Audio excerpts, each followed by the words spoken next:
Hello everybody, this is Rivecha, and welcome to the Ultimate Fortnite Iceberg Supercut. This is all of the parts of my Ultimate Fortnite Iceberg series stitched into one video, alongside a bonus layer with some extra entries not in the original videos. So you can settle down and watch the whole thing, or just skip to the end if you've already seen the previous parts and just want the bonus layer. It has been over 2 years since I started working on this series, and it's so nice to finally see that work come to a conclusion. And I just wanted to thank you all for watching and supporting me, whether you were here from the beginning or this is the first time you're watching one of my videos. I can't have done this without all of your positive comments and contributions to the channel. Additionally, I have a very special thank you to my patrons, Lacadanical, Drabo06, and Jolene Says Trans Rights. My Patreon is $4 a month, or alternatively, you can join my YouTube membership for $5 a month, the extra dollar being for the extra perks like badges and highlighted comments. Additionally, you can support me within Fortnite by using my supported creator code in the item shop. It's Rivecha, just like my YouTube username. And if you buy stuff in Fortnite using my code, it would be very appreciated. But with that all being said, I'm going to start playing the Supercut. This is the Ultimate Fortnite Iceberg. And since I wanted to be thorough, this iceberg video will cover not one, not two, not three, but 4 iceberg charts. Obviously, there will be some repeats, but I'll cut them out to make what should be the widest variety of topics. 3 of these icebergs cover Battle Royale, while one of them covers Creative. I'm sorry Save the World, but like Epic Games, I'm just gonna ignore you. I also like these icebergs because they also cover the Fortnite community as well, something that my original icebergs initially ignored. V-Bucks. V-Bucks, short for Vendor Tech Bucks, are the in-game currency for Fortnite. While they can be used in Save the World, for the purpose of this video, we will be talking about them in Battle Royale. V-Bucks are used to purchase almost every cosmetic item in-game, such as the Battle Pass and cosmetic items from the item shop. V-Bucks are sold at a pretty good rate, with 1,000 being sold at $8, 2,800 being sold for $20, 5,000 being sold for $32, and 13,500 being sold for $80. V-Bucks can also be obtained through special skin packs as well as the Battle Pass. The Battle Pass will always have enough V-Bucks to allow you to purchase the next Battle Pass, as well as a bit more, so you really only need to spend real money on one Battle Pass and then just get the rest for free. Live events. Live events are exactly what they sound like, events that happen live in-game. These can range from small events that happen in normal games to massive season-ending events that have cutscenes and require their own game mode. The first live events were technically in Chapter 1 Season 3, where small meteorites would fall down during the games and destroy builds, foreshadowing the massive meteor falling towards the island. The first seasonal live event was the Chapter 1 Season 4 rocket launch event, which technically didn't have its own LTM, and honestly caused controversy where people would log into a game to watch an event and just be killed by another player, meaning that they would miss out on the event. Fun fact, the solo kill record at the time was held by a player called Elemental Ray, who saw a giant viewing platform built, and decided to do a little bit of trolling by destroying it, causing 48 players to fall to their death. Due to this, Fortnite made the correct decision in the future to have all important live events be in their own LTM with killing disabled.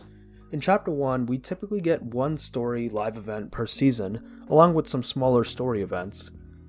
We also got introduced to concert live events in Chapter 1 Season 7 through the Marshmallow Concert. In Chapters 2 and 3, the pace slowed down to around one major story event per 2 seasons, and we also got a couple more concerts with Travis Scott and Ariana Grande. Personally, I like the older style of live event, where stuff would be happening and we were just observers.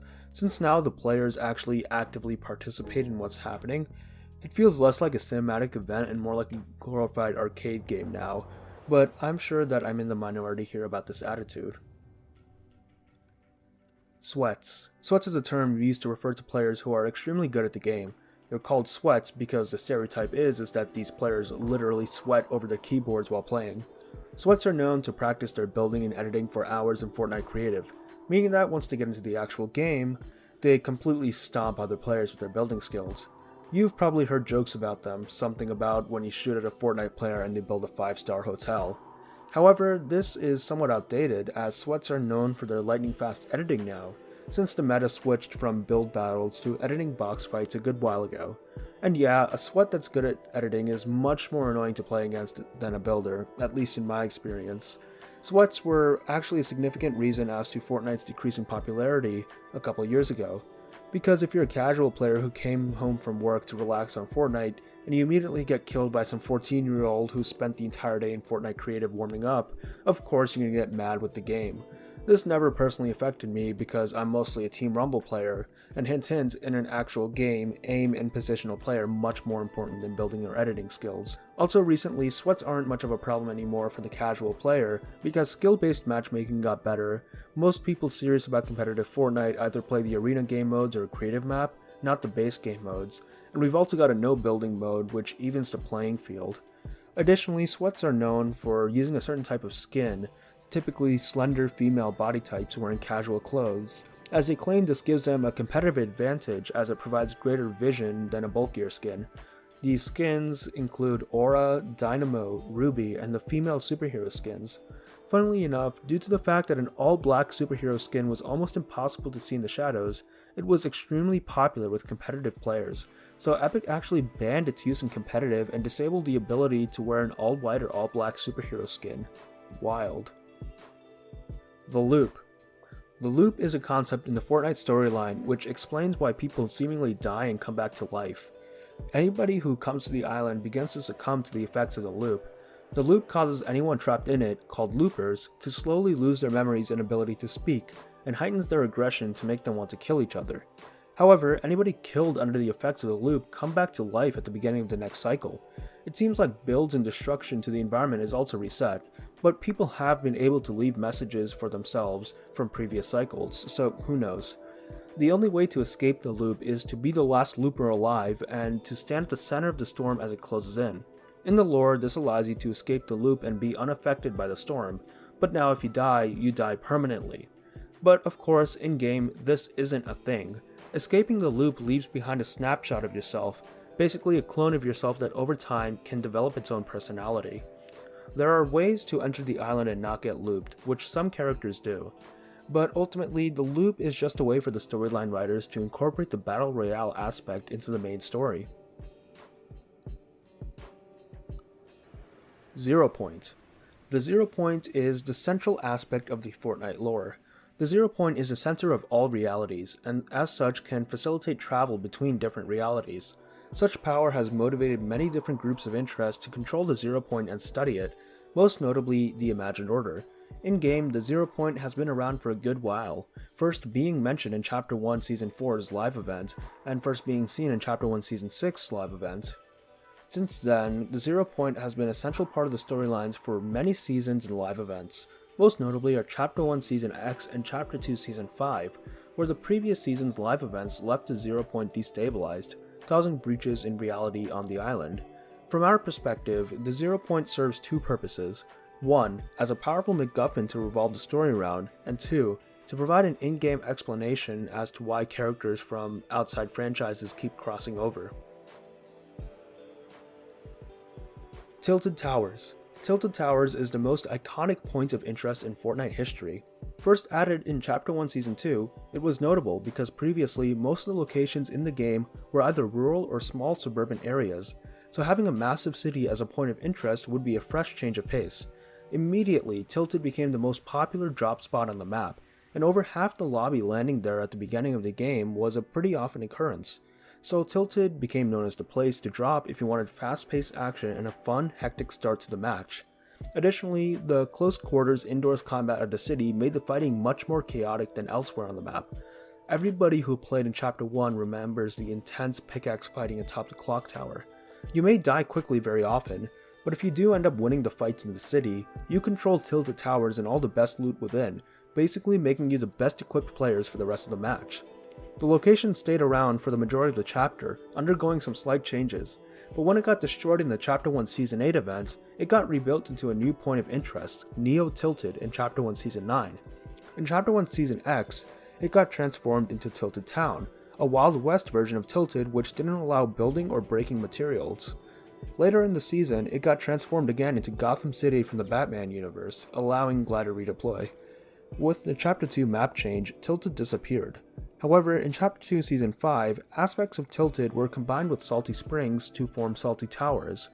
During Chapter 3 Season 1, Tilted Towers made a return in all of its original glory. It stayed for all of Chapter 3 until Chapter 4 Season 1, where it once again was removed. However, the clock tower still survives inside an ice cavern, so we'll see where that goes. Donald Mustard. Donald Mustard is the Chief Creative Officer of Epic Games. He also has another, probably unofficial title, the Lore Master of Fortnite. I'm not going to write a full biography of this man, but for the purposes of Fortnite, all you really need to know is that he coordinates and makes decisions about the lore, storyline, and skins in the game. He's also decently involved with the community, meaning that he is the closest thing Epic Games has to a celebrity within the Fortnite community. We'll be talking more about him later in the iceberg. Free Fortnite. Free Fortnite is the title used to refer to a set of events, campaigns, and legal proceedings in between Epic Games and Apple. On August 13th, 2020, Epic Games released Update 13.4, which introduced a new direct payment method for Fortnite on mobile devices, lowering the prices of V-Bucks and other real money purchases. Previously, the platform Fortnite was played on would take a cut from any purchases made, but with direct payment, this was no longer the case. This new system violated the policy of the Apple Store, who responded by removing Fortnite from its App Store, as well as basically every other Epic game getting kicked off as well. As such, Fortnite players who play on iOS could no longer update their games or play with people on other platforms. Epic shot back by suing Apple, as they don't allow any other application stores on their devices, creating a monopoly. By contrast, even though some Android devices also banned Fortnite from their app stores, since Android allows other app stores to be downloaded, like the Epic Games mobile app, many Android players were able to circumvent this ban. iOS users did not have this option. In order to raise awareness about the situation, Epic Games manufactured this campaign called Free Fortnite beforehand, knowing that Fortnite would be banned before it actually happened. It kicked off with this animated short called 1980 Fortnite, which parodied the famous Macintosh commercial Apple released in the 80s, and is something that I just personally have mixed opinions on. I think it's dumb, but that's just me. 10 days later, on August 23rd, players could play in the Free Fortnite Cup, in which they could earn the Tart Tycoon outfit, a character from the short meant to represent the authoritarian Big Brother Apple.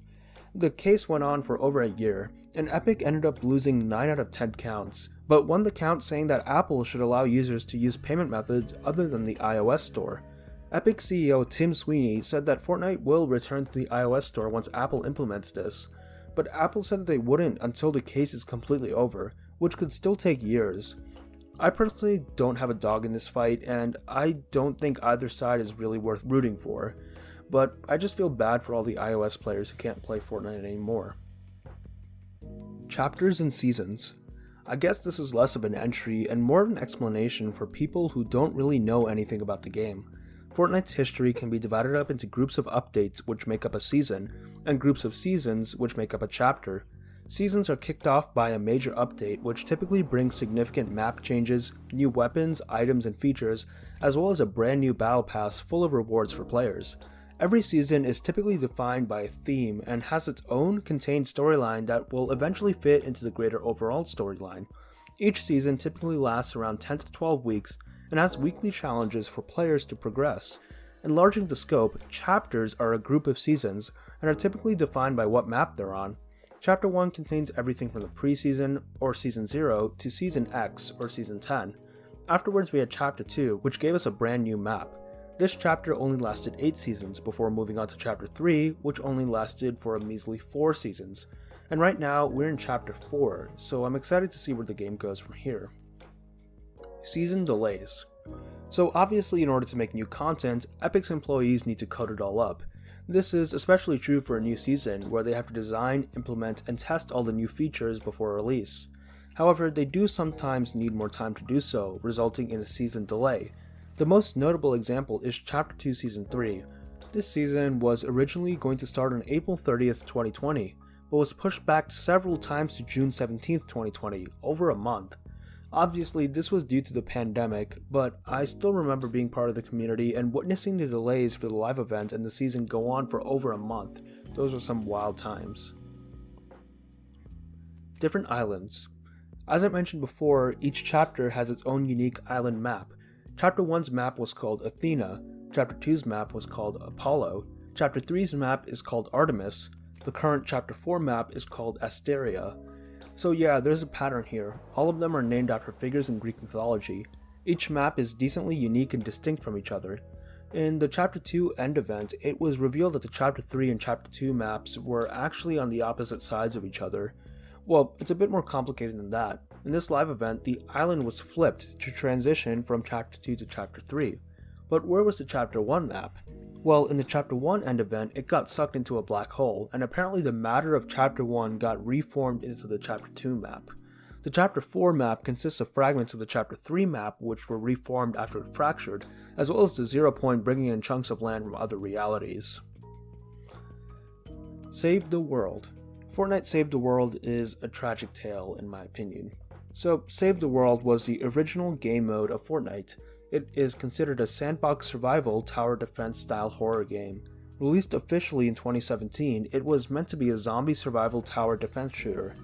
Technically, it is a horror game, but it's not necessarily scary.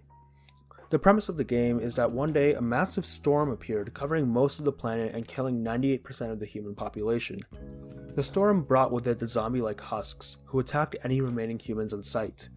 While not official, it's basically accepted that the husks are just the people who disappeared, as we can see the husks seemingly wearing their own peeled-off face, which is a striking visual.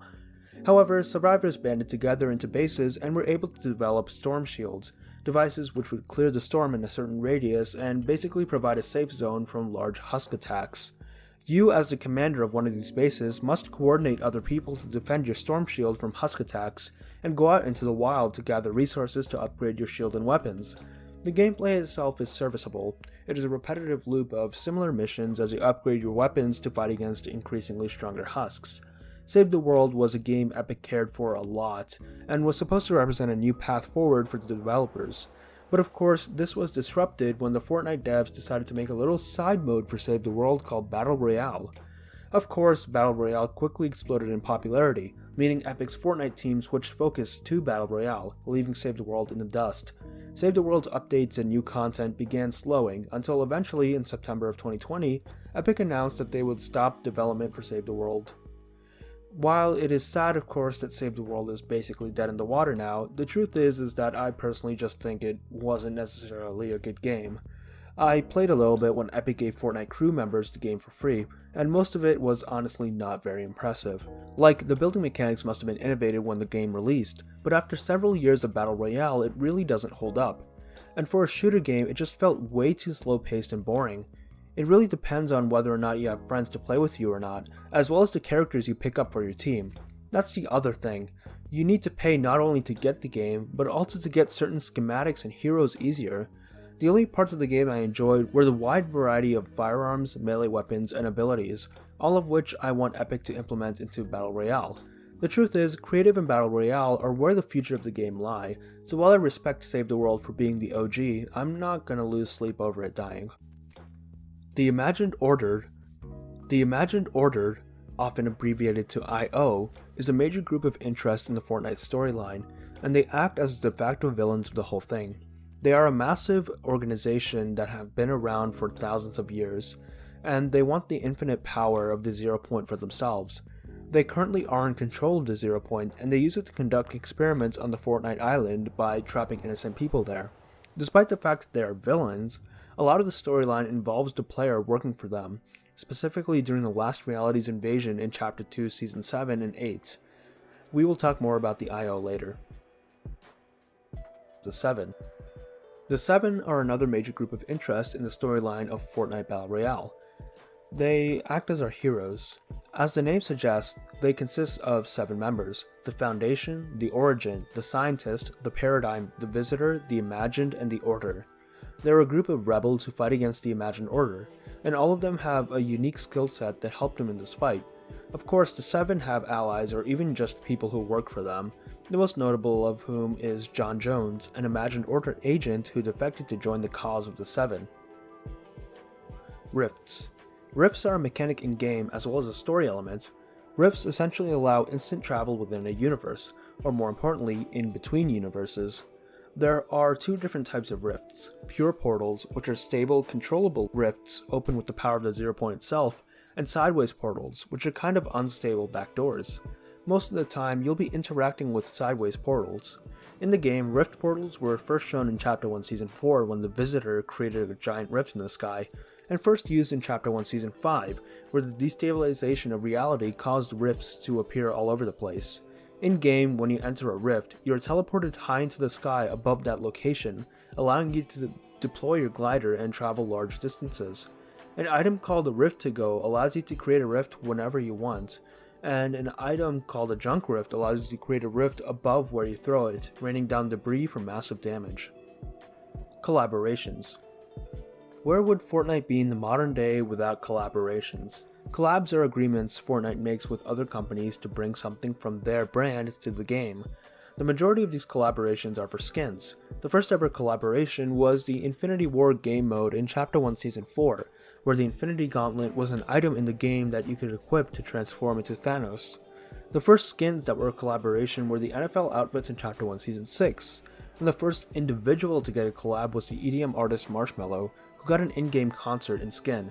However, the collabs really began to ramp up in Chapter 2, where collabs began to dominate the battle passes and multiple collaborations would come per week.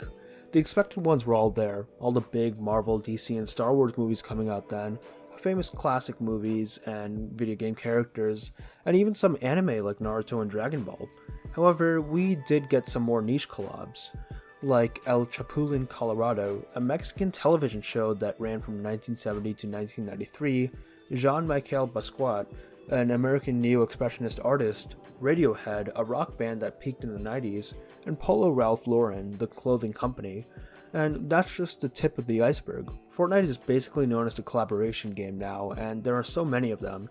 In fact, I think that the number of collab skins overtook the original skins recently, which is absolutely insane.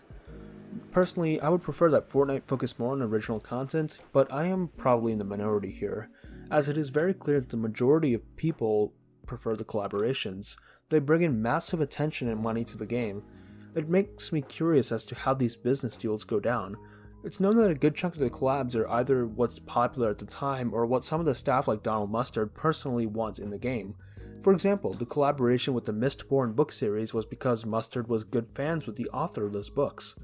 But I still can't help but think how ridiculous some of these agreements could have been. Like, imagine Donald Mustard going out to whoever manages the rights to Radiohead songs and ask, hey, can we collaborate with you guys to bring your songs to our kids game where most of the people playing it were born like 15 years after your band's peak? I guess everybody ends up making money in the end, which is all that matters to them. Tie-in comics. Similar to the collaborations, we also got some tie-in comics for Fortnite. The first was this in-game Marvel comic we could read nearing the end of Chapter 2 Season 3, explaining why Thor came to the island and setting up the Galactus plot for Chapter 2 Season 4. A couple months later, we got the Batman Zero Point comics, a DC series where Batman gets trapped in a loop on the island and has to figure out how to escape to get back to Gotham. I liked this one. It was just a cool little side story that gave voices to some original Fortnite characters and dropped some interesting lore tidbits. However, a couple months later, we got the Batman Foundation one-shots, which was much less impressive. The comic didn't really need a reason to exist, and it was only to show what happened to the Foundation after the cliffhanger in the Chapter 2 Season 7 trailer. It really sucks because I don't think that something this important to the overall Fortnite narrative should be relegated to a crossover comic, that in the end isn't even that entertaining to read. But the problem worsens with the most recent comic, Fortnite x Marvel Zero War, where they basically decide to put the whole Fortnite storyline into the comic.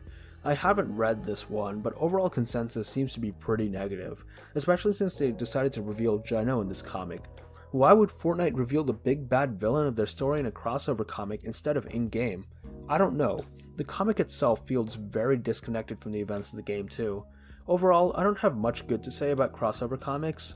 If you want to read them for yourself, you can find links easily online. Collab POIs. Moving on to something I do enjoy, at least a little bit, we have collab POIs. These are points of interest in the Fortnite map which are tied to a collaboration. I'll go through some notable ones. In Chapter 1 Season 9, we didn't get whole POIs per se, but we instead got some small map changes. For example, a John Wick collab brought us to Continental Hotel in Neo Tilted as well as his house on the edge of the island, a pretty cool addition if I do say so myself. In fact, in the John Wick LTM, you weren't even allowed to use weapons in the building, which is a reference to the hotel's no business rule in the movies. Also, in Chapter 1 Season 9, we got Stranger Things portals at Mega Mall to hype up the upcoming collab skins. In Chapter 1 Season X, we got our first major collab in Pandora from Borderlands, which would actually give you the cel-shaded art style if you were within it. We also got Gotham City replacing Tilted Town. In Chapter 2, the elephant in the room is the locations of Chapter 4, as we got some pretty hefty changes with Doom's Domain and eventually the entire Stark Labs biome. In Chapter 3, we got the Daily Bugle as a major POI as a tie-in to the Spider-Man collaboration. Creative 2.0. Before I talk about 2.0, let me just summarize what Fortnite Creative is. Creative is a game mode where people can create their own maps. This can include either mini-games or just some purely visual maps that show off players' building skills. There are a lot of players who prefer playing the creative game modes as opposed to the core game modes of Battle Royale, and Epic even supports these people, featuring map creators and even placing fan-made game modes on the same mode select screen as the Battle Royale modes. So already, Fortnite Creative is a massive success with what people can do. But once 2.0 releases, what we have now will look like child's play. Creative 2.0, also known as Unreal Editor for Fortnite, will be a new version of Fortnite Creative which will give players much more freedom and options for their custom maps. We're talking custom models and personalized code which can be deployed within Fortnite to make your own games. And these games can be monetized without having to sign a contract with Epic. Basically, imagine Roblox. You have this ecosystem where people can create their own in-depth games on this platform, except it's in Fortnite. This has the possibility to be as revolutionary for Fortnite as modded game modes were for Minecraft. As of right now, Creative 2.0 is slated to release late January 2023, but it has been delayed before, so it may be delayed again. But considering how big this is, I urge Epic to take their time. Solo events. So there are two things that this could be referring to. First, which is the one I thought it was referring to initially, is the solo event in the game, the Zero Crisis. This was notable as it wasn't a live event. You would be the only player in this event, with everybody else being NPCs. You'd also basically be walked through an interactive cutscene showing off the major events that would kick off Chapter 2 Season 6. Basically a live event, but you don't have to worry about attending at the right time or being in the lobby waitlists. In fact, everybody would just play the event as soon as they booted up the new season. And since it was solo, it was available for everyone to replay if they wanted to. But this was the only solo event in the game, which is why I was curious as to why it was referred in the plural. And then it came to me that it could be referring to the solo cup tournaments. If it does, well, here you go I guess. They happen all the time, so you certainly won't miss out if you don't want to. Fortnitemares. Fortnitemares is a Fortnite Halloween tradition. It started all the way back during Halloween 2017, back before the game even became that popular.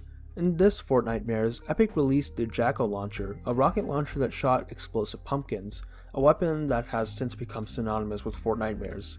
Epic also released Halloween cosmetics like the Skull Trooper, Ghoul Trooper, and the Reaper pickaxe. However, later Fortnitemares would have more unifying themes as well as a lot more skins. Fortnitemares 2018 had a theme of a husk invasion on the island, which honestly could have been implemented better but was at least unique for the time. Fortnitemares 2019 was notable for the sheer amount of good skins they released under the Final Reckoning theme. This was my personal favorite Fortnitemares, as the skins were absolutely top-notch and creative, and the Storm King LTM was fun. Fortnitemares 2020 was a step down, as it was defined by the return of Midas, and it had this interesting mechanic where if you died, you would be reincarnated as a ghoul and could hunt down remaining living players to still win. Fortnitemares 2021 was kind of unremarkable. It was called The Wrath of the Cube Queen. Fortnitemares 2022 was even worse. We barely got any new original Halloween skins, and it had a weird DJ theme that didn't really hit right. But regardless, Fortnitemares is probably the most anticipated time of year regarding Fortnite, and we will always be excited to see what each year has in store. Vaulting. Throughout the rest of this iceberg, you'll probably hear me talking about an item being vaulted. Vaulting is an action where Epic Games will remove an item from the current loot pool of the game. This will typically happen at the beginning of an update, most frequently the beginning of a new season. However, vaulting can also occur when community backlash against an overpowered item is so great that not doing so would actively harm the state of the game. The most notable example of this is when the Infinity Sword was vaulted a mere 3 days after its release. Fun fact, in the Season 8 Unvaulting event, it is shown that the vaulted items in-universe are actually just locked in an actual vault underneath the island, which is pretty cool in my opinion. Zapatron. The Zapatron was a weapon in Battle Royale that has achieved legendary status nowadays due to how long ago it was in the game and how brief its appearance in Battle Royale was. In fact, there's only one clip of the Zapatron in Battle Royale across the entirety of the internet, which is pretty insane. The Zapatron was a legendary rarity sniper rifle, originally from the Save the World game mode, that was in the game for only a couple days, being added with patch 1.6.3 on September 26, 2017, and being removed in patch 1.6.4 on September 29, 2017. The Zapatron had two modes, that had a burst fire mode as well as a single shot mode that you had to charge up for several seconds to use. However, this shot would deal lots of damage, as the footage shows that it would hit for 150 damage points. It would use a special type of ammo called cell ammo, and both the weapon and ammo could only be found in supply drops, so the weapon was certainly very rare. The weapon was probably removed quickly because Epic thought it was too overpowered, and it kind of clashed thematically with the more grounded weapons in the game at the time, so it was removed and never came back since. We kind of got something similar in Chapter 2 Season 7 with the railgun, but it wasn't the exact same. After the Chapter 2 Season 8 event, before Chapter 3 began, when the player character was floating in the water, one of the washed up debris that we could see was the Zapatron, so people thought that the weapon would finally be re-added into Chapter 3 Season 1, but it was not. Honestly, I think that there should be nothing stopping Epic from releasing it again. Fortnite's weapons are not grounded at all anymore, and we've had way more overpowered items in the game. Let's hope we see it again soon. Ukraine flag. When the Russia-Ukraine war started, Epic wished to show their support for Ukraine publicly. Obviously, they've done meaningful work such as donating $144 million in charities for Ukraine. However, there was also a symbolic gesture of support done in the game. Shortly after the war started, a map update brought this into the game. Blue and yellow containers stacked on top of each other, forming an image of the Ukrainian flag. Meteor hitting Tilted. In the days leading up to Chapter 1 Season 4, players would anticipate the coming of the meteor in the sky and theorize where it would land. We now know that the meteor struck Dusty Divot, but back then, a very popular theory was that it would hit Tilted Towers. This was because it was the most popular location on the map, and the one that would cause the most spectacle of hits. Also, some theorizers justified this theory by saying that Epic wanted to balance the game more, since half the lobby would land tilted, so by destroying it, it would cause players to land more evenly across the map at the beginning of the game. In the end, in spite of how widespread, popular, and even accepted this theory was, it did not happen. Superhero skins. I've already talked about the superhero skins before, but let me go into more detail here. The skins of the Boundless set, known by the community as the superhero skins, were released in Chapter 2 Season 4. There are a total of 10 skins in the set, half of them female, half of them male. Despite being legendary rarity, individually they were sold for only 1800 V-Bucks. They were notable because of the sheer amount of customization they had. You can control the colors of their uniform, skin, hair, and eyes, the material of their uniform, if their eyes glow or not, what type of mask they're wearing, and what symbol they wore on their suits, selected from your emoticons.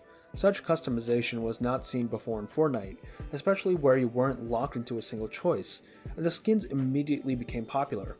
However, the skins became even more historic due to their use by the competitive community. See, the female superhero skins, especially the fully masked versions, had an extremely slender and sleek build, which is the type of skin competitive players like, as it blocked less of the screen. And since you were able to choose what color your outfit was, many players would choose all black for both the suit's primary and secondary colors, as this all black combo would be very hard to see from far away and could easily blend into shadows, giving players a significant competitive advantage. Similarly, an all white superhero skin could blend in very easily against snow. In order to prevent people from gaining an unfair competitive advantage, Epic would later patch the skins to prevent people from using all black or all white combos. So yeah, these skins are very notable for being the first skins changed after release to prevent being too competitively overpowered. The only other time I could think of this happening was with the toy soldier skins, who were initially a solid green or grey, but were later patched to have mud splotches on them because people realized that the solid colored skins could blend in very easily into either foliage or concrete buildings. John Jones. John Jones is the closest character Fortnite has to a protagonist.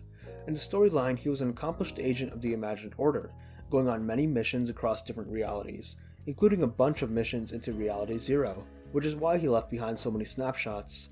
However, after the events of Chapter 2 Season 5, where he worked hard to try and stop people from attempting to enter the Zero Point only to see that the Imagined Order did nothing to stop the destabilization of reality, he grew very angry with the Order.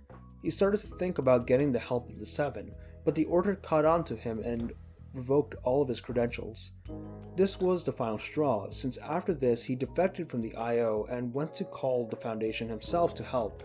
Initially, the Foundation was hostile, but Jones was able to negotiate with him and eventually they entered an uneasy alliance. Both of them worked together to fix the Zero Point, but this resulted in the Foundation trapping himself inside the Zero Point and Jones being trapped in the loop. Jones eventually escaped, but was then arrested by the IO. During the last reality's invasion of the island, the IO would try to execute him before evacuating, but they were stopped by the Foundation, who had returned in his own little side story. The Foundation freed Jones, and together they fought through IO forces to initiate the flipping of the island, ending the invasion. Since then, Jones has been a de facto member of the Seven, joining them on their various missions. Dwayne Johnson as the Foundation. As I've mentioned before, the Foundation is the leader of the Seven. Since he was revealed in Chapter 2 Season 6, it was known that his voice actor was Dwayne Johnson. However, in Chapter 2's end events, the Foundation unmasked himself to reveal that his model even looked like the actor. In the next season, the Foundation was added to the game as a skin, and had an unmasked style with the actor's face. There have been some mixed reactions about this decision. Some people love it, others hate it, while most are ambivalent. I'm in the camp that hates it. However, it is undeniable that this did bring a lot of attention to the game, both through online and mainstream means. Dead game. Dead game is a phrase used to describe how Fortnite is supposedly no longer as popular as it used to be. It has become sort of a meme in the Fortnite community, since starting around late Chapter 1, almost every official Fortnite tweet had somebody replying dead game underneath, and this was typically the first reply. Like seriously, almost every single tweet. That is insane. It's gotten so prominent that Fortnite themselves even referenced it in the Veronica outfits, with the skin's top reading dead game. Additionally, the tweet that they made announcing the outfit jokes that they designed it after reading the comments of their tweets. Icon Series. The Icon Series is a rarity of cosmetics that is used to denote celebrity collabs. Basically, if it's a real-life person or identity becoming a skin, it will be part of the Icon Series. It's notable because most collabs are characters, not actual people. The Icon Series started off with prominent content creators in the Fortnite community like Ninja and Loserfruit. However, as the series continued, it just expanded to mean any person. For example, Marshmallow retroactively became an Icon Series skin, and other people, notably athletes like Patrick Mahomes, got their own skin in the game. However, content creators are still being added slowly. PS Plus Bundles. PS Plus Bundles, formerly called PlayStation Plus Celebration Packs, are rewards for Fortnite players who are PlayStation Plus members. There are currently 18 of them, and they started releasing way back near the beginning of Battle Royale in February of 2018. Since then, they've been releasing at a pace of around 1 per 4 months. These packs contain all types of cosmetics from gliders to pickaxes to banners to skins. All of them tend to have a blue and white or blue and black color schemes to match those of the PlayStation. Exclusive skins. Similar to the PlayStation Celebration Packs, exclusive skins are skins bundled with hardware releases, typically game consoles. There have been a multitude of these over the course of Fortnite history, but I'll go over some notable ones. One was the Iconic skin, which was exclusive to the Samsung Galaxy S10. The skin itself could be bought for free, but the catch was that it could only be bought on the Samsung Galaxy S10 store, which at the time was a brand new device. The skin also came with the exclusive scenario emotes, which included dance moves and music inspired by the K-pop group iKON.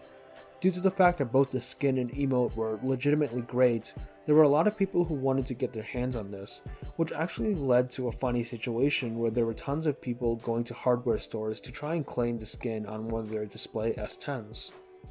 An example of an early exclusive skin was the Royale Bomber, once again just a very solid, very good skin that came bundled with the PS4 Fortnite bundle. The most recent example of an exclusive skin is the Huntmaster Saber skin, which was a part of the Gilded Hunter pack for the Xbox Series X.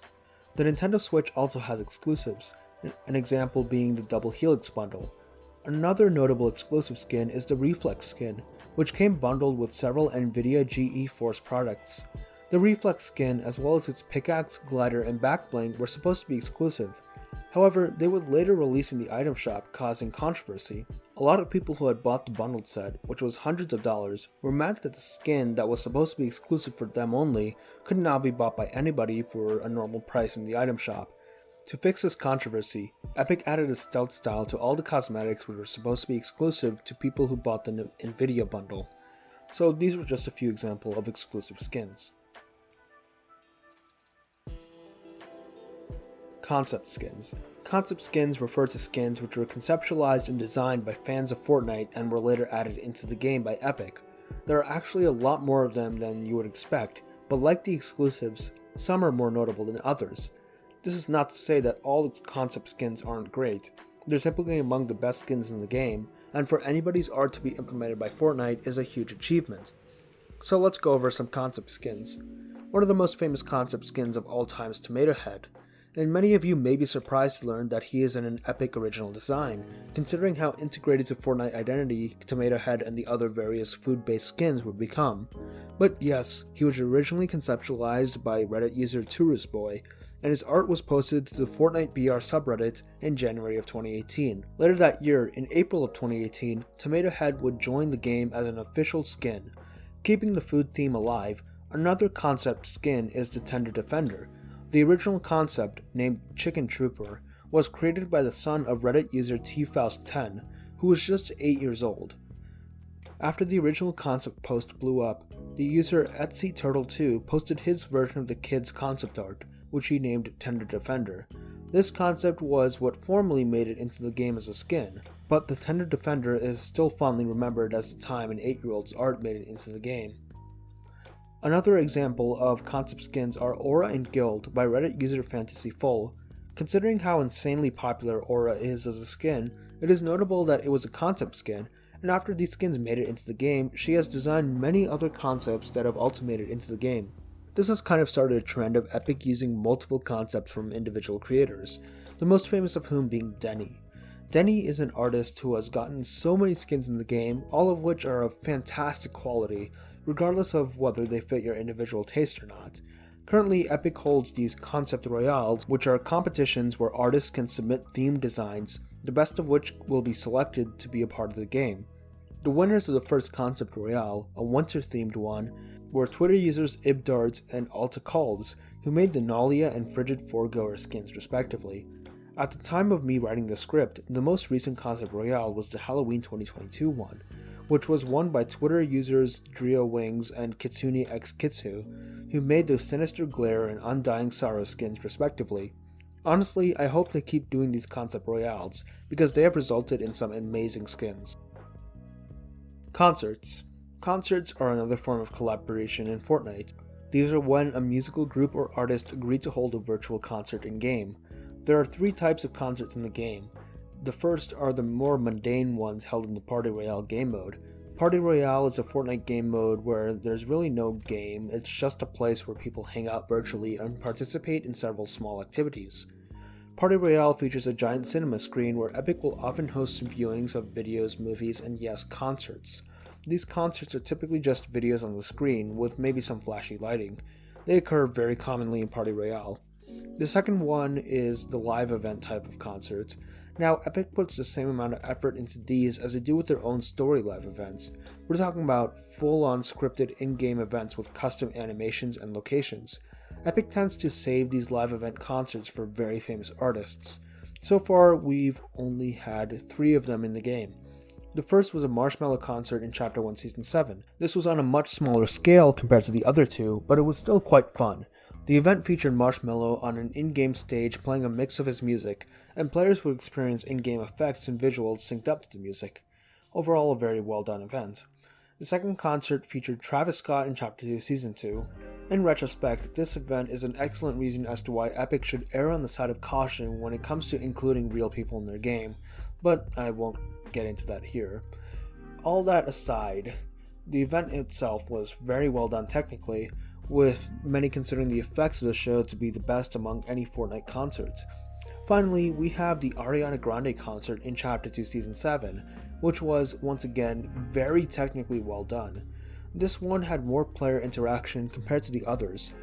The third type of concert is the Soundwave series, which will be in an entry later, so I'll explain that then. Despite Fortnite's so-so reputation among outsiders, the concerts have all been exceptionally well received, even by fans of the artist.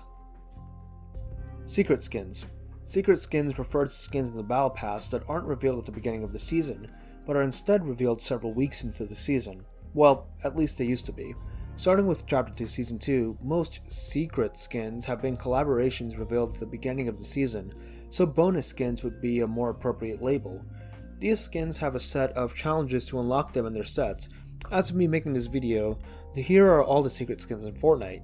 The Visitor from Chapter 1 Season 4, Enforcer from Chapter 1 Season 5, Aim from Chapter 1 Season 6, The Prisoner from Chapter 1 Season 7, Ruin from Chapter 1 Season 8, Singularity from Chapter 1 Season 9, The Scientist from Chapter 1 Season X, Serana from Chapter 2 Season 1, Deadpool from Chapter 2 Season 2, Aquaman from Chapter 2 Season 3, Wolverine from Chapter 2 Season 4, The Predator from Chapter 2 Season 5, Neymar Jr. from Chapter 2 Season 6, Superman from Chapter 2 Season 7, The Cube Queen from Chapter 2 Season 8, The Foundation from Chapter 3 Season 1, The Prowler from Chapter 3 Season 2, Indiana Jones from Chapter 3 Season 3, The Herald from Chapter 3 Season 4, Geralt from Chapter 4 Season 1.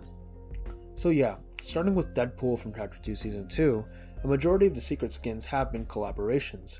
However, there have been a good chunk of them that were original, typically characters that were very important to the story. A lot of people disliked collaborations as secret skins, especially when they were first starting out, as people disliked the idea of Fortnite becoming a billboard, especially the Battle Pass.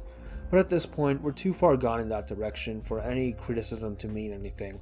Plus, many people argued back, saying that the original secret skins were very forgettable, and at least people would want to own a collaboration character. Either way, they're still cool additions to each season's Battle Pass. Gold.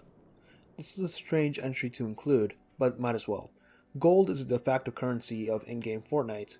Introduced in Chapter 2 Season 5, gold can be used for a variety of in-game functions, such as buying items from an NPC at a vending machine, upgrading your weapon at a bench, or hiring an NPC. You can get gold by searching safes or cash registers, killing a player, breaking sofas, beds, and washing machines, or completing a bounty. Gold has overall been a great addition to the game, and the fact that the amount of gold you have carries over between matches is also a nice touch. Before its addition, Fortnite had been struggling to implement a balanced way to purchase stuff like weapons within a match, typically using mats to do so. However, gold fixed that problem and fixed it well. Besides, most stuff you buy isn't too overpowered, and the places you buy stuff are spread out across the island, so it's not like a guy with max gold could get an endgame loadout right at the beginning of the match. Infinity Sword. The Infinity Sword is one of the most infamous items in Fortnite history. Added in Chapter 1 Season 7, it was a mythic rarity melee weapon that was absolutely overpowered. It instantly heals the user to 200 health and 200 shield, regenerates health automatically, deals 75 damage per hit, destroys most structures in the game in one shot, and allows the user to jump around the map. The only downside to using the sword is that you can't build with it, but with how powerful it is, you didn't need to. Upon release, it was universally hated for being completely overpowered. It was so hated that it was only in the game for 3 days, from December 11th to December 14th, 2018. However, for competitive players participating in tournaments, this was still way too long. The sword really messed up the metagame for the tournament, which resulted in some funny outrages like this. Are you f***ing serious? Why the f*** is Thanos in the game? Sing, sing, sing, sing! Sing, sing, sing! Why is that in the game? Sing, sing! I wasted like 700 mats on that kid. He didn't get shot once. He's flying around the map with his shitty sword. This is sing, sing, sing, bro, around this whole map. He's not dead. He didn't have any mats for like 5 minutes. He's running around with his sword, teleporting in different directions. Are you telling me that there's an item in the game that lets you teleport instantly and hit you for 75? Okay, yeah. Ultimately, after it got removed, it did return in some limited time modes, such as the Sword Fight LTM. It was also offered as one of the options available to bring back to the game during the unvaulting event, but obviously very few voted for it. Overall, it was a test run by Epic to see how to implement mythics into the game, and they certainly learned a lot from its failure. Season 0. Season 0, also known as Preseason, refers to the era of Battle Royale before Chapter 1 Season 1. It lasted for around a month, from September 12, 2017 to October 17, 2017. This era was more of a testing stage for Battle Royale. There was barely any content due to the simplicity of the game and the short time frame. It simply added the base mechanics and weapons, made some tweaks to weapons, and just had some overall quality of life changes. However, there are some notable aspects to the preseason. As I stated before, the Zapatron was only in the game for a short time within the preseason. The preseason also added traps like the ceiling zapper, wall dynamo, and directional jump pads. These traps were vaulted shortly after in later seasons. If you ever played during the preseason, please let us know down in the comments, because I'm sure that true OG perspective would be nice to hear. Season Shop. Another relic from the early game, the Season Shop was the game's way of selling cosmetics back in Chapter 1 Season 1. This system was a combination between the modern day item shop and Battle Pass. The way it worked was that once you reached a certain level in the game, you would unlock the ability to purchase one of the items in the Season Shop. The shop didn't rotate every day like it does now. The items within stayed for the whole season. The items you could purchase was the Aerial Assault 1 glider at level 5 for 500 V-Bucks, Aerial Assault Trooper skin at level 15 for 1200 V-Bucks, the Renegade Raider at level 20 for 1200 V-Bucks, and the Raider's Revenge pickaxe at level 35 for 1500 V-Bucks. I'm glad this system ended. It would suck having to buy an item after leveling up and earning it. Patch Notes Removal. When Chapter 2 launched in late 2019, players were quick to notice that Epic had removed patch notes from the game. Patch notes were documentation released by Epic every update showing what was added, removed, and changed in Fortnite. These were a nice, concise way to see what had changed, which is why many people were confused and upset at the removal. While we never got an official explanation, many people theorized that it was because people would frequently react with toxicity to patch notes. They would read something in the notes and get mad about it before playing the game and seeing the change for themselves. So Epic might rather let players experience changes for themselves than have them overreact early to patch notes. Thanos. Thanos is notable in Fortnite history for being the game's first ever collaboration, in Chapter 1 Season 4. To build on the hype of Avengers Infinity War, Epic released a limited time mode called Infinity Gauntlet. This game mode allowed players to find the Infinity Gauntlet, a mythic item that only spawned once per match. The player who equipped the gauntlet would have his model changed to that of Thanos from the film, and would then gain powers like a Super Punch, Ground Pound, Energy Blast, and Leap. Like the Infinity Sword, the downside would be that the player would be unable to build or use other weapons. Well, at least it should have, as there was a glitch where a player with the gauntlet equipped could still build and use guns, which honestly looks quite funny. Other than that, the game played out like your typical Battle Royale, one man left standing game mode. 1 year later, with Avengers Endgame, we got another game mode named after the film that saw the return of Thanos. This was a big Team Rumble-like game mode, where one team had players pick up the weapons of the Avengers, while the other team played with the powers of the bad guys. The bad guys would need to collect all 6 Infinity Stones and kill all the opposing team members to win. The player who collects the first Infinity Stone would become Thanos. So that was the second time he appeared in Fortnite. He finally got his own skin a couple years later in 2021. Chapter 1 Golden Age. There are many people who believe that Fortnite's Golden Age, or the greatest era, was during Chapter 1. Obviously, there are multiple factors that support this belief, and we'll go through all of them. First, of course, is nostalgia.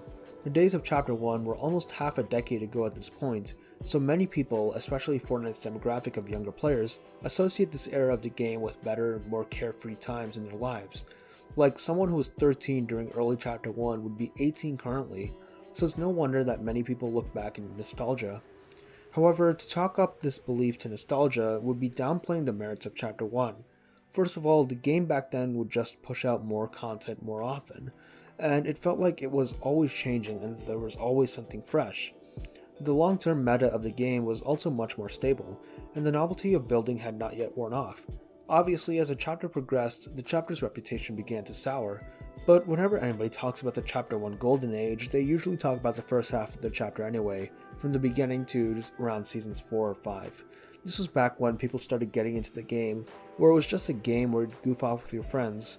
Nobody took it seriously, everybody was just having fun.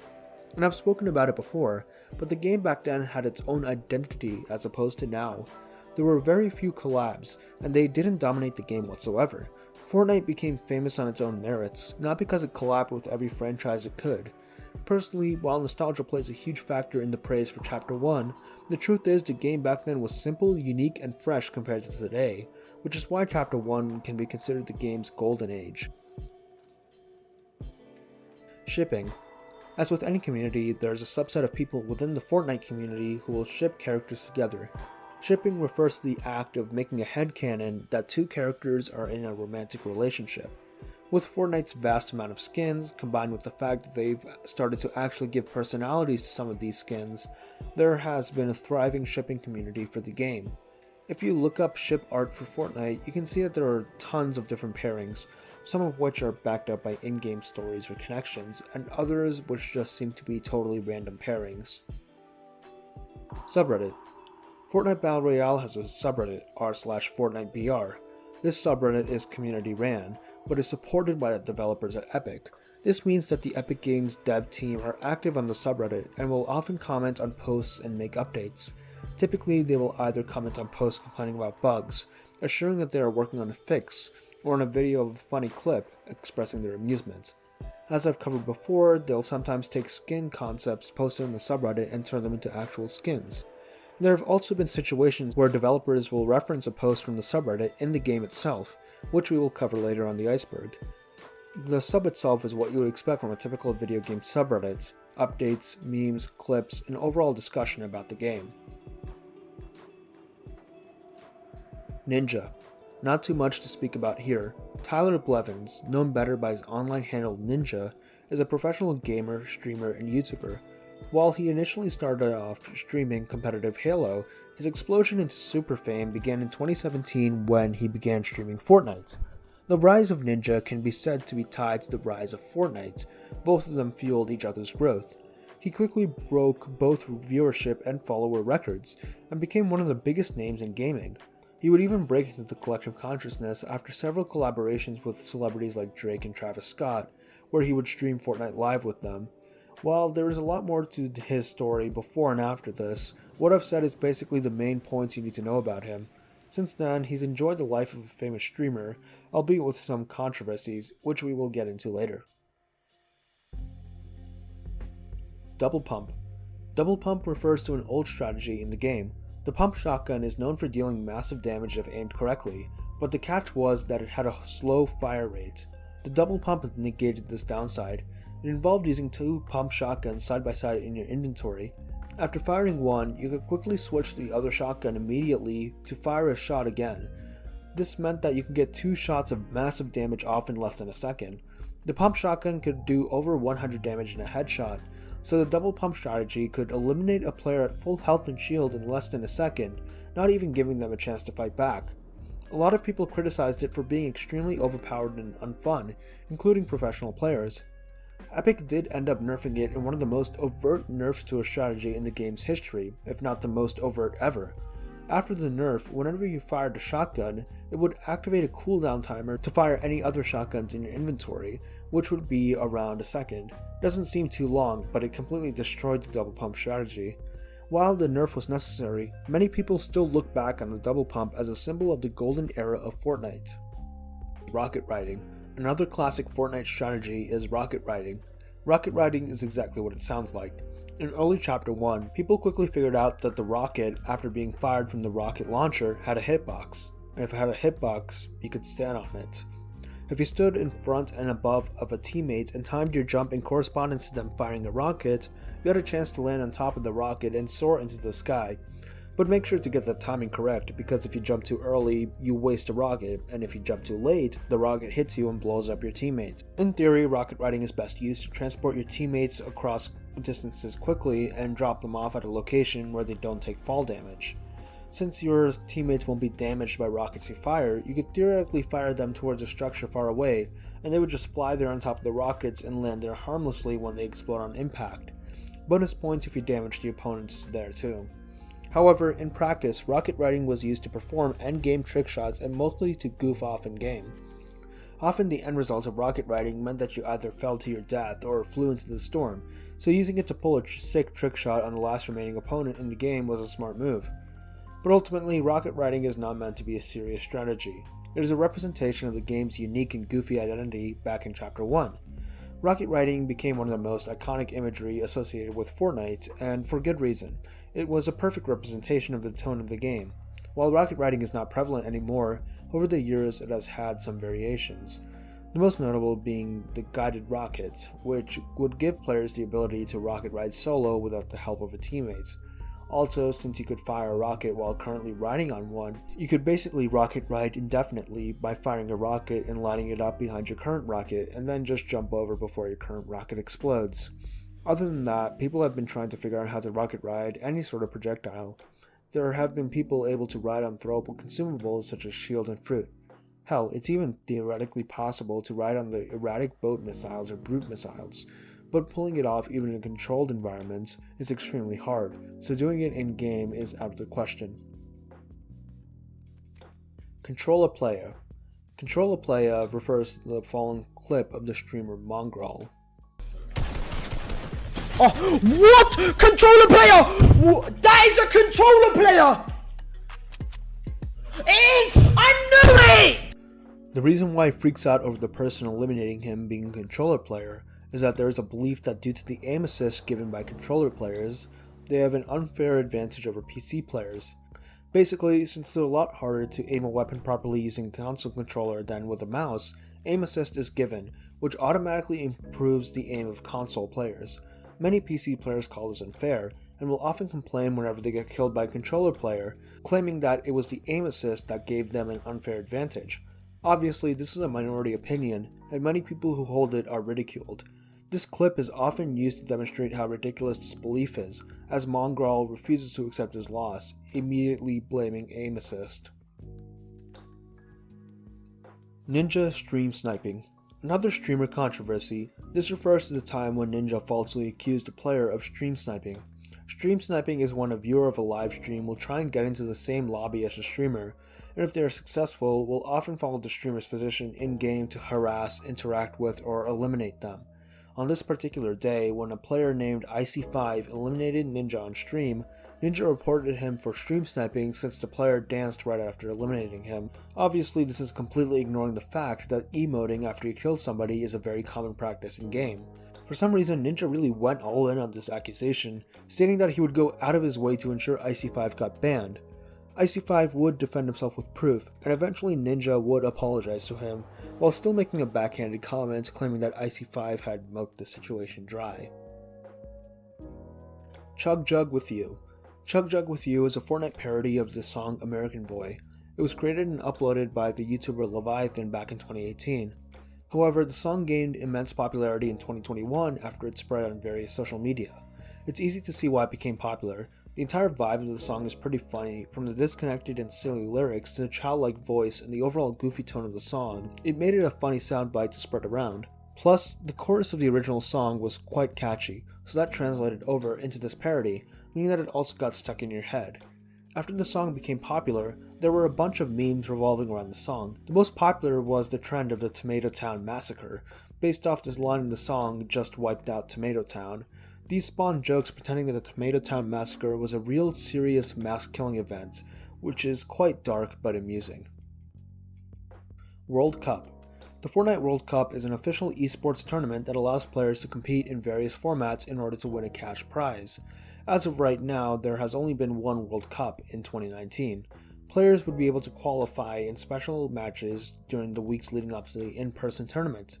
After qualifying, players could compete in the World Cup finals. There were 4 different cups to play in, and your final standing would be based on a point system, awarding points based on placement and eliminations. The first cup was the Solos Cup, won by Booga. The second cup was the Duos Cup, won by Nyrox and Aqua. Third was the Creative Cup, a more casual tournament of Fortnite creative minigames. 8 teams competed here, with the Fish Fam winning. Finally, we have the Pro-Am Cup, a Duos Cup where a famous Fortnite streamer would be paired with a celebrity to compete for prize money which would be donated to charity. This was won by Airwalks and RL Grime. While there was a 2020 Fortnite Cup planned, it was cancelled due to the pandemic, and since then we still haven't had another World Cup. Short Night. Short Night was a film festival held in Party Royale. Players could watch 11 short films on the large film screen in the Party Royale map on February 20th, 2021. Technically, this is considered a live event. All of the shorts shown were animated, and they each were only a couple minutes long. Even if I personally wouldn't participate in something like this, I still think that it's cool for Epic to feature more art through the game. Klombo's Death. Klombo was this dinosaur-like creature introduced in Chapter 3 Season 1. These creatures were unkillable by the player and were actually friendly, giving you some loot if you fed them berries. They would only attack you if you attacked them first. The Klombos were very much liked by the community, and many considered them cute. I was not one of them. Little aside, if you were active on the Fortnite Fashion Discord during Chapter 3 Season 1, you would have witnessed me form and be the leader of a small anti-Klombo group who advocated for the eradication of these disgusting beasts. Obviously, this was just a joke and all in good fun, but it seems like our little group succeeded in our goals. In Chapter 3 Season 2, the Klombos were removed from the game, but they were hibernating underground. In Chapter 3 Season 3, however, any trace of the Klombos was gone, except for the remains of one of them. This skeleton offers little insight into how they actually died. According to the character Haven, the Klombo disappeared in the same flash of light that brought them to the island, so they may still be alive somewhere else. Well, except for this one poor soul. FNCS. The Fortnite Champion Series, abbreviated to FNCS, is an online tournament that happens every season in the game. It first began in Chapter 1 Season X and has been a tradition since. Like the World Cup, players would play to qualify in the Grand Finals. After reaching the Grand Finals, players would then play 12 games to determine the winner. The winners would then get cash prizes as well as this exclusive Acts of Champions, which is pretty cool. Currently, winners get a redesigned Acts of Champions 2.0.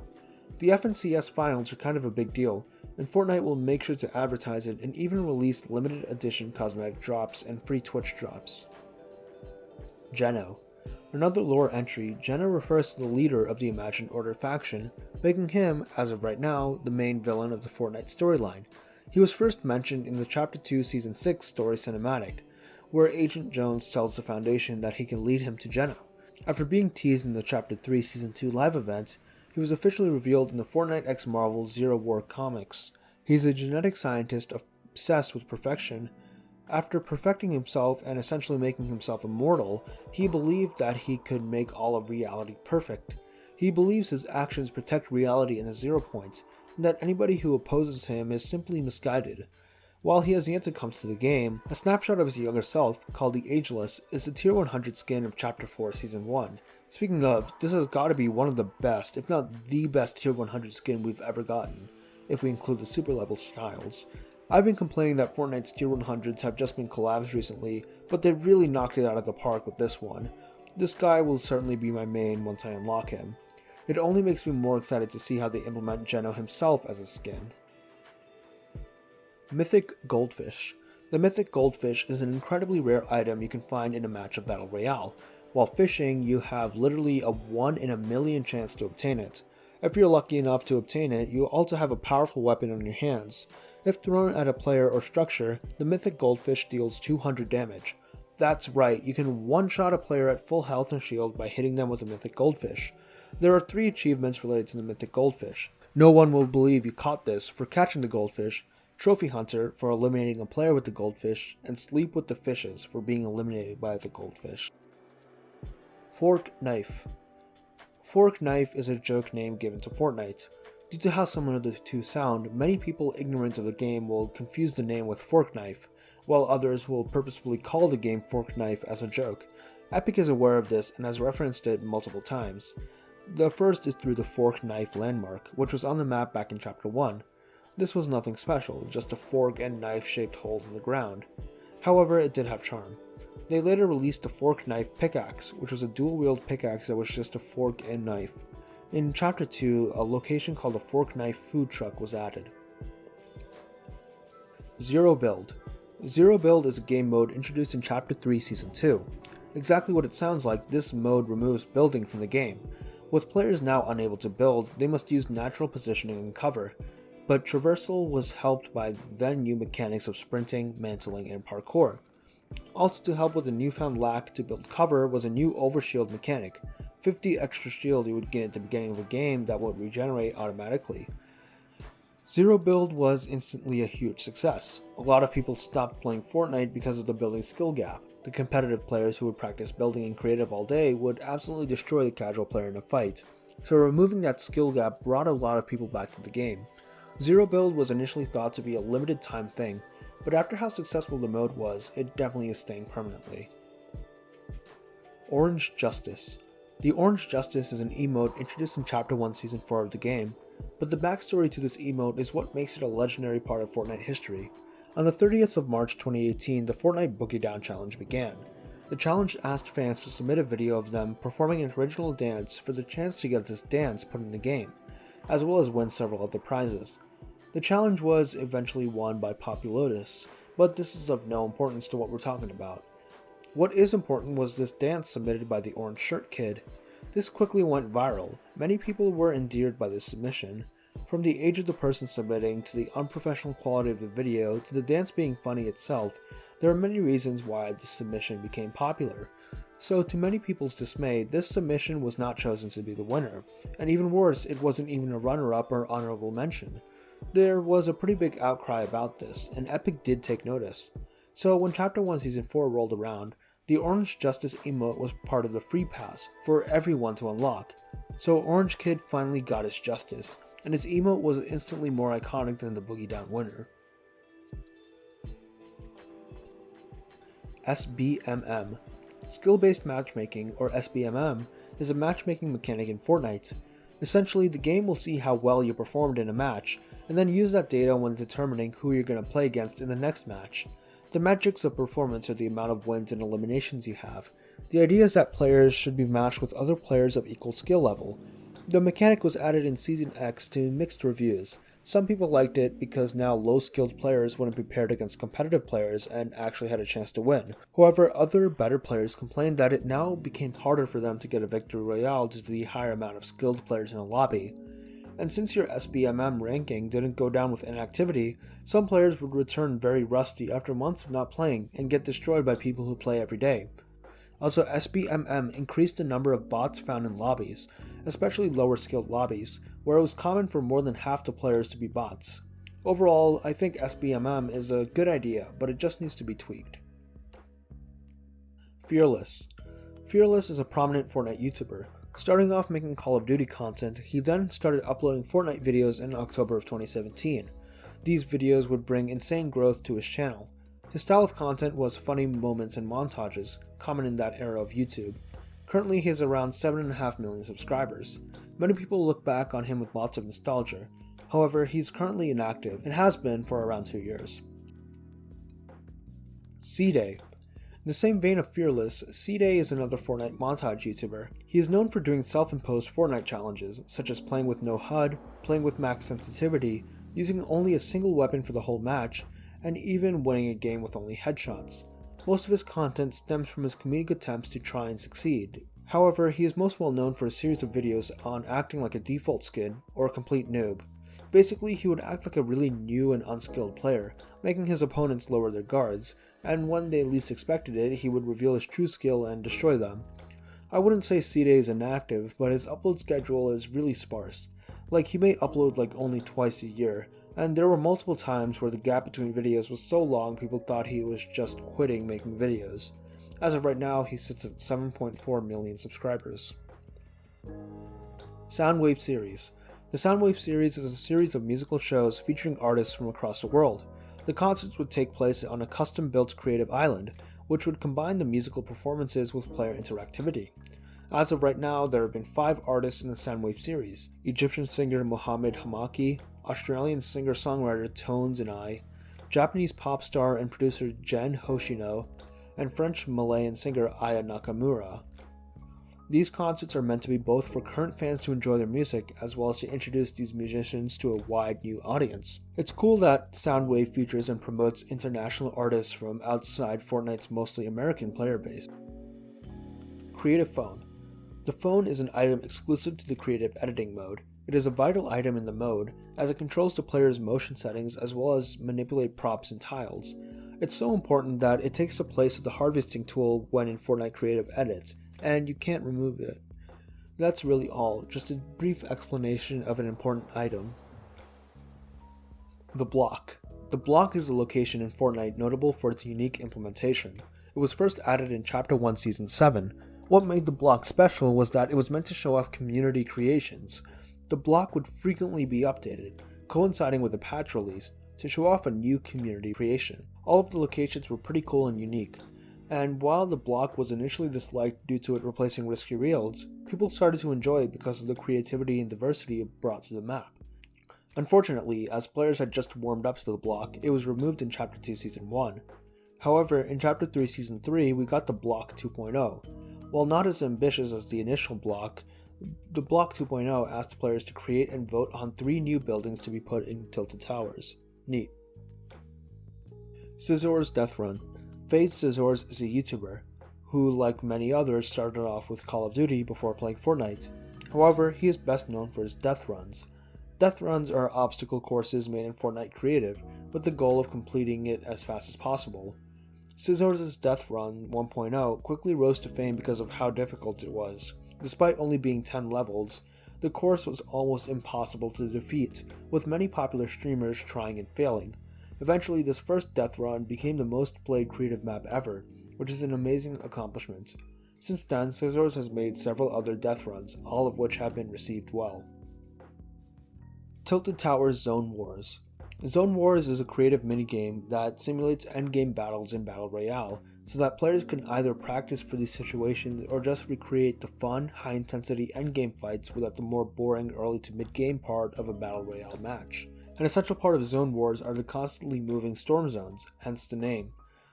Through some periods of Fortnite's history, endgame zones would move around drastically instead of closing completely, presumably to avoid heal-offs determining winners.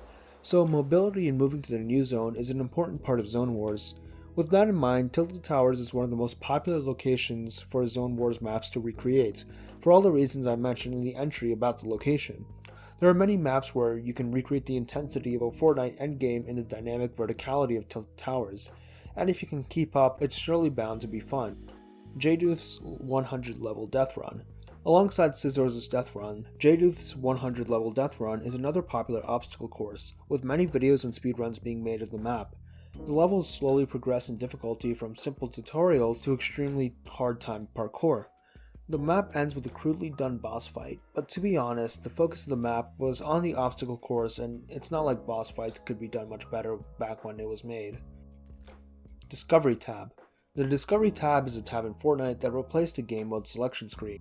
While the tab kept the game modes as in the previous version, it also allowed the player to pick from many other game modes and minigames. Most notably, Creative Worlds would now directly be shown in the Discover tab.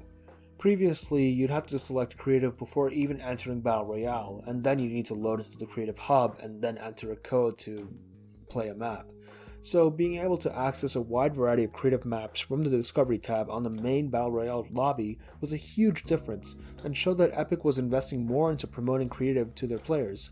In fact, map creators could apply to have their maps shown on this page, which could certainly bring a big boost to the amount of people playing on them. The Black Hole. To end off the first layer, we have the Black Hole. This is referring to the aftermath of the Chapter 1 Season X event which ended Chapter 1. Basically, in this event, the Seven fired a rocket and asteroid into the 0 points, causing it to collapse into a black hole and suck in the island.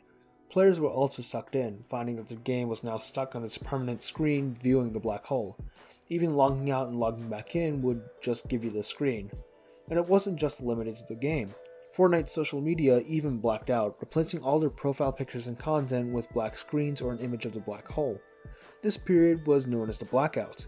The blackout lasted for 36 hours, from October 13th to October 15th, 2019. At the end, the blackout transitioned smoothly into the opening cutscene and first game of Chapter 2.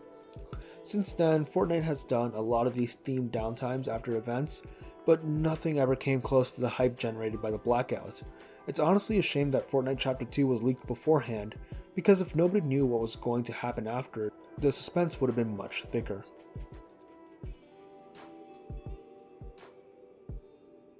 Before we start with Layer 2 proper, I do have some corrections from the last layer to include. First of all, I said that you could use V-Bucks and save the world. While this used to be true, it no longer is.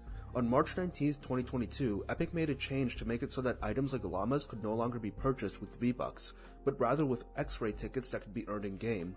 This is most likely to avoid getting hit with the controversy and possible legal action if they still continue to promote gambling. Next up, in the previous layer, I was confused as to why solo events were referred to in the plural. This is because I thought there was only one, the Chapter 2 Season 6 event, but I was in fact forgetting another. Chapter 3 Season 1 also began with a solo event, albeit on a much smaller scale. It's closer to a cutscene than an event in my opinion. Basically, after the downtime, you wash up on a small island on the edge of the new Fortnite map, where you meet the Foundation and some other loopers sitting around, and the Foundation gives this generic heroic speech about being the IO and escaping the loop, before the camera pans out to the intro cinematic of the season. So yes, I did miss this solo event. Finally, a couple of people mentioned that the Zapatron also did make a cameo appearance in the Imposters game mode, so thank you to them. With that being said, let's get to Layer 2 proper.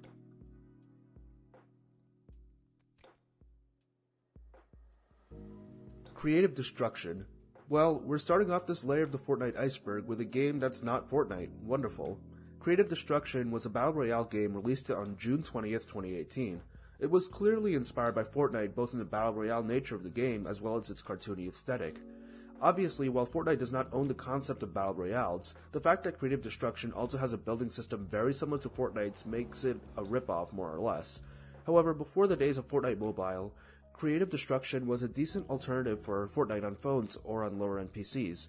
The game does seem to have a community of people who are nostalgic for it, but it doesn't have an active player base anymore.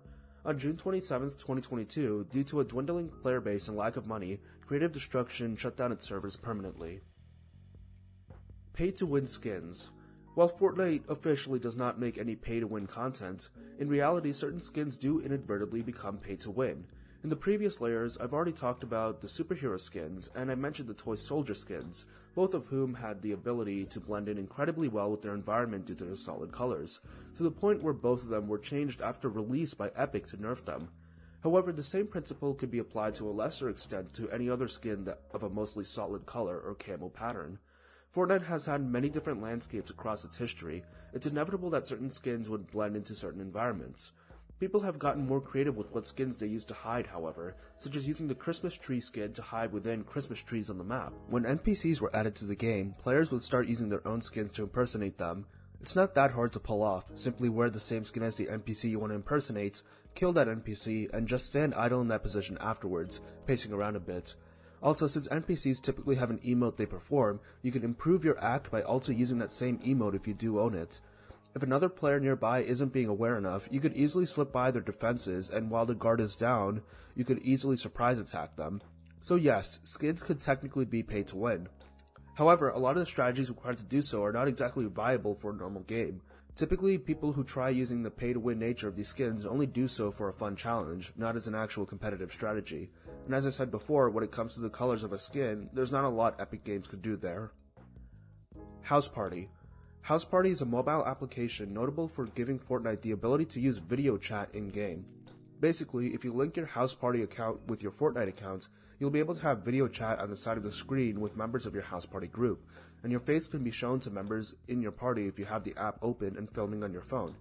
Personally, I don't see any reason to use this over normal voice chat, except for maybe an easy way to screen record multiple face cams, but it is good that Epic is giving us options.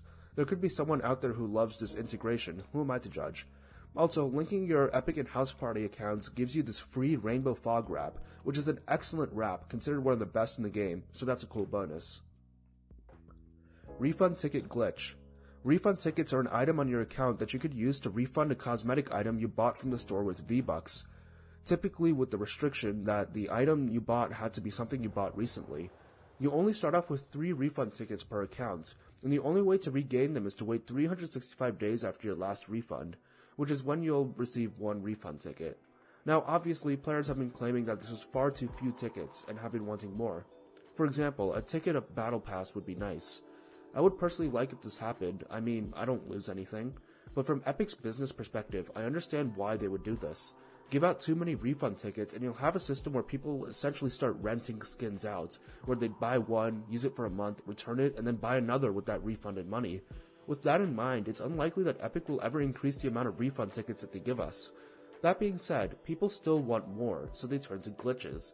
There have been several methods of trying to cheat the refund system, such as changing your computer's date, using special codes, and even activating certain glitches. However, this is against the terms of service, and will result in your account getting banned. There are still a bunch of scam videos on YouTube and TikTok claiming to tell you how to perform an infinite refund ticket glitch, but pay them no attention. Sure, it may suck that you bought a skin you didn't like and wasted your money, but wasting money for a skin is a lot better than getting your account banned, in which case all the money you spent on the account is now wasted. Among Us V-Bucks Glitch. Another Fortnite glitch came with the Among Us collaboration. During this collaboration, if you bought an Among Us star pack from the Epic Games shop, you would also get some Among Us cosmetics in Fortnite. Basically, the initial deal was that if you bought Among Us from the Epic store, you'd get the cosmetics. But considering that many people already have the game, they also included the star packs in the deal. Star packs are essentially the in-game currency of Among Us, and they're not terribly expensive, around $2. However, the glitch came when people noticed that if you bought the star pack and already owned the Fortnite cosmetics, Epic would give you 600 V-Bucks as a replacement. Now, 600 V-Bucks for $2 is quite the steal compared to the usual prices of V-Bucks. Even better, there was no limit on the amount of star packs you could purchase. So, if you spent $100 on star packs, you'd get around 30,000 V-Bucks. In comparison, through the packs in the game, you'd only get around half the amount of V-Bucks for the same real-life money. Obviously, this was exploited immediately, with many people using the opportunity to load up on V-Bucks for cheap. However, Epic did end up patching it so after you got the 600 V-Bucks once, you wouldn't get any more. And I think they never ended up punishing any of the exploiting accounts, because there really wasn't any way to prove that the person was buying tons of star packs for the exploit, or if they just wanted to buy a bunch of stars for the Among Us shop. So if you're able to make off with the V-Bucks, congrats on a successful heist. Samus collab. With the amount of crossover characters available in Fortnite, many players have been hoping for a character from a Nintendo game to make it into the Battle Royale. After all, we already have iconic characters from Xbox and PlayStation franchises, so why not finish off the big 3? Well, it turns out we got really close to getting one. During the Apple vs. Epic trial, a court document was leaked revealing a bunch of information about some of the internal workings at Epic Games. Looking at this, we find that a collab with Samus of the Metroid series was in the works. Considering Nintendo is very protective with their IPs, Samus is probably the biggest Nintendo character that would come to Fortnite, as Nintendo probably won't allow Mario or Zelda to appear in a game with guns. Samus, on the other hand, wouldn't look too out of place using firearms. This was also around the time Metroid Dread was going to be released, meaning that hype around the Metroid series would be high. However, Nintendo did have a condition for Epic. If a Samus skin was to be added to the game, it could only be purchased and used on the Nintendo Switch platform. This raises a bunch of problems. What happens if you bought it on the Switch, but then had to play on another platform later? Would you just lose the ability to put on the skin? It was for this reason that Epic denied the deal. However, it was in the works long enough to be teased in the Fortnite 0. Issue 3 comic, so there's that. It's a shame this fell through, but once again, Nintendo is very protective of their IPs, so I wouldn't get your hopes up for any Nintendo character to be coming to Fortnite. The Last Reality. The Last Reality was the third major faction in the Fortnite storyline. If the main storyline is about the war between the IO and the Seven, the Last Reality are like villains that pop in as a greater threat to both of them. They are known for traveling across multiple realities and invading all of them, corrupting them to further expand their influence. This is probably why they're called the Last Reality. If their goals are achieved, they would be the last reality left. The Last Reality have numerous subgroups within them, and so far we are aware of 3 of them. The first to be revealed chronologically is the Cube Legion. The Cube Legion consists of the aforementioned cubes, which are these concentrated amounts of dark matter that corrupt the surrounding area. They also seemingly have some sort of intelligence and independence. Next are the cube monsters. They come in various sizes and look like they're made out of stone with some sort of energy or magic holding them together. The leader of the cube faction is the Cube Queen, who has a humanoid form but could also take on the form of a golden cube. She led the invasion of the island in Chapter 2, Seasons 7 and 8, but was defeated. It's contested whether she died when the island flipped over or if she rifted away. Fun fact, the Origin, one of the members of the Seven, actually used to be the Cube King and the husband of the Cube Queen. However, after watching many realities get wiped out under his rule, he grew ashamed of his actions and abandoned his rule of the last reality, after which he joined the Seven. Another group within the last reality are the Chimera. They're actually closer to a slave army than their own faction. Presumably one of the many civilizations the last reality invaded, they were given the option to fight for the last reality or die. They act as the grunt forces for the last reality's invasions, as they are sent to weaken the natives before the actual invasion force arrives. We also see that the higher-ups of the last reality don't really care about the well-being of the Chimera, as in the Chapter 2 Season 7 event, the Cube Queen killed off her entire Chimera invasion force just to get the Cube Legion onto the island. The third group within the last reality is the Nothing. They invade realities by turning them into chrome, which consumes all, both landscapes and living creatures. The Nothing is an entity itself, supposedly the first being that ever existed, but on the ground it is commanded by the Herald. And the Nothing was actually the only faction in the last reality to succeed in their goals. They were able to wipe out most of the Seven, take over and destroy the island, and get the 0 point into the hands of the last reality. Well, that last part was only in a deleted scene from the Chapter 3 end events, but I'm treating that as canon because it makes the Herald's action make so much more sense. At least it showed why the Herald was willing to sacrifice herself. But of course, the 0 point is too powerful and escaped the grasp of the last reality, and the surviving loopers under the guidance of the Paradigm were able to reconstruct the island. The last reality will almost certainly return later, but I hope they build them up to be a proper threat. Sand Tunneling Glitch. Sand tunneling was a mechanic that was available in Chapter 2 Season 5. Basically, if you were in one of the sandy areas in the map, if you stayed still, you would sink into the ground. After a short time, you'd be completely underground, and would be able to move around quite quickly while tunneling. The catch, of course, being that you couldn't attack but were still vulnerable to attack. However, there were a couple glitches with this system. First of all, while underground, the camera would desync with the player, meaning that when you fired a weapon, the bullets would shoot from a place other than the player model, throwing off aim massively. Obviously, this got tunneling disabled immediately, and it was fixed shortly thereafter. Redacted Bunker. The Redacted Bunker was a landmark first introduced in Chapter 2 Season 1. It was a massive bunker built into the mountainside, with a door that is inoperable and indestructible. Obviously, with the inherent mystery with the location, many people speculated what was behind the locked doors.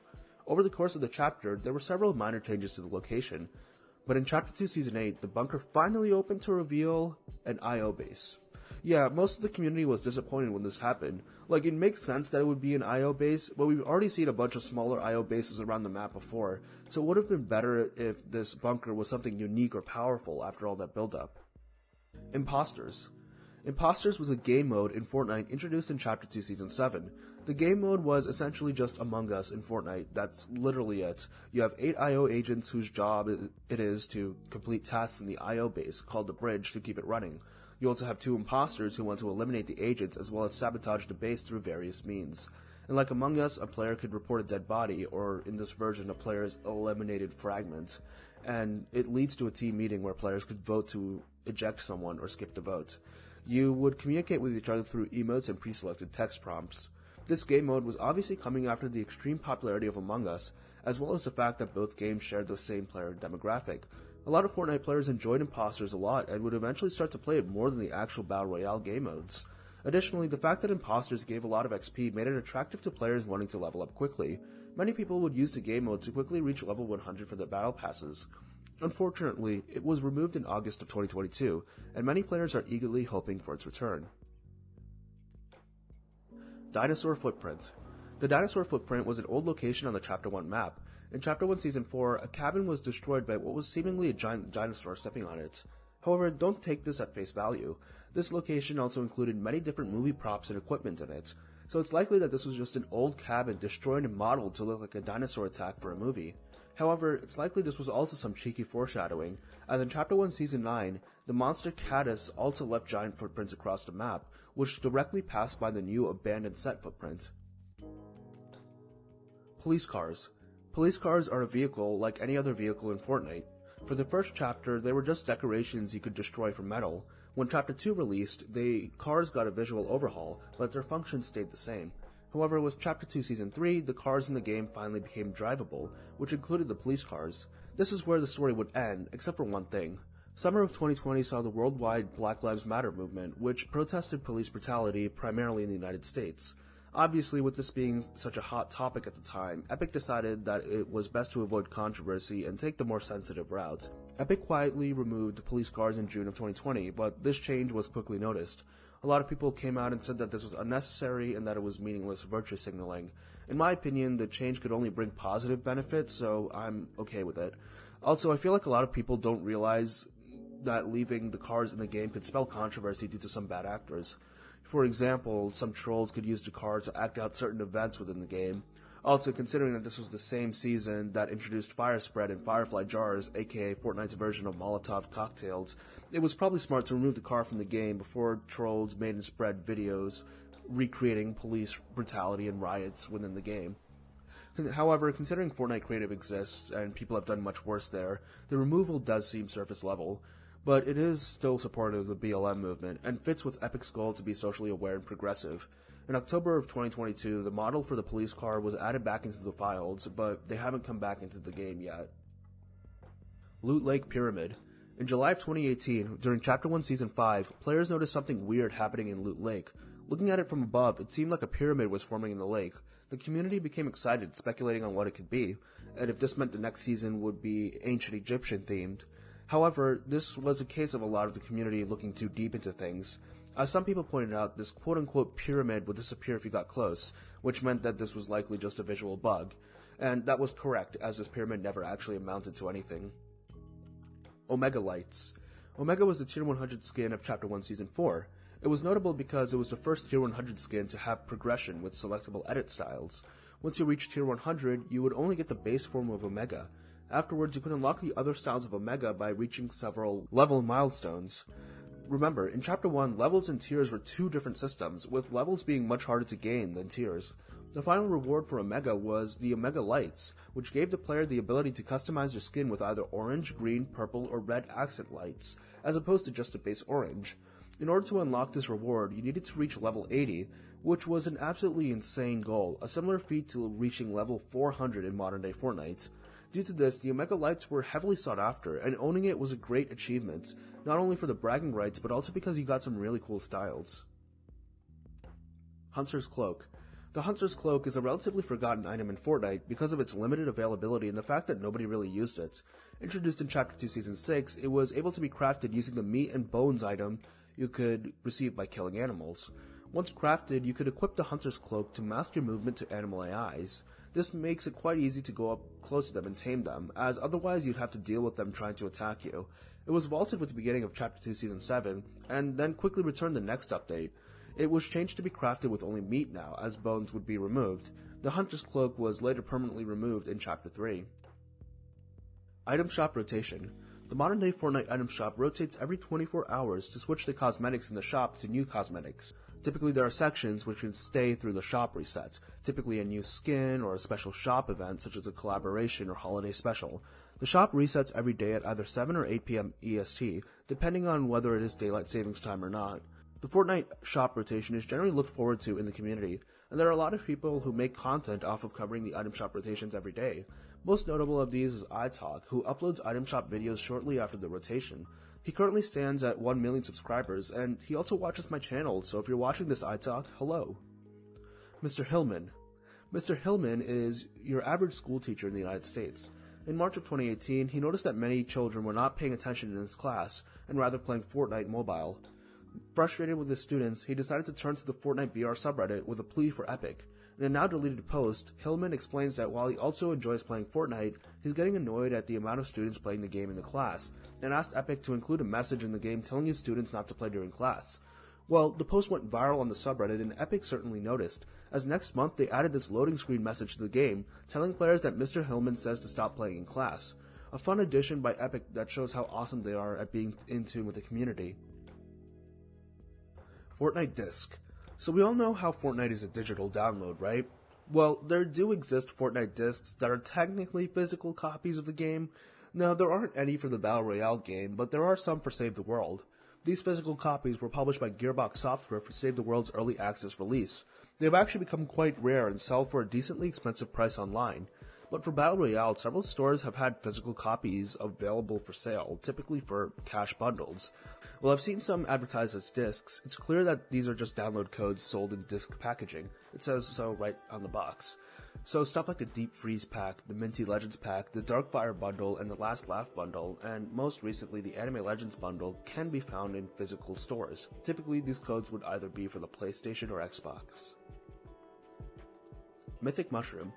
The Mythic Mushroom was a type of consumable added in Chapter 2 Season 3. As the name suggests, it was a type of mushroom. Typically, mushrooms are blue and give the user 5 shield when consumed.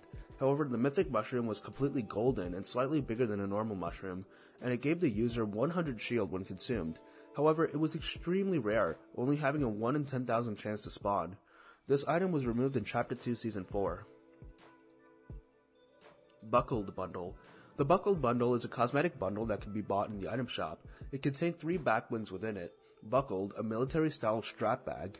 Slashed, a green survival pack damaged by tears from claw marks. And Vintage, a normal orange worn-out backpack. This bundle was sold in the item shop for 800 V-Bucks. What makes this bundle notable is the fact that it only ever appeared once in the item shop, on August 29, 2018, and since then it has never come back. It's pretty strange as to why these items specifically haven't returned. There was a post in October of 2018 asking why they haven't come back yet, and I'd like to know what the author of that post thinks now. In the comments, there were people saying that the bundle was a back-to-school promotion, which I guess makes sense with the release date and the content. But since then, we've had 4 more back-to-school seasons, and they were nowhere to be seen. There has been more discussion here and there online about why this bundle hasn't come back, and the prevailing theory was that it didn't sell well. Even in the post talking about it after it became rare, a good half of the comments were talking about how terrible the backblings looked, so it's likely very few people bought them when they came out. However, I personally really like all of them, especially the vintage backpack. It would look great on a bunch of casual skins. Epic has been releasing a bunch of really old items in the shop recently, but this has yet to make a return. Hopefully it comes out soon, because they'll surely make a lot of sales because of all the people waiting for it to re-release, as well as people buying it because it's rare. Porta-Forts. The Porta-Fort is a throwable item in Fortnite which immediately spawns a defensive structure upon landing. The structure is a metal tower that opens up at the top to provide players with defense and high ground position. The bottom of the tower contains tires to allow players to bounce up to the top layer. It was released in Chapter 1 Season 3 and was actually quite the controversial item. Players believed that such an item would close the building gap and make it so that knowing how to build well would no longer matter. However, the item did not turn out to be as overpowered as initially feared. Over the years, the Porta-Fort has had several variations. One notable one is the Porta-Fortress, a much larger version of the Porta-Fort introduced in Chapter 1 Season 4. Not only was the Porta-Fortress taller than the original Porta-Fort, it was also wider, meaning that it couldn't be knocked down as easily. Also, the structure had bounce pads on the side of it, meaning that players at the top of the structure could easily get down without fall damage, while also rushing someone in that direction. Most recently, we have the Porta-Bunker. Introduced in Chapter 3 Season 4, it would spawn a small bunker with a ramp for attacking as well as an interior area for cover. It even has tires on the sides to launch the player away from the bunker, similar to the bounce pads in the Porta-Fortress. However, unlike the other structure, the bunker is not made of player-built tiles, so it couldn't be edited like the metal mats making up the other 2 structures. This is probably because the Porta-Bunker was added specifically with the zero-build game mode in mind, which bars building and editing. Trap Tower. The Trap Tower is a type of player structure in Fortnite meant to trick enemies into getting eliminated. Popularized by CypherPK in early 2018, Trap Towers were large 1x1 towers whose insides would be filled with spike traps. The bottom of the tower would have a launch pad to launch a player upwards into the spike traps, and the top of the tower would be blocked off. The strategy would be that you lure a player into a trap tower. They see you using the launch pad at the bottom and jump on it to chase after you, but they realize too late that the top is blocked, and the multiple traps activate, instantly killing them. Trap towers would become a fun way to try to get some kills in a match, and over time they would go through some modifications, such as using tires at the bottom instead of launch pads. However, as spike traps would later be removed for large periods of time, the popularity of trap towers dwindled. But in September 2022, with the CypherPK Icon Cup, Epic Games actually added their own version of a trap tower. The CypherPK Trap Tower was a throwable item which would spawn a 5-story tall tower that had tires and a launch pad at the bottom to launch a player into the spike traps above. Hotspots. Hotspots refers to a mechanic that has been implemented here and there throughout Fortnite's history. Every match, 1 to 3 randomly chosen locations, shown on the map with golden colored text, will be chosen as hotspots for that game. These locations would have these loot carriers flying around, which when destroyed would drop loot. The idea was that since so much loot would be available easily, many people would drop here, making it a hot spot. Hotspots were introduced in Chapter 1 Season 9, and then stayed for Chapter 1 Season X. It was removed in Chapter 2 Season 1, and only returned very recently in Chapter 4 Season 1. Xenon. Xenon is a Brazilian streamer known for his young age, and how great of a player he is for that age. In 2020, he was able to qualify in a FNCS Invitational, but since he was 9 years old then, his account got banned for playing in any competitive playlist until his 13th birthday, as Epic's terms of service say that anybody under 13 can't compete in competitive tournaments. After this happened, many people came out in support of Xenon, claiming that his ban was too extreme or that he should be unbanned. These people included Ninja, who said that he shouldn't have been banned from Fortnite Arena, as that game mode didn't have cash prizes, as well as FaZe Banks, who said that they shouldn't be surprised that the game marketed to children had children playing competitively, and that Epic should be encouraging children to get into esports. In May of 2020, the hashtag FreeXenon began to circulate as the community became aware of the situation. Xenon did actually end up getting unbanned from Arena, which is fair. There was a lot of misunderstanding going around, as many people falsely believed Xenon was banned from Fortnite altogether, so that might have made more people angrier. Also, no matter how sympathetic Xenon may seem, he did break the rules and compete illegally, so the ban was somewhat justified. Bud the Mushroom. Bud the Mushroom was a weird AI that made appearances in Chapter 2 of Fortnite. In Chapter 2 Season 2, Bud was added for a single day. You could find him in Wailing Woods, and after waking him up by dancing, you could give him 100 wood, after which he would follow you around, constantly giving you health and shield if you weren't at full health or shield. However, Bud was very buggy during his implementation, and although rare, he was a tad overpowered, which may have been reasons as to why he was removed after just one day. However, Bud returned in Chapter 2 Season 8, where 2 of them could be found near Madcap's barn. If you find them, you could dance in front of them, and they in turn would respond by flossing at you. However, they would not give you any benefits. Kingsman Umbrella. The Kingsman Umbrella was a legendary melee weapon introduced in Chapter 2 Season 2. It had 3 functions. First, it could be used to hit opponents for damage or items for materials, although you'd be getting less material than if you just used your harvesting tool. You could use it to block incoming damage by opening up the umbrella, acting like a shield. You could also use it to negate fall damage, as if you started falling from a high area, you could open the umbrella to glide for a couple of seconds, but it would collapse quickly after. Many people thought that this was actually collaboration with the Kingsman series, as that was a franchise where spies use umbrellas as weapons. However, this actually wasn't a collaboration, despite the name. The item fit with the spy theme of Chapter 2 Season 2, and spies using umbrellas is not something limited to the Kingsman franchise. As for the name, I'm not really sure how Epic got away with that. Old Traps. Throughout Fortnite's history, there have been many traps added to the game.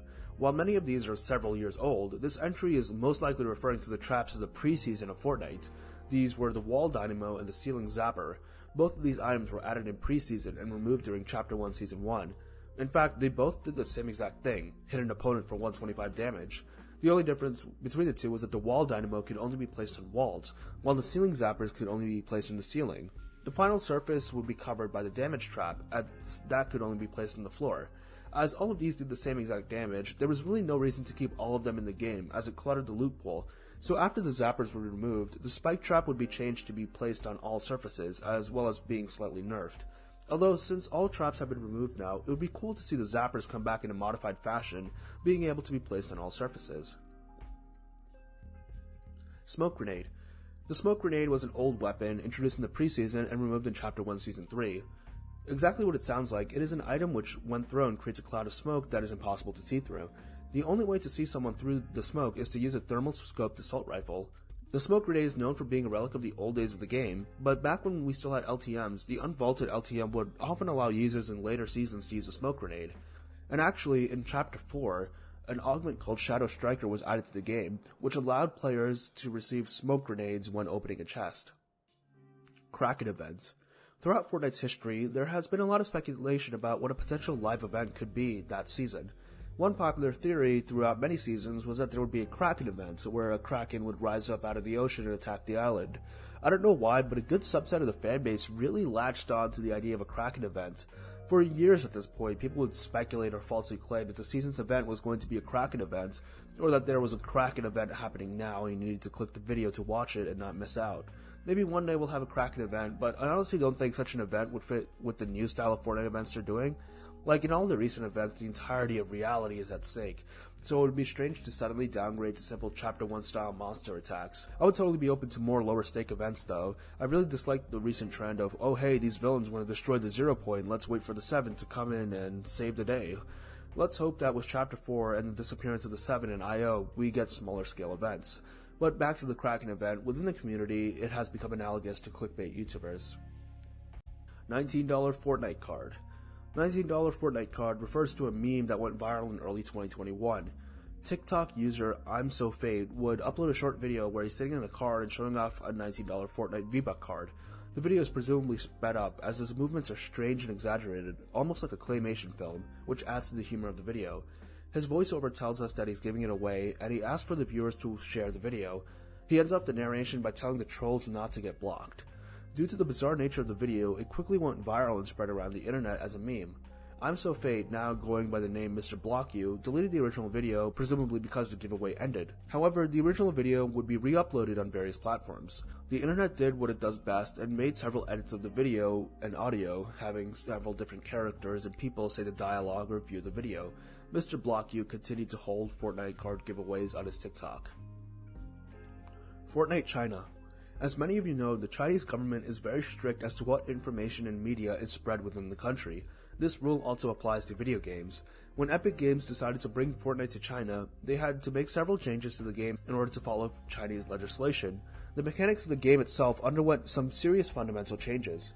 In the game, when a player reaches a high number of eliminations in the match, they're given the opportunity to leave the match but be granted a victory royale. As such, a player can get a win in a match without actually eliminating everybody else, and this method means multiple people can win a single match. Also, matches are exactly 20 minutes long. Anybody alive at 20 minutes will be granted a victory royale. This means that it's a lot easier to get a win in Fortnite China. Also, you don't lose HP in the storm. There's a third storm health bar that decreases in the storm and recharges outside the storm. There are no LTMs in the game except for certain events like Chinese New Year, helping reduce the amount of time players spend in the game. Also, if a miner logs 90 minutes of playtime on the weekdays, or 3 hours of playtime on the weekends, players would no longer be able to complete challenges and their XP gain would be cut. Instead, a message pops up telling the player to study for school instead. This is in order to comply with a Chinese law binding children from playing more than that amount on those respective days. This is also why the game was made easier and shorter, so players could get more out of the time they play. Another reason was to compete with PUBG. PUBG was already very popular with more hardcore gamers in China, so making Fortnite easier was to appeal to the casual Chinese demographic. China also has strict laws when it comes to microtransactions in gaming, so every 6 days players would get 400 V-Bucks for free instead of actually buying V-Bucks. The Battle Pass is also free, although you'd have to reach level 30 in order to start earning rewards.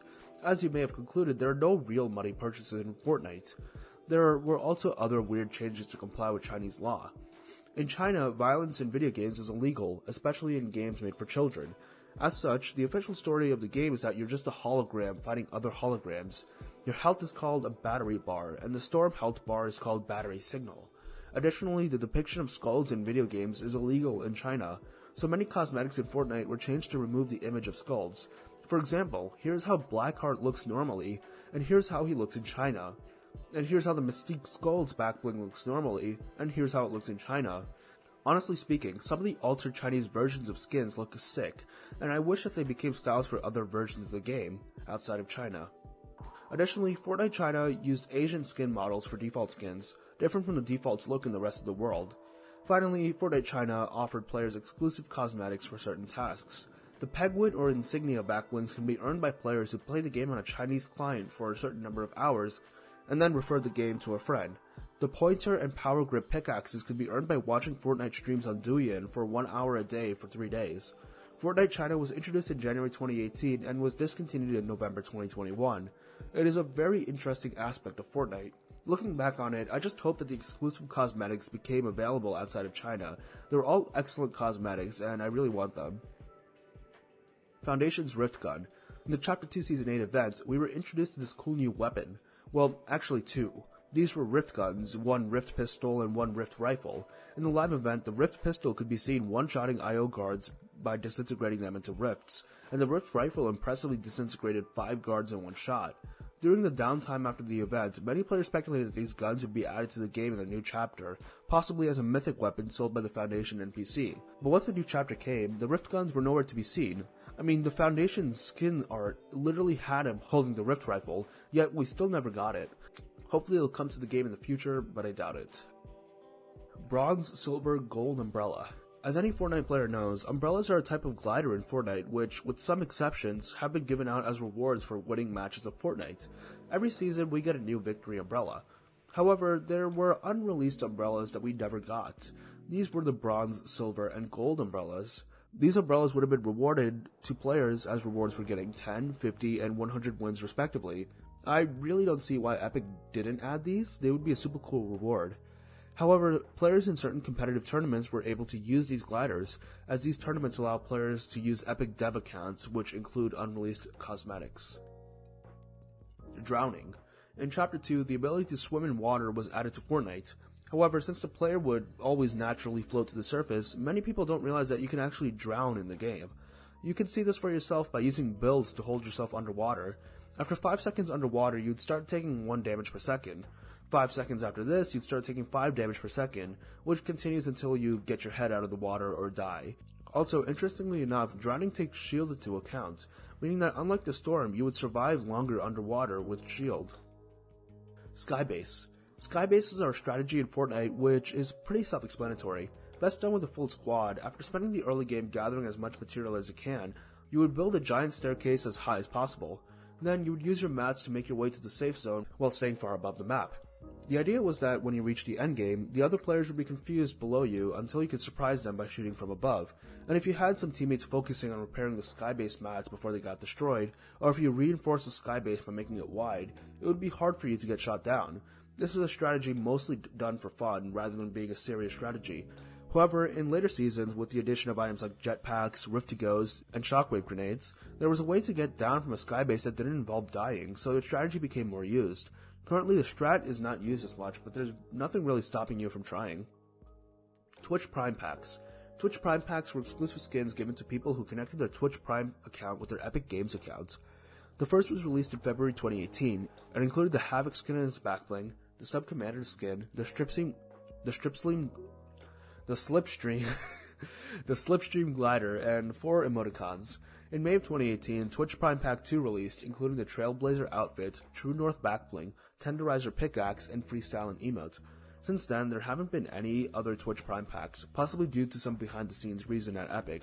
In Chapter 1 Season 5, the Archetype skin in a set was leaked as Twitch Prime Pack number 3, but these leaks turned out to be wrong, as the set will be sold normally in the item shop. Guidebooks. As with many video games, Fortnite has a plethora of official and unofficial guidebooks you can find for sale. You can find the official guidebooks sold by Epic Games directly on Amazon.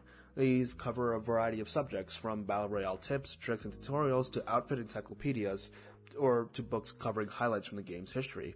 The Battle Royale guides cover stuff like fighting smarter, using the environment to your advantage, and a list of the best places to land for loot. However, the fun begins with the unofficial guides. While many of these guidebooks did contain relevant information, some of them were just weird in concept and clearly made by people who had no clue of the game, while others offered up some strange information. In this book called Hacks for Fortniters, a page caught the attention of Reddit user VadiaRS. They made a post titled, "What Clown Wrote These Guides?" containing the image of the book.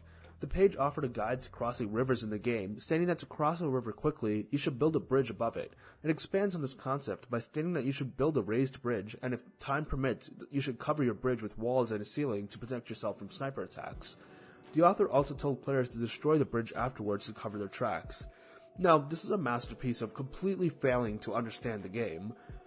First of all, in Chapter 1, the rivers were extremely shallow and didn't hinder movement whatsoever. It took you no time to cross. You did not need to build a bridge, much less a covered bridge. Next up, unless you are planning on staying at the bridge, there is no reason to build cover. It just wastes time, mats, and ironically, staying in one spot opens you up to sniper fire. There is no need to destroy your buildings to cover your tracks. That's just not something that's important in Fortnite. The storm bunches players up anyways. The image went viral on the Fortnite BR subreddit, and people started to use the advice ironically. Posts and comments about building covered bridges to protect yourself from adversaries would be circulated around the subreddit, and covered bridges would go on to become an inside joke in the community. Height limit. It should be obvious that Fortnite has a height limit. After all, you can't just keep going up as high as you want. You can find out very easily what the build height limit is by just building upwards until you're not allowed to anymore. This height is around 240 meters or 40 mats from ground level. However, you, the player, can still go higher. With items like launch pads, impulses, jetpacks, and planes, you can get up to 500 meters. Using the quad crasher, Dr. Lupo hit just above 1,000 meters before he died, due to hitting the death barrier at this height. But that's as high as Epic wants us to go. It's not the true height limit. Not even close. In Chapter 1, Laserbeam, using a glitch involving the shopping cart and balloons, was able to break past the death barrier and reach incredible heights. In the video, he spent a stupidly long amount of time just floating up and reached around 250,000 meters in height before purposefully jumping back down, which just looked awesome. After repeating the process again and going AFK, he was able to reach 570,000 meters before his internet disconnected. This is currently the highest anyone has ever gotten in Fortnite, but since he was cut off, it's possible that you could go much, much higher. Pennywise. Several weeks into Chapter 1 Season X, players found red balloons scattered across the map, all of which were attached to sewers. If you popped a balloon with your pickaxe, a creepy laugh could be heard. Now, this was obviously a reference to the franchise It, a horror series iconic for the character Pennywise, who appears as a creepy clown who hangs out in sewers and is often represented by a red balloon. Players thought that an It collaboration would be coming into the game soon, especially considering that the It Chapter 2 film was releasing soon. However, this never happened. It's more likely that Epic devs were making a reference rather than promotional material. Fireworks show. So this is actually wild, as it's a Battle Royale live event where I didn't even know it existed before researching this. Like, I thought I knew all of them, even the most obscure ones, but I guess I was proven wrong. In Chapter 3 Season 3, in order to celebrate No Sweat Summer, at midnight, no matter what time zone you're in, a fireworks show would play behind the Foundation statue. Although short, the fireworks show is quite spectacular. It's a cool mini-event, and I'm glad Epic put it in the game, even though I had no idea it existed. Save the World Alpha. We have seen footage of the alpha version of Fortnite Save the World from 2014. Obviously, the core tenets of the game are there, but there's noticeable difference in the visuals, especially the UI. The game itself, especially the character movement, feels extremely slow compared to today though. I don't know if it was just the people playing the game in the footage, but it seems like there wasn't any sprinting in the alpha version. While I was researching this topic, I came across a tweet that claimed something funny. Looking at early promotional art of the game, we can see that it was called Fortnite, like the actual word Fortnite, the old English term for 2 weeks. However, according to the Twitter user Cut Video Game, this spelling was changed to the Fortnite we know today because Tim Sweeney, CEO of Epic, saw a Reddit comment by user GamerMaster2000X saying Fortnite, more like Fort Lame. This supposedly distressed Sweeney so much that he changed the spelling to the one we know today. Now, I take this with a grain of salt because I haven't found any actual sources supporting this, but if this is true, this is absolutely hilarious. The fact that some dumb Reddit comment that happened to get over 1,000 upvotes changed the fundamental aspect of a game is amazing. Fashion shows. In spring and summer of 2020, a trend swept the Fortnite community: fashion shows. Fashion shows were a player-made competition where you would go up against other players and compete on what combo you wore, typically how good your skin, backbling, and pickaxe look together. If the judges think it looks good, you get to move on to the next round. If not, you get eliminated. The next round is typically an emote round, where you'd have to perform an emote which matches with your skin. This trend kind of fell off after the summer of 2020, and I honestly didn't really like the shows. Now don't get me wrong, my favorite part of Fortnite by far are the cosmetics, and I love making cool combos. However, with a lot of these fashion shows, the judges are biased and will often give wins to people just for having a rare skin or for using items in the same set, which is pretty lazy. This is where I'd like to plug the subreddit Fortnite Fashion. Fortnite Fashion is a place where people share very cool cosmetic combinations, and the level of effort you see here when it comes to cosmetics is unparalleled across the community. I'm going to be honest, Fortnite Fashion is the #1 reason why I still play Fortnite. I absolutely love the game's cosmetics.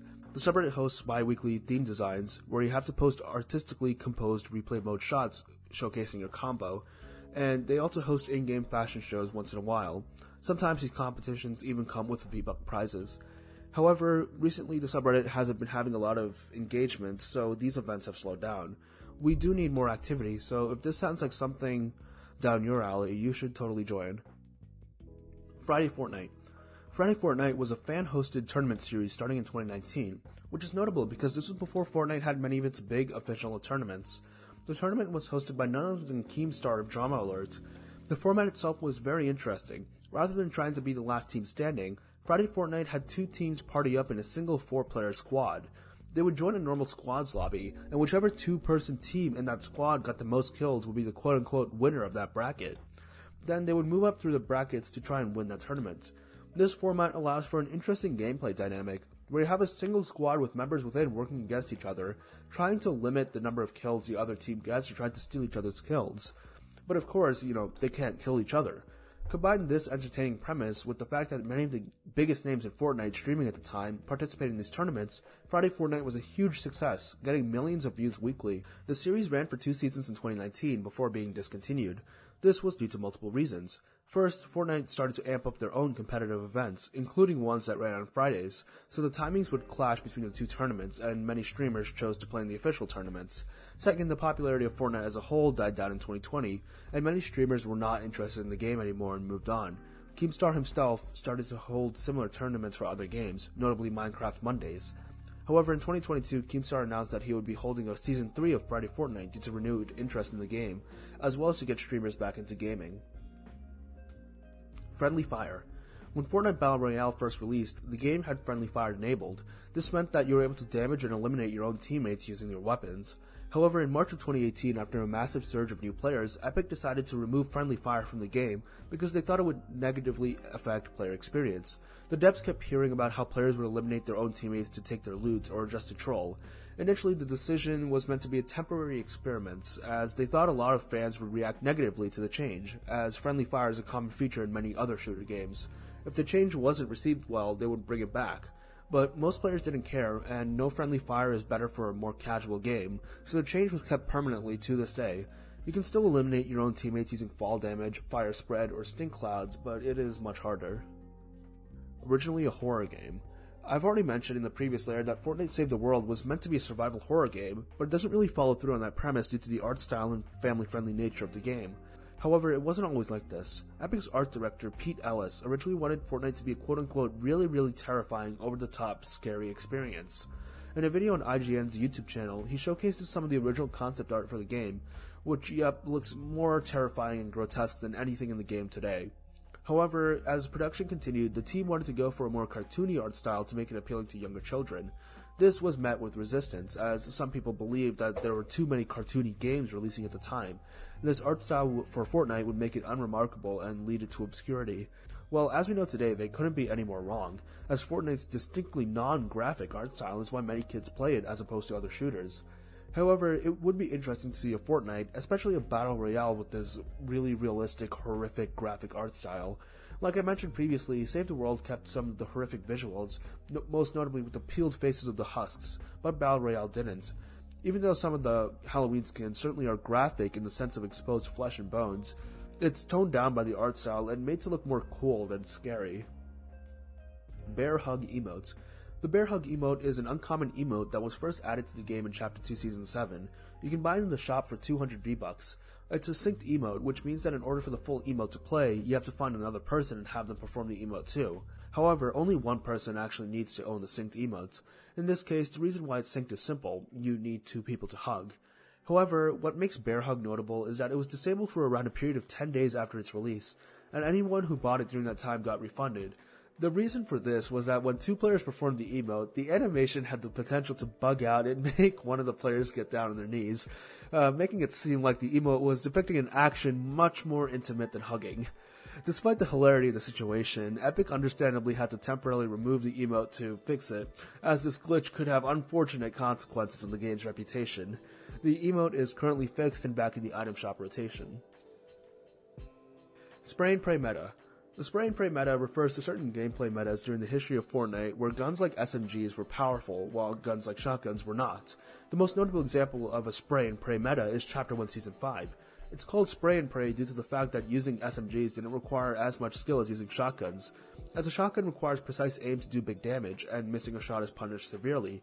On the other hand, weapons like the SMG, drum gun, and P90 didn't require much skill to use, as you really just had to point in the direction of your opponent and click the fire button, and you'd get off similar amounts of damage. Spray and pray meta also especially annoyed skilled players because it lowered the building skill gap, as powerful SMGs could destroy builds faster than they could get rebuilt. Spray and pray is not a phrase exclusive to Fortnite, but it was such a common complaint, especially during Chapter 1 Season 5, that in Chapter 1 Season X, the Week 2 missions were named Spray and Pray. This name had a double meaning here. The challenges not only involved dealing damage with weapons like SMGs and miniguns, but it also involved using sprays and finding spray cans across the map. Burger in California. In the days leading up to the release of Chapter 1 Season 5, a curious discovery was made in the California desert. A giant recreation of the Burger mascot was found. On July 6, 2018, Twitter user Celeshaloni made a tweet saying, "What is this? I'm in the middle of the desert. Why is this here?" Shaloni, who said that he didn't play video games, didn't know that this mascot was from Fortnite, and claimed that he found it as he was scouting the desert for photoshoot locations.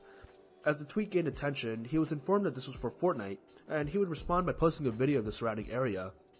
In the video, we could notably see an 80s-style cop car very similar to the ones in Fortnite at the time, as well as a sign warning of a nearby anomaly. Quickly, other fans of the game traveled to the location to see the burger for themselves, and were met by a mysterious person. They handed visitors a calling card with the words Agent Number 3768 written on it, as well as a phone number. When calling the number, you could hear sounds of rifts. Now, players all knew that the burger in the desert was related to the burger in the game getting taken away by a rift, and people instantly began speculating if other Fortnite objects would start appearing in the real world. Caught up in the hype, many people began to theorize potential locations for other objects, most notably the lodge sign at Lonely Lodge in the Tomato Head. One theory stated that the location of these objects on the Fortnite map corresponded to their potential location in the United States. For example, Greasy Grove, where the Burger came from, was located in the southwest of the Fortnite map, and ended up in the southwest United States. Also, people found out that the phone number given was from Esterville, Iowa. Iowa had a location called Fort Defiance State Park, and there was a lodge that looked very similar to the one in Fortnite. It matched a geographical theory, as Iowa and Lonely Lodge were in the same geographic areas on their maps respectively. The evidence was mounting for an ARG, and people even speculated that the agent in California would become a skin in the Season 5 Battle Pass. However, nothing did end up happening, and the agent was never referenced again. Looking back, many people just think that this was an abandoned ARG meant to hype up Season 5. However, I don't think this was the actual case. Epic probably never meant for the burger to be found. Think about it, Chapter 1 Season 5 began July 12, 2018. The burger was found on July 6, 2018. If they really wanted this to be an ARG, they definitely would have given it more time than less than a week. Also, the location is interesting. Salashaloni really did just happen to stumble upon it. He most likely wasn't hired by Epic to post about the burger. And if Epic did want people to find it, why would they put it in the middle of the California desert?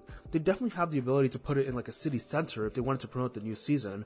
That way a lot more people would see it and it would make the news a lot faster.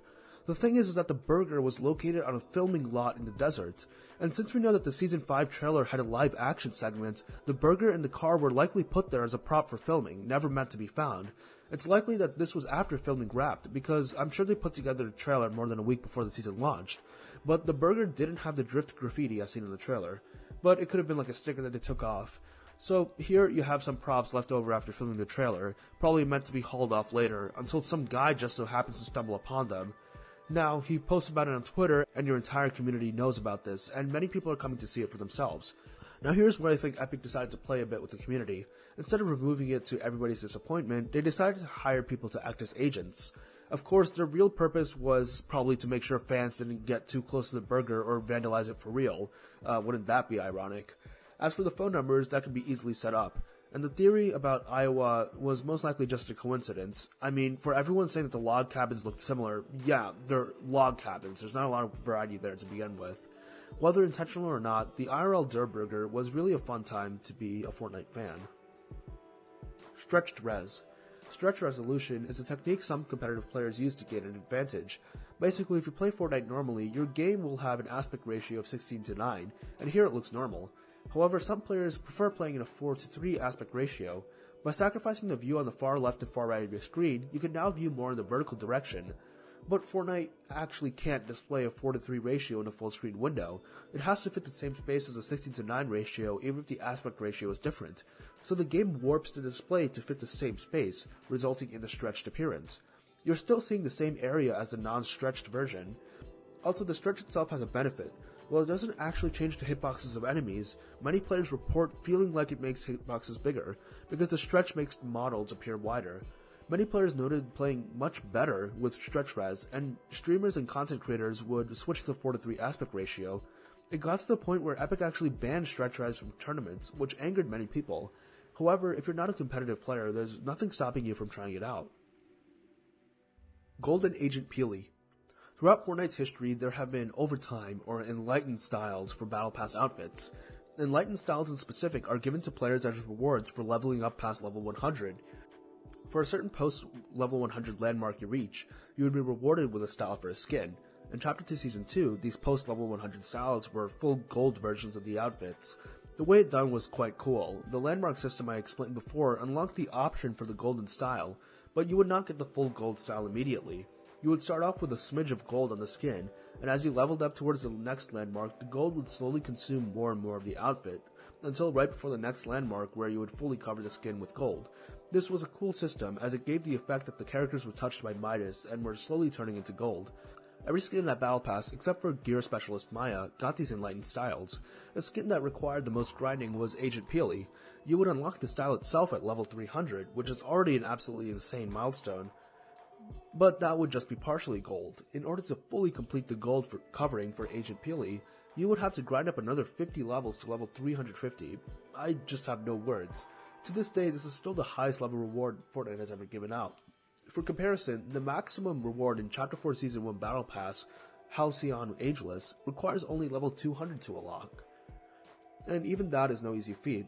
Level 350 is, in a matter of speaking, a whole nother level. You would basically need to make Fortnite your full-time job in order to get this skin, and people did. Even if you did every single challenge, completed every milestone, got every XP coin, you would still be over 100 levels away. For hours upon hours, every single day, people will grind out Fortnite to get this final style. And grinding Fortnite doesn't just mean playing the game. No, you need to forsake the actual gameplay and only participate in pre-planned routes to perform tasks like opening chests, to maximize the XP you got that game. Many people were understandably upset and confused. Why would Epic put in a reward that required players to make the game their whole life? Was it just for the people who dedicated their life to the game? I mean, since Chapter 2 Season 2 was during the beginning of the lockdowns, maybe they thought that kids wouldn't be doing schoolwork and would be instead playing Fortnite all day? But even then, simply just playing the game wasn't enough to get the reward. Was it to encourage buying the entire Battle Pass at Tier 100? Like I said, that wouldn't help as well. Yes, Epic obviously benefits the more hours people play and the more money people pay, but they don't need to include this unattainable goal. Luckily, since then, Epic has never put such a ridiculous goal for the final bonus style, but if I ever see a Golden Peely in game, I'd feel a mixture of respect and pity. Respect because they put in so much time and effort for the skin, and pity for the same exact reason. Black Hole Minigame. During the multiple-day blackout after the Black Hole event, players found that if you inputted the Konami code on your keyboard, or a modified version on a controller, you'd find yourself playing a cute little minigame. Based off Space Invaders, the minigame would have you moving a pizza slice and shooting lasers to destroy burgers hurtling at you. After some time, you'd find yourself fighting against a giant Durburger boss, shooting volleys of lasers. After defeating it, the cycle would just repeat until you got eliminated. On the side, you could see a tab called High Scores, with Jonesy having 92,600 and Peely having 92,786. This, of course, was a reference to the Chapter 1 Season 8 trailer, where Jonesy and Peely were playing the same exact game in the bunker. Obviously, the goal here is to beat Peely's high score, but it was purely just to have something to work towards. There was no reward or even acknowledgement if you beat his high score. It's cool that Epic coded this in so we'd have something to do in-game during the downtime, and I wish all the other post-event downtimes had something similar. I won't really get a chance to talk about this again, but I felt like they had the perfect chance to do this with the Chapter 3 end event. It's almost universally agreed that this was one of the worst story live events ever, especially comparing it to the spectacular end events for the previous two chapters. Basically, it was just a pre-rendered video showing the island getting destroyed in an anticlimactic manner, with the actual event being these mini-games that slowly brought fragments of the island back together, with the event ending with another disappointing video. I feel like the event would have been so much better if it actually focused on the destruction of the island, like the other end events, and have that be the big climax. And I'm not sure how feasible this is, but have players be able to do these minigames in the downtime, slowly getting pieces back for the island. It perfectly fits the island reforming in the downtime for the next chapter, and you can even show off teasers for the next chapter in-game as more chunks are added to this little downtime island. And then once downtime ends, that's when you show the final cutscene, as that was basically the trailer for the new season. The thing is that the minigames in the Chapter 3 end event weren't inherently bad. I actually liked them, but as a standalone event, they were not good. So here's hoping that there's more downtime minigames in the future. Stone Family. The Stone Family was a small side storyline told through map changes that played out over several chapters. People were actually quite invested in this cute little plot. In Chapter 1 Season 7, a group of rocks on the map formed into a stone man. As they started wandering the island, another group of rocks formed a stone lady. Both wandered the island until at the end of the season they found each other, though still far apart. Not together quite yet, they waved at each other and started to move closer, but the story seemingly ended in tragedy when the earthquakes created a volcano in their location, supposedly destroying them. However, in Season 8, both of them reformed and tried to reach each other from the opposite sides of the volcano. The stone man found a flower, intending to give it to the stone lady. Both of them found each other on the opposite side of a lava stream. The stone lady was able to make it halfway across to a spot untouched by the lava, but the stone man began to submerge under the lava. Still, he kept the flower held up above the lava surface, and after being helped up by the woman, both were finally together. In Season 9, the couple settled down, farming flowers, raising a little stone child. The child began wandering away and found a stone dog, adopting it. The stone child tripped off a cliff, holding onto a ledge for dear life. His mom and dad saw but could only watch as they were too far to help. Luckily, the dog saw and pulled the child up. We finally have a full family, complete with a pet, and we can assume that they lived happily ever after. Well, until the black hole destroyed the whole island. But we did get hints that they survived. During the IO's occupation of the island in Chapter 2 Season 5, one of their supply elevators, after opening, had the chance to reveal none other than the stone dog, leading to the assumption that the rest of the family was being imprisoned by the IO. The rest of the family finally returned to the island in Chapter 3 Season 2, literally rising out of the sand. They settled down on a small farm, and that is the last from them for now. Block Controversy. Just a heads up, this entry will cover and show an in-game depiction of someone ending their own life via hanging, so skip forward if you are not comfortable with that. We've already gone over the block. It is a location that features fan-made builds. One of these builds, Mysterious Mansion, was added to the game, but was unexpectedly removed and replaced with a previous block entry. But why? Well, in the original creative map, in the basement of the mansion, we see this, a character model suspended from the ceiling with rope, with a chair toppled over below her. It is obvious what this is depicting. Supposedly, the creator of the map, Fury Leaks, said that this was just a misunderstanding over a joke, but that really doesn't hold up for obvious reasons. In the actual block location, there was no character model, obviously, but there was still a toppled chair under a rope. Some members of the community took offense to this and said that Epic should at least screen their maps for this type of content before endorsing it by adding it to the block, which, fair enough. Epic Games would later say that they removed the content of this block because it violated their terms of service. The Stable Rift Portals. In Chapter 1 Season 6, if you dug underneath the hedge maze, you could find a laboratory of sorts. It seems like the people in this lab were studying rifts, as they had one being studied under some machinery. More interesting, however, are the stable rift portals they developed. There were 4 sets of these, each facing in its own direction. From the lab, the 4 rift portals would teleport you to different locations in Wailing Woods, where you can exit through a rift portal as well. However, these rifts were stable, so you could actually go back and forth as much as you wanted. This is interesting because this is the only time we've seen rifts act like these, stable portals. I mean, they're 100% rifts, they share visual similarities, but they have a set destination, don't have a time limit after using, and can be returned to from the other side. After Wailing Woods got destroyed, such portals never returned. It's possible that this was meant to be more widespread afterwards, but Epic decided against it for some reason. Skull Cave. The grotto is a fan-favorite location from Chapter 2 Season 2. It's a spy base located within the ground on the coast of the island. Like other POIs with NPCs in Chapter 2 Season 2, players would be able to choose the allegiance of a location by either choosing the Ghost or Shadow style for that location's associated skin. When people chose the Shadow style for Brutus, the location also turned its allegiance to Shadow, meaning that the henchman and Brutus himself switched to a Shadow look. The POI itself also got a huge change, with a giant skull appearing in the cliffside leading into the structure. This was, obviously, extremely cool. Unfortunately, with the Season 3 flood, the grotto was filled up and no longer accessible. The holes in the skull were also covered up with rocks to prevent the water from coming out. Unfortunately, despite being a location players wanted to come back badly, the grotto never came back and had all traces removed with Chapter 3. Eye of the Storm Tracker. The Eye of the Storm Tracker was an item which was in Battle Royale for only 30 minutes. Added with the 4.2 update in Chapter 1 Season 4, the Eye of the Storm was an item that, when in your inventory, would have the minimap show not only the next storm circle, but the circle after the next one. This was very useful, as knowing the position of the circle before others would allow you to camp at the edge of that circle and fight from a stationary position against people rotating in with their backs to the storm. However, this item was mistakenly added, and it was pretty buggy. For example, the visuals were bugged, as the item took the appearance of the skirmish backbling when worn, which is not how it's supposed to look. Despite being a unique and useful item, it was never added back to the game after its removal. However, its functionality would return in multiple forms. First was through the Storm Scout Sniper, which was a sniper that would show the next circle when scoped in. The code was basically just reused for the item. Another example is the Forecast perk from Chapter 4 Season 1. Once again, it would allow you to see the next circle. So, while the item itself will most likely never return, it has returned in spirit. First person mode.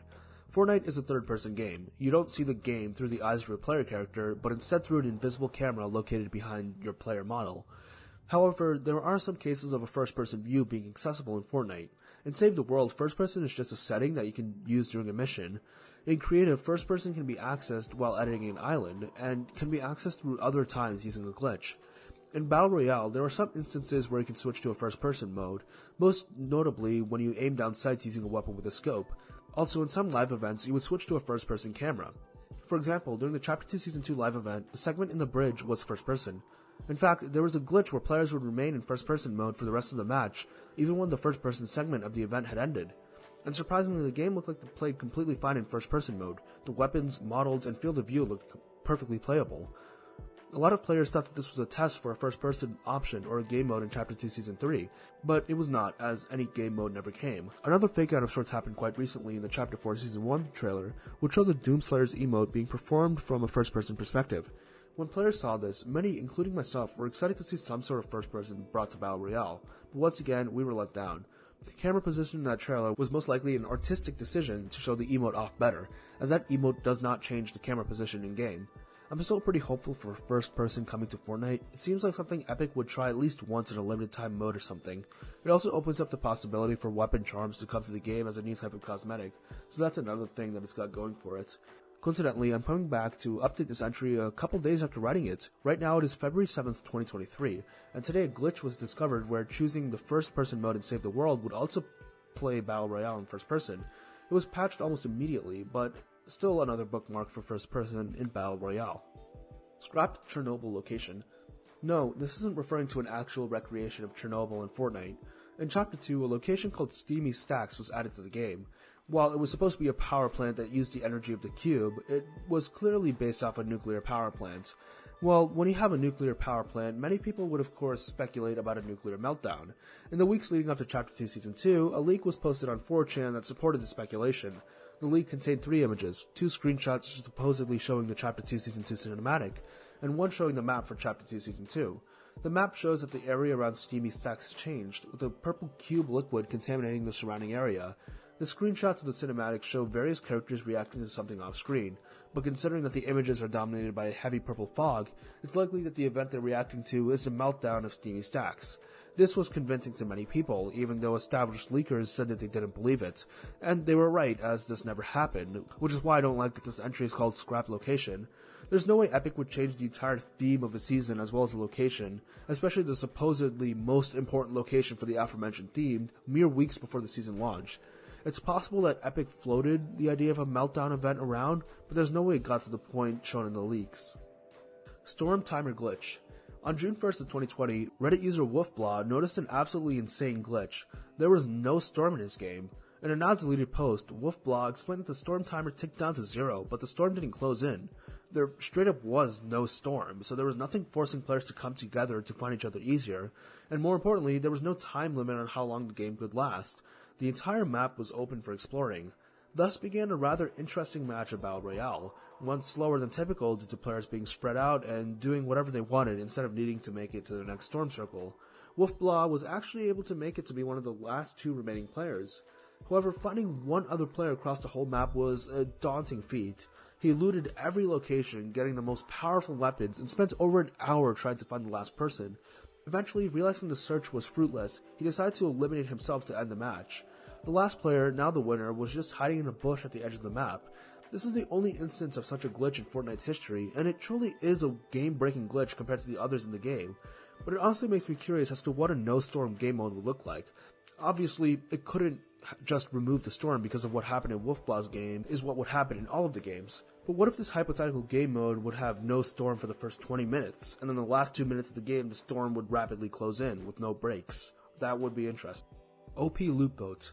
The Loot Boat, officially known as the Pontoon, is a very unique location in Fortnite. Added in Chapter 2 Season 3, the Pontoon would spawn at a random location off the coast of the island, and those lucky enough to find it would be rewarded with some insane loot. The Pontoon would contain multiple chests, a supply drop, slurp barrels, produce boxes, and fishing rods to make sure that whoever finds it would leave with good weapons and would be fully healed. The Pontoon would also come with a motorboat docked to it, so that players could easily make it back to the main island. When it returned in Chapter 3, the Pontoon would also guarantee a spawn of an IO chest and a 7 chest, offering more great loot. In Chapter 3 Season 4, it was transformed to the Loon Pontoon, staying exactly the same but now sporting jets to actually hover above the water. Unfortunately, this location was removed in Chapter 4, but hopefully it will return soon. Minigun Briefcase. Obviously, every weapon in the game has a unique deploy animation, typically just showing the player pulling it out of thin air from their back. It doesn't need to be anything fancy, just an indication that you swapped weapons. However, one gun in the game has a unique deploy animation, the minigun. When pulling out the minigun, if you observe the model, you're actually pulling out a little briefcase that unfolds and transforms to become the minigun. It's such a cool detail, especially when considering that most people won't pay attention to it in-game. This fact is actually explicitly shown in the minigun wallpaper, which shows the minigun in its folded briefcase form, as well as the various steps it takes while unfolding. Really cool stuff. Shrinking Chair. The chair is a landmark introduced in Chapter 2 Season 1. It's just a red chair with a teddy bear in it looking into the sky with a telescope. It has a chance to spawn a chest and ammo box nearby. Fun fact, it's the smallest landmark ever in Fortnite history. What makes it even more notable is its changing size. Players started to notice that each update, the chair, telescope, and bear would become smaller. As time passed, it shrank to become smaller than the chest, then smaller than the ammo box, eventually shrinking to absolutely minuscule sizes. I would call it a chair for ants, but I actually think an ant would be too big to fit in it at this point. However, starting with Chapter 2 Season 8, it began to grow again, with it finally reaching its normal size by the end of the season. 14-year-old sued. In 2017, Epic sued a 14-year-old child for supposedly using cheating software and making a video showing others how to use the cheating software. Epic also claimed that the kid violated Epic's copyright by using the cheat to modify Fortnite's code. The kid also created a new YouTube channel to circumvent Epic's DMCA takedown of the videos. They would also add that the defendant is a cheater, and nobody likes a cheater. The case was settled in 2021. Obviously, nobody likes a cheater, but a lot of people didn't like that this company was seeking legal action against a literal child. If they really wanted to make an example out of cheaters, they surely could have found an adult to scapegoat, because the optics of going after a kid isn't the best. Wood, brick, metal, animals. In Chapter 1, there were several locations around the island which were animals made out of either wood, brick, or metal mats, the same one players used to build. But of course they weren't actually built by the players, they were just pre-existing locations. Throughout the game's history, there were 6 such animal locations: the wooden crab by Moisty Moire, the metal llama by Junk Junction, the wood rabbit by Haunted Hills, the wooden fish by Sunny Steps, the stone pig by Lucky Landing, and the stone fox by Wailing Woods. Donald Mustard Twitter hints. We've talked about Donald Mustard before. On his Twitter, he often drops hints about the lore or an upcoming season via his Twitter bio or through tweets. However, the hints never really give out too much information. It's typically just him sending his bio to say that he's at some location in Fortnite. The Bridge. The bridge is the main base of operations for the Imagined Order. It is located underneath the island and most notably houses the Zero Point. We first saw the bridge during the Chapter 2 Season 2 live event, where we were transported to the inside of John Jones's office. We later saw it again in the ending cinematic of Chapter 2 Season 4 and the beginning cinematic of Chapter 2 Season 5. However, the bridge was shown off in its full glory during the Imposters game mode. This game mode had a full map dedicated to the bridge, and it's because of this game mode that we got to have our best look at the base. In the trailer for the Imposters game mode, we know that the IO controls everything about Battle Royale in there. The IO fills chests and supply drops and presumably sends them to the island every 22 minutes for the loopers to use. We also get to see the inside of the bridge in the Chapter 2 end event, as well as some cutscenes, and to be honest, all these appearances show that the bridge's design is wildly inconsistent when compared against itself and the island above, but I think that's looking a bit too much into it. The bridge was presumably destroyed in the Chapter 3 end event. 1 million HP duck. In Chapter 1 Season 9, a giant rubber ducky with 1 million HP appeared near Lucky Landing. This was added for the 14 Days of Summer event that season. Over time, it would float northwards on the map along the river, and people would take the opportunity to try and destroy it. The easiest way to do so is throwing a porta-fort on it to instantly destroy it. Other people would get some friends together and put down turrets and spend around an hour constantly shooting at it to break it. And of course, there were probably some insane people who broke it using only their pickaxe. Community choice votes. Community choice voting was an old feature in Battle Royale back during 2019 that has since been removed. Basically, Epic would ask the community in-game which one of its 3 skins should come back first, or in most cases, which 3 brand new skins should come out first. Now, this was a decently controversial feature. People were fine with the feature when it was used for just voting on returning skins, but when it came to voting for new skins, people got mad. When skins are leaked, people naturally have skins that they like based on their personal taste, and they will eagerly await the release of the skin. However, with the community choice votes, people got upset when the choice wasn't chosen by the majority, because that meant they had to wait longer for the skin. And when I say longer, I meant longer. For some reason, some of the losers of the community choice votes didn't come out for a ridiculously long time. The vote on September 26, 2019 had players vote between Bash, Ragsy, and Bright Blaster. Ragsy won, but Bash released over 2 months later in December, and Bright Blaster in January of the next year. Possibly the worst case scenario is the November 6th vote between Bushranger, Rustler, and Wake Rider. Bushranger won, and Rustler came out a bit later, but Wake Rider did not. Wake Rider came out May 4th, 2021, 545 days after the vote. This is absolutely insane. The wait was so long that it turned what would have been a mediocre skin that people forgot about immediately into one that was hyped up upon release. Something similar happened with the third new skin community choice vote on November 26, 2019. The choices were Riley, Turns, and Stingray. Riley won, but Turns released almost 1 year to the day after the initial vote on November 24, 2020. Turns is one of my favorite skins of all time, so I was sad to see that its release was delayed so long after the initial vote. This was the last community vote, and I'm honestly glad it was removed. Like, no matter what, with a vote, you're always going to upset a portion of the community that didn't get what they wanted. And considering that there was this unexplainable delay of releasing the skins that lost, I feel like if they ever bring it back, they need to heavily modify the system. Travis Scott Early Design. The Travis Scott outfit is an Icon Series skin with the likeness of the musician of the same name. The skin depicts Scott shirtless, wearing khaki pants. However, concept art for the skin shows a vastly different design, with him wearing a black shirt, a gray trench coat, and a black baseball cap. They probably ended up switching to the final design because it more clearly mirrors how Travis Scott presents himself on stage. It would be cool if they added this concept as a style, but Epic most likely isn't touching the Travis Scott skin again for obvious reasons. This isn't the only time I like the concept of a skin better than the final design. For example, I would love if the Paradox concept art got added to the skin as a style. He needs some love. Why did Lace get a style and not him? Party Royale Girls. The infamous Party Royale Girls. I've talked about Party Royale before as a game mode where people can hang out in a casual setting, play minigames, and watch concerts, but I left out one major part. To put it straightforwardly, a lot of players use Party Royale for erotic roleplay. Obviously, what they can do is limited compared to other games like VR chat due to the fact that there's no proximity chat and the actions you do are limited by emotes. But never underestimate the creativity of humanity, because people do make it work. So sometimes people will just do some synchronized dances while others watch, which is honestly fine, but a tad weird. However, some people will find a more secluded area and then use emotes to recreate sexual acts. This is way more common than you'd expect it to be, and taking that into consideration, it becomes more clear as to why that bear hug emote glitch I talked about earlier was patched so quickly. It's gotten to the point where Party Royale is basically only known for these Party Royale girls. I mean, nobody can stop people from doing this, but it is something to be aware of, especially if you're a parent with young children playing Fortnite. Free Battle Pass. The Battle Pass is almost always something you have to pay for, either by spending 950 V-Bucks or by getting it through the Fortnite Crew subscription. However, note that I said almost.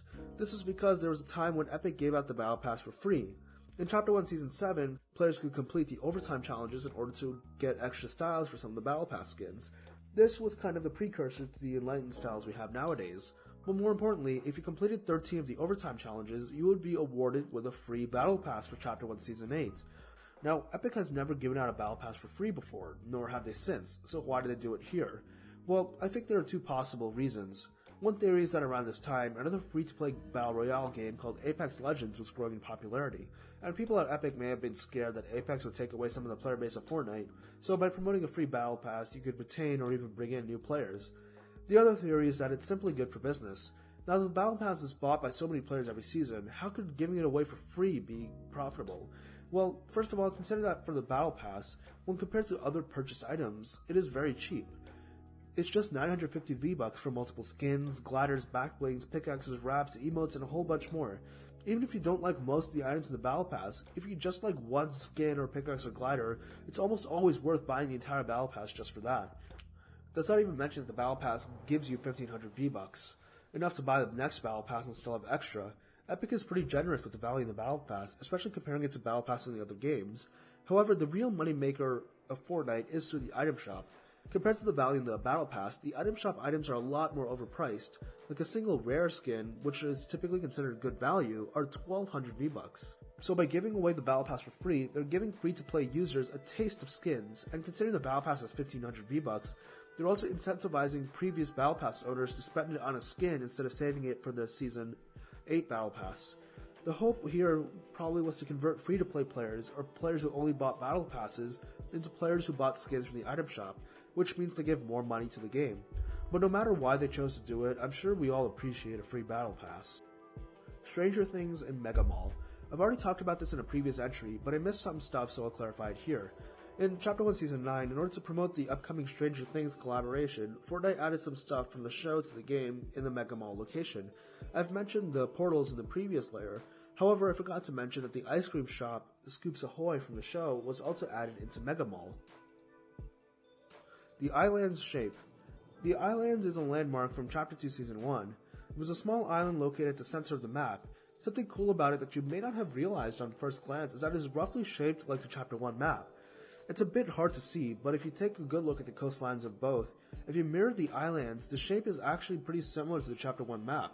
So yeah, we basically had a mini Chapter 1 map in the middle of the Chapter 2 map. Concerts are canon. We've talked about concerts in Fortnite before, and this entry is specifically talking about the massive concert live events, not the Soundwave series or the Party Royale concerts.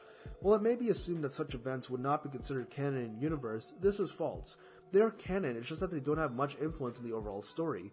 The one with the most influence was the Ariana Grande concert, which in universe was supposed to be a distraction by the Chimera, so the Islanders wouldn't be too concerned about the invasion.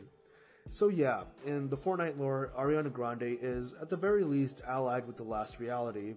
I guess that's probably why she got another skin where she's dressed like an alien astronaut. Singularity is paradigm. This was an old fan theory which was debunked recently, to the dismay of many fans. The Singularity was a skin released in Chapter 1 Season 9. We know that she was some sort of steward of the 0 Point, and after major destruction to the island in Chapter 1 Season 8, she would use the power of the 0 Point to help the Islanders rebuild and reach a futuristic level of technology. Once the Devourer escaped the Ice Cream... Once the Devourer escaped the Ice King's prison and began circling the island readying an attack, she rallied the Islanders to build the Mecha Team Leader, which would fight the giant monster. It was presumed that she piloted the mech, but this has now been proven false. The Paradigm is a member of the Seven who was introduced in Chapter 1 Season X. While irrelevant for over a chapter, in Chapter 3, she was revealed to be in charge of rebuilding the Mecha Team Leader and piloting it to fight the Imagined Order. So already we have a connection here. The Mecha Team Glider's depiction reads Paradigm Certified Mech Surplus Craft. Also, the body armor of the original Paradigm and Singularity are exactly the same, which is a model shared only by those two skins. Donald Mustard himself said that the Singularity was a very important character in the storyline, and that she goes by many different names and identities. At this point, it was all but confirmed that the two were one and the same. However, in late Chapter 3, it was confirmed that they were actually two people, and that the Singularity was just in charge of building the mech, while the Paradigm was the pilot. Yes, technically there was nothing canonically that was affected by the split. I mean, it is possible Singularity has yet a role to play. However, I find it very unlikely that they weren't at least planned to be the same person. It's widely believed in the community that Epic saw how viral Dwayne Johnson as Foundation was, and they wanted to replicate it by having Brie Larson as Paradigm. And since we already know what the Singularity's face looks like, they decided to retcon the plot point by making them two different people. A cynical viewpoint, but one that may be true. To this day, there are still people who insist the original theory was better, and many fan creators on Instagram and Twitter still make their own art and storylines revolving around the Singularity as Paradigm. Ego vs. Alter. Ego vs. Alter was a storyline arc in early Chapter 2. These were two organizations that were founded with the creation of the Chapter 2 island. Ego was supposed to survey the new island, and while they were doing so, they discovered Alter, a criminal organization whose members were snapshots of the Ego team, hence the naming of the two groups, as they're basically alter egos of each other. The Alter organization was led by the Chaos Agent, but it was later revealed that both organizations were funded by Midas. So yeah, it was a manufactured conflict. In Chapter 2 Season 2, the conflict escalated when Midas sent his agents to infiltrate both organizations. These spies were part of sub-organizations called Ghost and Shadow, with Ghost being Ego spies and Shadow being Alter spies. It turned into a full-blown war, with entire locations being taken over by factions. However, Shadow and Alter did end up winning the war, as they took over the island in Chapter 2 Season 3. However, Ego still did have a resistance in the now flooded map in a ragtag base called the Fortilla. By this point, though, Midas was out of the picture, so without his manipulation, the war ended. Unreleased trailer music. In several Fortnite trailers, licensed music was used. However, these would not come to the game's music packs, despite other licensed songs doing so. These songs were Ruckus by Kanata Small, Gold by Knives at Sea, and Watch It All Fall by Nocturne. Ruckus actually got its music set to an emote in the Chapter 2 Season 1 Battle Pass, but the others have gotten nothing. It would be really cool if they got music packs, but it's likely that whatever contract they sign with those labels may not have allowed it. 100,000 HP ice cream trucks. This is probably better known than the 1 million HP duck we talked about earlier. In Chapter 1, certain ice cream trucks around the map had 100,000 HP, making them almost impossible to break during a game.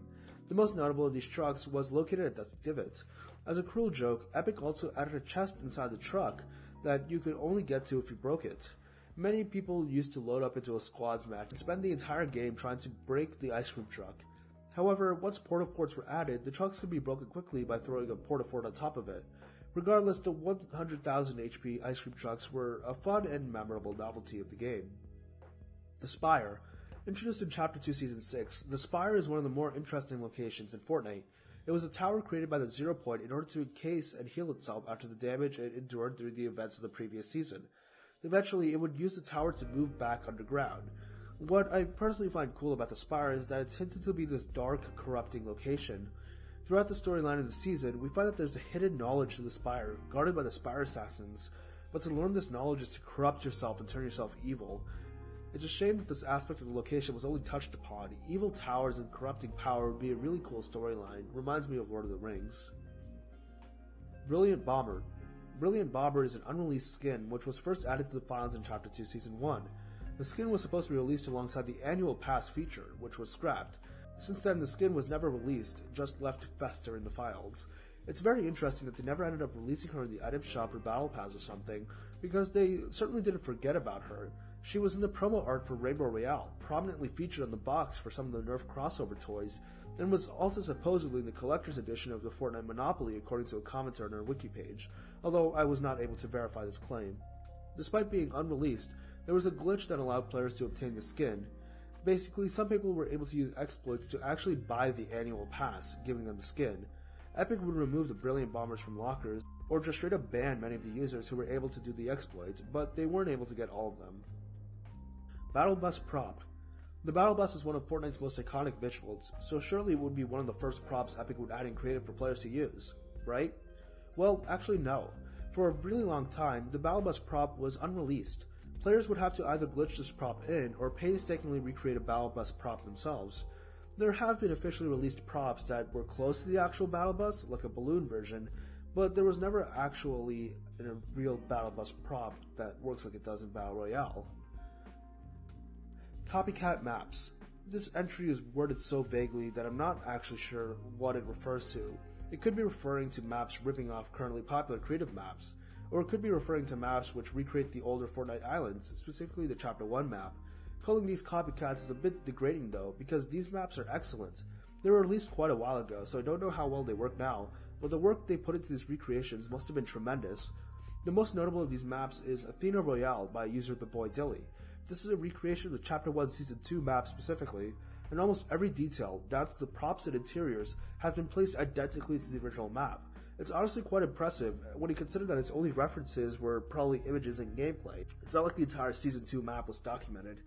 The map, as of its creation, had the ability to host 50-player lobbies that allowed you to basically play a Battle Royale match as they were back in Chapter 1 Season 2. There are so many people who want the Chapter 1 maps to return, and thanks to these creative maps, that partly came true. Fake XP glitches. XP glitches refer to creative maps that claim to use a glitch to give you large amounts of XP. However, while there are some that work, many of them are fake and possibly fabricated only to get more people to play their map, driving up its numbers. 2000 level death run. We've already talked about the 1000 level death run, but if you thought that was trouble, well, make it double. The 2000 level death run created by Daintier Fox is self-explanatory, and only notable due to the sheer length of it. Popular YouTubers like Muzak did end up making videos covering the death run, and a speedrun of the map was also uploaded, clocking in around 2.5 hours long. Well, I say map, but in fact the death run is actually considered multiple maps combined, with the end of one map giving you the code to the next map. This is because a single creative world doesn't actually have enough memory to hold all 2000 levels, so they have to split up all the levels between multiple worlds. Absolutely insane. Stuff like this reminds me of the older Minecraft parkour adventure maps that were popular from 2014 to 2016. Just absolutely massive puzzle and obstacle courses. I am telling you, once Fortnite Creative 2.0 comes out, I really hope people create Fortnite maps like these old Minecraft adventure maps. The creativity and potential is limitless. Unreleased items. There are two different categories of unreleased items. First are just items actually in the game, but with rarities that were never released in. For example, the compact SMG was meant to be released in a common and uncommon rarity, but never actually did. So even though the item itself was in the game, that specific rarity of it wasn't. There are a large amount of weapons that fall under this category. Some of them are weapons that never got any asset files, but rather their stats were found in the text files where weapon information is stored for the game. Others actually had these rarities in-game, but only in creative mode, not in Battle Royale. The other category of unreleased weapons are those which were leaked a long time ago but never came to the game, making it likely that they never will. There are only 5 weapons in this category: the Blade, a melee weapon that was just a weaker Infinity Blade, the Splinter Bow, a type of bow with a targeting system, the Burst Assault Rifle, a version of the Burst that shot more bullets per burst, the Running Gun SMG, another exotic that gave you higher speed after firing. And finally, we have the Frozen SMG, an SMG that gave your opponent frozen feet if they were hit, which seems like it would be really annoying to fight against, but really fun to use. Rick Roll. So if you're in tune with internet culture, you are aware of the Rick Roll. For over a decade, internet users would troll one another by tricking each other to click on links which would lead to the music video of Rick Astley's song, Never Gonna Give You Up. Well, Fortnite decided to get in on the fun as well. On February 14th, 2021, Fortnite posted this announcement in-game. It included this image, and accompanying it was with this text. New OP outfit, never gonna take the L, blast through your opponent with a legendary rocket launcher, and then sit back and slurp on some free shield potions. This outfit will never let you down. The image contained a silhouette of said skin, and when players clicked on the button to take you to the skin in the item shop, it instead took you to the newly released Never Gonna emote, which used the music and dance moves from the namesake song. Of course, the news tab itself made it obvious that this was a joke, but it was still a nice touch by Epic to at least joke around with the Rick Roll in game. Emoji spam. Once again, a very vague entry, but based on Google search, this is referring to the ability to spam emoticons in the game. Emoticons are basically emojis that can be earned in-game and are essentially battle pass filler, except for a couple that you can throw up to make spectators salty. In the game, you can spam these very rapidly, even when down, resulting in quickly flashing emoticons near you, as well as a constantly repeating summon noise that gets really annoying. Joke maps. Wow, if we're already on vague entries like this in Layer 2, this doesn't bode well for the rest of the iceberg. This entry obviously refers to creative maps, where the point of the map is to make you laugh, or just be so infuriatingly unplayable that it circles back to the point of being hilarious. I will show some footage here, but unfortunately a lot of these maps just tend to be made with the intention to induce epilepsy, which hurts both my eyes and may hurt some of you even more, so I will spare us from being subjected to such a visual. Kill record. The kill record of Fortnite is something that surprisingly very few people seem to care about, despite seeming like something that people would be actively vying for.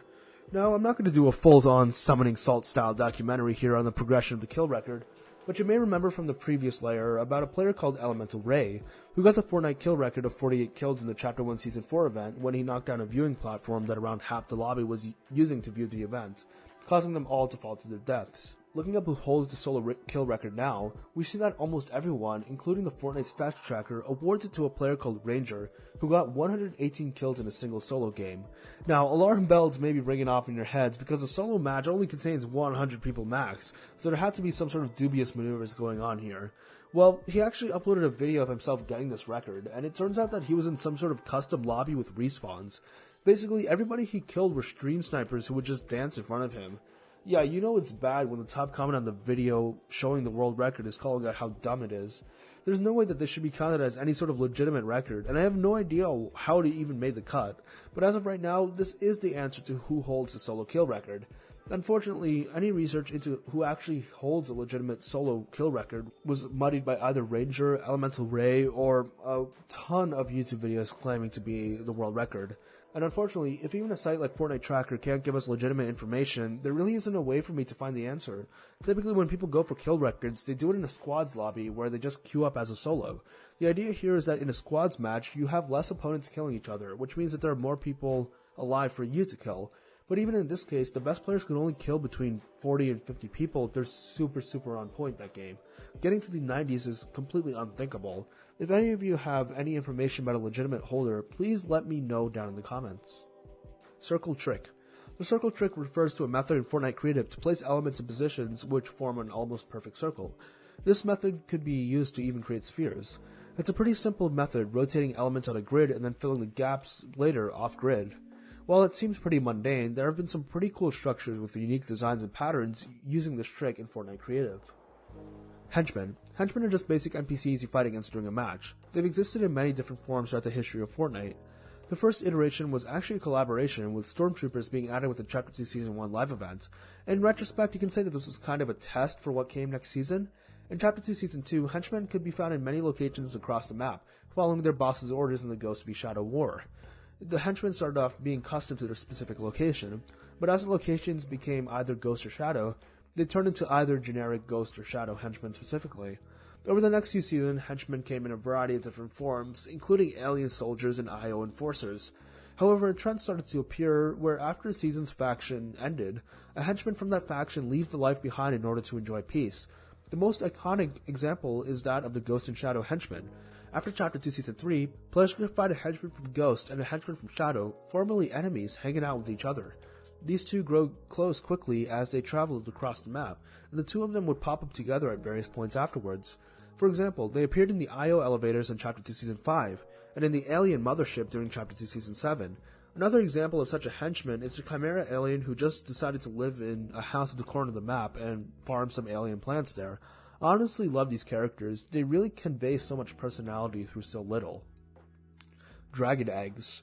In Chapter 1 Season 7, in the dungeons of Polar Peak, players noticed that eggs with dragons within them could be found. This obviously led to a ton of speculation that in Season 8 there would be dragon creatures that you could ride and shoot fire with. While this would be super cool, this was not the case.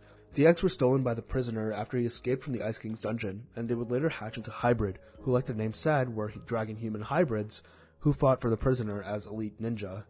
While many were disappointed that dragons weren't a reality, the eggs teasing a Season 8 Battle Pass skin was cool, and honestly a less broken mechanic. IO members. As the most important faction of the Fortnite storyline, the Imagined Order has many known members. However, what may surprise you is how many members there actually are. They've been around for 2 chapters at this point, and through the various media that have been released during that time, we've got a pretty comprehensive list of known members. We've obviously got the big shots, the leader Geno, Dr. Sloan as one of the Inner Circle members, and John Jones as a main former member that defected. But we've also got other high-ranking members like Gunner, Huntmaster Saber, the Spire Assassin, and the Singularity even, as well as grunts like the IO soldiers, enforcers, and even the government workers. This isn't even close to all of the members. I honestly don't think it would be wise for me to go through all of them. The Fortnite Wiki has a very comprehensive list of all the IO members and allies, so if you're curious about this topic, I would suggest looking there. Glitched challenges. Throughout Fortnite's history, there have been glitched challenges. For the most part, these glitches are just a challenge that will not progress or count as completed if you complete them. These glitches happen frequently, so it's not worth going over every time it happens. If this ever occurs to you, the best thing is to just be patient and wait until it's fixed. Often Epic will compensate players by just giving them the XP before removing the challenge, regardless of if everyone completed it or not. Devourer inside Polar Peak. The Devourer is a large, kaiju-style monster that attacked the island in Chapter 1, Season 9. It emerged from within Polar Peak, went out into the ocean, and came back to attack. However, despite it coming from Polar Peak, the Devourer was not sent by the Ice King. It was imprisoned by the Ice King under Polar Peak, but in the Chapter 1 Season 8 event, the Fire King created a volcano eruption to launch fireballs at the base of Polar Peak, cracking the ice and weakening it to allow the Devourer to wake up and escape. I just have to say, I always loved the Ice King as a character, and the fact that he's implied to have frozen this giant monster and imprisoned it under his castle makes him that much cooler. Calamity Physics. In September 2018, with the Season 6 patch, players were quick to notice that the Calamity skin had some special physics that were unique to her. To get straight to the point, her breasts had physics applied to them, which was most noticeable when doing emotes like Jubilation. Such a revelation, of course, quickly spread around in the community, and the developers noticed. Epic quickly disabled this and made an embarrassed apology claiming that this was an unintended bug, and that they shouldn't have shipped the update like this, and it would be fixed as soon as possible. However, later, Reddit user OnyxYT would make a post showing a screenshot of the update files, which clearly shows that this was not a mistake and was intentional. Now, when this first happened, I was a teenager in high school and found it hilarious. Hell, I had a similar view on it when I made my first Fortnite Iceberg video a couple years ago, but now I feel like I have a different perspective. I don't think this was a mistake or some rogue developer wanting to do some trolling. No, I think this was just meant to be a normal update that was blown out of proportion by the community, and Epic covered their tracks after this unexpected huge reaction. The thing is, breasts of that size have physics in real life. They will visibly move around like that if the person they're attached to is running and jumping around. There's nothing sexual about that, it's literally just how physics works.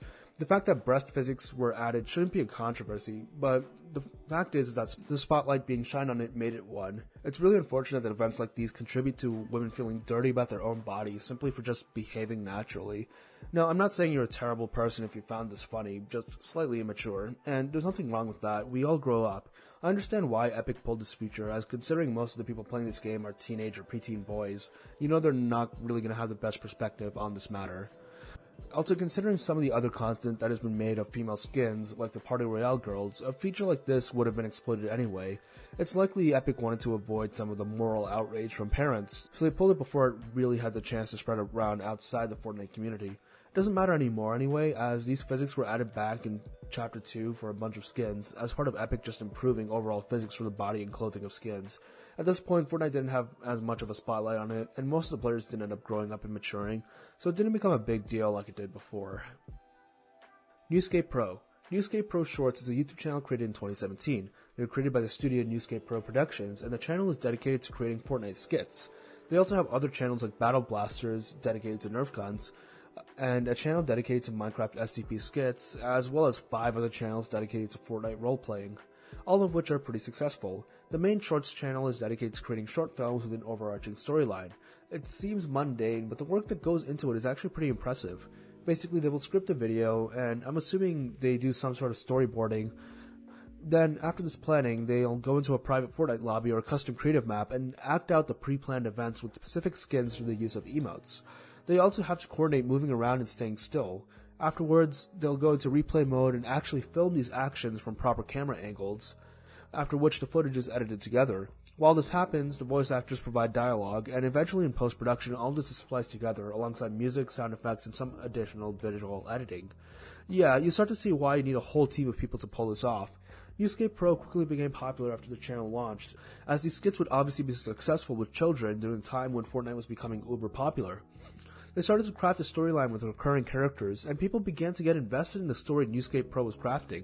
They gave voices and personalities to skins back when Fortnite really didn't do that themselves, which people really enjoyed. Newscape Pro also gained a reputation for being sort of cringy, which I can see. A lot of their videos, especially their thumbnails and titles, feel clickbaity and often center around romance or some skin's sad backstory. However, they did grow a legitimate fanbase around the stories and the characters they created, which is quite impressive. I've sung praises for Newscape Pro in some of my previous videos for being able to craft a compelling story and characters, something Fortnite themselves struggles to do. They ended off their main storyline in Chapter 3, but they decided to start again with Chapter 4 because they felt like the new chapter had many stories to tell. They just posted the finale of Chapter 4 Season 1, so you can go ahead and get caught up before they release episodes of Season 2. Middle Island's importance. The Middle Islands refer to a central location on the various Fortnite maps where important story events happen. In Chapter 1, this was Loot Lake. What started as a subpar location to land quickly became the nexus of basically all the story events in that chapter. The visitor's rift was opened above it, Kevin melted into it and lifted the island up, and eventually the 0 point would be found underneath it. The black hole was also formed at this location and destroyed the island. In Chapter 2, the central island had arguably more importance. In Season 1, it was known as the Island, which hosted Midas's house and the Storm King. In Season 2, it turned into the Agency. When the 0 point underneath was exposed in the Season 4 event, the island itself disappeared, but was replaced by a desert with a 0 point above. It then became the Spire in Season 6, which caused the Lost Reality to be attracted to its power and destroy the Spire in Season 7. In Season 8, the Cube Queen created the Convergence in the middle, which led into the event of opening a portal to the Lost Reality's invasion forces. So yeah, lots of important things happening in the center of the map. Chapter 3 is a bit less clear, however. The 0 point was located underneath a lake on the map, which isn't the center. However, it is somewhat central, and the one big event that chapter, the collision, also occurred on the shores of that lake, so I guess that still counts. Chapter 4 breaks the trend here. The island is a mishmash of various land masses pushed together, so there's no central important area. As of right now, the center of the map is just kind of empty space, with the major story-related POIs being located on the corners. However, this can change in the future. We will see. Zombies. No, I'm not talking about husks here. It's a bit of a Fortnite tradition to have zombie NPCs jump scare and attack you. For example, in Fortnite 2021 and 2022, zombie skins like the zombie soccer skins and the Grizzabelt skin would often jump out of objects in the environment and attack you if you got nearby. These are the only times we see zombies in the main game, not husks or ghouls. Gnome Gun. The Gnome Gun is a developer-only weapon that was leaked by Twitter user Zimtom. It was a pistol that, well, shot gnomes. It's really funny seeing footage of this weapon and actually seeing the gnomes fly out of the weapon. It's likely never coming to the game. I honestly have no idea what the developers would even need this for. Was it a special gun, or were the gnomes just funny placeholders for another animation? I don't think we'll ever know. Visitor Challenges. The Visitor Challenges, formerly known as the Blockbuster Challenges, refer to the challenges to unlock the Visitor skin in Chapter 1 Season 4.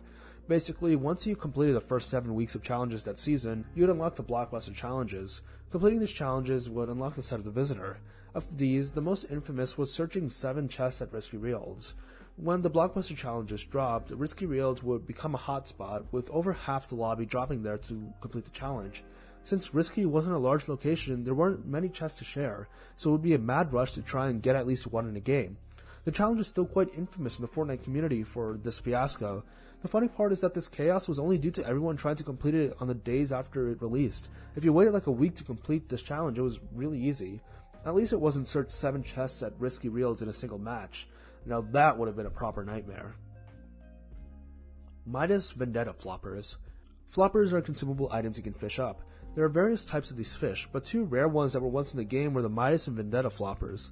The Midas Flopper was in the game during Chapter 2 Season 4. It was only found using a pro fishing rod in the waters around the Authority, and even then it had a 1% catch rate. When eaten, it would heal 40 health, but more importantly, it would convert every weapon in your inventory to a gold rarity. Of course, this was only if a gold variant of your weapon existed in the game. Fun fact, in the in-game fishing book, the guide said that it could be found anywhere on the map, and could be caught with any fishing rod. Of course, this was a straight-up lie, probably to make the Midas Flopper harder to catch. Next, we have the Vendetta Flopper. Added in Chapter 2 Season 4 and removed in Chapter 2 Season 7, once eaten, the Vendetta Flopper would mark the nearest enemy player for 30 seconds, allowing you to see their movements from far away. Like the Midas Flopper, this only had a 1% catch rate, but could be caught anywhere, making it a bit more common. Guided Missiles. The Guided Missile was an older fan-favorite item in Fortnite. It was a rocket launcher that once fired could be controlled remotely by the player. You'd be able to direct where the rocket goes, allowing for very precise shots, but the downside was that while you were doing this, you would not have any idea of what's going on around your player character, leaving you susceptible to attack. Despite this drawback, the Guided Missile was one of the most overpowered weapons in the game upon its release. One of my favorite uses for this was that it allowed for self-rocket riding. You could ride your own rocket and even launch another rocket midair to jump onto, effectively allowing for much longer rides. Its original iteration was vaulted for being too powerful, however it later returned in a much weaker form, and ironically this time it was vaulted due to low usage since no one wanted to use such a weak weapon. Drift got abducted. Drift is a skin in the Chapter 1 Season 5 Battle Pass. However, anyone who watched the trailer knows that canonically, Drift is a person from our reality, most likely a resident of California, who was transported to the island via the rift that took the Durburger back. Once on the island, it's likely that he lost his memory in the loop, but eventually found a new life with the other residents in the Fox clan. So yeah, in the story, Drift was a guy from our world, probably with friends and family who still miss him, and his life was robbed from him when he was taken by the rift. Obviously this isn't real, but in the context of the story it is quite sad to think about, considering almost all the other skins were people who were abducted from their realities as well. Groot Baller Glitch. The Groot Mythic was an item released in Chapter 2 Season 4. It would essentially grow a ball of plants around you, making a baller that could protect you as you used it to travel quickly across the map. If you were in a mode with a teammate, you would be able to activate a glitch using this item. If your teammate activates the Groot Baller right after you jump on them, you would be launched tremendous distances, to the point where you're so out of bounds you can't even see the island anymore. Of course, there's no practical use for this, but it is still some funny information. Superhero Cheat. Looking this up, it seems like there is a cheat to be able to wear an all-black or all-white version of the superhero skins, which were banned for the reasons I mentioned in previous entries. I'm not sure if this cheat is still active, as many of the YouTubers claiming it still does work are just clickbaiters. However, it did exist at one point, and obviously I'm not going to be sharing it. Bald Glitch. There was a pretty funny glitch that allowed you to turn your skin bald. If you put down a changing booth item in creative, set the game to end, and spend the rest of the game time in the changing booth, once you exit the booth after the game ends, the skin you currently have equipped will be bald. It's funny that this could even be triggered consistently. Skins typically have a visual bug where they appear bald, but this is usually due to poor performance on the user's end, not a glitch on Fortnite's end. Tiny Glitch. Similar to the previous glitch, there was another glitch that allowed you to turn tiny in Fortnite Creative. It's a bit more complicated to trigger than the previous glitch, but it involves turning into a prop, entering and exiting creative maps, and then entering and exiting a vehicle. When all this is done, you would look tiny in further creative maps, which is just hilarious. Sideways Upside Down Glitch. Continuing the glitches, we have the Sideways and Upside Down Glitch. The Sideways glitch has your player character move normally, but with the model rotated sideways. It involved getting knocked, going into a helicopter, getting revived, and doing a synced emote. It's kind of trippy looking at it. Next is a very similar glitch, the Upside Down Glitch. It involved using the quad crasher and ziplines and then getting knocked and revived. Double Agent Peely. In Chapter 2 Season 2, you would be able to choose an allegiance for almost every skin in the Battle Pass, either Ghost or Shadow. Once you choose an allegiance, you would only be able to use that respective style. The other style would be locked for you forever.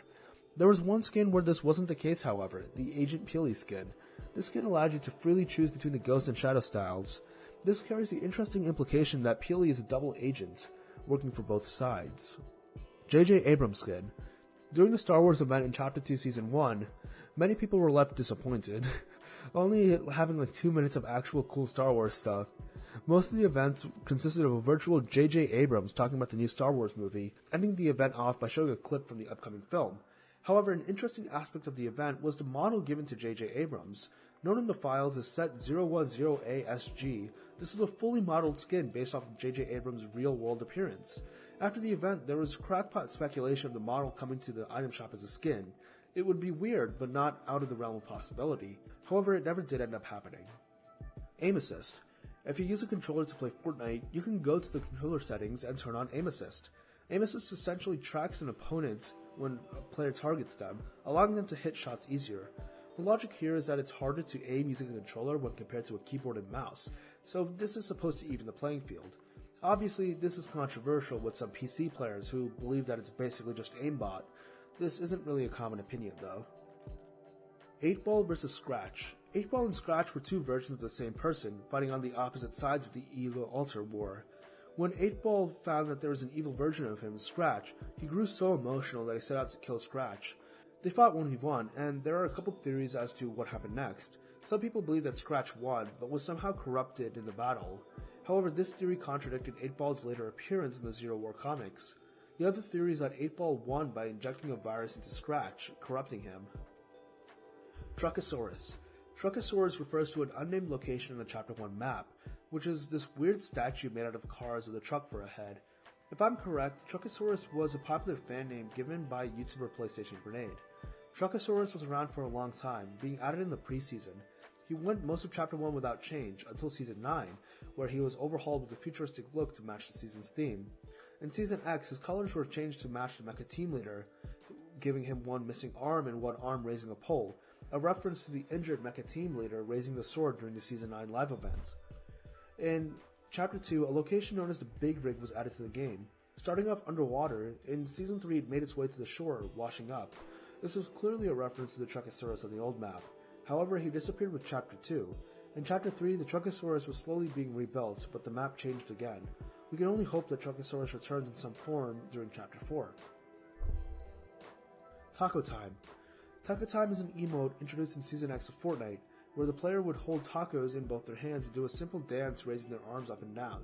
In Season X, a Rift Zone replaced Greasy Grove with an alternate version where the location had a taco shop instead of a burger shop.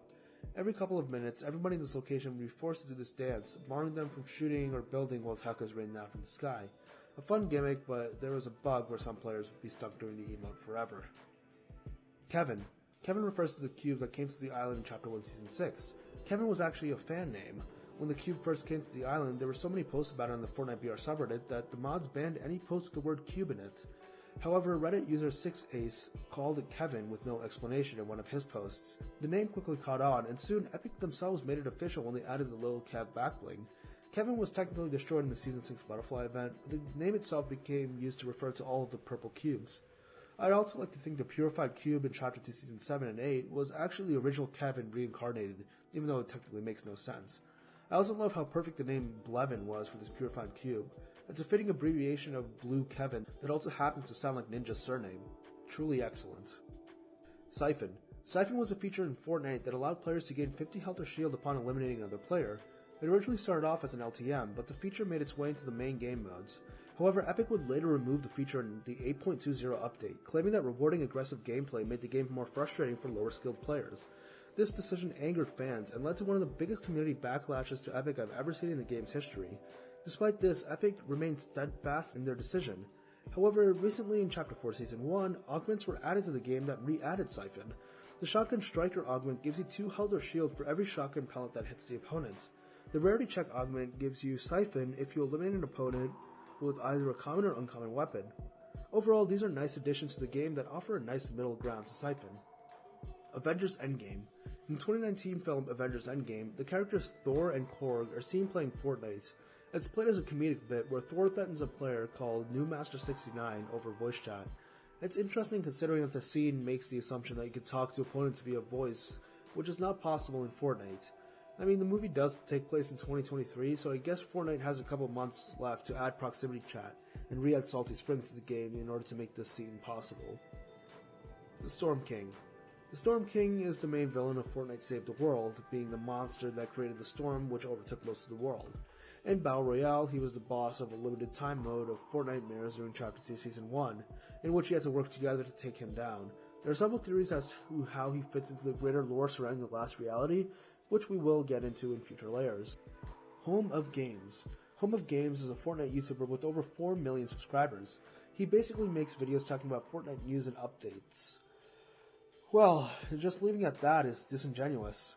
Home of Games has gained a pretty sour reputation for being pretty misleading with his thumbnails and titles, to say the very least. Now, I'm not going to say he deliberately lies to his audience, but his thumbnails definitely showcase false information. And after watching a couple of his videos, they technically do cover the subject in the title, but in a roundabout way which really says nothing about the topic, and is actually just something that isn't implied by what the title says. Home of Games is now used as an example of one of many clickbaiting Fortnite news YouTubers who will use misleading titles and thumbnails to get people to watch their videos. Before we get started with Layer 3, there were some corrections from the previous layer that various commenters pointed out, so now it's a good time to point them out. When I was talking about Alpha Fortnite, I mentioned a story about how Tim Sweeney saw a Reddit comment calling the original spelling of Fortnite lame, which is why I changed the name. Well, embarrassingly, the Twitter account this story was sourced from, Cut Video Game, is obviously a joke parody account. I thought the story was dubious, but for some reason I remember checking the Twitter accounts and verifying its authenticity, and even finding this original comment that the post was talking about. But the time gap between me writing that and recording the video was so long that I may have just remembered wrong. Also, I don't know at what ungodly hour I was writing the script, so maybe I was just tired and didn't do my due diligence.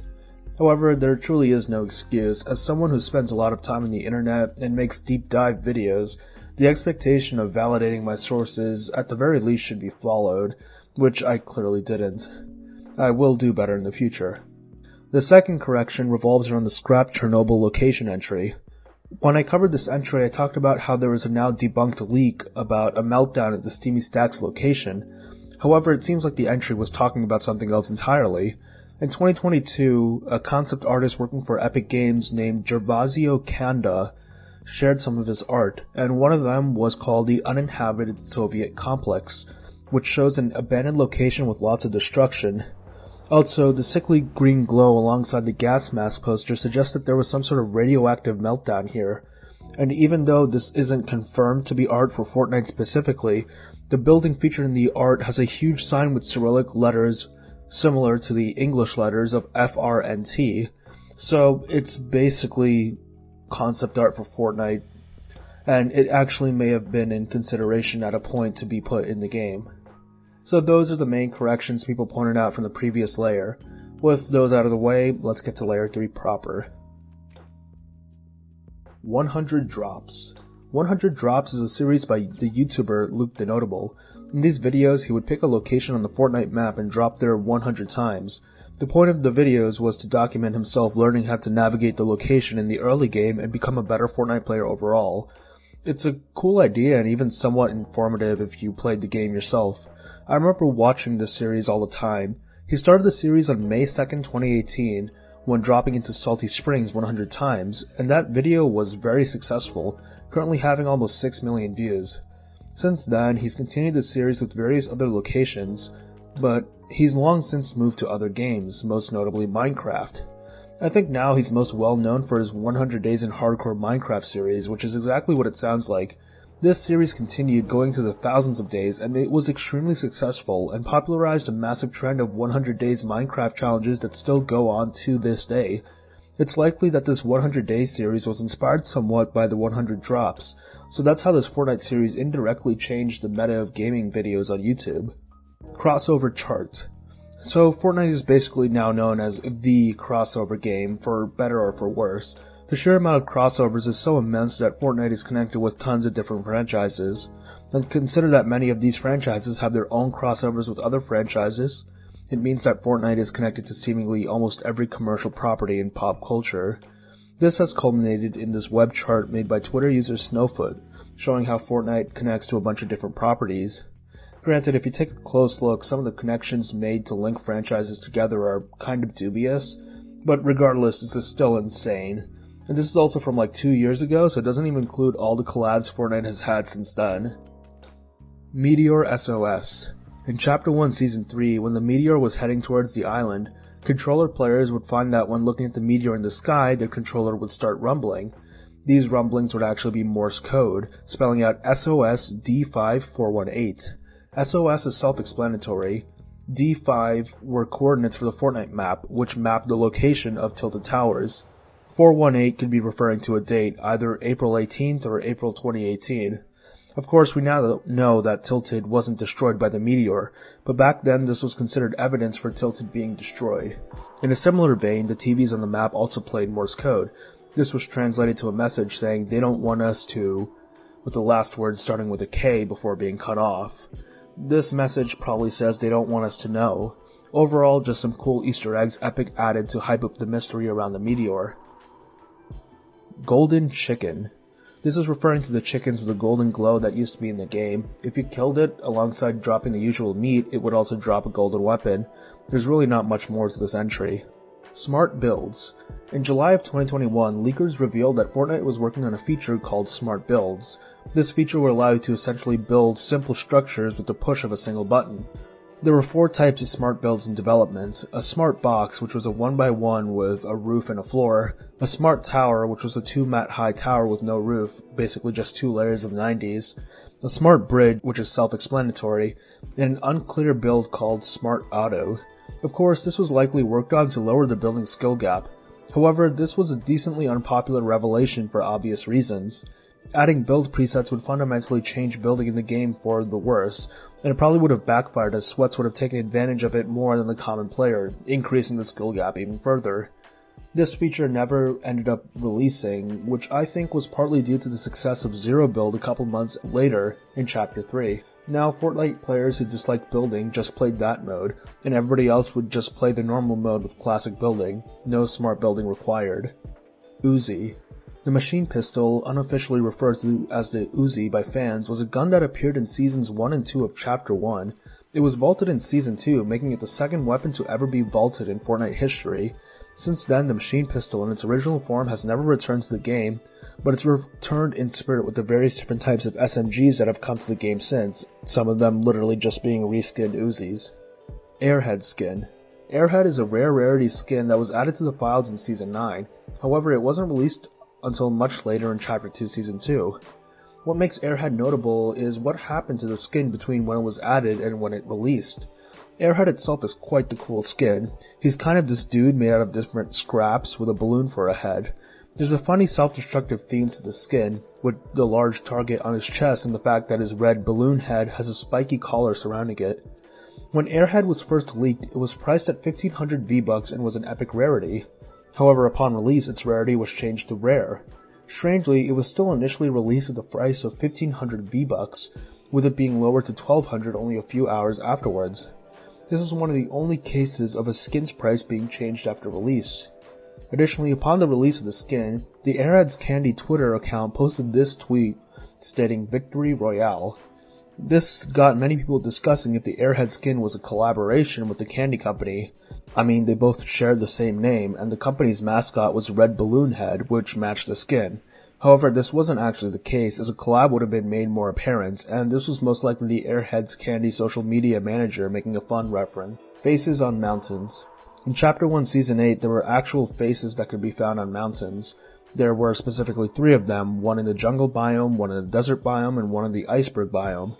These faces were crudely drawn, but still had variety to them. There's really nothing deeper here, it's just another classic Fortnite Easter egg, probably included for the weekly challenge of visiting all 3 of them. Fortnite sues employee. There have been several situations where Epic have sued their own employees or people who did contract work for them for leaking information about the game. The earliest example happened in the lead up to Chapter 1 Season 4. Speculation about where the meteor would land was the hot topic in the Fortnite community, and while most people assumed it would land at Tilted, a singular Reddit post went against the grain and made the strange prediction that it would actually land at Dusty Depot. Of course, this random out-of-the-blue prediction turned out to be right, and Epic actually traced the origin of this post back to a contractor who worked on quality assurance. Apparently this contractor shared the information with someone else, who later then posted to Reddit. Epic then sued this guy for leaking trade secrets. This situation happened again in the lead up to Chapter 2 Season 1. Around this time, another QA tester and UX tester were sued by Epic for leaking aspects of Chapter 2. Before Chapter 2, a screenshot of Chapter 2 was posted to a Fortnite forum online, which was traced back to this QA tester. This tester apparently said that he emailed the screenshot to himself, but was unaware of how the image ended up on the wider internet. As for the UX tester, he definitely knew what he was doing, as Twitter accounts linked to him would leak features like swimming, and even told someone to DM him for information about Season 11, as he claimed to have played it. Of course, both of these people were sued as well. Indonesia ban. In July of 2022, Indonesia banned Fortnite alongside several other softwares and websites. This was due to a new Indonesian policy that required companies to report all user information and data to the Indonesian Ministry of Communication and Information Technology, also known as Kominfo. Epic refused to provide said information by the deadline, so they and all their games were banned in Indonesia. However, some players used VPNs to circumnavigate the bans. Despite this, Epic still lost a bunch of users, and with Indonesia's large population, the amount of players they lost was significant. So they decided to comply with Indonesia's rule and share user information, which resulted in Fortnite being unbanned in the country by the end of August. Chapter 2 map leaked. In September of 2019, a leak of the Chapter 2 map was posted on the Fortnite competitive subreddit, with the OP saying that their friend who was an Epic employee gave it to them. This image was a poorly cropped screenshot of the map with some names of the POIs. Now, this leak was actually real. It was an image of the beta map, which is why the art style is shoddy and some of the names differ from the final version. The image was reposted to various different social media and forums, where people almost unanimously agreed that it was fake. It's funny looking back on it now, but there was a good reason for people to be skeptical of this leak, as it was uncorroborated. Even more interesting was that in late September, Twitter user OctaMayoYT came out and said that the map was actually something they made as an art project, and not something leaked by Epic, which was a blatant lie as we now know. However, once Chapter 2 came out, people actually realized this leak was real, surprisingly. It's a rare case of an actual major leak in Fortnite history, as most leaks are just people finding assets in an update file or a teaser being shared to suit on accident. Free Fire. Free Fire is another battle royale game that basically just looks like a ripoff of PUBG. In a trailer that is now deleted, it can be seen that many Fortnite skins are used as assets in the background of this trailer. Of course, it's likely that the game devs didn't get permission to do this, and rather just stole the assets to use for the trailer. It's likely that this shady stuff is commonplace within Free Fire, as other people have pointed out that character models from other games also showed up in the trailer. Some speculated that it could have been a collab, which, it's not. This idea is ridiculous. Montages. Montages are a genre of video that have been around for over a decade. In the case of Fortnite, a montage refers to various impressive clips edited with transitions and other effects set to a song. There's not much more I can go into here. You saw these montages all over the place. They're still relatively popular, but not as popular as they used to be due to the decrease in popularity of the competitive side of the game. Jimbathy.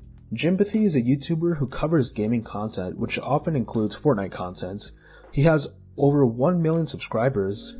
However, he usually resorts to clickbait, often advertising completely fake things in his titles and thumbnails, although I will say he doesn't seem to be too active anymore. In a comment on one of his more recent videos, somebody remarks that he's still pushing clickbait, to which Jimbathy replies, "It's all I got left, bro." After someone replied to that saying that he could be more honest and push more creative content, Jimbathy said that he's trying, but it always seems to not work out. He's dealing with some serious burnout, but is willing to work and improve his content. So maybe that's why he's taking the break. Hopefully he comes back feeling better and making better content. However, there are a bunch of Fortnite clickbaiters, so why include Jimbathy here specifically? Well, there's a pretty big joke in the community that Jimbathy isn't actually a clickbaiter, but rather a time traveler who gave us information about what would come to Fortnite in the future.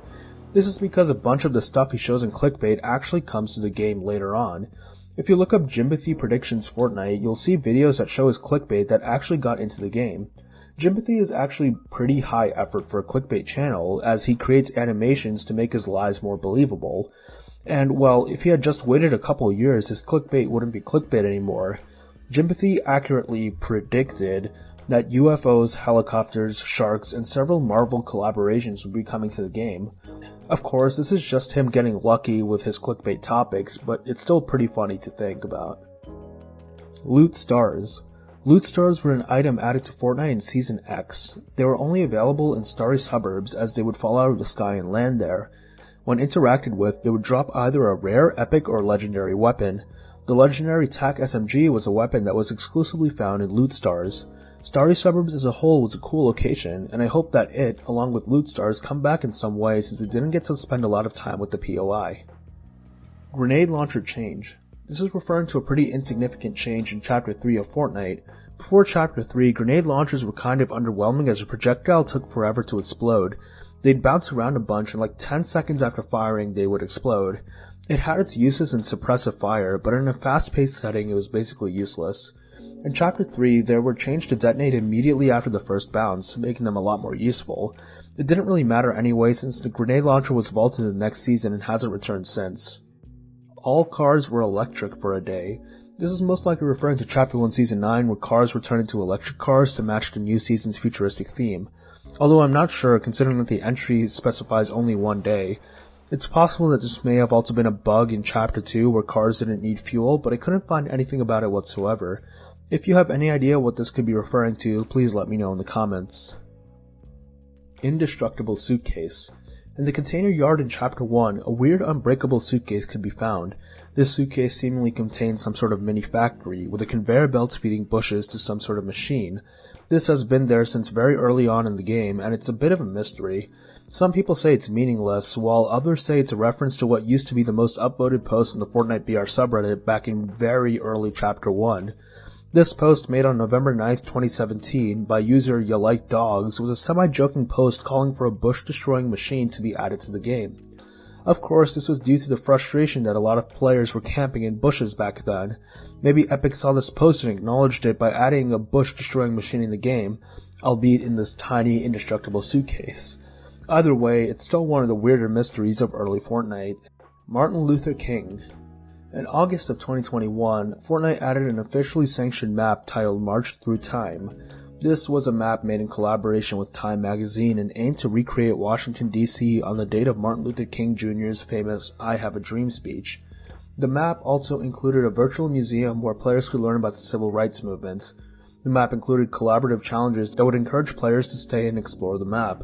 An Epic Games community manager said that they hope to promote unity and peace among all people by making this map. I don't think I really need to spell out why this idea might have gone wrong. I guess on the surface it wasn't a bad idea at all, especially since everybody involved had probably nothing but good intentions while making it.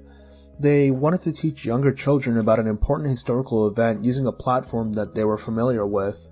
It would allow people who typically wouldn't get in-depth education about the civil rights movement to learn about it.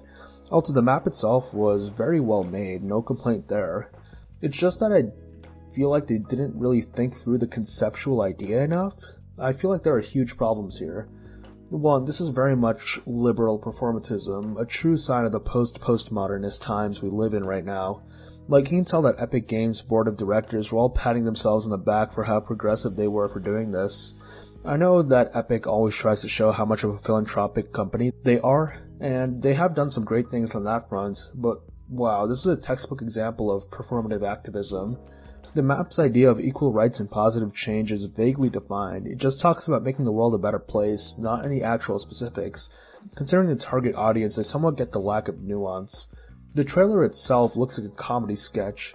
Seeing the real-life images of the March on DC immediately followed by a Fortnite recreation invokes incredible levels of cringe.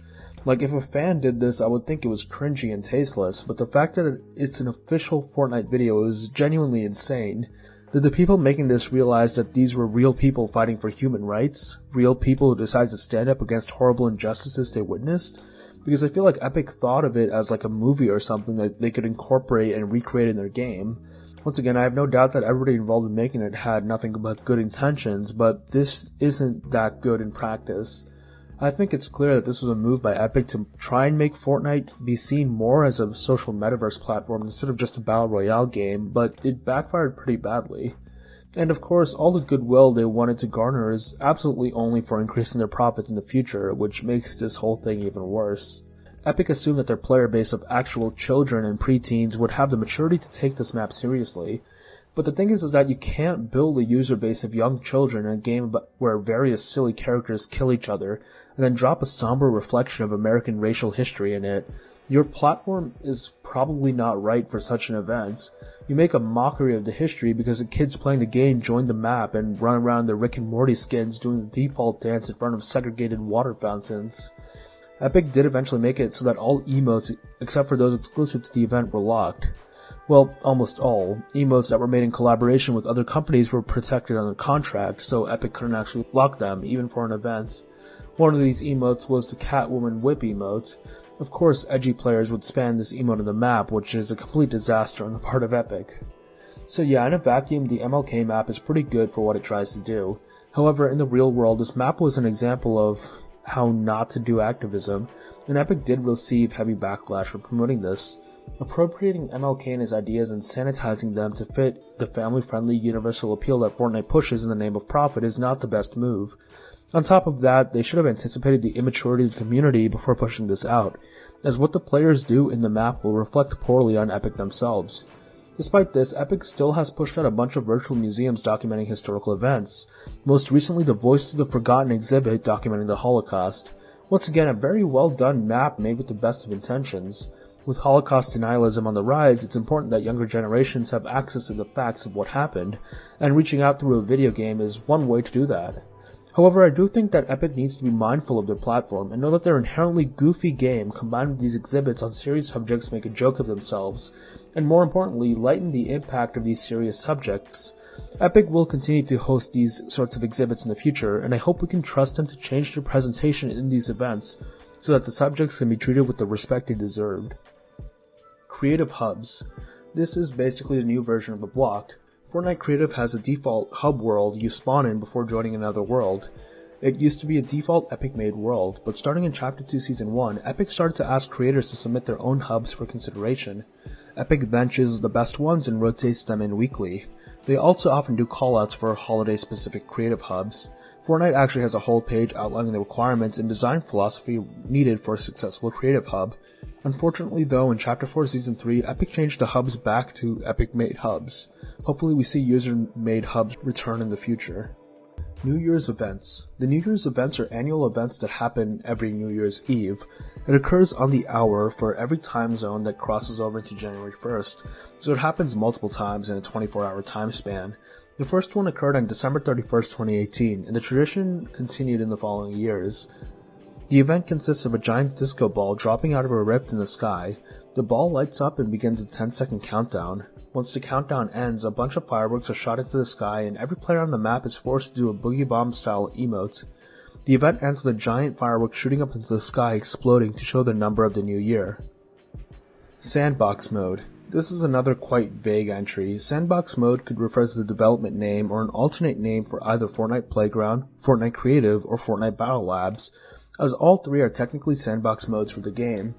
There was also rumors and supposed leaks of a sandbox mode replacing Battle Labs, but such a mode would never arrive. The entry could also refer to the now discontinued creative map by creator DBG that's basically a free-for-all battle royale map which contained every single weapon and consumable in the creative inventory, as well as a bunch of vehicles. The coolest player. In Chapter 3 Season 3, one of the Week 8 challenges instructed players to find the coolest player on the map. While this may seem confusing at first, people quickly realized that the challenge would be completed by looking into a mirror. A quirky and surprisingly heartwarming challenge. 10,000 ping. 10,000 ping is kind of a joke. It usually is used as a vaguely big number to refer to bad ping in the game. If you guys didn't know, ping refers to the latency between your computer and the server a software is running on. Lower ping means that the data from your computer takes a shorter time to travel to the server, and will result in better gameplay for you, as lag is minimal. However, with higher ping, the time it takes for your actions inputted to reach the server, and for the server to update and send the data back to your computer is much longer, resulting in terrible lag and a jittery experience. Your actions do not translate to what happens on screen, if you can even keep track of what's going on. For the most part, people usually shouldn't have to play with 10,000 ping. I'm pretty sure that's impossible for games with lots of servers like Fortnite. However, some people will use the term 10,000 ping as a joke when experiencing terrible lag. Others, like content creators, will purposefully increase their ping by connecting to servers on the other side of the world. For example, if you live in the United States, connecting to an Australian server will result in lots of ping, usually close to 1,000 ping. These people will challenge themselves to try and win a game while experiencing this terrible lag. Fortnite X Jordan's map. There have been a couple of collaboration maps between Fortnite and Air Jordans, usually tied to skins. The first of these maps released in 2019 and was tied into the Clutch and Grind skin bundle. The map was in this run and collect style, where you run downhill through an urban environment and have to collect specific tokens to unlock styles for the Clutch and Grind skins. A repeat occurred in 2021 with the release of the Cool Grey bundle. The Jumpman Zone map was a mix of finding and collecting tokens and completing trick shots to earn rewards like the bonus styles for the Cool Grey bundle skins. The Crossbow. The crossbow was a weapon introduced in Chapter 1 Season 3 of Fortnite. It was a scoped weapon which was pretty disliked at the time for being extremely weak. It has a slow firing rate and the travel speed of the bolt is pretty slow as well, resulting in it being frustrating to hit your shots. And even if you did hit a shot, it didn't do enough damage to justify its fire rate. It also did literally only 1 damage to any build. The only 2 beneficial aspects of the crossbow are that it has infinite ammo and it produces basically no sound, but you're not going to benefit from these in game.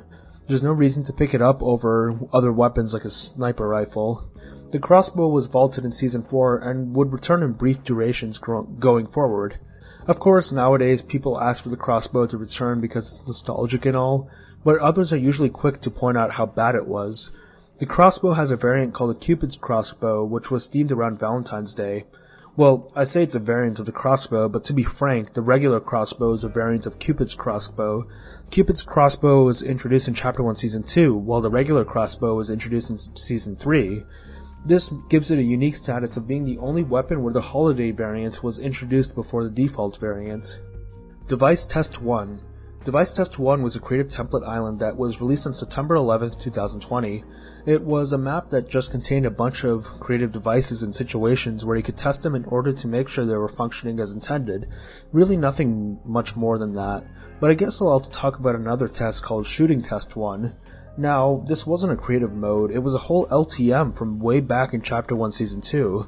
This was a game mode used to determine how proposed changes to weapons would actually work in a match.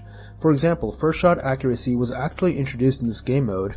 In the game mode, it would indicate first shot accuracy via a red glow on the reticle, which did not make it over to the main mode. It also had other changes such as headshot damage nerfs and the damage falloff adjustments, some of which made it to the game while others did not. I'm really a sucker for these types of obscure technical aspects of the game, so this was a fun entry. The emote dance moves, more commonly known as the default dance, is one of the most iconic emotes in Fortnite history. Almost everyone knows the most famous version of the song.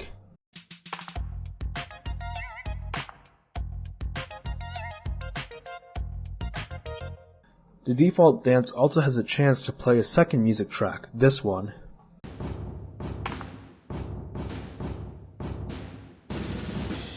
However, there was actually a third song the default dance was able to play way back in the early days of the game. It sounded like this.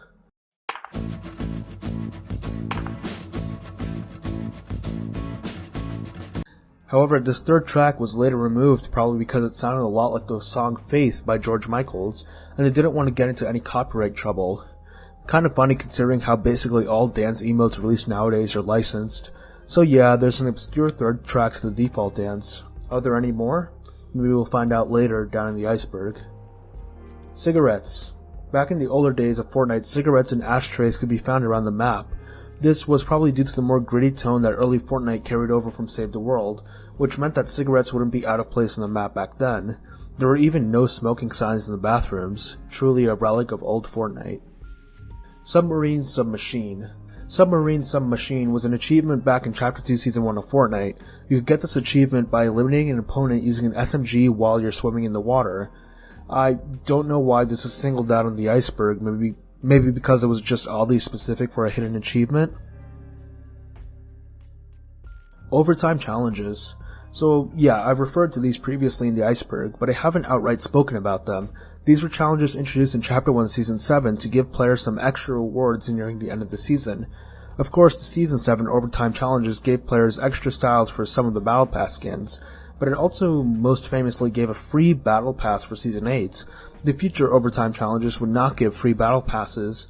The tradition continued for Season 9, Season X, and Chapter 2 Season 1. However, Chapter 2 Season 1 also experimented with the idea of enlightened styles with corrupted scratch, a type of overtime style dependent on how many levels you gain after Tier 100. This was the method used for a bit, ending overtime challenges. Later on, Epic just added more bonus rewards after Tier 100, essentially just extending the Battle Pass by another 100 tiers, which is where the progression of overtime is right now. Spire Jump Boots. The Spire Jump Boots were an odd mythic item added for Chapter 2 Season 6. They allowed the user to build up higher jumps, and after triple jumping you would be able to redeploy your glider. Considering its infinite usage, I actually found the boots to be pretty useful in endgame scenarios for mobility and positioning. However, the process to get the boots were strangely involved. You'd have to kill one of the Spire Guardians at one of the minor Spire locations around the map. They would drop a runestone, which you would need to carry to the Spire at the center of the map, a pretty lengthy journey. On top of this trip, you would also lose the ability to hold guns or build while holding the runestone, leaving you completely defenseless. Only after depositing the runestone at the Spire could you get the boots. Yeah, with that in mind, most people didn't find them worth it, and I wouldn't be surprised if some people didn't even know about them to this day. Honestly, the boots themselves should have just been the loot drop from the Spire Guardians, working like almost every other mythic item in the game. Coral Buddies. The Coral Buddies are a recurring species in Fortnite. They could be found on cosmetics like the Coral Cruiser and the Coral Commando's backbling, and they quickly became a fan favorite due to how cute they were and the catchy tune they would sing. In-game, they could be found at various locations in Chapter 2 as part of the environments. They could not be killed or destroyed. In Chapter 2 Season 3, they actually had a pretty funny storyline. The Coral Buddies started to form a village, and the player could give them materials to help them advance. They start off in the Wood Age, and when the player gives them wood, they would build some ships and a wall. You gave them stone to help them build pyramids and sphinxes to make them progress to the Stone Age. Afterwards, they build a medieval castle before advancing to a modern city. Here we can give them 100 metal to help them build a rocket which they launch. However, the civilization takes a dark turn. Our next quest is to give a barrel of radioactives to a coral buddy, who, I kid you not, is named the Nuclear Test Buddy. After giving him the barrel of material, well, he begins the test and this happens.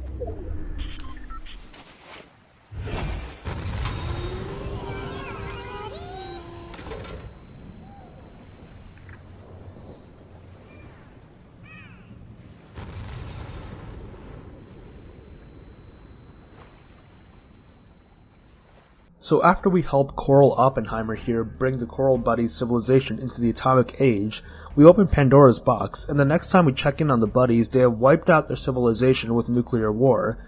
Only a few grizzled survivors remain in the Fallout Age, augmenting their bodies with cybernetic enhancements. This is the last we see of the buddies for a while, but in chapters 3 and 4 we see normal, happy buddies appear again around the map, so I'm glad it all ended up okay. So yeah, this was an incredible side plot to the game, and I wish we see stuff like this again. The Coral Buddies will always be one of the best footnotes of Fortnite. Ninja Floss Incidents. This is a very well-known incident. On December 31st, 2018, Ninja was one of the hosts of a New Year's celebration stream at Times Square. The event was heavily hyped up by Twitch. On the day of the stream, the host decided that they wanted to get all those in attendance at Times Square, around 1 million people, to do the floss at the same time. Of course, this went about as well as you think it did, with seemingly less than 10 people actually joining in. The crowd stood still watching Ninja do the floss on stage in front of them like an idiot, which resulted in this iconic clip. Get it, come on, baby. Show me what you got. Show me what, just move. If you got to know it, just move. It's all I want to see, some movement. I'm not seeing enough movement. Oh my God. It's not that big. Woo. He quickly realized the embarrassing situation and tried to move on to other things, and the video would go down as an extremely cringe moment. Ninja himself would acknowledge and poke fun at the cringe that night, and the line, "I'm not seeing enough movement," would become a meme following the incident. Creative Mode Lobby Background. This refers to the old lobby background from the early days of Creative from Seasons 7 to 9. This was back before lobby backgrounds were removed, and a lot of people have nostalgia for this. Of course, the lobby background itself looked beautiful, it was nice and vibrant, and I never thought I'd be saying this, but I feel nostalgic for that original Creative Island now. Yeah, a really cool image. Poland. This is a pretty basic entry. It was no secret that the Chapter 1 Fortnite map is shaped like the country Poland. There have been people further elaborating on this, claiming that Fortnite POIs match up with actual locations in Poland, but the evidence presented has been contested. Lobby End Event. So everybody in the Fortnite community knows about the Season X End Event, where the island and all the players got sucked into a black hole. Well, players who were stuck in the lobby also were surprised by a mini-event of sorts. At the same time the black hole was created in-game, it was also shown in the lobby. It would suck in the various UI elements on screen before sucking in the player themselves, leading them to the same black hole screen that everybody else got. It's a really cool addition, and I'm sure the people stuck in the lobby frustrated for being unable to see the event were glad to witness it. It's too bad we never got many events like these for future events, as the lobby would just cut to the downtime screen. Clockwork's Backbling. The Clockwork's Backbling is an epic rarity backbling released with the Ludwig skin as part of the Oktoberfest set. It's a pretty intricate design, and it's reactive as, with every elimination the player gets, a cuckoo bird will spring out. However, this backbling is special because it actually tells the in-game time in UTC, making it one of a kind. Unique Thanos Snap. The snap was an uncommon emote introduced in Season 4, with the description being "Make it snappy."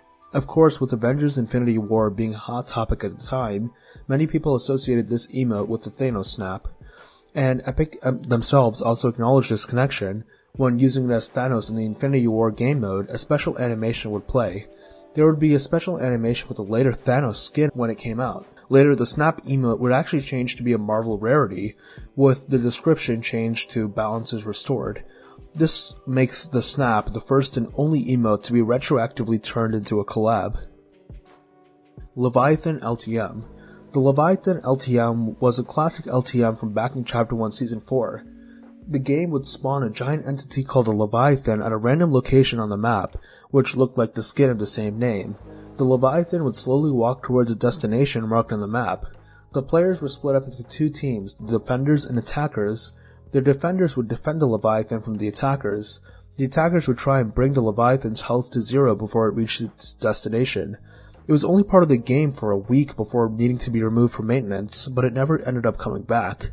Despite its short tenure, it quickly became a fan favorite LTM, and many players now reminisce on the good times they had with the Leviathan LTM and wish for it to come back.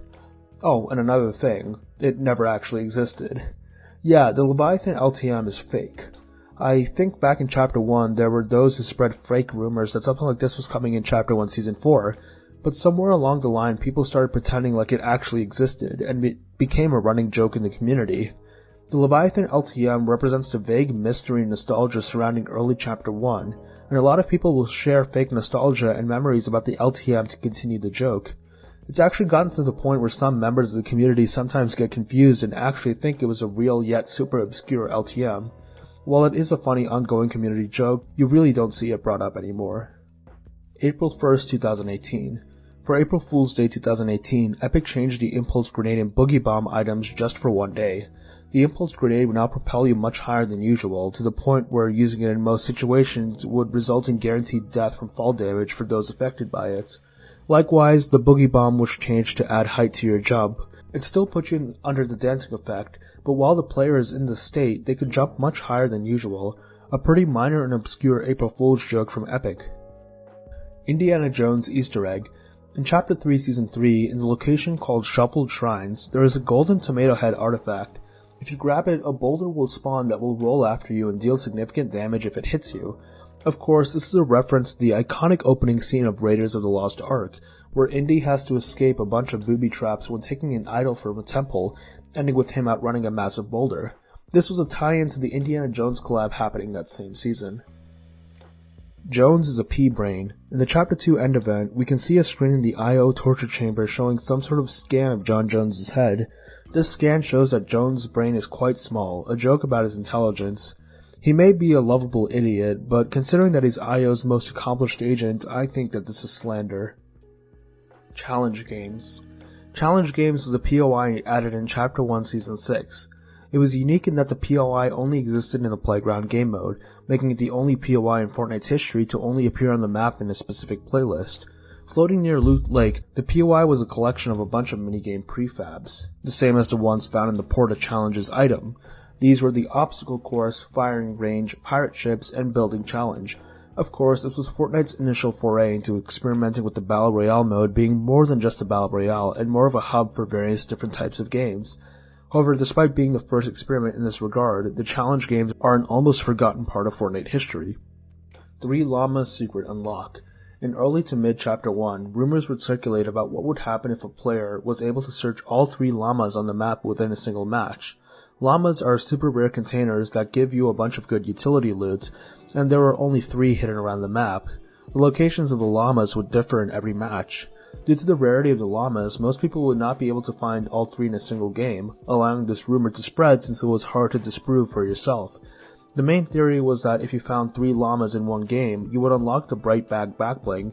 This was a backbling people thought would come out with the Bright Bomber skin, but didn't, with many confused on how you got this bag.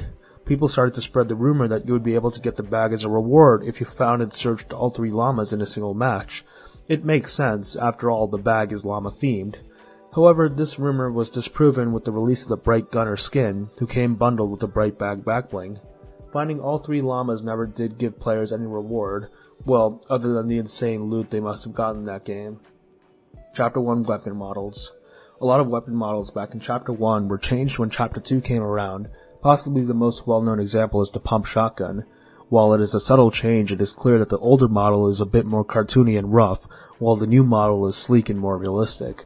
Another, more drastic example is the Burst Assault Rifle. The Chapter 1 Burst AR is based on the AK-74 rifle, and it later got an epic and legendary version based on the FAMAS. In Chapter 2, all the Burst rifles got changed to the FAMAS model, but the upper tier Burst weapons got changed to a model based on the AUG. Of course, these aren't all the changes to weapon models from Chapter 1, but they're the major ones I remember. Fortnite X Among Us. This is referring to the weird limbo state Fortnite X Among Us was in for a while, at least in regards to the community. Sometime in 2021, the community learned from leakers that some sort of Among Us game mode was in the works. Of course, we thought that this would be an official collaboration with Among Us, and in the weeks leading up to August 17, 2021, we thought that Among Us would be coming soon to Fortnite. However, when the day finally came, we got the Imposters game mode, a mode inspired by Among Us, but not an official collaboration. Of course, many people were disappointed, but almost a year later they got their wish. An official collab between Fortnite and Innersloth happened in July 2022, giving us the Distraction Dance emotes and of course the crewmate backbling. Star Wand increased damage. The Star Wand is a very popular pickaxe, especially among competitive players. But why is this? It's a good looking pickaxe, but that's not the reason.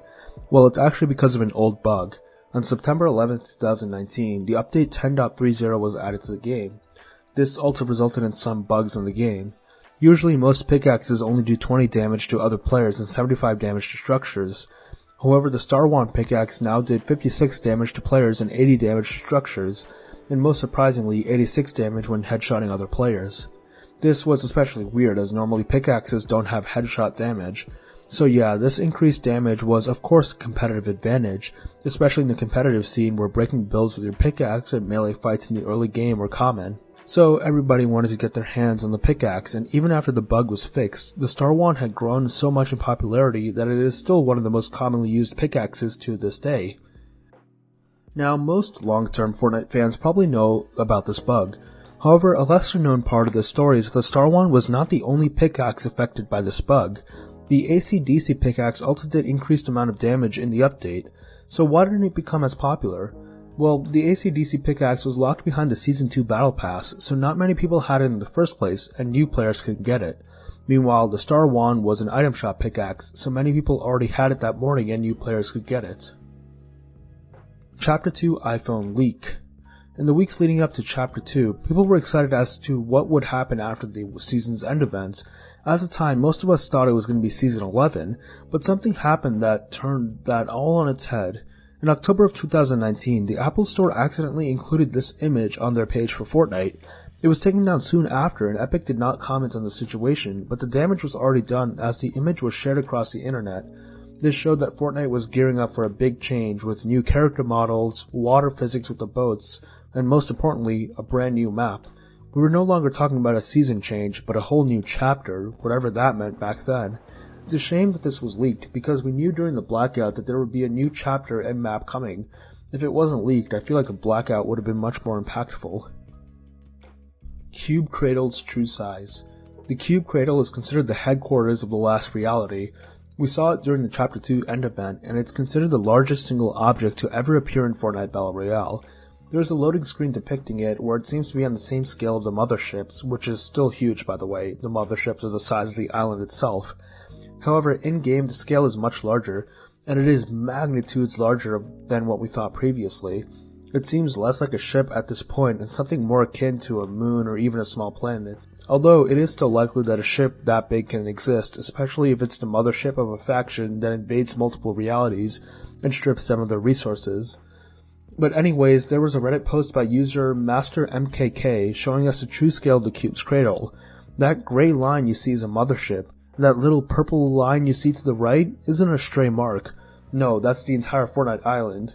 So yeah, this thing is huge. The golden cube held in the center of the ship is big enough to crush the entire island on its own. So yeah, the cube cradle is terrifyingly large.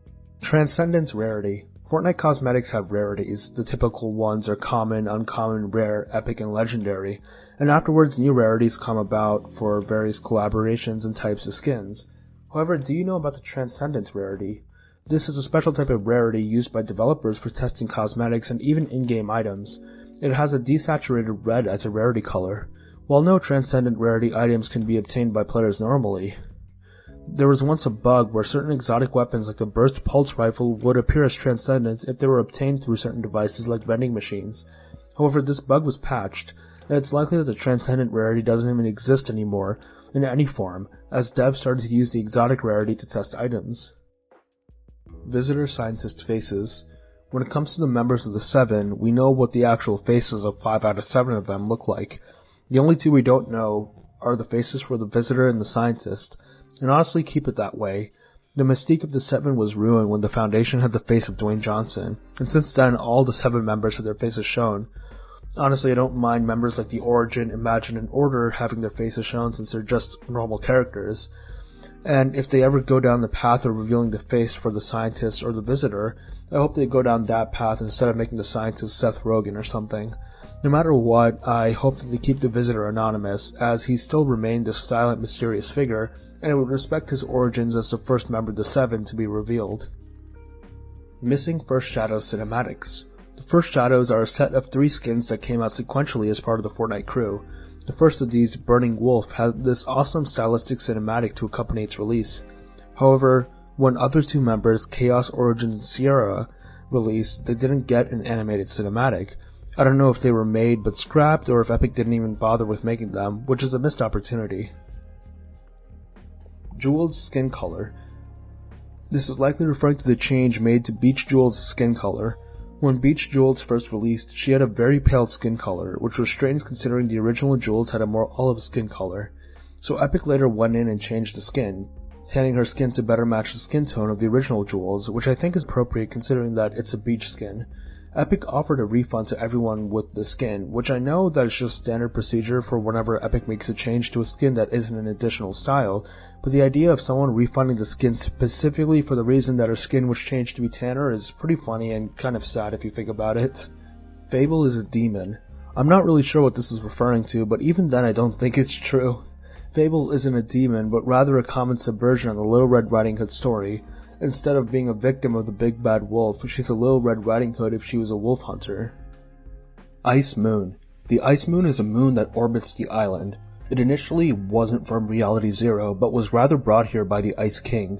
Basically, the Ice Moon was the home of the Ice King, an elemental ruler.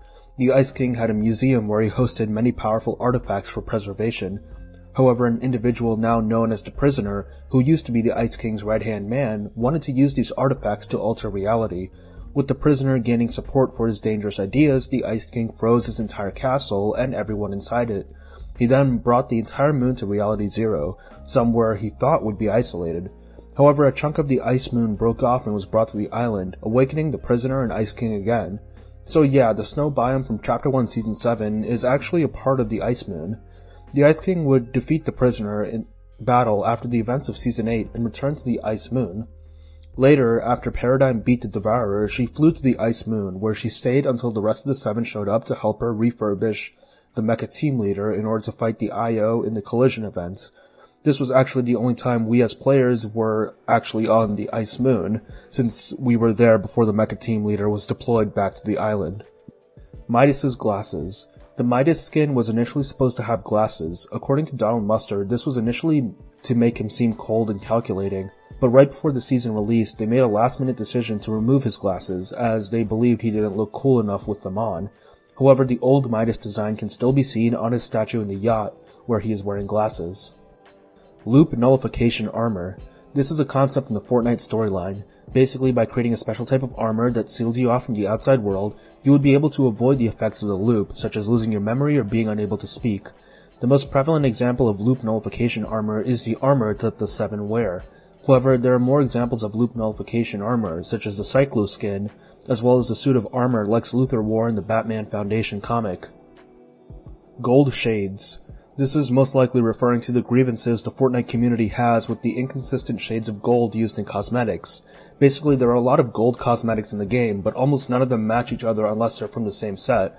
This means that combos using different gold cosmetics never actually look good, despite seemingly being an obvious combination. It's just a really annoying pet peeve that many have. Brutus's family. In The Authority, a photograph of Brutus and Hazard can be seen. People started to take this as Brutus being married to Hazard and Jules possibly being their daughter. Of course, we now know that Jules isn't their daughter. However, it's still possible that Brutus and Hazard are in a relationship or part of a family. Ghost vs. Shadow was staged.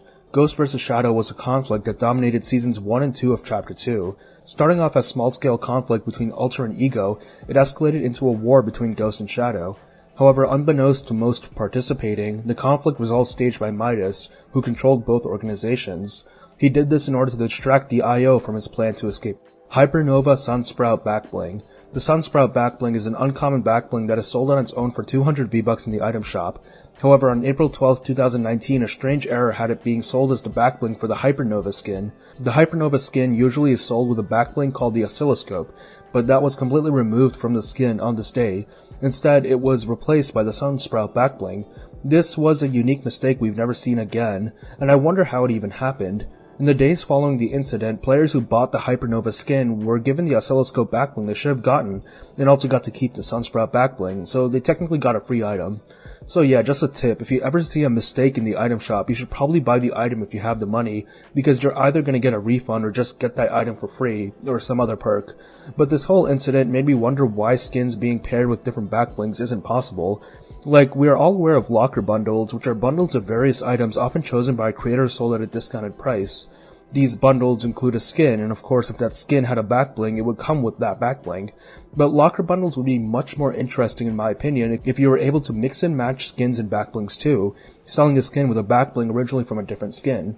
I understand why they don't do that, as it causes issues with pricing, but this Sunsprout situation shows that mixing and matching backblings is possible, even if unintentionally, so maybe they can add it in some official capacity soon. Zoe glitch.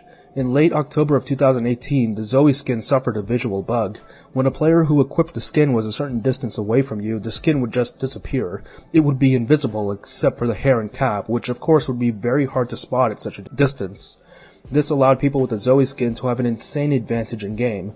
So Epic almost immediately disabled the skin, which is one of the only times in Fortnite history that players would straight up be unable to use a skin that they owned.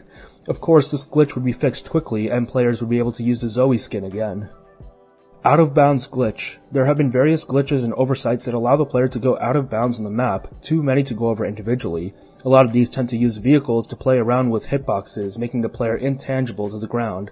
However, there have been others where the game just bugs out. For example, just this week I experienced a glitch where I was able to go out of bounds on the spawn island. It's not an uncommon glitch at all. Peely Cult.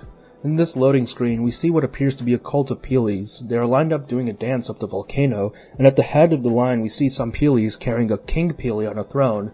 This is a rather strange loading screen and doesn't really have any impact on the game, but the implication is that this King Peely was going to be thrown into a volcano and sacrificed. This adds a sort of dark humor to the image. Game crash maps. For some reason there seems to be a subset of the Fortnite community which are interested in crashing creative servers or crashing the game. Of course, this has resulted in the creation of a lot of maps that crash the game. These aren't too hard to make, just load in a bunch of items that take up a lot of storage or place like 1,000 gas pumps next to each other and blow them up. I don't know why you would do this other than for the novelty though. FNAF Recreations. Five Nights at Freddy's needs no introduction. It's one of the most popular and influential games of the last decade. Of course, this means that there have been a lot of homages to the game within Fortnite Creative. These range from builds of the restaurant the game takes place in, to the actual recreations of the game's mechanics and all. Water Fountain Trick. This refers to the common trick used by many Fortnite Creative builders to build water fountains. Essentially, you can break a fire hydrant so that the water starts shooting off the top. If you hide the hydrant itself within the structure of the water fountain, you can make it seem like the water fountain is spouting water. Nuketown Recreations. Nuketown once again needs no introduction. It's an absolutely iconic PvP map from the Call of Duty series. It has been recreated by fans as a PvP map in many other games, so you already know that it's been recreated in Fortnite Creative. There are a bunch of fan recreations of the map, usually in the gun game format. Template maps. Template islands are maps specifically made for others to build on top of. Usually these are templates for various game modes such as Capture the Flag, Box Fights, Monster Rush, and so on. These maps help creators in creating their own maps by providing a template where all the basic technical aspects of the game mode are already implemented, and the only thing the creator needs to do is modify it to fit their aesthetic and gameplay vision. Rocket League Collab. One of the more long-lasting collaborations in the game is Fortnite x Rocket League. This is still technically a collaboration even though both games are owned by Epic, meaning it's more self-promotion. The collaboration first happened during Chapter 2 Season 4, where players could earn in-game Fortnite rewards by playing in Rocket League. Since then, collaborations between the two games have almost been constantly coming. From new cosmetics and challenges coming to the game, to the Octane car being added as a vehicle, to Fortnite crew members getting the Rocket Premium Pass for free, the collab between the two games shows no signs of stopping soon. Even if you look in-game this very day, you'll still see Rocket League posters and houses around the map. Arabic text. Arabic names are really common in Fortnite, even in Western servers. Now, you could just assume that these are people speaking the language using it as their name, but even if you assume that every single Arabic speaker uses an Arabic name, which is unlikely, there are still too many for that to be the explanation. Well, the answer is that for some reason Sweats really like to use Arabic text in their name. I'm not really sure why. They might think that it makes them stand out. When initially writing this entry, I thought the reason was that there was a bug that made Arabic text crash others' games when your name showed up in the kill feed, giving you a slight advantage. And like the Star Wand bug, this caused a new tradition in Sweats, even if it's not beneficial now. However, I didn't find any documentation of any such bug, and I may have been confusing it with a bunch of bugs on other platforms regarding crashes when encountering Arabic text. Golden Objects in Islands.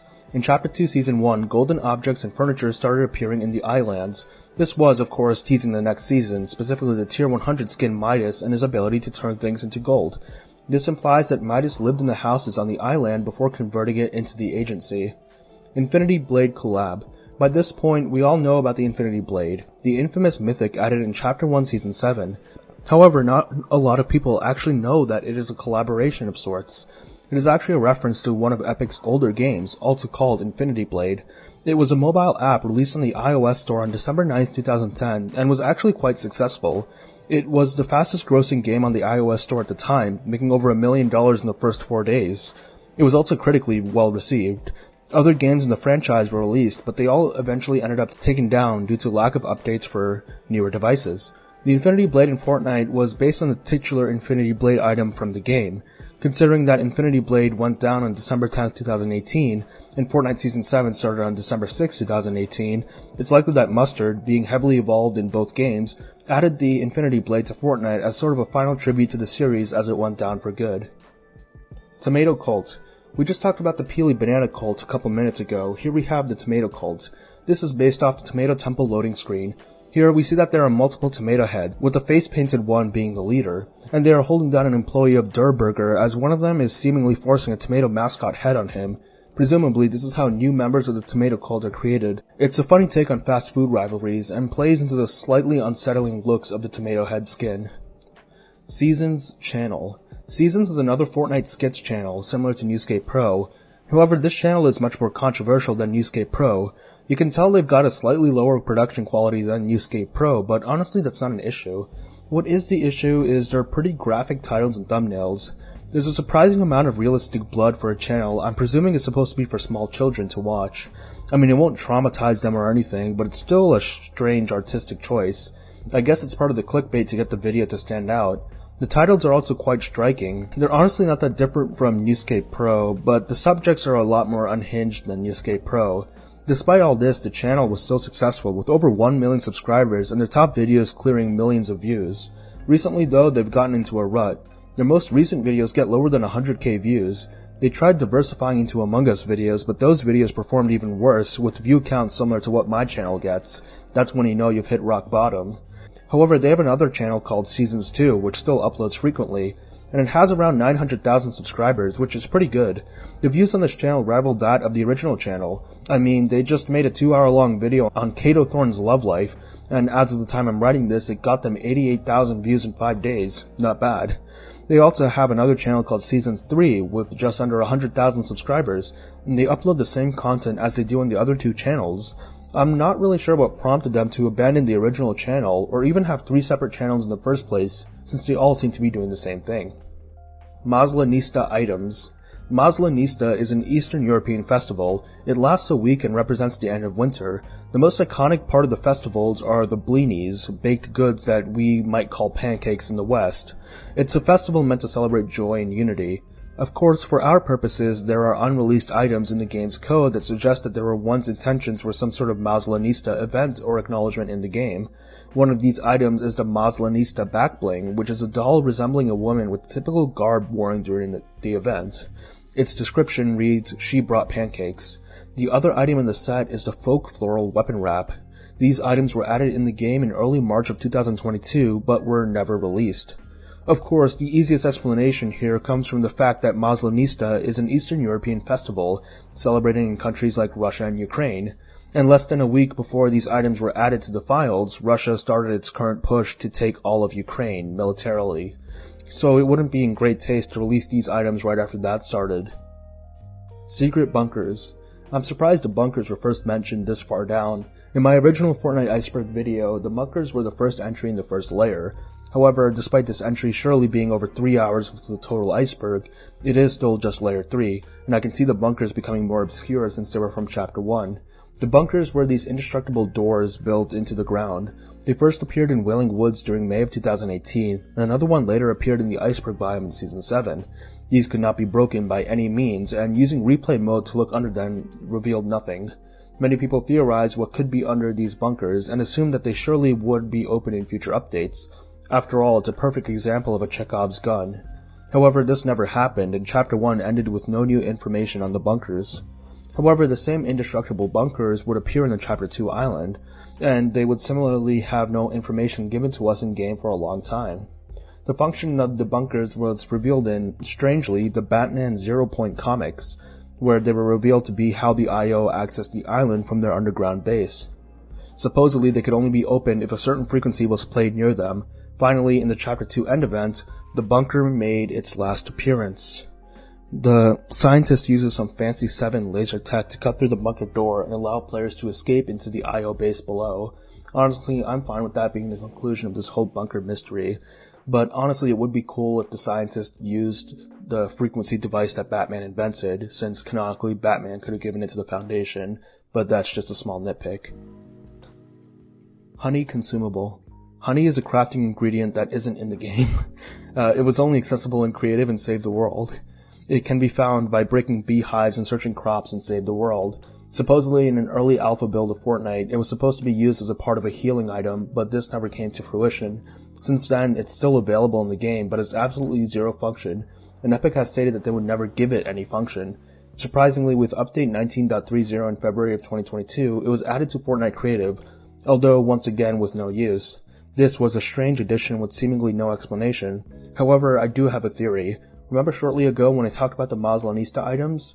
Well, the honey was added to Creative around the same time as them, in fact in the update right before they were added. Since we know Mazlanista is a festival heavily featuring baked goods, maybe Epic had a plan to use the honey as some sort of consumable or item in their planned Mazlanista event, but we know that the event fell through, so the honey was never actually implemented. OG Grenade Icon. While nowadays the grenade icon has fully rendered art for its inventory, this wasn't always the case. OG players will recognize this icon, which is the image that would be shown in your inventory. It is comically out of place and feels a lot more like a placeholder than something that was actually intended to be in the final game. The icon looked like this until Chapter 1 Season 2, where it was replaced with a more appropriate icon. Jonesy ate Peely. This is not a theory, just a fact.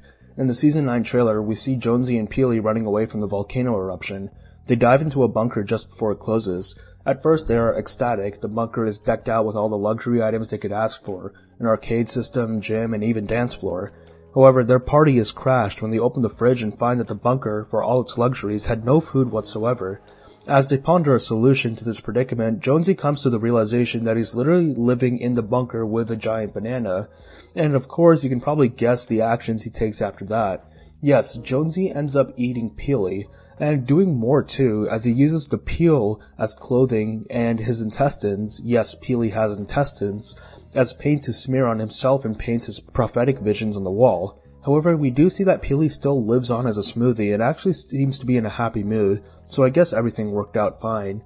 Although Peely being happy about being eaten is arguably more disturbing than him being eaten against his will. Changed SFX. This refers to the changes in various sound effects in the game.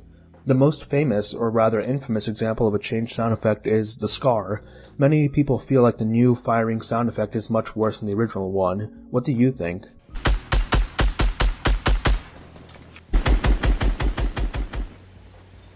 Directional jump pads. The directional jump pads were placeable traps introduced in the preseason of Fortnite. There were two types, the orange one with arrows facing outwards were the horizontal jump pads, while the blue ones with the inward facing arrows were the vertical jump pads. They could only be placed on a floor tile. The horizontal jump pads would launch you in the opposite direction you entered the pad from, while the vertical jump pads would simply launch you high up in the air. Both negated all fall damage. Interestingly, the jump pads only took up a quarter of the space of a tile, making them unique among all Fortnite traps to this day. It was removed in Update 1.9 and was replaced by the now iconic launch pad. However, they would spiritually return with the addition of the bounce pad, which were able to recreate both the horizontal and vertical launches of its predecessors by being able to be placed on any surface. Cursed Tilted Building. The Cursed Building refers to a building in Tilted Towers which just seems to have the worst luck imaginable. Before Season 4, it was this red and blue building. However, in Chapter 1 Season 4, it was the only building in Tilted Towers to be destroyed by a fragment of the meteor. It was rebuilt in Season 5, only to have it be singled out and destroyed by the cube. Seriously, it wasn't even in the cube's path of travel. The cube went out of its way to destroy it and it only, and then returned to its usual path. It spent all of Season 6 being rebuilt before becoming a new building in Season 7. However, due to the earthquakes happening at the end of the season, it was destroyed again. It was rebuilt in Season 8. At the end of the season, the volcano eruption destroyed all of Tilted. Well, all except for one building. In a subversion of expectations, the cursed Tilted building was now the only building to be left standing. And that's a nice roundabout way to cap off this entry. While the building technically existed after this and in later iterations of Tilted, nothing notable happened with it. Emotes with changed music. Throughout the history of the game, emotes have gotten their music changed. The most prominent example of such a change is with the Intensity emote. This is what it originally sounded like.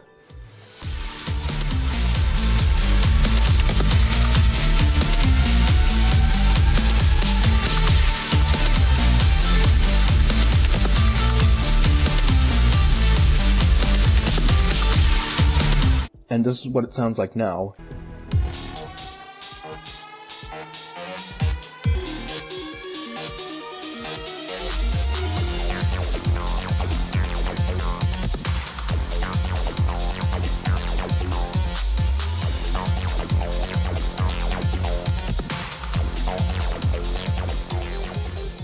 A lot of people prefer the older music, and I honestly do too, but I get why they changed it to the new music, because the new music sounds a lot closer to the music playing in the original Techno Viking video the emote is based off of.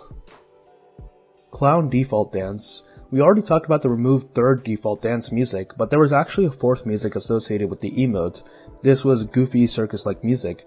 This emote was scrapped and was never in the game for players to use at any point.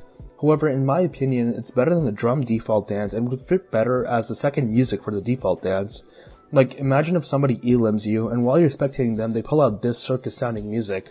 It would be hilariously infuriating. Honestly, that's probably why they removed it. It was too good for a free emote.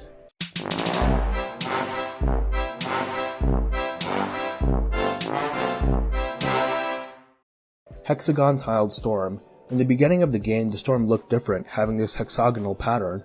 That's really all there is to this entry, it's not too deep. Merry Marauder's Face. Using replay mode, you are able to clip through masked characters' heads to see if they have an actual model face beneath the mask. When doing this to Merry Marauder, you find this horrifying looking face. I don't know why it looks this bad. Usually other mask skins still have normal faces underneath, even if they aren't meant to be seen. After all, every one of them is based on a skin model. I guess there was a specific issue with this face when modeling the skin, and the devs didn't bother to fix it because they thought nobody would see it. Breakdancing Vehicles. In Fortnite, the car physics sometimes get wonky. So when you crash a car, sometimes it results in the car spinning around on its back or something similar, making it look like it's breakdancing. Pretty funny, and this is a rare example of a bug I hope that Epic does not fix. Custom Battle Buses. The Battle Bus is hardly a static vehicle. Over the years, it has undergone many changes visually, often changing its look to fit with the theme of a current season, event, or even holiday. However, there were still plans for even further customization, even by the players. In Chapter 1 Season 6, a leaker claimed that Fortnite was working on adding several new cosmetic types to the game. These cosmetic types were the Battle Bus, calling cards, consumable emotes, hats, map markers, vehicle decorations, and victory poses. It's funny because the only cosmetic type added since then, the weapon wrap, was not part of this leaked list. So yeah, none of these were added, and for good reason. Adding all of these would clutter up the locker too much. Also, people would probably not spend money on cosmetics like victory poses or calling cards, which I assume would not have the opportunity to be used much. However, way later in Chapter 2 Season 2, the menu option for the Battle Bus was discovered by leakers, renewing speculation about custom Battle Buses. Some people speculated that this may be allowing players to apply their already owned weapon wraps onto the bus, while others thought it was a brand new cosmetic type. Once again, this functionality was never added. Epic probably realized that they would be changing the battle bus enough anyway, and not many people cared about changing the look of a bus you see for like 15 seconds max. You're not customizing your character, nor are you changing something significant like the background music you listen to. It's a good thing this wasn't added to the game, but honestly adding weapon wraps to vehicles you drive sounds like a cool idea. Expand the system that they use with the motorboats. Fortnite language. Before Fortnite characters just spoke in English, the NPCs spoke in this gibberish that quickly became a meme. Attempting to decipher what they were saying is missing the point. They're not saying anything, just rambling incomprehensibly, enough to convey the emotion that they're feeling. It could have been connected with the idea that loopers weren't able to talk, but I don't think this was the case. It was just a funny and fitting way for Epic to add voices to their NPCs. Ninja Book. Our very own Tyler Blevins of live streaming fame, it turns out, is also an author. He was actually involved in 3 books, Ninja Get Good, My Ultimate Guide to Gaming, and 2 fictional comic books. Let's talk about the guidebook first.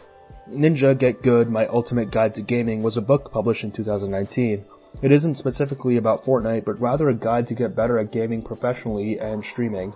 I didn't read the book, nor do I have any plans to. From what I've read about it, there's nothing wrong with it, but it doesn't really justify its own existence. A good chunk of the book were his personal anecdotes about his journey becoming one of the most famous streamers of all time, which honestly sounds like it could be interesting. However, the guide part of the book falls flat.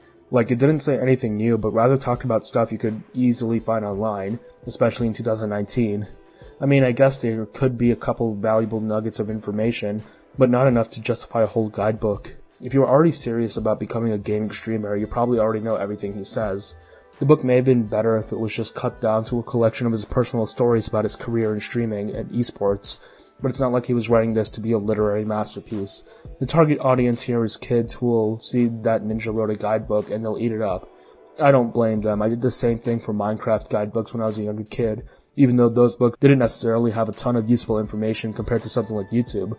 If a kid enjoys this book as much as I and many others enjoyed these Minecraft guidebooks, I think the book accomplished its purpose. Ninja also co-wrote 2 other books, graphic novels called Ninja, The Most Dangerous Game, and Ninja, War for the Dominions. The plot of these 2 revolves around Ninja being taken to a battle royale game world, and actually being forced to fight to the death by an evil mastermind. The mastermind conquers different realms to add to his collection, and Earth is next up. Ninja gathers up a group of rebels and revolts against this evil mastermind, hoping to stop his conquest of tyranny. Once again, this isn't a masterpiece and isn't meant to be one. It looks a lot less interesting than the guidebook, but it's made for kids, so it doesn't matter what I think of it or not. Cyclo. Cyclo is an interesting example of a skin that seemed like it would have a major role in the story, but was never actually clarified as to what he did. Immediately, his design is striking. It looked like a human version of the Midas device, almost like the Storm wearing a custom 7 suit. Also, we got a loading screen showing that Midas had some sort of plan for the Cyclo suit. Also, the suit itself could be found in a case in locations of interest. However, despite this seeming importance, it never amounted to anything. Some people had a headcanon that Midas wore this during the Chapter 2 Season 2 event, but it was never actually shown. Maybe he was supposed to show up during the event, but was scrapped due to one reason or another. Camp Cod Relics. In Chapter 2 Season 1, a location named Camp Cod popped up in the corner of the map. This location had a barn which contained a bunch of relics from Chapter 1 inside it. These relics include the Big Shot sign from Retail Row, a fountain from Lazy Lagoon, a Der Burger sign, a cafe sign from Lucky Landing, a broken clock from Tilted Towers, a lion statue from Gotham City, a diner seat and picture from Dusty Divot, a car compactor from Junk Junction, the entry sign and campground sign from Lonely Lodge, and a temple statue from Sunny Steps. It was cool that they added some sort of tribute to Chapter 1, and I really wish they had continued this for future chapters. Midas is alive in Chapter 2 Season 3. There is not much to this one. In the Chapter 2 Season 3 trailer, Midas can be seen being eaten by a shark. It was confirmed that he was not dead, but it shouldn't be a surprise since in Fortnite, no death is really permanent. Bears vs. Gnomes.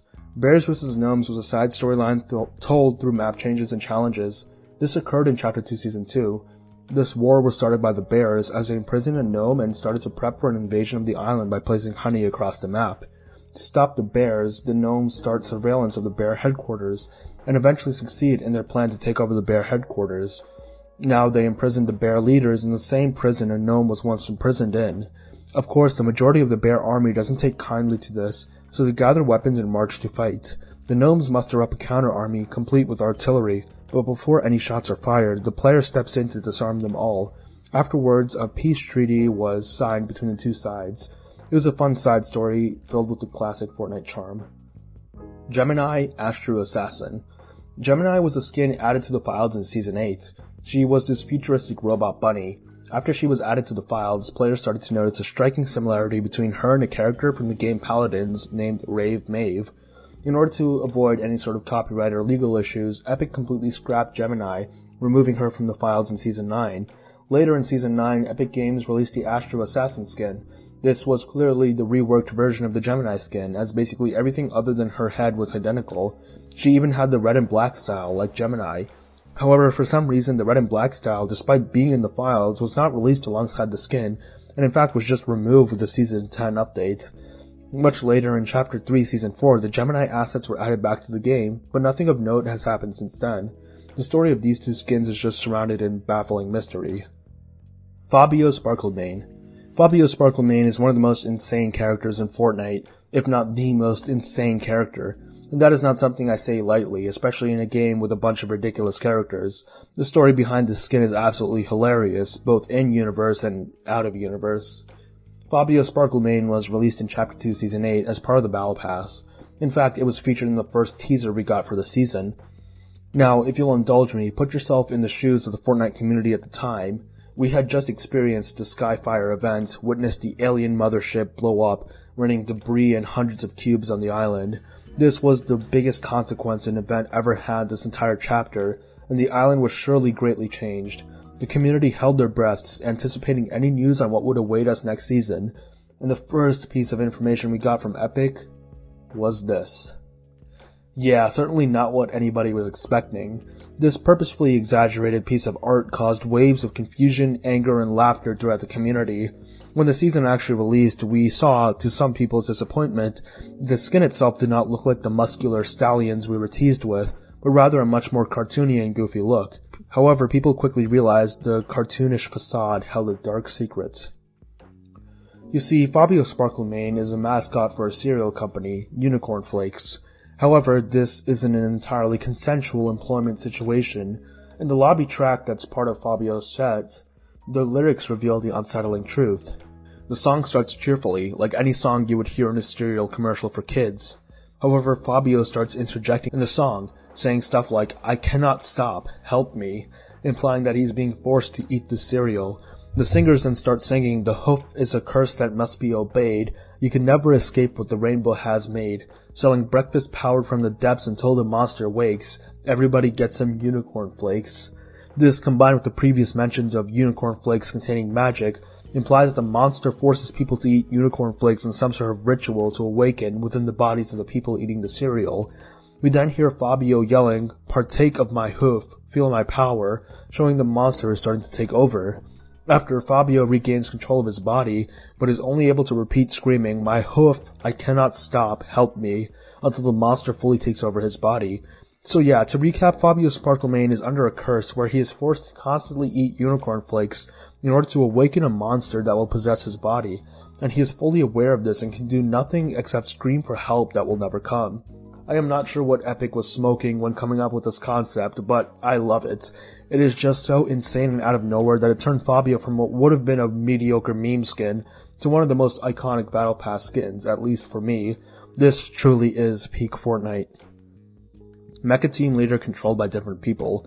This was an old theory that the Mecha Team Leader had a body part controlled by a different character, similar to some other big robots in other franchises. Specifically, the skin referenced in each part of the body would be the one controlling them. So the Tomato Head would be controlling the right leg, Beef Boss would be controlling the left leg, Rex would be controlling the right arm, Drift would be controlling the left arm, and the Cuddle Team Leader, being, well, the team leader, would be controlling the head and torso. While this is an interesting idea, the theory is ultimately false. Deadpool minigame. In Chapter 2 Season 2, during the season-long Deadpool event, there was a room in the quest lobby that contained Deadpool. In this room, you could check out his computer, which contained the challenges he needed to complete for his cosmetics. However, fewer people know that if you minimize the Challenges tab, you can click on a Deadpool icon in the desktop. This brings you to a skiing minigame. Your goal in this game is to get as far as possible and collect chimichangas while doing tricks for style. All the while, you have to avoid obstacles and quote-unquote angry peelies who chase after you. Nothing too complicated, but just a fun Easter egg that some epic dev probably took like an afternoon to code up. Default skin names. The default skins actually have names, which people may not know since they're not called by those names in-game. The girls are Ramirez, Banshee, Wildcat, and Headhunter. The boys are Spitfire, Renegade, Hawk, and of course, Jonesy. Typically, these names are used as general names for the skin models, which are used as templates for many other skins. Infinite Dab Extension. The Infinite Dab is a rare emote, which is a dab that continues by continuously switching hands. It's a silly but fun emote. Now, you all must know that when you perform an emote in the lobby, it ends after a certain while, even if the emote normally goes on forever in-game. However, there is one exception to the rule, the Infinite Dab. While originally being limited to the same length as other emotes, Epic started to extend its length as an Easter egg to the infinite part of its name. From update 7.10 to 8.20, the emote was gradually extended to be over an hour long. Another fun joke by Epic. Reflector Wrap. The Reflector Wrap was a wrap added to the files in Chapter 2 Season 4. It was a part of the Silver Surfer set, and was this nice solid chrome coating. Of course, such a clean wrap got so many people excited for its release. However, it was nowhere to be seen when the Silver Surfer set got released in the shop, and to this day, several years later, it has not released. We don't have any idea why this wrap was omitted from release, and the best explanation is that Epic just forgot to add it to the shop the first time, and never bothered to fix their mistake. Ollie equals Guff. Ollie is a glider that was released in Chapter 2 Season 2. It was this ambiguous creature notable for being fluffy and cute. It's also a shapeshifter, being used as a hat for Sky, a glider for her, and also as a mount for bouncing around. Later on in the same season, the Guff skin was released. There are obvious similarities to Ollie to the point where you can consider them to be the same species. Considering that Ollie is clearly a shapeshifter, it's possible that Ollie and Guff are the same quote-unquote person, just in different forms. It makes sense. Ollie was inspired by Jake the dog from Adventure Time, and Jake has taken many radically different forms. Although one question is why the names are so different. If they are the same, surely Epic would name them something similar, not completely two separate names. So I tend to believe that they are two members of the same species, or that they are of a slightly different species. Jewels in the Doomsday loading screen. The Doomsday loading screen shows Midas looking at the Cyclo suit through a pane of glass. However, keen-eyed observers saw that Midas wasn't the only one in the image. If you look closely, you can see that another person can be seen in the reflection, a black-haired woman. While it was unknown who this was at the time, next season it became obvious that this woman was none other than Jules, showing that she was involved in the creation of the Doomsday device alongside Midas. Wake Rider Controversy. Wake Rider was a skin added to the files in Chapter 2 Season 1. It was part of the third community choice vote, but it lost. It then sat unreleased for almost 2 years until May 4th, 2021, when it finally released into the shop. Now, this was a bit of a controversial move. Not only did Epic wait over a year to release what is otherwise a mediocre and forgettable skin, they also released it on May the 4th. Now, May 4th is Star Wars Day, and usually Epic will bring out all Star Wars cosmetics in the shop. However, in 2021, the Star Wars cosmetics were nowhere to be seen on this day, and Wake Rider was brought out instead. So despite it not being his fault, a lot of the community started to hate Wake Rider because he represented the Star Wars cosmetics not releasing, and some people thought that Epic didn't bring out the Star Wars stuff in order to bring out Wake Rider instead. Of course, this is a silly controversy, and nowadays most people don't necessarily hate him, but rather just forget about him. Bubble Pad Glitch. In Chapter 2 Season 7, hologram pads were added around the island, and stepping on one would give you different effects based on the pad you stepped on. One of these types of pads was the Bubble Pad, which created a bubble around the player, allowing them to bounce around. However, there was a fun glitch you could do with them. In-game, you would be able to glitch the pads to send you flying sky high. There were two methods you could use. First, you would use one of the bounce pads and an abductor, and fly to a nearby bubble pad without touching the ground. Doing so would send you straight upwards. Another simpler method you could use is eating a hop flopper right before using a bubble pad, which would achieve the same effect. You could also do something similar by activating asteroid gravity in Battle Lab. Slenderman in Wailing Woods. In Chapter 1 Season 3, Epic Games added a super rare Slenderman Easter egg in Wailing Woods. Well, this is what trolls and clickbaiters would have you to believe. Yeah, this was actually a pretty big rumor back in the day, but it was pretty obvious for anybody who thought more than 2 minutes that this was not the case. After a while, Slenderman in Wailing Woods became synonymous with clickbait YouTubers, like how the Kraken event would do so later. Mustard Plays. For the final entry in this layer, we have Mustard Plays. Mustard Plays is a YouTube channel with just over 800,000 subscribers. Most of his videos focus on Fortnite creative. However, what makes this channel special is that it's ran by a guy named Chad Mustard. Or, in other terms, the brother of Donald Mustard. Yeah, it is pretty interesting, and he actually has a video where he talks about growing up with Donald, and he also talks about childhood events that may have affected Donald's philosophy in helping develop Fortnite. However, I must wonder what it feels like to have your career dependent on the game your brother helps create. Those must be fun Thanksgiving dinners. Also, Mustard Plays could literally trash talk some other players saying that his brother is an executive at Epic. Well, not anymore, but he was able to do it for years.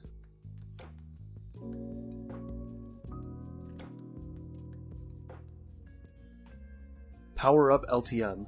This was an LTM added on day 9 of the 14 Days of Summer event back in 2019. This is actually one of the more interesting premises for an LTM. Here's the gist of it. In the first half of the game, your primary goal is to find as many shield potions as possible. This is because whenever you drink a shield potion, your max shield also increases by the amount of shield you drink. So if you drink a big pot, you get 50 shield, but your max shield increases to 150 shield. This effect stacks and is unlimited. Additionally, for the first half of the match, respawn is on and you keep your max shields. This already creates an interesting gameplay loop where your primary goal is to just drink as many shields as possible, even over eliminating other players or staying alive. Of course, spawns of shield items are boosted in this game mode. Then, around the halfway point of the match, respawn is turned off and the game is played as normal, with the max shields players get staying the same for the rest of the match. Like I said, this is a pretty unique and obscure entry in the roster of LTMs. Tag LTM. This is another LTM introduced in the 14 Days of Summer event. This is a big team game mode that has 2 teams, a red team and a blue team. The LTM is just a massive game of tag. The players on the red team are it, and the players on the blue team have to avoid them. There are no guns in the game, just mobility items like launch pads and impulses. Low gravity is also permanently on. If you're on the red team, you can tag somebody on the other team by hitting them with your pickaxe. Additionally, the location of all players is shown on the minimap via colored dots corresponding to the team of that player. This way, the blue team can't just try to hide somewhere out of the way. The red team wins if they tag everyone on the blue team, and the blue team wins if they have any players remaining at the end of the match. Splashdown LTM, yet another LTM which released during 14 Days of Summer. This game mode featured the exclusive water balloon item, which deals 10 damage if you throw it at someone. This is the only weapon in this game mode, with all the other items being mobility or utility, like glider redeploy or smoke bombs. Each player only has 30 health, which makes it easier for people to get eliminated. However, respawn is on, and the winner is determined by who reaches the elimination goal first. Foundation Statue Bunker. The Foundation Statue is one of the most recognizable landmarks of the Chapter 3 map. People were quick to notice that it was built on top of a bunker of sorts. There were doors at the base, but no way to get inside. So this is yet another Fortnite bunker mystery, like the doors in Chapter 1 and the Redacted in Chapter 2. However, unlike the other two, we never really got an in-game resolution to this, it was just left alone. It's possible that this concept art could be showing the inside of the bunker, except with the statue above removed. Maybe there was a scrapped event or something showing its total destruction, as it was only half destroyed in the game. But yeah, it doesn't look very interesting. It shows 7 pods charging. These are probably how the 7 travel around. While the location itself doesn't seem interesting from a gameplay perspective, it could have led to some interesting lore. But it feels like the entire story of Chapter 3 was scrapped for Chapter 4, which kind of sucks. Laser and Fresh's Super Knockback. This was a tournament themed around Fortnite creator Laserbeam on March 3rd, 2021. You would be allowed to play 10 games in a 3-hour time span. After these 10 matches, you can no longer play in the tournament. Your goal would be to get as many points possible in these 10 matches, and based on how you place, you would be rewarded with the Laserbeam skin, and even its entire set if you placed well enough. As the name suggests, the tournament revolved around knockback weapons, and included a new weapon called Lazar's Flight Lock, which was a flint knock with much greater knockback than the normal flint knock. You could also emote to regain health, and fall damage was non-existent in this playlist, apparently as a reference to a meme in Laserbeam videos where he says fall damage is vaulted. Kevin is Storm King. In the final boss of Save the World, you fight the Storm King. After beating him, he basically disappears into the lake beneath him, and right below where he used to be, you can unmistakably see a part of the cube sticking out of the lake. Of course, this led to many theories about the Storm King being Kevin. Maybe when Kevin appeared on the BR Island, it was initially intended to be a reincarnation of the Storm King in Battle Royale. However, we now know this doesn't match up with the lore. Or maybe it was just that the Storm King is a humanoid incarnation of the cube, since we know that the Cube Queen has both a cube form and a humanoid form. Save the World was invaded by the last reality. Kind of tying into the previous entry, we have another related theory that is actually kind of fun to imagine. And that is that Save the World was one of the realities taken over by the last reality. Think about it, what do we know about the last reality? They go from dimension to dimension, and they invade each of them by essentially terraforming the worlds so that the cube creatures thrive. And what happened in Save the World? One day a mysterious storm appeared, covering most of the planet and essentially killing 98% of the global population. This massive storm brought with it husks, who according to the BR lore are basically grunts of the last reality. Combine this with the previous connections with the cube, and it becomes clear that the Save the World planet was taken over by the last reality.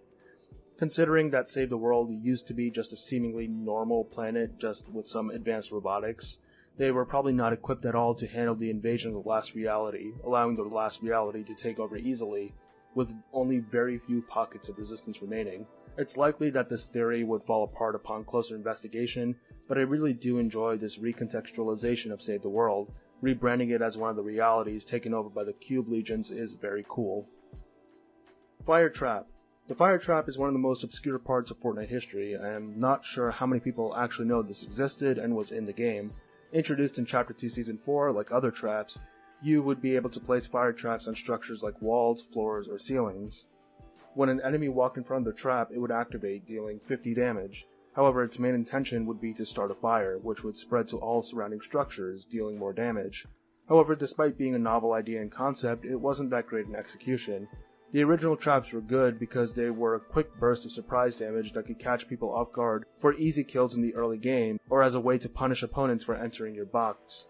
However, the fire trap didn't do enough damage to fulfill this role, and while the fire spread was a neat idea, it wasn't reliable, and it made it bad to use in your own box, since you would be burning your own structure down. Also, fire spread doesn't care who started it, so someone else triggering the fire trap while you're nearby would still damage you with the fire spread. In basically every way, the fire trap was outclassed by the simple firefly jar. So like the poison dart trap before it, the fire trap fell into obscurity, being unceremoniously removed from the game in Chapter 2 Season 5, and only being added in creative in Chapter 5 Season 1. It's a shame that traps have basically fallen out of favor with both the community and Epic themselves, considering how integral they were to the early identity of the game. Raptor's Claw. This is an item that was part of the Impossible Escape LTM, an unusual LTM where you can work together with other people to fix a chopper and escape the island. As part of a quest to have an NPC reveal the locations of some chopper parts, you would need to give the NPC a Raptor's Claw. You would obtain the item by killing an entire pack of raptors. So yeah, it's a bit obscure because not a lot of people even know about the Impossible Escape LTM. However, what I find bizarre is the rumor that this item was only in the game for 27 minutes. You see this being stated in a bunch of articles, yet this is a blatantly false statement. The Raptor's Claw was in the game basically the same amount of time the LTM was, which was several days. However, I do think I was able to find the origin of this misinformation. There was a Cypher PK video titled "This Was in Fortnite for 27 Minutes, where he talks about obscure items in the game. Of course, the title was referring to the Eye of the Storm Tracker, which if you watched the previous parts of this iceberg, you would know was removed very quickly, 27 minutes. However, in the same video he talks about the Raptor's Claw, so there was probably some game journalist who misremembered the details of the video, or used some generative software which incorrectly summarized the video, and then published it without actually verifying it.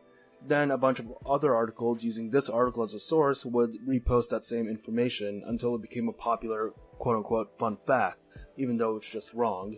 Pretty sad to see how easily misinformation can be spread, and it just goes to show how diligent you should be in verifying sources. Even I struggle with this sometimes.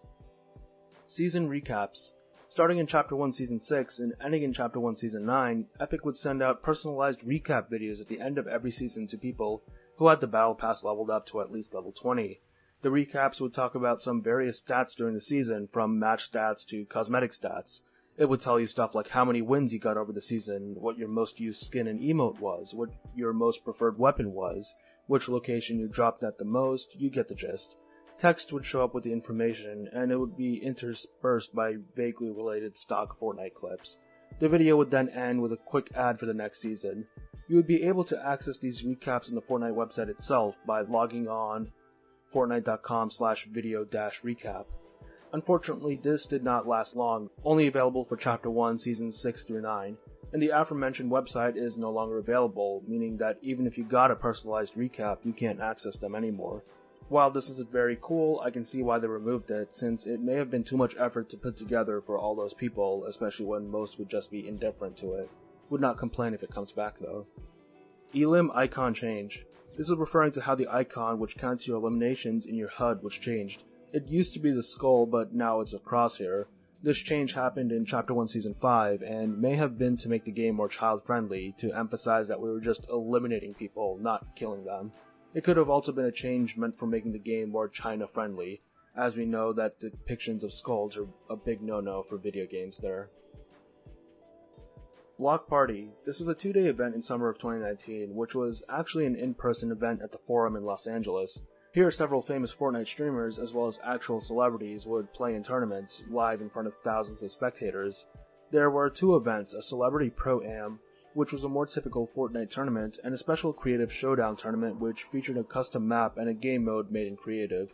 The event was to just kind of gloat the massive rise of the game's popularity and prevalence in pop culture over the previous 2 years. And it's notable in the game's history for not only being a massive in-person event, but also being one of the first times Creative was given a major spot in the spotlight.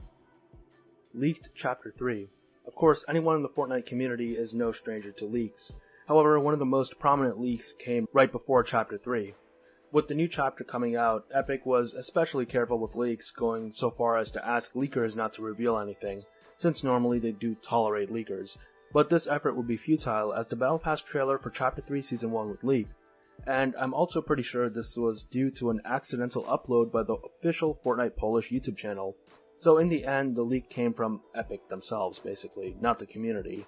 This came out a couple days before the chapter itself launched, and it revealed so much. It showed the new sliding mechanics, the new Unreal Engine 5 graphics and physics, features like tents, grappling, slurp kegs, and crowns, as well as all the new skins and the map of the season. Probably one of the biggest leaks in Fortnite history, and there's even more which we will cover later. Galactus skin. Those who played Chapter 2 Season 4 know that the entire season revolved around stopping the Marvel villain Galactus from destroying the island. However, despite his prominence in the story, he never ended up getting a skin, not in the Battle Pass of the season, nor in the item shop in the years since. We would know what a skin would end up looking like, since the model used for the event is just a scaled-up version of an in-game skin model, which we can access. People are kind of baffled as to why the skin hasn't ever released, with some citing the massive helmet as a reason, since it would be way too big on players' screens. Revive Grenade. This is an item exclusive to the Bodyguard LTM from Chapter 2 Season 5. In this game mode, one member of the team would be chosen as a VIP, while the remaining team members, the number of which depending on the playlist, would be the bodyguards. A team would win if they eliminate all the other team's VIPs. The VIPs are vulnerable, as they only have a gold pistol and can't use any other weapons, and if they die, the entire team dies, so it's really up to the bodyguards to protect the VIP. However, the VIPs could also support their team, as they each got a legendary Revive Grenade item. This item would immediately revive a downed player and restore them to 100 health. It's locked to the inventories of the VIPs and cannot be given to other people. It would revive all teammates near where it lands after being thrown, and if there are multiple downed teammates near that one area, it would revive them all at once. The grenade had infinite uses, but you would need to wait at least 20 seconds in between each use. Yeeting players. This isn't just a humorous title, but rather what it's actually called in-game. In Chapter 2, you would be able to pick up enemy players you downed and then throw them, or yeet them. This was showcased in a challenge to yeet players to deal fall damage, as well as an achievement called Nice to Yeet You, where you would finish off a downed person by yeeting them off a high place. I know Fortnite's player base is younger and would likely get this joke or understand the slang, but I can't help but wonder if there were older players who didn't know the term and were completely confused when reading the challenge. Water Storm. During the Chapter 2 Season 2 event, Midas attempted to escape from the loop by breaking the storm. While he succeeded in breaking the storm, it would be replaced by a massive wall of water as a temporary band-aid to keep the loop functioning. This change would be reflected in the gameplay for the rest of the season, as the in-game storm would be replaced by the wall of water. While the storm was water, if you were in the storm it would still damage you. This is relevant in the rare scenario where you are actually above the water. For example, if you're standing on the peak of Mount K, the water storm would actually pass by below you, so the storm itself would still need to exist to avoid that, or as a failsafe against people flying above it in choppers. Also, the water wall had a fun mechanic which would allow you to swim really fast once caught inside of it, so you can make it to the circle. However, this wasn't a free get-out-of-storm ticket, since the more you swam, the more you would float to the top, and once you exited the storm, you would fall down to your death. So this actually made the storm more deadly, as if you spent too much time in it, you were guaranteed to fall to your death upon exiting, unless you're able to land on something that mitigates fall damage. Also, just visually speaking, the water wall was awesome. Seeing this massive wall of water surrounding you was awe-inspiring, and you could even see fish and sharks swimming around in it. It would also result in this really cool lighting effect where it would diffuse light passing through it and create this rippling pattern on the land nearby. The effect was very noticeable in the late game, where the storm would essentially be completely surrounding you and the safe zone would be all dark, with only some rippling light passing through. It's a shame the wall of water was only in the game for a short amount of time, and I really wish that it or something similar would come back as a gimmick for a season. Scrapped Victory Royale signs. Everyone who plays Fortnite knows of the iconic Victory Royale sign that pops up when you get a win. Originally, it was a simple, boxy banner that would pop up with no animation as soon as you got the win. However, it would later be changed to a more polished and dynamic design, which was accompanied by a nice slow-mo and some animations when you get a win. However, there were much more designs that weren't used. Brian Rathman, who used to be a UI designer at Epic Games, created these concepts for Victory Royale signs. While it looks like the basic number 1 Victory Royale signs are just variations of the final design we got in-game, the last 3 beg more interest. These seem to be custom Victory Royale signs for a 50v50 team victory, a generic big team victory, and a weirdly vaporwave design for a Victory Royale. It's pretty obvious what the team victory signs would be used for, big team modes like 50v50 or Team Rumble, though I'm not sure what the vaporwave design would be used for. Maybe it was just a more custom design that the artist thought looked cool. While Epic may have only chosen to use one sign across all game modes for the sake of simplicity, I don't think anyone would complain about seeing more custom signs across different game modes, and even stylized Victory Royale signs to fit the theme of the season. Giant Teddy Bear. Near Paradise Ponds in Chapter 1, hidden within one of those 1x1 shacks, you can find a giant teddy bear, just barely able to fit inside the shack. Nothing much more than that, just a fun Easter egg. Pump Sniper. For just one day back in early Chapter 1, the pump shotgun was affected by a bug that made it completely overpowered. Those who use shotguns in the game know how they work. They have a large spread size of bullets, but have an extremely short fall-off, meaning that you can only use them effectively against opponents who are very close to you. However, for that one day, for some reason, bullet fall-off wasn't calculated for the shotguns. This meant that shotguns basically had the same range as snipers. This, combined with the fact that shotgun spread was so wide, made shotguns incredibly overpowered. You would basically just have to get a faraway opponent inside the massive square reticle, and you would be able to deal big damage with very little aiming required. An incredibly game-breaking bug, no wonder this was patched immediately. Fork Knife Death Zone. The Fork Knife is a landmark located near Fatal Fields in the Chapter 1 map, taking the shape of a fork and knife-shaped hole in the ground. However, in Chapter 1 Season 8, this landmark would be home to a baffling bug where even stepping foot inside the landmark would result in instant death. The area was quickly dubbed the Fork Knife Death Zone, and many players would go there to check out the auto-kill zone for themselves. What supposedly happened was, for some reason, the game thought the landmark was a part of the ocean, which if you remember would instantly kill you if you stepped in it back in Chapter 1. Of course, Epic fixed it as fast as possible, but while the bug was still up, it led to some funny reactions of people who didn't know about the bug, or from players who dropped loot in the landmark as a bait to lure other, unknowing players into the death zone. I guess this incident really allowed Fatal Fields to live up to its name. Deaf Loopers. This was an older theory based on the one line Jones said during the Chapter 2 Season 2 event. "Can you hear me?" Jones's surprise at seeing a looper apparently able to hear him led some people to come up with a theory that loopers are deaf. However, this isn't true. It would later turn out that loopers are actually mute and unable to communicate or understand with each other, which is why Jonesy was surprised someone could understand his English. 0 Point Different Looks. Of course, over the course of the game's history, the 0 point has had many different looks. This is due to overall design changes, as well as changes in the 0 point itself due to story events. I'm not going to go through all the changes here, but I will show some of the visual changes it went through. Chaos Slurp Experiments. The Slurp Legends pack was a skin pack we got in Chapter 2 Season 2.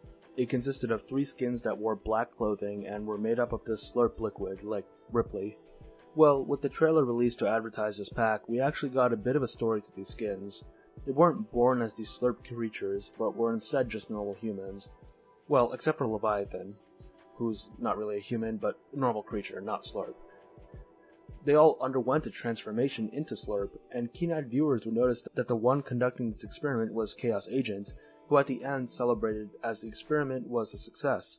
This actually ties into the larger story. In Chapter 2 Season 1, Chaos Agent created these creatures called Sludges, evil clones of Ripley, who he would use as soldiers and labor for Shadow. Considering he knew that Ripley was made of slurp, he probably wanted to experiment to try and create more slurp creatures.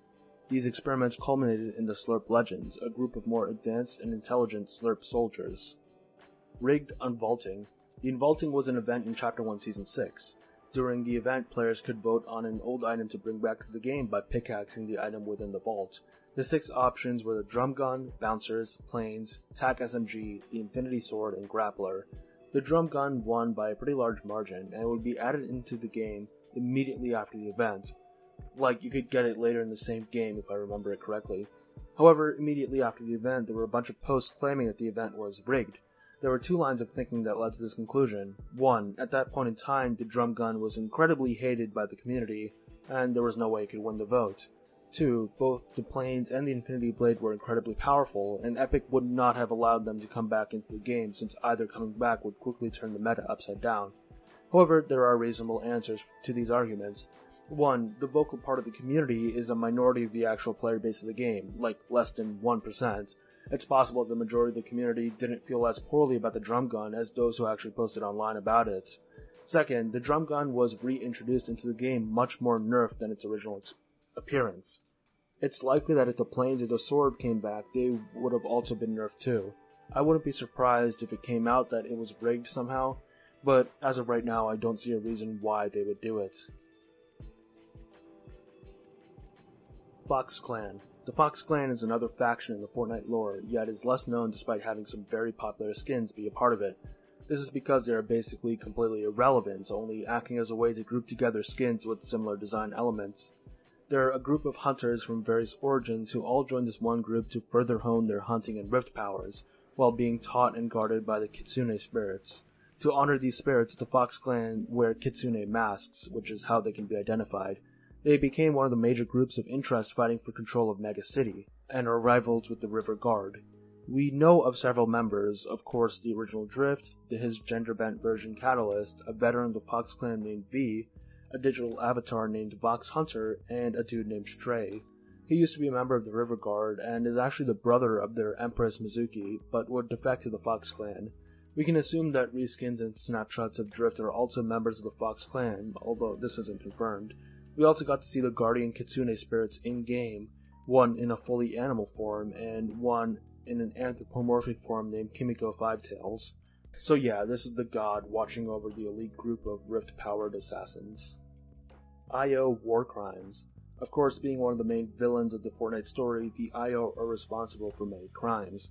Let's take a look at the first few war crimes as defined by the United Nations and see how many the IO breaks. Willful killing.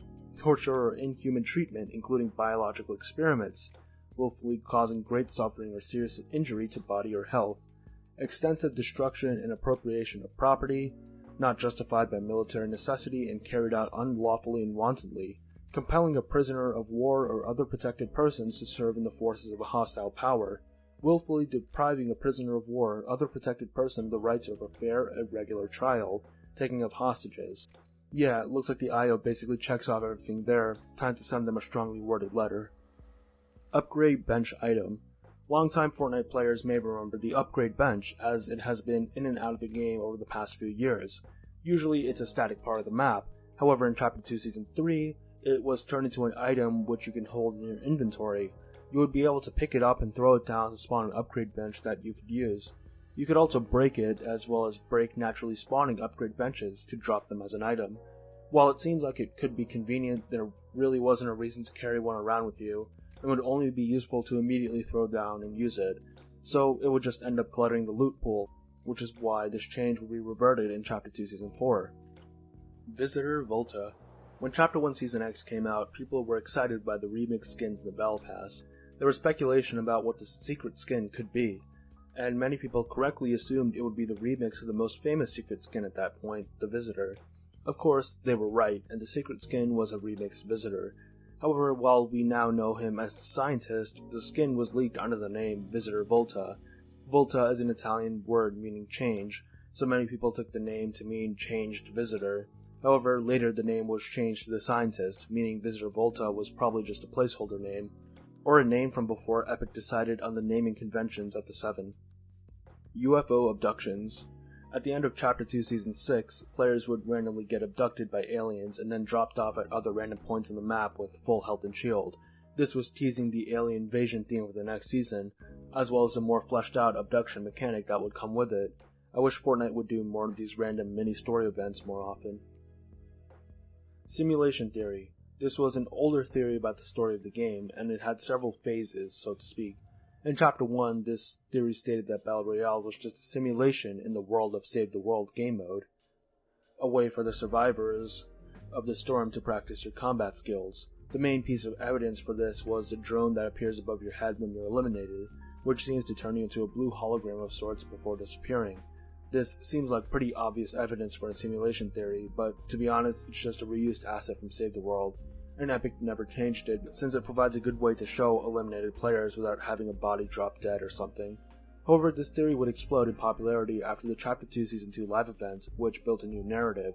The idea was similar, that the Battle Royale gameplay loop was a simulation of sorts. However, the event was Midas trying to escape the simulation into the real world, which we saw during the parts of the event where we were in Jones's office, as that was in first person and had voice acting. Another piece of evidence was that Jones's computer had a live feed of the event at the agency, an angle which would seemingly be impossible, except if it was a constantly monitored simulation inside of a computer. Also, if you look at the clock in the wall of the office, each time we go back, the clock moves forward by large amounts of time, possibly meaning that the time in the simulation and the time in the real world pass differently. Honestly, not the worst theory, although I was never a big fan of it. Crew Season Connection. This is another older theory from the first few months of Fortnite Crew. This theory stated that each crew skin corresponds to a season of Fortnite, and they would advance in consecutive order starting with Chapter 1 Season 3.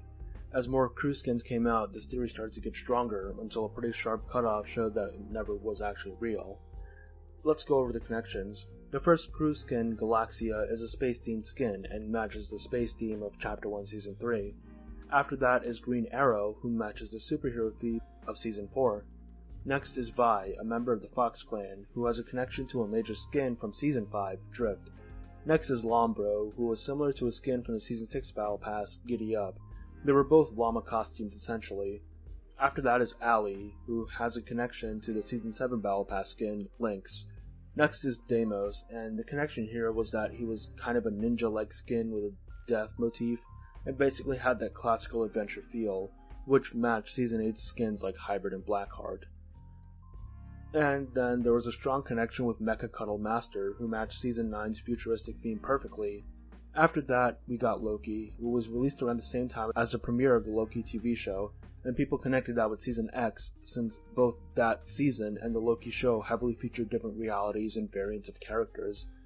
However, after that, the connections drop off. Summer Sky has no connection to Chapter 2 Season 1, and after that we got the 3 Burning Shadows skins consecutively, which didn't have connections to the following seasons, so the theory quickly fell apart after that. Honestly, I can see why people would believe it, but to be honest, some of the connections we previously mentioned were massive stretches, and keeping this connection going would only limit the creativity of the crew pack skins, and, we'd run out of seasons anyway, so it's probably a good thing this theory isn't true.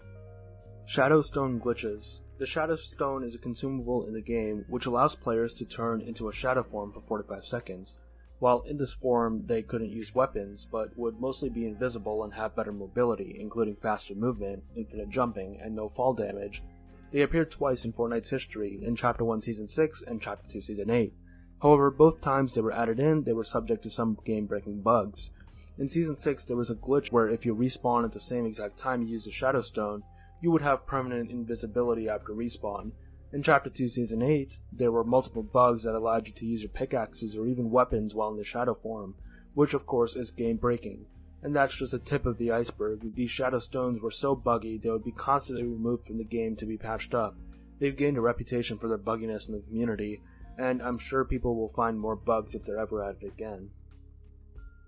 Brute bugged intentionally. The Brute was an overpowered mech added in Season X of the game.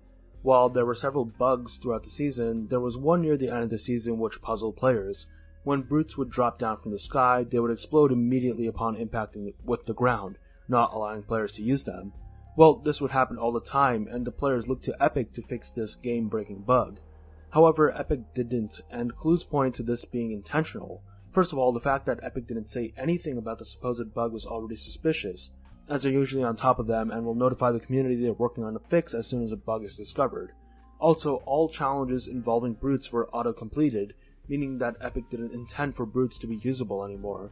And finally, inside the scientist's headquarters at Dusty Depot, we saw this on a screen, a virus infecting the Brutes. So it's clear that the Brutes exploding on impact was not a bug in the game, but actually a part of the story. They were technically bugged, but the fact that they were bugged was due to the actions of the in-game characters. Geno is the father of Imagined and Order. Geno is the big bad of the Fortnite story, and he's also the dad of two of the members of the Seven, twin sisters, the Imagined and the Order. Since Geno is a genetic scientist obsessed with purity, his daughters were also genetically engineered to be perfect humans. His relationship with them is complicated, as his daughters obviously don't like him considering they fight against him, but Geno himself still seems to somewhat care about them, as he shows them mercy even when fighting them. There's probably more to explain with their relationship, but I highly doubt Epic will pick that storyline back up anytime soon. Leprechaun skin. Back in 2019, there was a male Leprechaun skin shown in art for a featured creative island. However, this skin is not in the game in any form. Like, it's not even a hero in Save the World that they use for promotional material. It's just straight up a character that does not exist outside of this one piece of art. I'm not sure if this was a planned skin but was scrapped, or if some dude just made a male Leprechaun character just for this piece. A strange situation all around.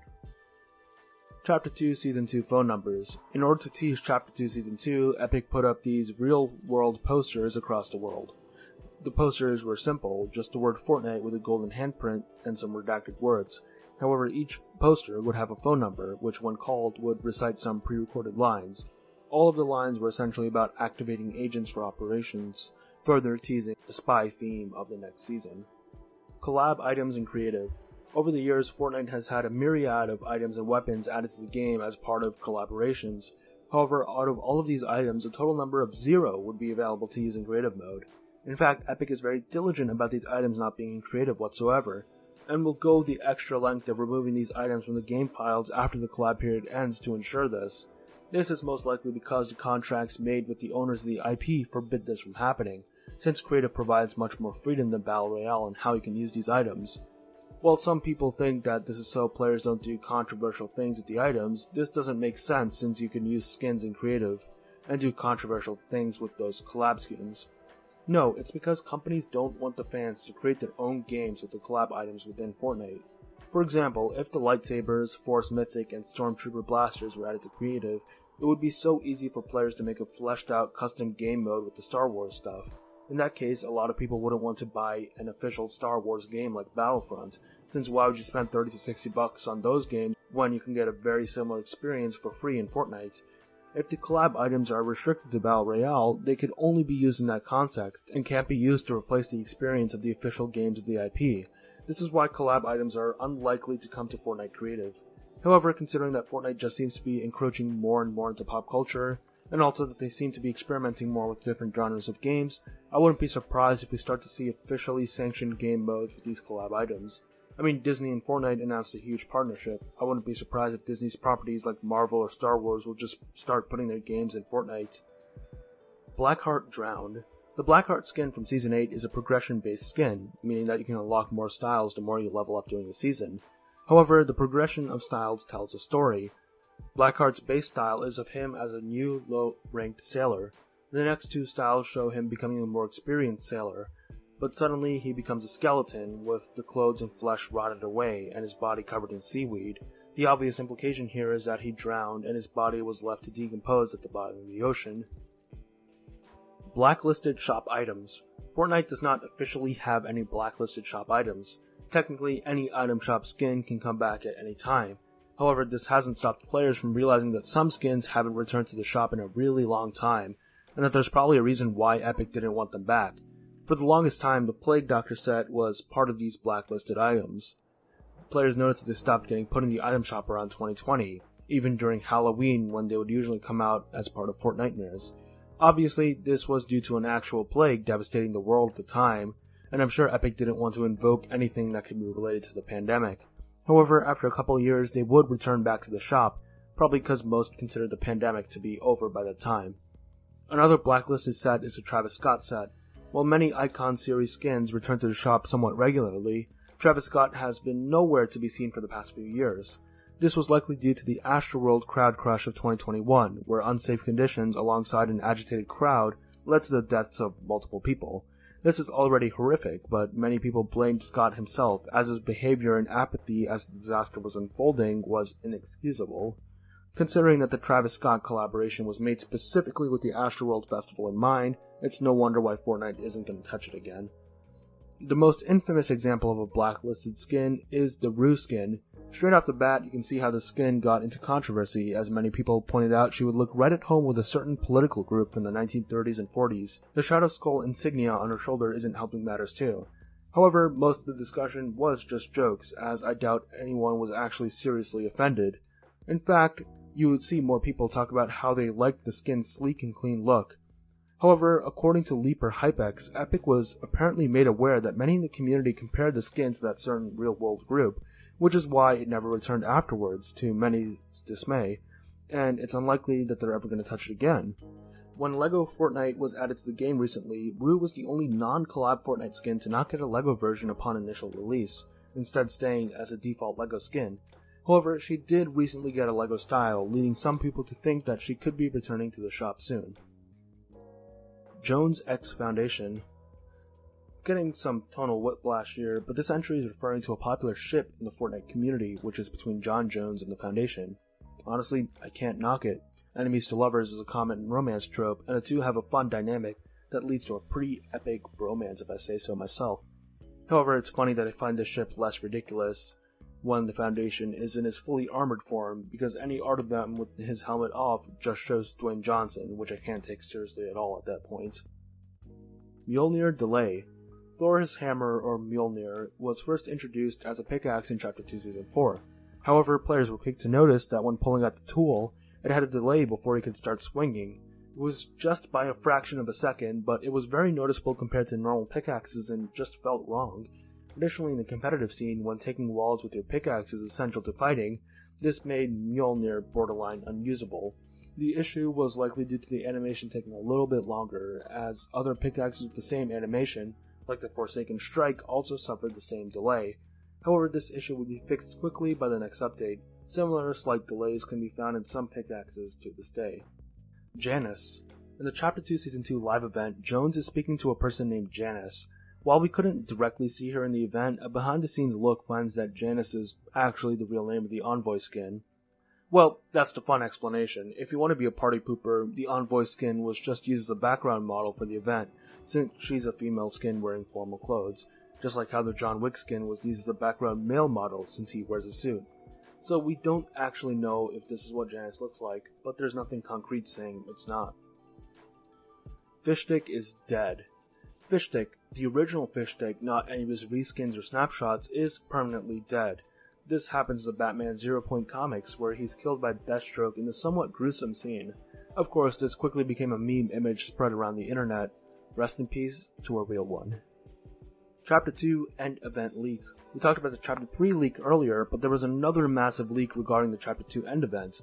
Once again, the culprit was Fortnite Poland, although they leaked it through their TikTok page this time. This TikTok started with the Eagle crew looking over the Chapter 2 Season 1 map, before cutting to interspersed clips of the upcoming events.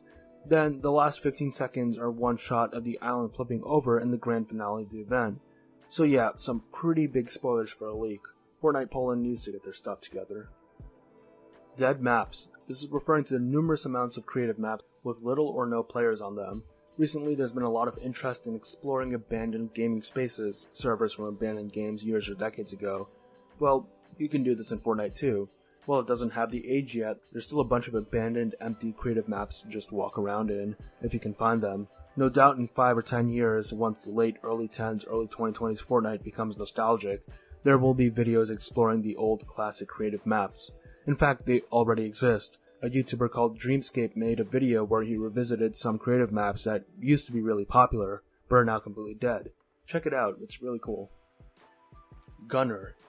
The state of the item shop in early Chapter 5 is a mess. The skins themselves are bland and barely change, while Epic seems more focused on selling overpriced cars, instruments, songs, and LEGO sets of all things.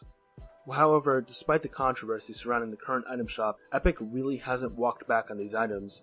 This was not the case for an earlier controversial item shop edition, though. On August 14, 2019, the world was introduced to the glory of Gunner, a pet sold in the item shop for 1,000 V-Bucks. This was a dog in a carrier wearing a yellow ski mask. Now, people clowned on Epic for releasing this. Pets were already not that popular, so to sell one in the item shop for essentially $10 was ridiculous. Even more ridiculous is the fact that in a battle pass, which you could buy for 950 V-Bucks, you could earn a pet named Bonesy, who looks identical to Gunner. In fact, Bonesy is just straight up better since it has multiple styles with different colors. So Epic was selling an inferior version of Bonesy for a price that's more expensive than the entire battle pass. Like, selling a reskinned pet for 1,000 V-Bucks is already egregious, but I'm not sure why they made it look so similar to Bonesy.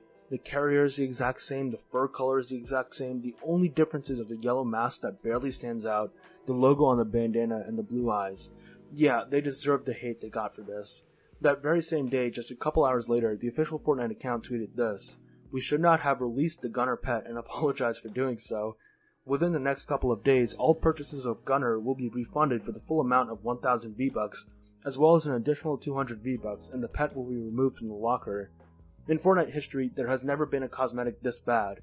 Not only did Epic remove it from the game entirely and refund people, they straight up paid additional money to the people who bought it as an apology. Liminal space. With liminal spaces growing in popularity over the past couple of years, many people have been finding or recreating them in video games. Fortnite is no exception. This includes people posting screenshots from Battle Royale that fit the definition. Also, there have been recreations of famous liminal spaces in creative maps. I will also present you with this image. This is the first ever screenshot taken of Fortnite, taken from an alpha build back when the game was supposed to be a gritty survival horror. While it may not perfectly fit the definition of liminal space, it's close enough, and definitely fills you with an eerie feeling. I still can't believe that this is the same game that would eventually have Peter Griffin singing Lady Gaga songs. Save the World traps in creative. One of the rare things Fortnite Save the World has that Fortnite's BR modes don't are the variety of traps. However, Save the World lost this even when Reddit user In Defense of Boney made a post on the Fortnite Creative subreddit showcasing his recreation of basically every Save the World trap within Fortnite Creative. There have also been other creative mode players who have recreated Save the World traps in creative. They look almost identical to the originals, and they have functionality too. Maybe in the future we'll have fans updating Save the Worlds themselves as a Fortnite creative game mode. 9/11 recreations. Now, going from some fun recreations to some not so fun ones, we have 9/11 recreation maps in Fortnite. Now, as with any game that allows users to build freely, Fortnite has had players recreate the World Trade Center in the game. Now, from a basic Google search, the highest quality maps usually tend to be recreations of just the old World Trade Center, not of the attack itself. The maps were made with respect and aim to be an accurate model of the Twin Towers and WTC Plaza, and these are seriously impressive. However, it doesn't take too much more digging to find people who don't take the subject as seriously and have videos or maps meant to recreate the event itself. Usually this tends to be lower quality, as someone who actually respects the history enough to recreate the WTC accurately isn't going to make a joke of it. However, I'm not going to get into the debate of how far you can take jokes about the event, but making an entire map or video dedicated to it may be a little bit too far. However, I'm sure many people have joked about flying X-4 Stormwings into Tilted Towers. Rainbow Royale. This was a sort of event starting in July of 2021 celebrating the LGBTQIA+ members of the Fortnite community. It would return in August of 2022 and 2023, and is likely to return every year. The event would be most visibly marked by free cosmetics in the item shop, such as wraps, emotes, and sprays. Future iterations of the event would also include stuff like tournaments and purchasable cosmetics. The event wasn't just cosmetics though, as stuff like rainbow flags would be added to the creative as props, and music from LGBT artists would be featured in the in-game radio. Rainbow Royale is part of a larger Pride celebration that encompassed all of Epic, and it is praised, especially the 2021 iteration, for being an example of a company doing Pride correctly, albeit with some minor cynicism and nitpicking. It's not just changing the logo to a rainbow version and releasing merch to profit, it's acknowledgement, free stuff, and open support. However, despite this, there has been some controversy related to the event. Most notable is the 2021 AWA situation. Underneath the original Twitter post announcing the original Rainbow Royale event, a user named Awa expressed disappointment, and would also say that he was against the event since it promoted stuff that was against nature. Now, while people being homophobic online is nothing new and sadly nothing uncommon, this was notable as Awa was the creator of the creative map Pro 100, one of the most popular maps on Fortnite Creative at the time. In fact, it was so popular that it was officially featured by Epic in the Cosmic Summer Challenges earlier that year. Of course, these comments would receive massive backlash from the community, and soon after, Epic would take down the Pro 100 map and disable Awa's supported creator code, cutting off any money the map would have made. Awa would later make what was honestly a half-baked apology, basically saying that he only wanted to express his opinion and didn't realize that he would hurt anyone. He follows it up by saying that he was only following his religion but would try to be better in the future. After this apology, Epic would reinstate his maps and his code. This again would cause controversy. In terms of the apology itself, some people said that it was basically just, I'm sorry you got offended, which isn't actually taking accountability. Others said that he should be given a second chance, since at the time he was only 14 and was likely raised in a religious Middle Eastern or North African family, considering his comments and the fact that many of his map names are in Arabic, so he's likely just a product of his environment rather than an adult with its own opinions or perspectives. Regardless of the opinions surrounding Awa, a lot of people were mad at Epic themselves for reinstating and financially supporting an open homophobe during an event meant to support the LGBT community, showing that they didn't actually care about the sport that much. To this day, the controversy is brought up as a criticism against Epic, but Awa is apparently doing well, still making maps that have thousands of players. Another controversy related to Rainbow Royale was in regards to the Harmony Lee skin. This was supposed to be released during Rainbow Royale 2023, but would not come out since the creator, Shy Not Fury, would face allegations of inappropriately messaging a 13-year-old. Shy Not Fury had the skin concept as well as a locker bundle coming out, but they would be scrapped for this reason. Later, the Harmony Lee skin would be removed from the files altogether. Flare Gun Foreshadowed. The flare gun was an item released in Chapter 2 Season 3. It had multiple uses. You could shoot it in the air, where it would explode and mark nearby players. If shot at a flammable object, it would set it on fire, and you could just shoot it at somebody for 60 explosive damage, which was personally my favorite way of using it. However, despite being introduced in Chapter 2 Season 3, many say it was teased much earlier. Remember when we talked about the block party earlier? Well, a short named Desert Island Flare was released during that event, showing a castaway Jonesy stranded on an island. He then sees a battle bus flying over him, and excited to be rescued, he shoots a flare gun in the air. Unfortunately, the flare hits the balloon of the battle bus and deflates it, causing the bus to crash into the ocean, killing all on board. He's still stranded, but at least he got that victory royale. While the flare gun in the short is not the same model as the one we got in-game, it's likely that the Epic devs were probably thinking of the idea even back in Chapter 1 Season 9. And the castaway Jonesy in the short was also foreshadowing, as he would become a skin in the game in Chapter 2 Season 3. And I guess the entire thing could have foreshadowed the flood theme of the season, but I find that a little harder to believe. Ostrich Weapon. In Season X, a glitch in creative revealed a new weapon, the Ostrich Weapon.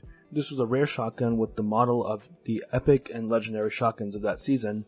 It had a magazine size of 10 and delta base 50 damage. Initially, players who knew about this weapon were confused. Was it some sort of test gun? Was it a gun that would come to the game in the future? However, more astute players would realize the truth. This was a placeholder gun for the shotgun of the Brute. The Brute had a shotgun as one of its weapons, which also had a magazine size of 10 and delta base damage of 50. And considering the glitch used to obtain this weapon in creative involved using a Brute, it's likely that this was a placeholder test model for the Brute shotgun. Swing Set. In early Chapter 1, there were these swing sets you could find across the map. The swing sets had surprisingly interactive physics for the time, and would actually swing around if you jumped on it. However, you couldn't actually swing on it normally. If you jump on it, the hitboxes interacted pretty weirdly, and it resulted in this ragged movement. However, if you stayed on the swing long enough, there was a possibility for you to get permanently banned. Yeah, the weird movement caused by the swing would somehow trigger the anti-cheat. Perhaps the game thought you were speed hacking or fly hacking, and you would get permabanned for cheating. However, Epic would realize that these cases were false flags and not actually cheating, and would work to reverse the bans. They would also fix the bug, as the swing sets would be changed to no longer have physics. Flamethrower. In August 2018, a flamethrower would be leaked in the text files of patch 5.30. We didn't get to know much about it, other than the odd fact that it was classified as an LMG and would use medium ammo apparently. Discussion around the supposed flamethrower would continue. How overpowered would it be? Would it actually use medium ammo, or was that a placeholder? However, this discussion would be meaningless, as a flamethrower would never come to the game. Even later on in chapters 2 and forward, where stuff like fuel and fire spread, and fire itself would be added, we never got a flamethrower. I guess Epic just isn't interested anymore, or it's worried about how such a weapon would affect the meta. I would love to see one in the future though. Der Burger Tomato Head Helmet. This is referring to the Food Fight LTM, a large team game mode where two sides, the Tomato Heads and Der Burgers, would fight to defend their fort and attack the other team's fort. Within the forts were giant mascot heads the other team needed to destroy to win the game. The game mode itself was super fun and a fresh change of pace from regular Battle Royale, but we aren't here to talk about that. Interestingly, based on what team you were on, your skin would gain a mascot head as a sort of helmet, fitting over your actual skin's head. For the most part, this would seamlessly fit on every skin, giving everybody either a Tomato Head or a Der Burger head. We haven't seen anything like this before or after this LTM, and many thought that the LTM was a test of sorts for a future helmet or hat cosmetic. Unfortunately, such a cosmetic type would never come to the game. Slow Grenade. The Slow Grenade was a throwable item which would create an area of effect around where it lands. Like the name suggests, the effect would be to literally slow down players in the area. This weapon was never released, but instead seemed to be a weapon in testing or developer weapon. Test God Gun. This is another developer test weapon that would never make it to the game. It would be disastrous if it was ever added, because the Test God Gun would literally one-shot everything, including structures, and had an effectively infinite range. Interestingly, this Test God Gun has a special rarity called the Impossible rarity. Cypher PK book. In this Iceberg series, we talked about several different books about the game, some from Epic, some unofficial ones, and some made by YouTubers or streamers. This entry isn't like those ones. There is no physical book, but rather a YouTube series by Cypher PK called How to Win. This was a series of videos starting in early Chapter 1 and continuing into Chapter 3. They were classified as educational commentaries, and would be Cypher narrating over gameplay, talking about tips and strategies he uses to be successful, and would later do more specific commentaries for a single aspect of the game. In Chapter 2 Season 5, Cypher PK started a Twitter campaign called Add the Book, where he urged Fortnite to add a book object in the game referencing his popular series. Epic obliged, and added an indestructible red book in the weather station, which was the main drop spot of Cypher that season. I'm sure they were glad to acknowledge Cypher, as back in those days when Fortnite BR was at its lowest in mainstream popularity, Cypher was one of the biggest, if not the biggest, YouTuber and streamer constantly making Fortnite content. Tesla Totems. This is another obscure, unreleased item from Chapter 1. It appears to be a smaller version of the Zapper Trap, except it was throwable and can be placed on any floor surface. There doesn't seem to be much information on this though. Wall Dynamo. Speaking of traps that electrocute you, we have the Wall Dynamo. This would be added in Chapter 1 Season 1 and removed in the same season, and would be similar to the trap of the same name from Save the World. It would deal damage to opponents like the Ceiling Zapper, but this would only be able to be placed on walls, not ceilings or floors. Once again, it was probably removed in favor of a spike trap that could be placed on any surface in order to declutter the loot pool. Smash logo at Steamy Stacks. If you look at the Steamy Stacks point of interest from above, the walkways going across the cooling towers would form a shape that looked like the logo of the Smash Bros. Game series. It does raise some eyebrows since it's a bit strange that the walkways would be off-centered like that. Consider that around this time, Super Smash Bros. Ultimate were adding a huge roster of video game characters to their game through its DLCs. Many people speculated that this was hinting at a character from Fortnite entering Super Smash Bros. Ultimate as a fighter. However, this would never happen. Another interesting tidbit is that in a building in Loot Lake in Chapter 1, there was also a shape similar to the Smash Bros. Logo that would be cast by light through a window, and people have speculated the same thing back then too. In the end, it's not like the Smash Bros. Logo is a particularly complex or unique shape, so people could end up making connections when there are none. Wreck-It Ralph. In Chapter 1 Season 6, an emote named Hot Marat would be added to the item shop where people could pick it up for free. The emote was based on a dance one of the characters performed in Ralph Breaks the Internet, making it technically the first Disney item shop collab. Additionally, at Risky Reels, the titular Wreck-It Ralph would periodically make a cameo on the screen. It's funny how Ralph Breaks the Internet out of all movies was one of the first movie collabs to be in the game. Fable cut off Dyer's tail. Dyer is a werewolf, but is noticeably missing a tail. Well, we see what happened to it if we look at the Fable skin. On her belt, she wears his tail as a trophy. However, this isn't the extent of her abuse of wolves. If you look at her glider, we see she seems to have baked wolf meat into a pie, topping it with another wolf tail. And in her Grim Fable variant, she seems to have skinned a wolf and is wearing his hide as a hood. Brutal. Makes you wonder who the evil one really is here. Bushranger's death. Bushranger was a skin beloved by many. In Chapter 2 Season 7, he took it upon himself to raise one of the alien babies which he found abandoned. At this point in time, he was an NPC on the island, and he requested the player to help him prepare for the parasite to hatch. However, one day, players would try to approach Bushranger's typical hangout spot, only to find a freshly dug grave with flowers planted. Bushranger himself was nowhere to be seen. He had died. His cause of death was unknown, although many speculated the Aryan parasite he had cared for with so much love had turned on him and killed him. Players across the world mourned the loss of such a bright, vigorous, and kind soul. However, soon after, a tree would grow from the grave, and it would grow into a new Bushranger. He was reborn, literally growing out of his older, decomposed body. Everyone was glad to see he was back. Noah House. Holly House was a location in Chapter 2 Season 1 of Fortnite. Some players noticed that if you look down at the location from above, the path, hedges, fence, and house would spell the word Noah. Some people called it a coincidence, while others said it could be a reference to the racetrack from Chapter 1, which would spell out Gus, another name. However, there were some who thought that this was hinting at a potential flooding event or season theme, predicting that the dam on the map would break. While the dam didn't break, at the end of Chapter 2 Season 2, the map did end up flooding. So was Noah a reference to the biblical story of Noah and the flood, hinting at the flood which would come to Fortnite? I do believe so. It would be one massive coincidence if it wasn't. Willow's Bow. In Chapter 1 Season X, these posters would appear across the map. They seemed to be advertising some sort of horror movie called The Final Reckoning, but they were really advertising the Halloween skins that would come out later that year. In the poster featuring Willow, we see that she has a red bow in her hair. However, once the skin actually came out, the bow was nowhere to be seen. It's likely that we saw a last-minute design change occur right in front of our eyes. Peely is Jonesy. Yep, Peely is just another version of Jonesy. In a Block Party short, we see Jonesy approach a rift while eating a banana. He touches the rift and is sucked through, becoming fused with the banana he was eating in the process. And so, the weird banana-human hybrid, known as Peely, was born. He doesn't seem to be too bummed out about it, though. Oro is Midas. Another case of shared identity, we have the idea that Oro is actually Midas. However, this was never actually confirmed in-game. This is a long-standing theory that has been circulated since 2019, and there has been more evidence to support this theory since then. So first of all, both are referred to occasionally by the title of the Golden King. They both have the same exact scar over their right eye.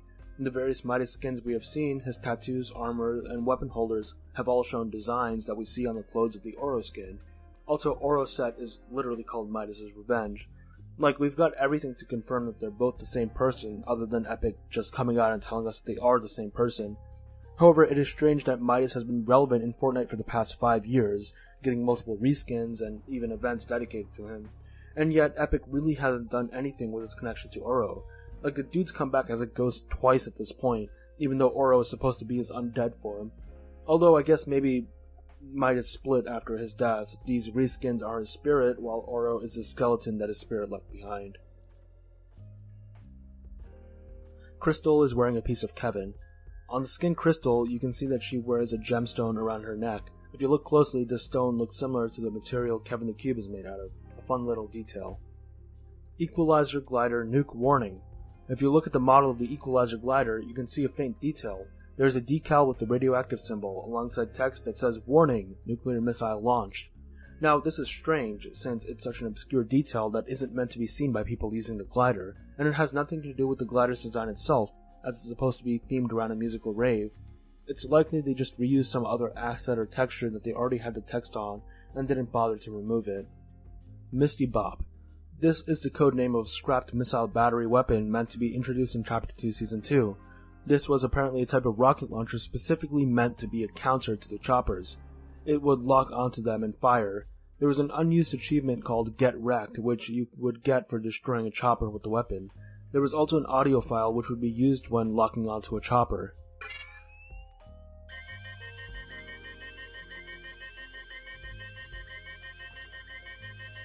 It's likely that this weapon would be reworked into the Anvil rocket launcher introduced in Chapter 3 Season 2.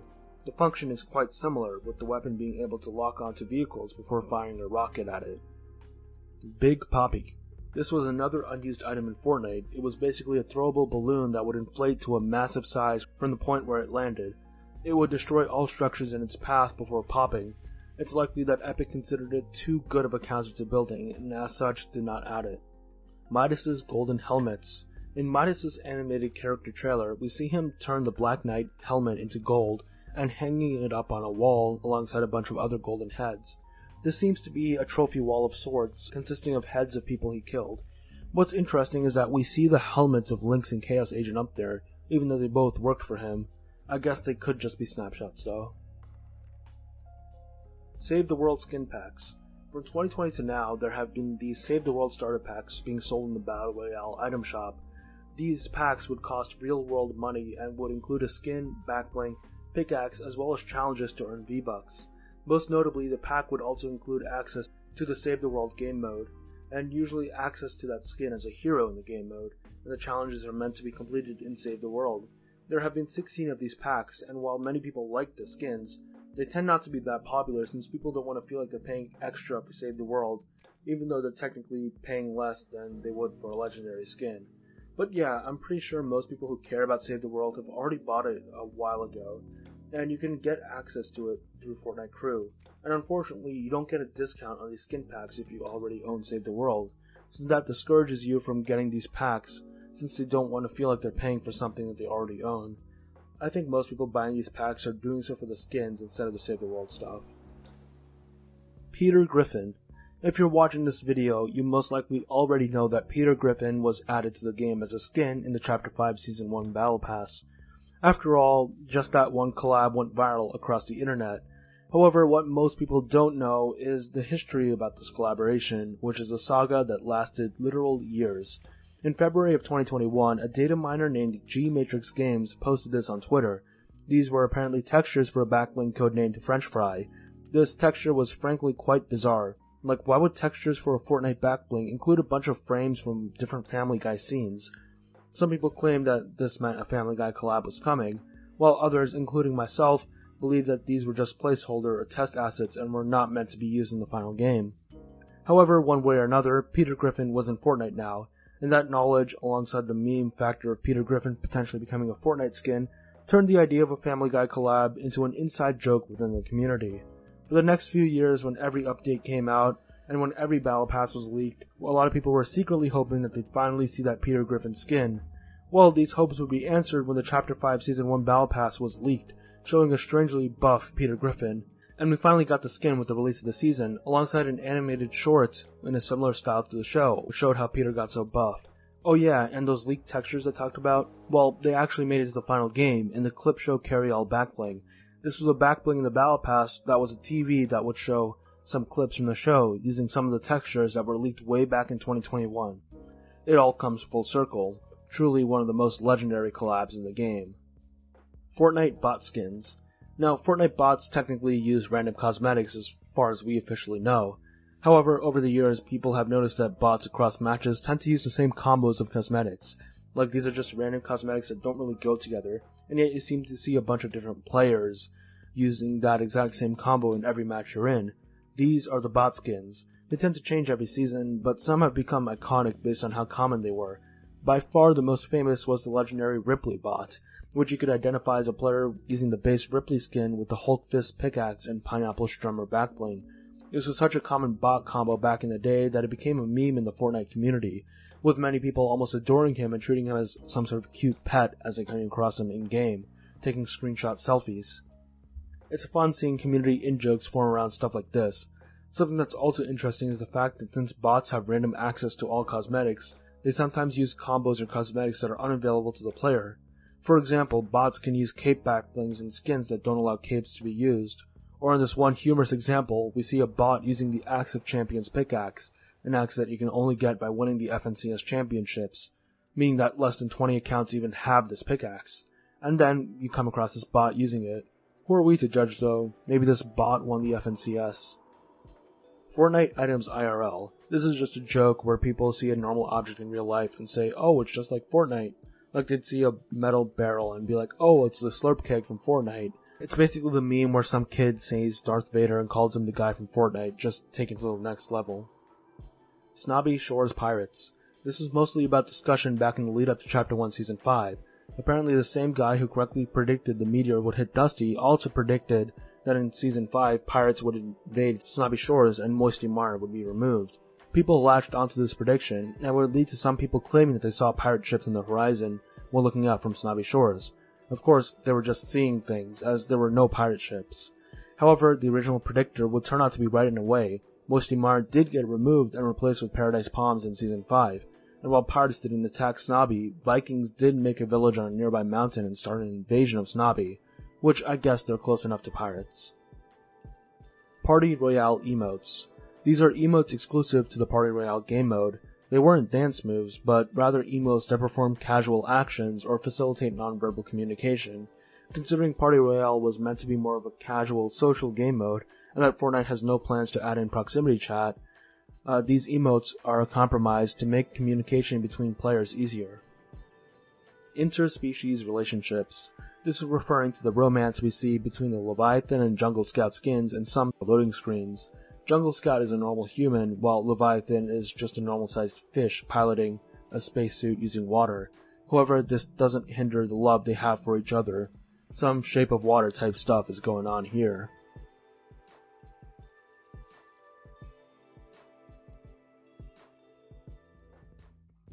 Fortnite x Minecraft in China. Fortnite x Minecraft is one of the most memed yet unironically desired collaborations, no doubt due to the fact that both culturally defined a generation, as well as the one-sided rivalry between the Minecraft and Fortnite communities like 5 years ago. Man, that brings me back, that's what my second ever video was about. While we have yet to get a crossover in game, we did get close with an event in China. Now, if you don't know Chinese, this seems like it would be an actual crossover. However, this is just a promotion for an event hosted by Douyu, a Chinese streaming platform, which seems to be a Halloween event where you can complete tasks in either game. So, no actual connection between the two games. But according to iFiremonkey, this image was found on Fortnite China's website, meaning that we did technically have Minecraft art on an official Fortnite page. Radioactive Smoke Grenade. In April 2019, for an update during Chapter 1 Season 8, text files referring to a radioactive smoke grenade were data mined. This was the only time that a radioactive smoke grenade was referenced, as we now know nothing of the sort was ever added to the game. It wasn't even an unreleased item, it was just this one text file.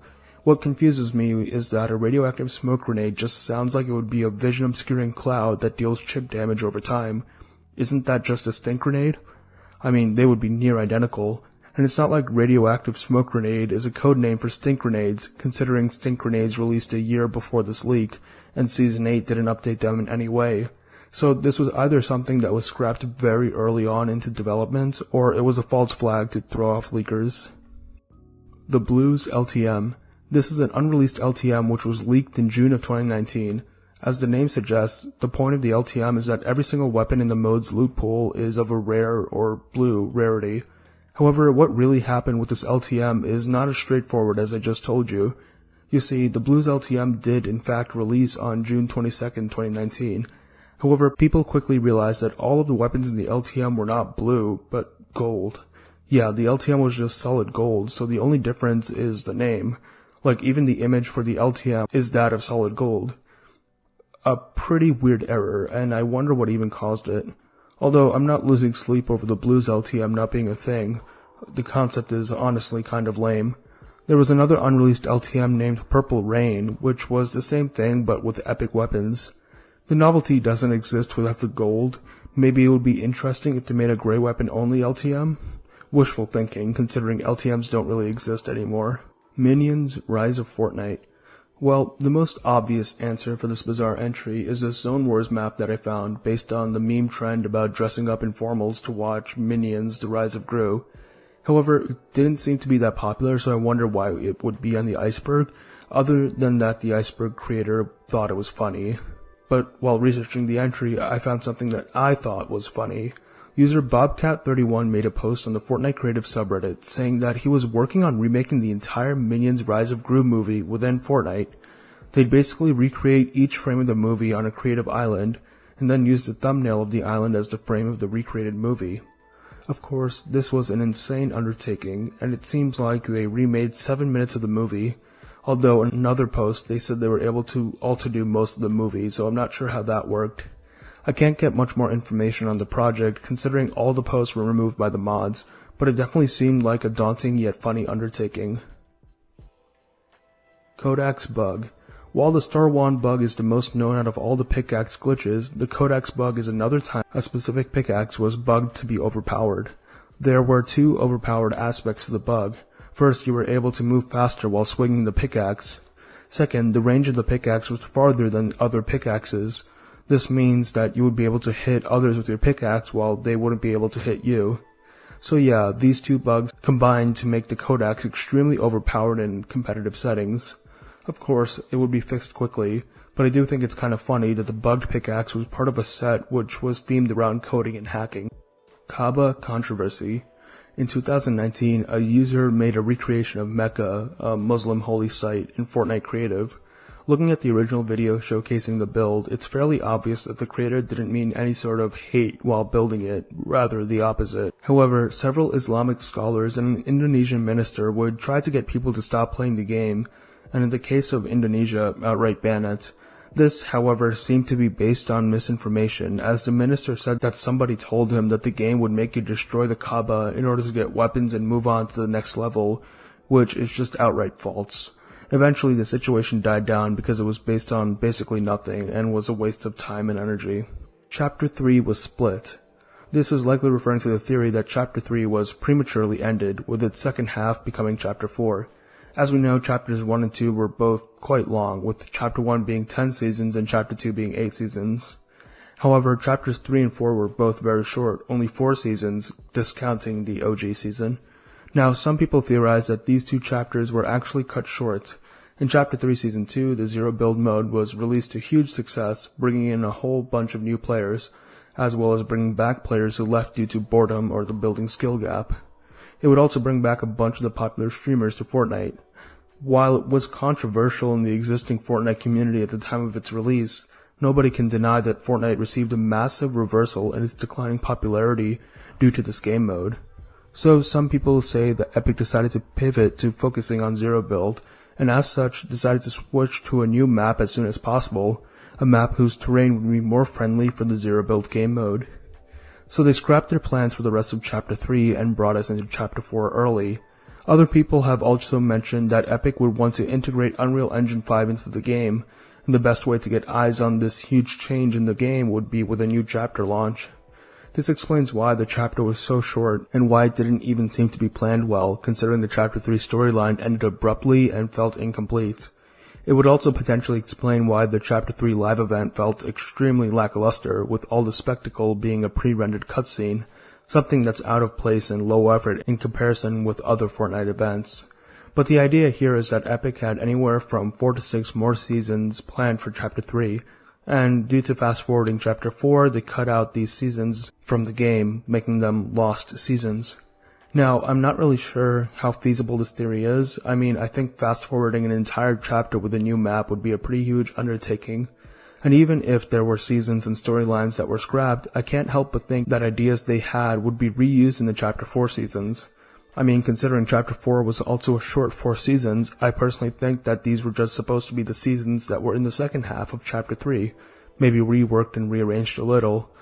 I mean, it makes sense to me. Just move the Paradise season from Chapter 3 Season 4 to the potential Chapter 3 Season 8, and then move the Chapter 4 seasons other than OG back and rearrange them. Like, we know that Chapter 4 Season 4 was about a sort of heist to capture a time machine. Maybe in this reworked Chapter 3 ending, Chapter 3 Season 7 would be about the Seven or Io stealing the time machine. Then in Chapter 3 Season 8, the Chrome would come to the island and destroy it, but in the new live event, the Seven or Io would use the heisted time machine to bring everyone back in time to the OG map, bringing us to Season OG. And then after that, everything plays out the same. Honestly, I think I've convinced myself of this theory. Week 7 on Bunker Chests. Bunker chests were a special type of chest which were only in the game during Chapter 2 Season 6. On the chests you can see a label saying Week 7 on them. Considering nothing happened in Week 7 of that season, this is likely referring to the infamous Search 7 Chests at Risky Reels challenge, which happened in Season 4 Week 7. Honestly, I just realized that the Search 7 Chest challenge in Week 7 of the season was for unlocking the Visitor, the first member of the 7. I guess that was some pretty cool foreshadowing. Annual Pass. The Annual Pass was a leaked purchasable item. One of these was leaked back in 2020. If it had ever released, you would be able to buy the Annual Pass for 7,200 V-Bucks. With the pass, you would get the next 4 battle passes, meaning the passes for the seasons of the next year, for free, and you would automatically even get the first 25% of each battle pass unlocked. The pass would also come with 3 exclusive skins and their back blings, as well as an exclusive pickaxe. The 2020 pass would have contained the Bash, Astra, and Brilliant Bomber skins, their back blings, and the Razor Smash pickaxe.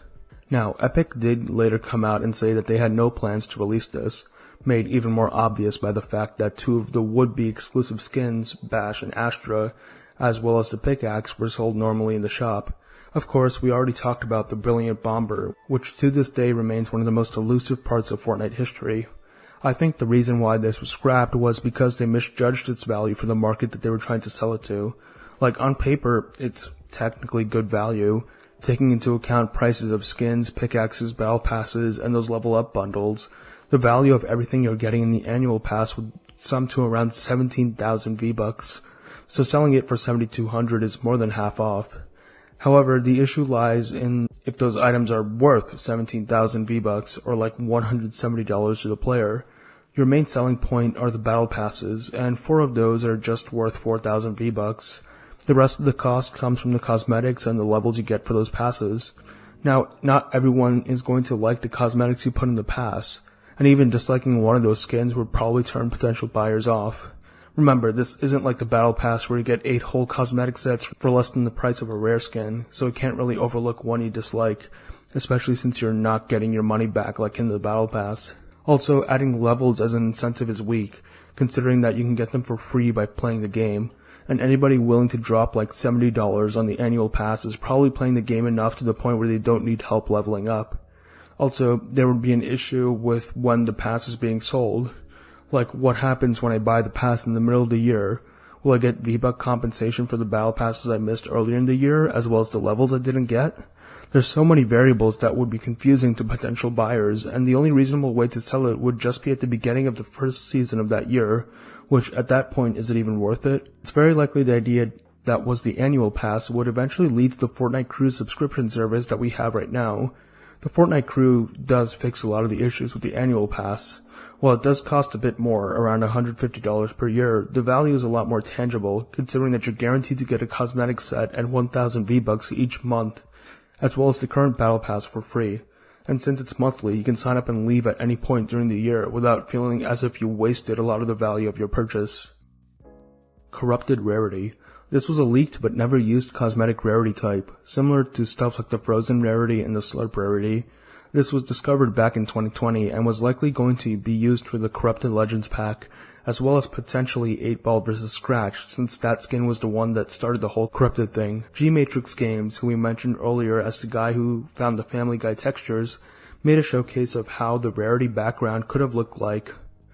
It's likely that this was never released because Epic realized that they basically only had a max of 4 existing skins to fit the rarity, and they weren't really planning on making any more. Human Bill's dad.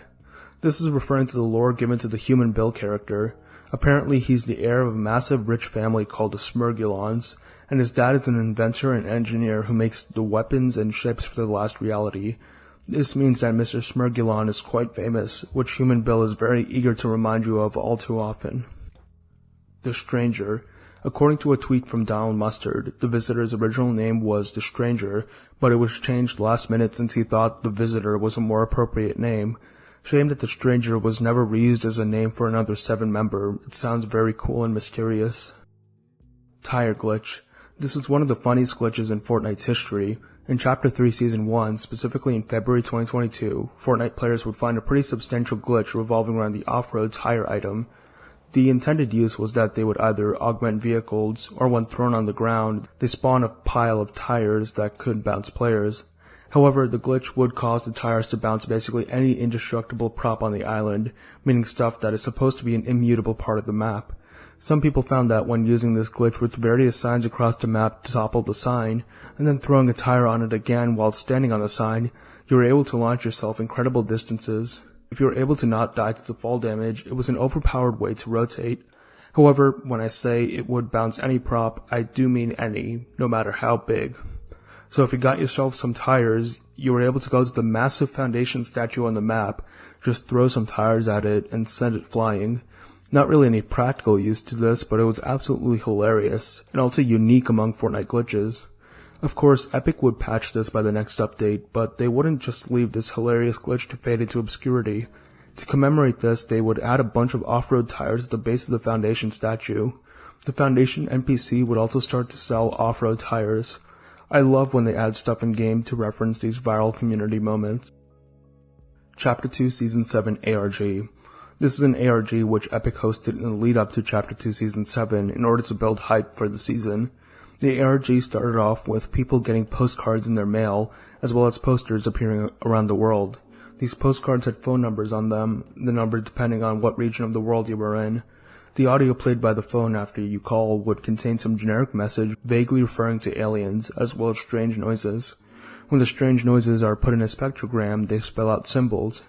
Additionally, certain content creators were given CDs which showed footage of crop circles. However, I wouldn't really consider this part of the ARG, more like a teaser to generate hype. The actual ARG, which is called They're Coming, started with a tweet on Fortnite's official account, formatted as a message from the character Mari. The tweet also contained a Discord link, which would take you to a channel where you could communicate with Mari, aka an automated bot, and solve the ARG. The first thing you needed to do was put the audio from the tweet in a spectrogram, which gives a message that provides the key to solving the puzzle in the audio, high and low bitched peep, which translate to target acquired. After writing this message in the Discord, Mari congratulates you and gives you this image to decode. Each of the circles here is 2 characters in binary, an empty circle being 00, a circle with a cross being 11, a circle with an ascending line being 01, and a descending line being 10. Translating that gives you the instructions to solve the hexagon puzzle. Basically, you have to make a loop with the edges of the triangle in the hexagon, with each triangle's label determining how many edges they contribute to in the loop. So if a triangle is labeled 2, exactly 2 of its sides have to be in the overall loop. This is what the solution looks like. And then if you translate the symbols in the loop, going left to right, top to bottom, you get the simple message, bus. We get another puzzle, which, when solved, makes the word spire. We get a bunch more puzzles like this, giving us more code words to progress through the ARG. Also, as we progress, we get the scrambled mosaics. Once all of these mosaics have been collected, you can fit the pieces together like a puzzle to make images of different locations around the Fortnite map. Each image has those symbols in them, and when translating and combining them together, they make another passcode. Submitting this passcode gives you a map with letters on it. If you mark the location of each of the 6 images on the map, you get another passcode to progress the puzzle. Essentially, it's a logic problem, and when solved, it gives you the pieces to create a hexagonal maze, where traversal is dependent on the symbols of each side of the hexagon. If you write down the numbers you get while traversing through the maze, you get 6694497222409. This is the code for a creative map. When entered, you would be taken to a map where UFOs are causing parts of the landscape to float. While the placement of the floating rocks look random at first, if you get the angle right, looking at the rocks from 3 different spots will make them form into 3 words. The last reality. This is the solution to the ARG, a teaser for the main villains for the rest of the chapter. So yeah, a really cool and thematic ARG that did a great job of building up the alien invasion. I wish more seasons had build up like this. 7 skins in survey. For some reason, members of the 7 were included in a 2021 skin survey. Essentially, these surveys are periodically sent out to random Fortnite players via email to gauge interest in certain aspects of the game, including skins. Based on the response for each concept, they decide on whether to add those concepts to the game as skins. Now, in the December 2021 survey they put out, they included at the time the 3 remaining members of the 7. The Origin, the Imagined, and the Order. Now, I'm not exactly sure why they did this. The other 4 members of the 7 all had some intrigue regarding the release. The Visitor had the whole build-up with the Meteor and was a secret skin, the Scientist was also a secret skin, and the Paradigm was tied to the end event, while the Foundation had like over 3 seasons of story build-up before his release. So to see the remaining 3 just unceremoniously be revealed in the skin survey was odd. And I'm not even sure why they were included. There was never a question of if they would be added to the game or not. It's not like Epic would be like, oh, these skins didn't poll well, I guess we're just not adding the rest of the 7 to the game. So yeah, they were either gauging if they needed to change anything, or maybe this was intended to be an unofficial teaser for the skins, but considering how unceremoniously the 3 of them were added to the game later, I think that they just didn't care. Slurpy Swamp Infinite Heal Glitch. In Chapter 2, Slurpy Swamp was a fan favorite location due to the abundance of slurp there, allowing for easy health and shield. The slurp water, which constantly healed you, also made it a good place to camp even in the late game storm. However, normally, surviving at Slurpy Swamp during the endgame storm requires a lot of planning to determine a path to take throughout the POI to heal, as well as a bunch of prep by basically spending the whole game filling up your inventory with healing items. Just watch clips of people winning FNCS by camping at Slurpy. It's not exactly the easiest thing to pull off. However, for a time, there was a glitch where you would get infinite fast healing at the location. Basically, how it seemed to work was that you would place down walls near the edge of some slurp water and stand up right against the wall where the water and land meet. The Slurpy Swamp water works by instantly giving you health or shield when you enter, and then slowly giving you more as you stay in there. However, by performing the steps for this exploit, the game would think that you were basically in a constant state of entering the water, giving you a bunch of health constantly. This was incredibly overpowered, as it was able to out-heal any storm damage, even in the final circles, allowing for easy wins if you're able to camp there all game. Of course, this game-breaking exploit was patched quickly, and there were apparently also some bans given out for those who would do this in multiple games. Every emote in Fortnite glitch. This is a glitch that allows certain creative maps to give players access to any emote in the game, including those which are normally built in. Of course, you would only be able to use the emote in the map itself, but that doesn't deter some people. As per my knowledge, this glitch has been around for 3 years and still exists today, so I'm not really sure what about it Epic can't fix. It does seem like they are on top of it though, as any creative map which uses this glitch gets taken down pretty easily. House Furniture Catalog Excel. This is a creative template island made by a player named Wirt, which is a catalog of basically all furniture props in the game. Well, it's titled House Furniture, but in reality has props of much more variety, including stuff like vehicles, plants, rubble, stuff like that. Basically, if it's a prop that can be used in a grounded, realistic setting, it's in this template. Of course, this would be extremely helpful for any creative builder, as they have all these useful props sorted by category for them to easily browse and pick out the one which fits their needs best. If this didn't exist, builders would need to browse through the official galleries, which are horribly organized, so having something like this would save literal hours of searching time. Wirt livestreamed the process of making this gallery on his YouTube channel, Wirt Andrew, and it took him like 12 hours of work on stream in order to make this catalog, and I'm sure many are grateful for his hard work. Omega Lights Return. In Chapter 1 Season 8, UI for the Omega Lights challenge was data mined. Many people thought that this meant the level challenges for the Omega Lights would come back for people who owned the skin and weren't able to complete them, which was exciting considering that many players were unable to unlock the Omega Lights due to how difficult reaching level 80 was. Remember, back then tiers and levels were 2 separate things. However, despite this supposed leak, the Omega Lights challenges were never brought back. It's likely that they just used Omega as a placeholder when designing the new character progression challenge UI. Giant player glitch. Throughout Fortnite's history, there have been multiple instances of glitches which cause a player's model to appear giant. Usually, the glitch was caused due to strange player interactions with certain objects or other players, such as mounted turrets in a Chapter 1 version of the glitch. The most recent iteration of the giant glitch was actually from Chapter 5 Season 3, and is in the game as I'm writing this.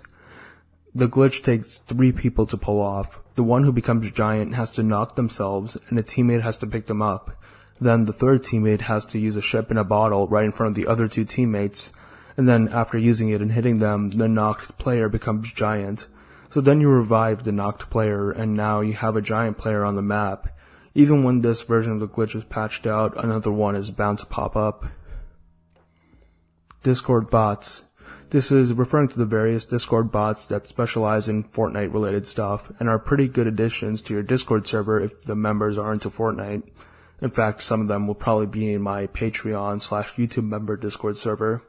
There are different varieties of these, like item shop bots that post images of that day's shop reset, player stat bots that allow you to see account stats, stuff like that. Grill Sergeant disappearance. On the item shop reset of September 9th, 2018, the brand new Grill Sergeant skin was added to the game. However, just a few hours later, it was removed not only from the shop, but also from the lockers of anyone who had bought it, without even a refund. This was because the skin was incredibly buggy, and using it could cause a pretty overpowered bug where your character would be mostly invisible. However, unlike the Zoe skin, which was a widespread Battle Pass skin at the time of the bug, this bug was caught early, and a lot of people didn't buy it. So I guess Epic thought it would just be better to temporarily remove the skin, instead of just disabling it, and then just add it back to the game once the bug was fixed. And this is exactly what happened. The skin was given back to the people who bought him, and he would return to the item shop on September 22nd, 2018. Creative Mythic Goldfish. The Mythic Goldfish was added in Chapter 2 Season 1, but he was only added to Creative like 4 years later in Chapter 5 Season 1, since the Goldfish was added back to the game as part of the ship at LTM. It's unknown why they took this long to add it to Creative. It's possible there was a legitimate reason for not adding it, but the fact that they added it to Creative at the same time they added it back into BR for the LTM makes me think they just forgot to add it to Creative in Chapter 2 and only realized when they were working with it again in Chapter 5. Elec Groove. Elec Groove is a music track in the radio device of Fortnite Creative. Back in the days of Chapter 1, this was a popular track amongst creative map makers who would frequently use it as background music for their maps. For this reason, it's considered quite nostalgic for many people who played a lot of Creative back in those days. But it's not just Elec Groove, there's a bunch of music tracks in the Creative radio that are nostalgic to many, and honestly, Epic did not need to go so hard on them. Forget about Metallica, get the Fortnite Creative radio songs as jam tracks in Fortnite Festival.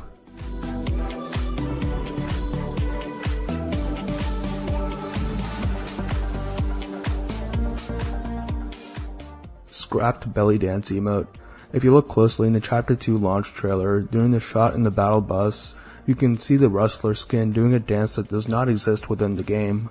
This has been dubbed the Belly Dance emote by the community. Considering all the other background characters in the shot were doing dances tied to real emotes, it's very likely that this dance was meant to be an emote added to the game. However, it was never added. It's not even an unreleased emote in the files. It just doesn't exist in the game at all. This raises 2 potential possibilities. 1. The animation was created and proposed as an emote, but was rejected, maybe for being too provocative. However, the animation was used for the trailer. The second possibility is that an employee at Epic made an entirely custom animation just to use for Rustler in this one shot, which, anything to make work more fun, I guess. Glitched Team Rumble car. While this may be surprising to remember after the car-centered chaos of Chapter 5 Season 3, there was a time when cars were so new that they weren't even in some main game modes. This was the case in the season cars were introduced, Chapter 2 Season 3, where cars could not be used in Team Rumble. All cars would spawn with a boot on one of their wheels, making them undrivable. In early Chapter 2 Season 4 though, there was one exception. At the edge of the map there was a crane near a mansion cleaning up debris from a car accident. Part of this debris included a fully functional car being picked up. If you broke the crane, the car would fall and you would be able to drive it. So ironically, for a while, the only functioning car in Team Rumble was the one which got wrecked in a car accident. Golden Ticket. This was an item that was data mined in 2018.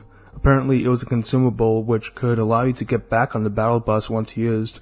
It would send you back to the sky on a personal battle bus right above you, which would travel in a straight line. You could jump off at any point, though you would fall straight down since it doesn't seem to allow you to redeploy your glider. Obviously the item was supposed to be quite rare, and at first glance it does seem overpowered, but when you think about it, it's just a worse version of a Rift to Go. It takes much longer to use, so unlike the Rift to Go, you wouldn't be able to use it in the middle of a fight, and you could only travel in a straight line, as opposed to the Rift to Go, where you could deploy your glider and have full control. Maybe the Golden Ticket idea was reworked into the Rift to Go. Airstrike Laser. Yet another unreleased item. This was a weapon that allowed you to point a laser in a direction. The location targeted by the laser would then be blown up by an airstrike which was called in, consisting of 4 rockets fired downwards in a succession of a straight line. Once again, while it was never released, its ideas were recycled into future items, like the actual airstrike item or maybe even the Anvil rocket launcher. Vertex V1. This was a leaked style or reskin of the Vertex skin, data mined at the same time as the original Vertex release. It has a cool blue-green gradient, a contrast to the hot orange of the released Vertex. Some people theorize that this wasn't meant to be an additional style, but it was rather the original design for the Vertex skin, changed at the last minute. This color scheme wasn't just used by the Vertex skin, however, but also was leaked for his pickaxe and glider. And fun fact, in the Fortnite X Dragon Ball collab trailer, this version of the glider made an appearance, a pretty weird choice on the part of who made the trailer. It had to be an intentional choice, right? But yeah, I hope the Vertex skin in his set get the style. As a 2000 V-Bucks skin, Vertex does need something extra, and this color scheme that has been around since the beginning looks amazing on him. Energy Crystal. This was another leaked item from March of 2018. Apparently, once consumed, it would massively increase your swing speed but also slow your movement speed at the same time. There's very little information on what this could be, considering it never came to the game and nothing like it would ever be added either. Telenade.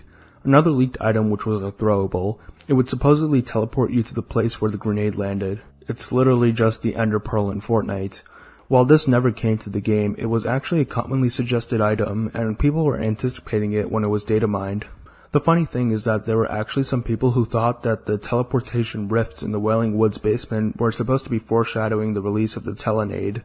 While I would say that this item would be overpowered, after looking at the meta of Chapter 5 Season 4, I would actually not have an issue with this item at all. It's probably less overpowered than the Impulse Grenades, all things considered. Medic Pack. While many Fortnite players know about the Eye of the Storm pack that was only in the game for less than 30 minutes, not many people know of its sister item, the Medic Backpack. It's unknown what exactly this does, but considering that the description has the phrase, "carry your teammates to victory," it's possible that this backpack would be able to heal your teammates infinitely, or allow for some sort of faster revives. This was actually one of several leaked backpack items, which were data mined alongside the Eye of the Storm and Medic Backpack. This included stuff like the Boost Jump Pack, Carmine Pack, Glider Pack, and Intel Pack, and of course, the most well-known one, the Jet Pack. These are considered a subclass of items which appear on your back, replacing your back bling when in your inventory. The backpack subclass of items still exists and is expanded to this day, including stuff like the inflatable item. Bus Driver Identity. The bus driver has been in Fortnite Battle Royale since day one, yet we still don't know who they are or what they look like. However, there are a couple theories about who it is. One is the character Lars from Save the World. His van is very similar to the battle bus, so it's not too far of a stretch. However, Epic has kind of abandoned the connections between BR and Save the World, and Lars did come to BR as a skin and there was no connections implied there. So I don't think that theory is true. But he's still cool for essentially being the knockoff Metallica skin. Another theory is that it's Ninja because he was the pilot of the battle bus in that one YouTube rewind, but I don't think anybody wants that. Personally, it would be nice if it's never revealed. The bus driver just remains a faceless constant. They're just a bus driver and nothing else. Slumber's Head. Earlier in the Iceberg, we talked about Loot Stars, a consumable which could be found in the Starry Suburbs POI. When used, they would drop weapons. Something interesting about them is that they're in the shape of Slumber's head. They're exactly identical, except the Loot Stars have no facial features. This raises some disturbing questions. Are these Loot Stars just the decapitated heads of dead Slumbers? Or are they some sort of slumber egg, and by opening them we're basically cracking open the egg before it could hatch into a slumber? Some thought-provoking stuff here. Mystique's dual-wield pistols. In Chapter 2 Season 4, the first Marvel season, every Marvel skin in the Battle Pass got a unique mythic item to use in-game, all except one, Mystique. She was supposed to get a mythic of her own, Mystique's dual auto pistols, which were added to the files in Chapter 2 Season 4. They were pretty straightforward, nothing flashy at all, just basically dual-wielding SMGs. This is probably why they were never added to the game. Compared to the other superpower mythics, and even a weapon like Stark's laser rifle, there is nothing special about this. It also doesn't have anything to do at all with Mystique or her powers. The Mystique pistols were removed from the files at the release of Chapter 2 Season 5. However, they, or a spiritual successor at least, were added back into the game in the second Marvel season, Chapter 5 Season 4, with the dual micro SMGs. I'm pretty sure somebody at Epic was glad to finally get these dual SMGs out, considering that they were a highly requested weapon since like early Chapter 1. Lux's Lock. Lux is the Tier 100 skin of Chapter 1 Season 8, and you can easily notice that compared to other Tier 100 skins, it's pretty bland. This has made her quite controversial, and it has also sparked a bunch of theories surrounding her. One such theory was that she, for some reason, swapped Battle Pass placements with Blackheart. This makes sense to me. Blackheart, with his crazy progressive styles, seems a lot more like a Tier 100 skin than simple Lux, who in turn fits better as the second Tier 1 skin. However, another theory revolved around a part of her design, the lock she wears around her neck.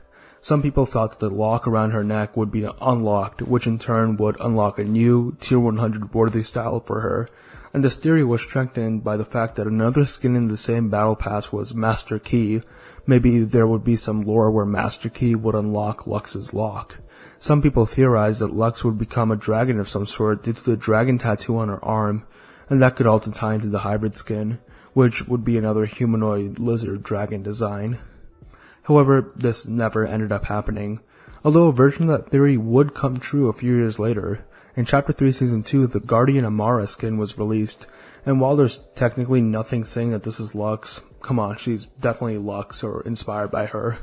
Guardian Amara had an edit style which covered her skin in golden scales and gave her a reptilian face, so in the end you can say that Lux did get a dragon style. Odds of Meowscles and Kit. In their default style, both Meowscles and Kit are calico cats, calico meaning a breed of cat with a tricolor coat, typically a combination of white, gray, and orange. However, this is pretty interesting, since while both Kit and Meowscles are male, in real life calico cats are almost exclusively female. This is because in order to have a tricolor coat, a cat needs to have two X chromosomes. Female cats have no problem here, as they have XX chromosomes, but male cats have XY chromosomes, which means that they don't fulfill the requirement. But there is one exception. If a male cat has Klinefelter syndrome, they have XXY chromosomes, meaning that they can have a tricolor coat.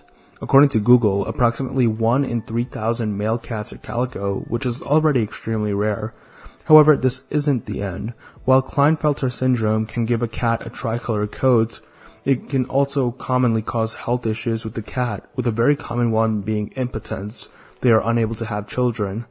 Only 1 in 10,000 male calico cats are able to have children, and Meowscles is apparently one of them, considering Kit is his biological son. So the odds of Meowscles being a male cat able to have children would be approximately 1 in 30 million, and add in Kit also being a male calico, the odds of Kit being a male calico with a male calico father is approximately 1 in 90 billion. Some pretty insane odds here. Easy Life with the O2. Easy Life with the O2 was a Fortnite creative experience from June of 2021. It featured the music group, which were then called Easy Life, now they're called Hard Life. The map featured a recreation of the O2 Arena in London, but that doesn't really matter since for most of the experience you are transported to different settings anyway, you only start in the O2. The concert was one that would become pretty typical by Fortnite standards, interesting and unique settings which change as the songs are played, as well as interactive features and small traversal minigames. The concert itself would be played with an accompanying video on various virtual screens throughout these settings. There was also a challenge to attend the event in order to get a music disc, but, this is hardly a challenge. While this concert was supposed to be less polished and extravagant than the proper event concerts, I really did enjoy its more casual and laid-back vibe. Definitely matches the music very well. Fall Guys x Fortnite. Fall Guys x Fortnite has been a collaboration that had been expected for quite a while, but people didn't really know when or how it would come to Fortnite. In that way, it's similar to the speculation about the Among Us collab back when that was a thing. The speculation began in March of 2021 when Epic Games bought Mediatonic, the developers of Fall Guys. Around a year later, in June of 2022, when Fall Guys Season 1 Free-For-All, which was a soft reboot of sorts, released, Epic hosted the Crown Clash event, where you could complete challenges in Fall Guys to earn rewards, including ones that could be used in Rocket League and Fortnite. The Fortnite reward was the Flapjack set, featuring the Major Mancake skin. So yeah, this was technically the first collab between the two games in a way. However, we only got a proper collab very recently in early August 2024. There would be a Fall Guys obstacle course on the Fortnite map, where you would be able to transform into one of the Fall Guys beans and compete in a course like one in the Fall Guys game. There would also be challenges you could complete in order to earn a backbling, pickaxe, banner icon, and music disc. Most Fortnite skins would also get a Fall Guys bean style, which is what the skin would become when playing a Fall Guys map. Additionally, map creators would now be able to use Fall Guys assets in creative, essentially being able to make Fall Guys minigames and maps in Fortnite. Honestly, calling this a collab is a bit misleading. This is just Epic integrating Fall Guys into the Fortnite metaverse environment. Sky and Summer Sky are different. While many of the summer skins are supposed to be the original character dressed up in summer clothing, this is not the case for Summer Sky. She's just straight up a different person from the original Sky. If there was any doubt about this, it would be cleared by looking at this loading screen, where it clearly shows that Sky and Summer Sky are two separate people. And I can't help but point out that while she's called Summer Sky, there's nothing really screaming summer about her. Like all the other summer-themed skins have a strong beach theme in their designs, but I don't really see that in Summer Sky's design. Another peculiar thing that makes her stand out and makes me think that the skin was supposed to be named something else initially, and it was renamed to Summer Sky for some reason. 2010 Fortnite. Fortnite was officially announced in 2011, with there being early gameplay footage as part of trailers. However, footage in 2011 means that there was some playable version of the game in 2010 while in very, very early development. As far as I can tell, there's no footage from this 2010 version of Fortnite. Some YouTube videos claim to show footage from the 2010 version, but these seem to be footage from a 2011 trailer. That's kind of nitpicking though, since I don't think there would be a major difference between the 2010 and 2011 versions of the game. But yeah, it's very interesting to see how different yet how similar the Fortnite from 15 years ago is to the Fortnite of today. Cyborg Gnome. The Cyborg Gnome was a villainous character from Chapter 2 Season 4 whose storyline could be experienced through secret challenges. The Cyborg Gnome was once not a cyborg and was just a regular gnome trying to promote his product, Super Slurp Juice. He hosted a conference where he would talk about Super Slurp Juice to other gnomes, and advertised the conference with posters around the island. However, the Super Slurp Juice would blow up, taking the gnome with it. This incident would result in the gnomes turning their backs on Super Slurp, and for the gnome advertising it to become a cyborg due to his injuries. However, it became clear that the cyborg gnome was actually evil, as he wanted to use the Super Slurp Juice to blow up locations across the island. After the player disarms these Super Slurp bombs and purifies the Super Slurp vats at Slurpy Swamp, they can confront the evil cyborg who tries to escape via rocket. Unfortunately for him, the rocket malfunctions, killing him in his escape attempt. Later, a statue memorializing the cyborg gnome is constructed, though I'm not sure why anybody would want to honor this evil, evil creature. Rubber Ducky is Mecha Team Leader's head. Back in Chapter 1 Season 9, the Mecha Team Leader was slowly being built over the course of the season. Also during the season, the summer event had a giant rubber ducky traveling along the river on the map. At the time, the mech was nearing completion, with the only part remaining to be built being its head. So many people theorized the rubber ducky would reach pressure plant and become the head of the mech. While this really wouldn't make any sense and was goofy, that exactly describes Fortnite's tone, so it makes sense in that way. Of course, we now know that this isn't true, but I wouldn't blame you if you believed this theory back then. Fortnite clickbait decline.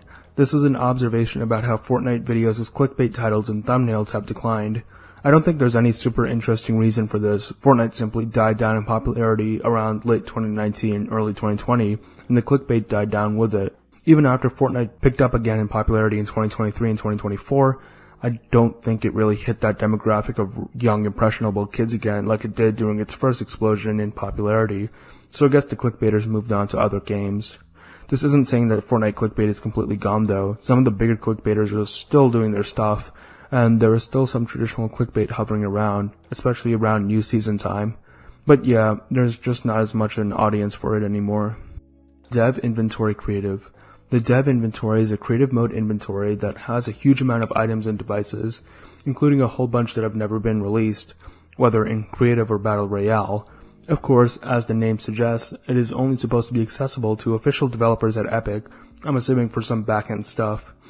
However, there seems to be a bug where the average player can access it. After looking into it, it's a bit more involved than normal Fortnite bugs. It actually involves manipulating the files for the game, which is almost definitely a big no-no in the eyes of Epic, so it's best not to try and access the dev inventory. No Summer TNTina. This is referring to the fact that out of all the Chapter 2 Season 2 Battle Pass skins, TNTina is the only one that doesn't have a summer reskin.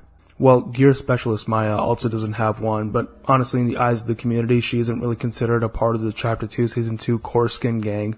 She wasn't really a character like the others.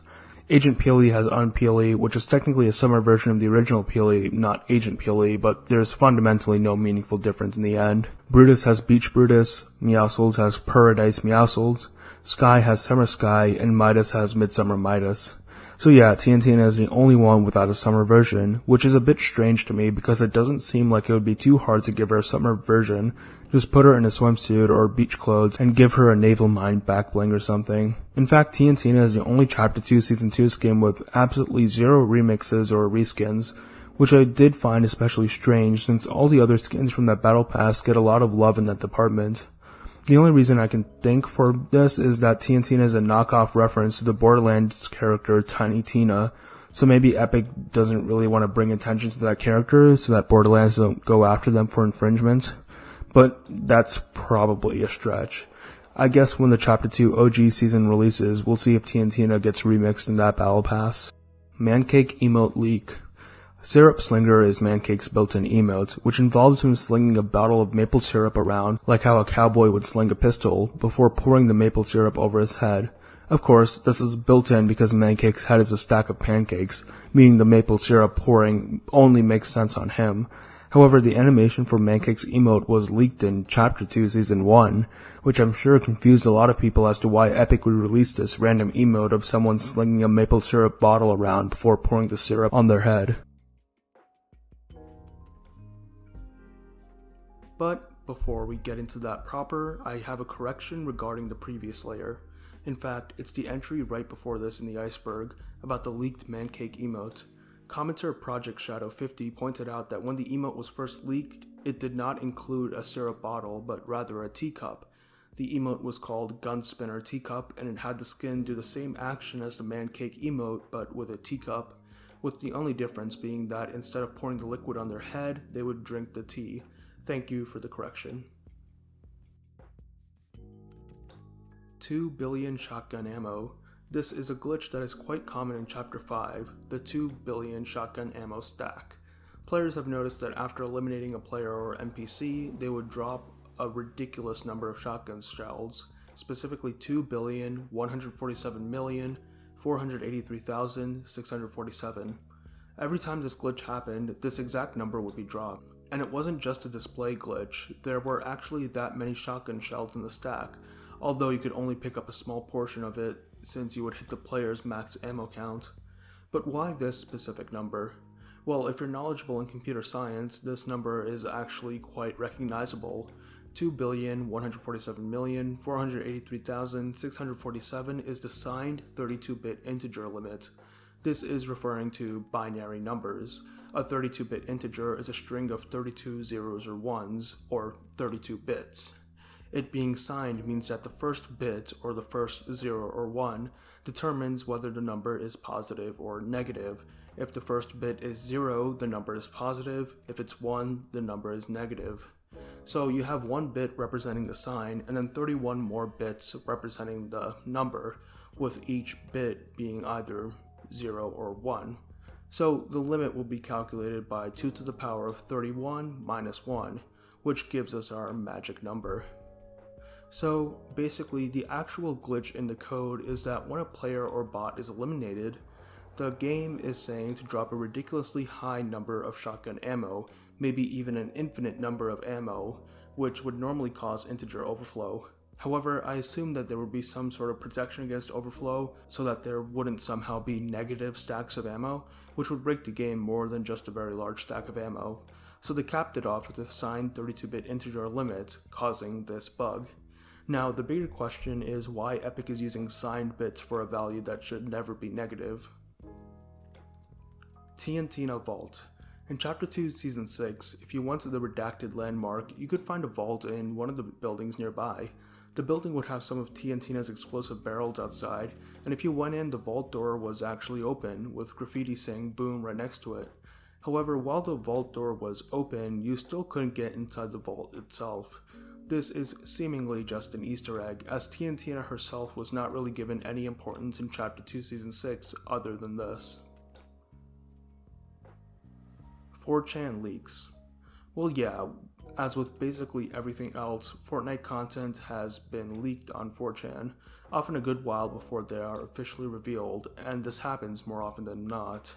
Stuff like future Fortnite crew packs, future battle passes, and future collabs have all leaked on 4chan ahead of time. One of the more notable leaks occurred around 7 months ago, when someone on 4chan leaked what looked like an internal company document showcasing the roadmap for Fortnite in 2024. Considering that we are now nearing the end of 2024, this leak was spot on. Keep in mind, this leak came out in Chapter 5 Season 2. It showed that Chapter 5 Season 3 would be some sort of apocalypse theme with Metallica and Pirates of the Caribbean collabs. Chapter 5 Season 4 would be a Marvel season revolving around Doctor Doom, and then a Chapter 2 OG season, which is where we are at the time of this video's release. All that's left, according to the roadmap, is the Chapter 5 end event, and then the launch of Chapter 6, which makes sense. Also, the roadmap accurately leaks all the Fortnite Festival headliner artists of 2024. Trailer maps change. This is kind of the exact opposite of leaks. Official Fortnite trailers or events that showed map changes that would never actually come to the game. Of course, this can be explained as creative freedom. Sometimes it's better to include certain changes for a specific aesthetic or artistic appeal. However, considering that trailers and events usually tease what's coming next, it's understandable that some people would be annoyed when something they saw in a trailer or event isn't actually in the game. For me, this happened with the Chapter 2 Season 1 trailer. The trailer pretty explicitly shows pollution surrounding steamy stacks, with cube water running off into the river, causing the river itself to become purple and for the trees and grass nearby to die. However, this pollution was never in the game, which was a major disappointment for me. Another disappointment for many was the Chapter 2 Season 7 end event and Chapter 2 Season 8 trailer. The Skyfire event ended with the remnants of the alien mothership crashing down and destroying the island, as well as a bunch of cubes raining down. People thought that there would be a huge map change, with the island being in complete ruin and covered in cubes. The Chapter 2 Season 8 story trailer also seemed to apply this fact, but it turns out the actual map had like almost no changes.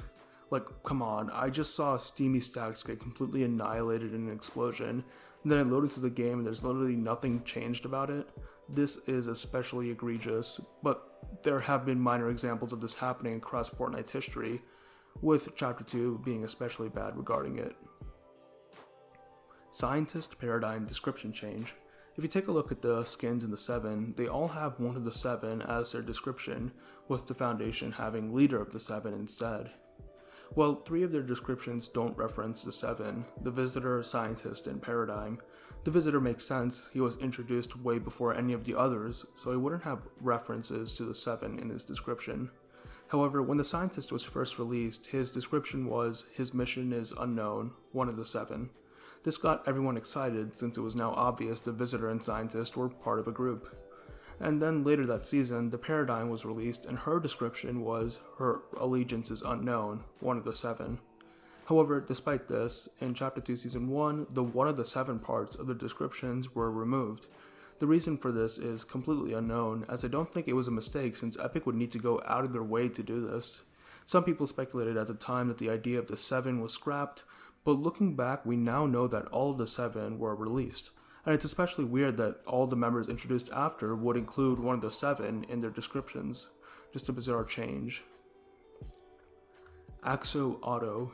If you look at the Axo skin, you can see that he's wearing a jersey with the word nachos on it, as well as a picture of a cat. This cat is actually based on a real cat named Otto, who was the pet of the YouTuber Zach Scott.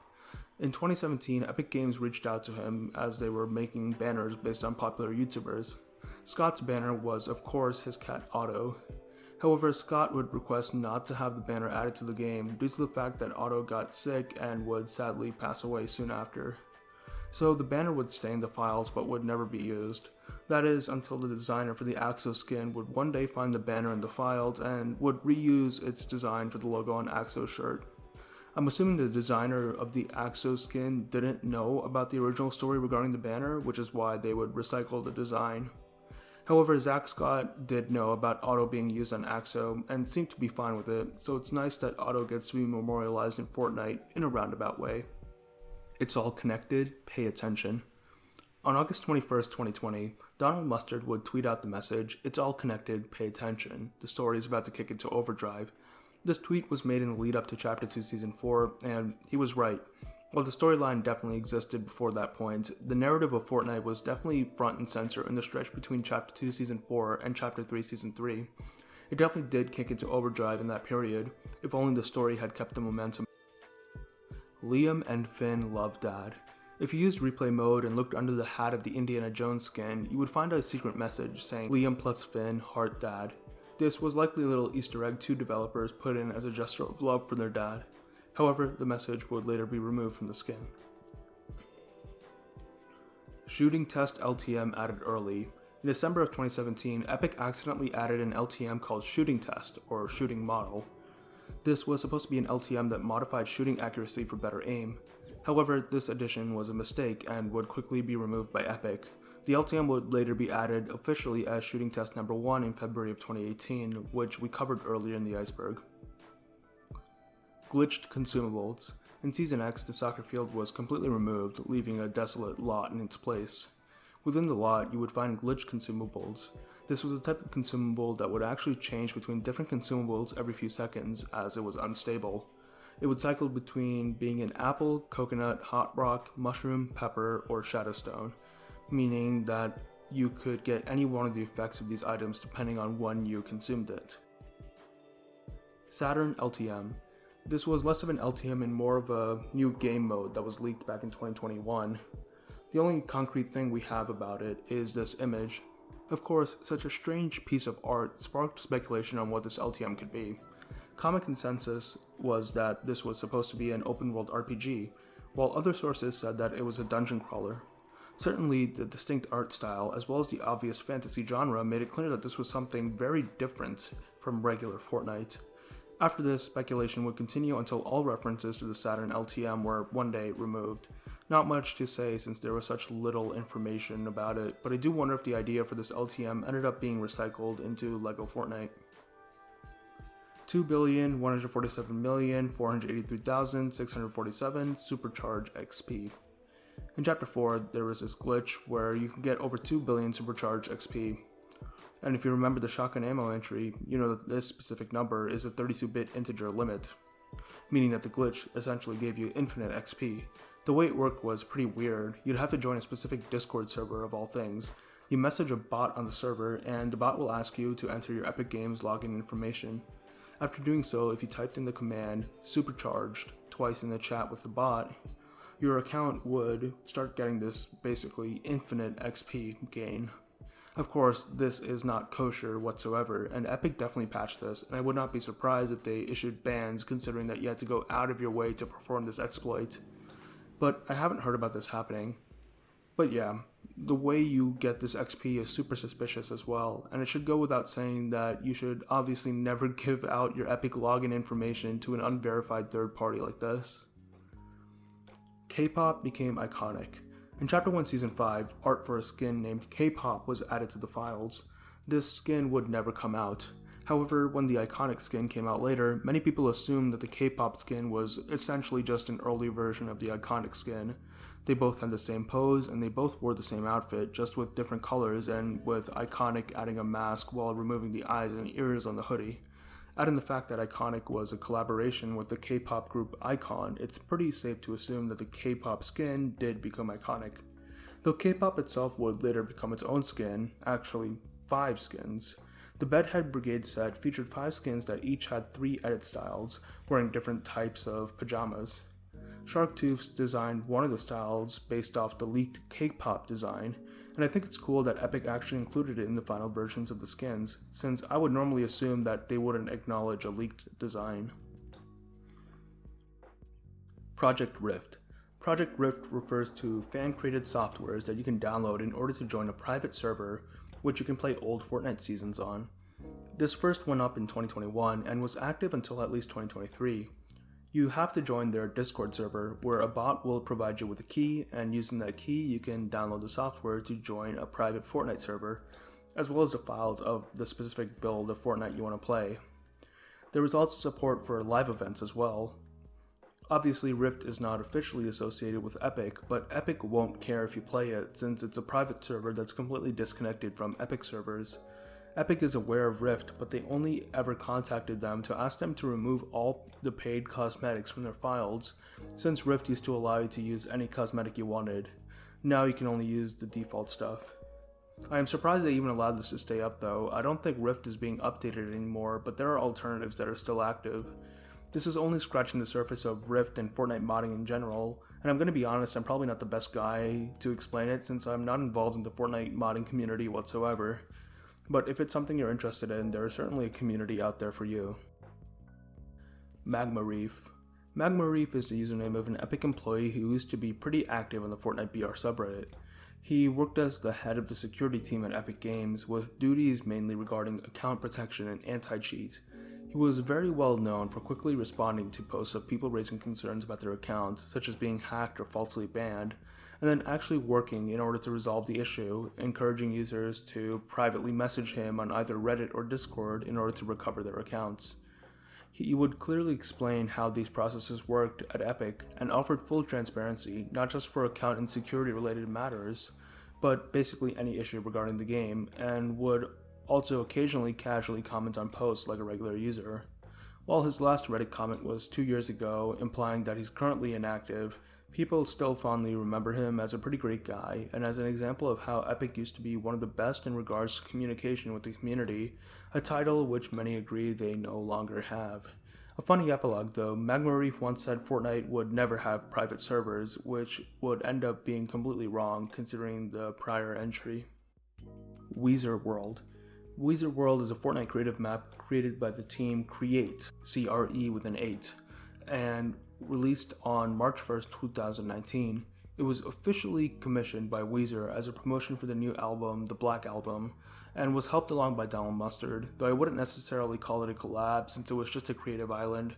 I guess it was just a precursor to all the other concert creative maps bands would put out years later. The main attraction of the map was this giant central arena where you could listen to 4 new tracks from the Black Album while chilling out riding on hoverboards. But the map did also feature smaller minigames that you could play with friends, mostly death run style obstacle courses. I really find this charming simply due to how old it is. Of course, the Marshmello concert was before this, so musicians in Fortnite was not some brand new thing. But this was before collabs were even a significant thing in Fortnite. They were just one-off bonuses that happened every once in a while at that point in time. And knowing that Rivers Cuomo, a member of Weezer, was actually a player of Fortnite back then, this collab feels like it comes from a place of genuine authenticity, not the corporate advertisements that musician collabs in Fortnite are today. I guess this feeling was helped along by the map itself. While the map was wonderfully made, with a lot of effort put into making these minigames that frankly didn't even need to be there, it still had that rough cobbled together of Chapter 1 Fortnite, especially the early creative maps people would make around that time. And yeah, even though this is still an ad, for some reason Weezer World makes me feel very nostalgic for old Fortnite in a way that nothing else from that period of the game really made me feel yet. La Parka. La Parka was the original name of the Graveskin. It is Spanish for the Grim Reaper, and it definitely matches the skin more than a generic name like Grave. The name was hotfixed right before release. It's unknown why this was. A possible explanation is that it could have been too similar of a name to La Parka with a K, a Mexican wrestler who died in January of 2020, 8 months before Grave released.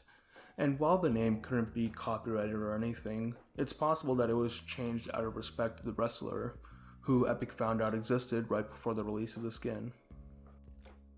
Community gravestones. This is a fun entry. Epic would often add gravestones on the map referencing viral community clips of funny deaths. Epic would reference a clip from chapters 1, 2, and 3 respectively. The first gravestone referenced a viral clip by the YouTuber Muzelk. In chapter 1 season 5, he noticed a player seemingly trying to drive a golf cart off the edge of the map. After eliminating the player, he noticed that there was another player stuck on a lower part of the island near the edge of the map, unable to get up due to the sheer cliff surrounding him. Realizing the player he just eliminated was trying to rescue this guy, Muzelk would take up the mantle to try and rescue him himself. Assuming the other guy didn't have mats, Muzelk built a staircase down. However, it turns out that the little part of the island was actually just below the build limit, meaning that even if you had mats, you couldn't build your way back up. However, hope was not lost yet. While he couldn't build all the way down there, the staircase was close enough to the person that a boosted jump could rescue him. The roofs of the ATKs would bounce you up, meaning that if you got an ATK down there, you could jump on it and successfully reach the staircase and climb back up. So Muzelk would try to drive his ATK down there, but he lost control, and well, this happened. Okay, here we go. This could hurt. Oh god, dude, if we slide off the edge. Oh no. Oh no. I'm coming for you, boy. I'm coming for you. Hold on. Musie's here. Oh no!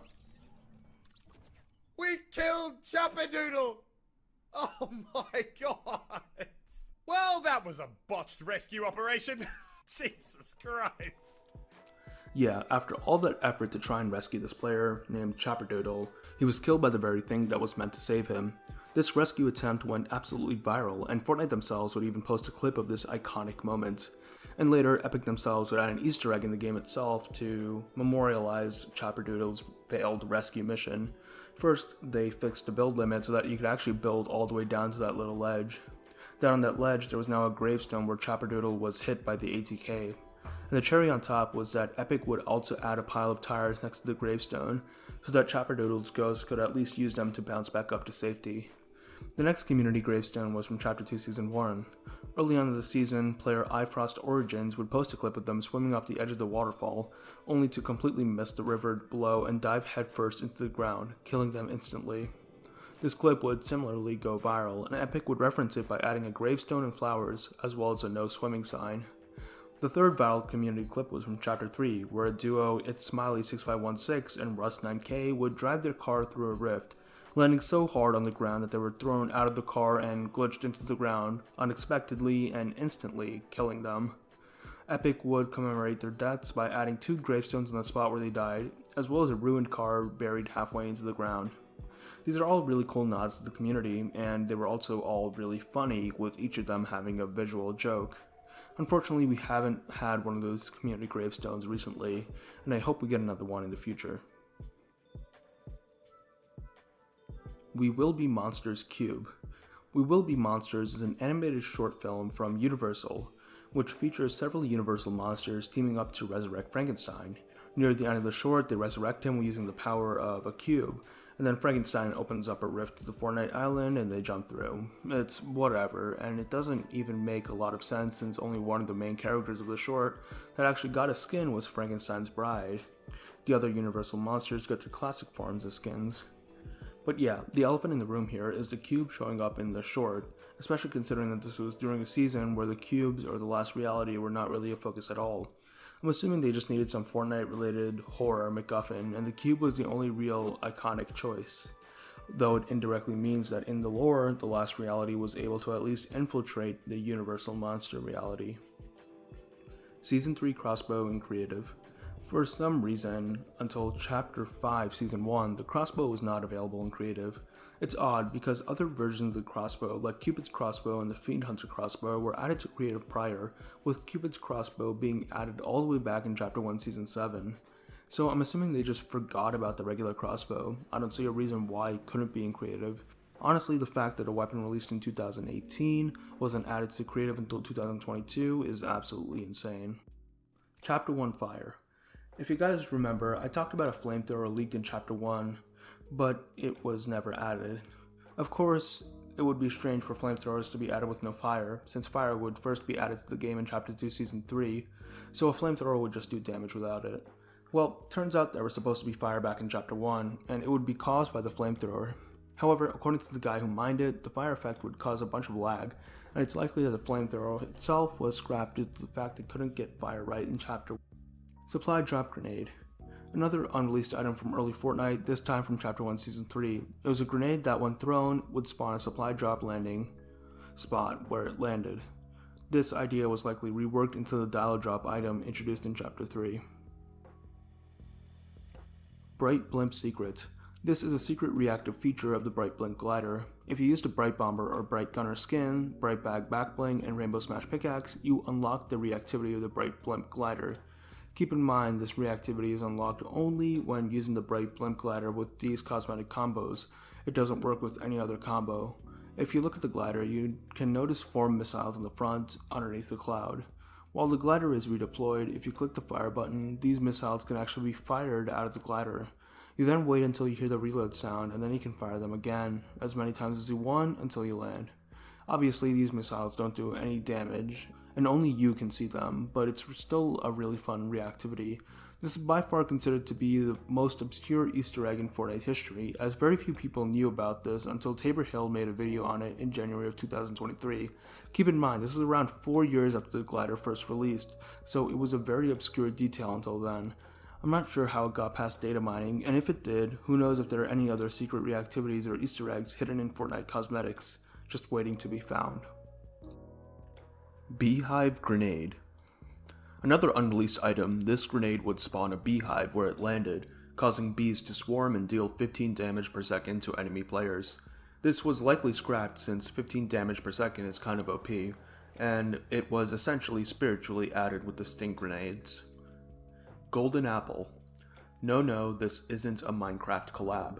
This was an early version of the Banana of the Gods item, meaning that it would presumably heal you until full and grant you speed. Considering that this was meant to be released in the Myths and Mortals season, it's likely it was a reference to the golden apples featured in Greek mythology. However, the fact that it gave you enhanced healing as well as other boosts probably made it a bit too similar to golden apples in Minecraft, so to avoid any comparisons they likely switched it to golden bananas, which worked since bananas are more linked to Fortnite than apples. Moab. We're almost at the end of this unreleased item stretch, guys, hold on. The Moab, an acronym for Mother of All Bombs, was a legendary explosive weapon added to the files in the preseason. It would deal 200 damage per hit, as well as 500 structure damage. It would never be added to the game because, of course, it's goddamn overpowered. Imagine trying to counter this thing, especially back in 2017 where people didn't know how to build. And even at legendary rarity, this thing would be too common. It would have to be mythic goldfish levels of rare if you didn't want players rioting. Vacuum Grenade. This was another leaked item from Chapter 1 Season 3 with the description, hurls a grenade that knocks back all nearby players once it explodes.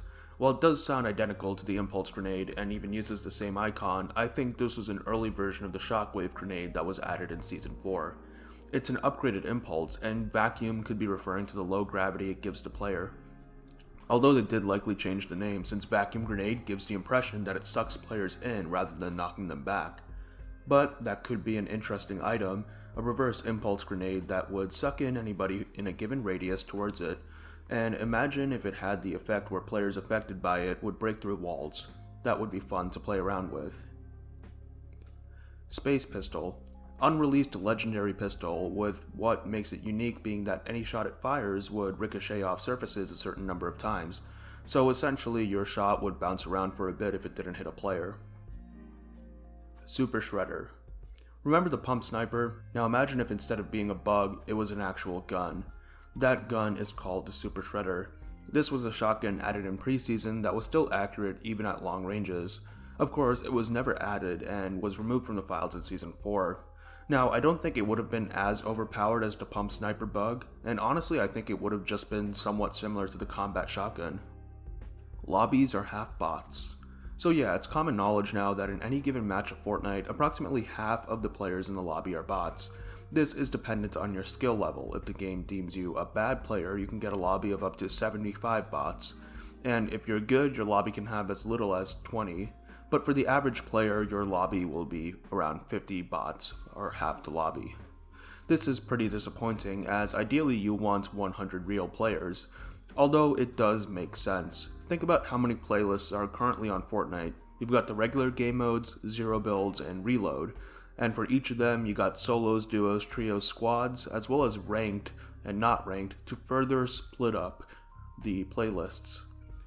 Even with a healthy active player base, them being divided across all these different game modes likely means there's no way to get them into a full match of 100 real people quickly. The wait times to get into a lobby would be too long. So of course, you've got to use bots to mitigate that issue. There's also another conspiracy that Fortnite intentionally pumps up the number of bots more than they need to, especially in these OG seasons, so that players get the impression that they really are playing back in chapters 1 and 2 when most people were much worse.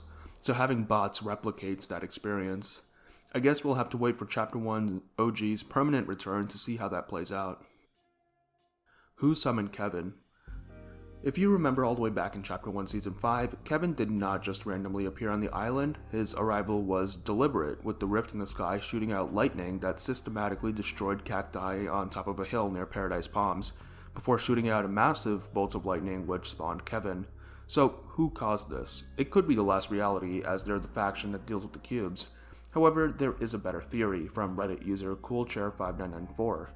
The rift which spawned the cube was created by the Visitor, one of the Seven. Another member of the Seven is the Origin, who used to be the Cube King, the leader of the Last Reality.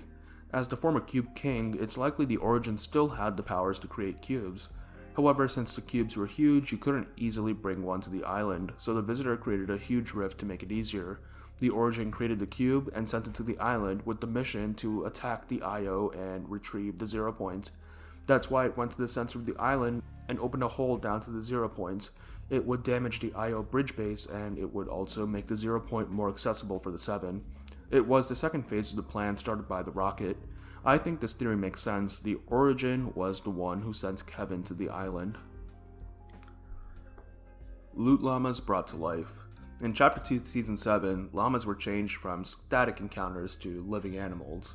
When you approached them, they would run away from you, and if you didn't kill them in time, they would be teleported away. This was basically universally hated. Nobody wanted to run halfway across the map and use all of their ammo just to open a llama, and it got to the point where you would have to seriously consider if you even wanted to go after them. Llamas were changed back to normal containers in the OG season in Chapter 4. Interestingly, despite originally being containers, in Chapter 1 Season 8, you could see on the map a skeleton of a dead llama, with some parts of the skin still on it. This raises the disturbing implication that all llamas are alive. It's just that the ones that don't move simply are incapable of moving, and are stuck forever in that one spot, imprisoned by their own body. Cannibal fish stick. Another slightly disturbing entry. There have been various examples from different sources indicating fish stick is a cannibal of some sorts. Of course, the most obvious piece of evidence is Fish Stick's restaurant Sticks, where he serves fish sticks. Additionally, we also see Fish Stick fishing, as well as him serving ramen with fish cakes.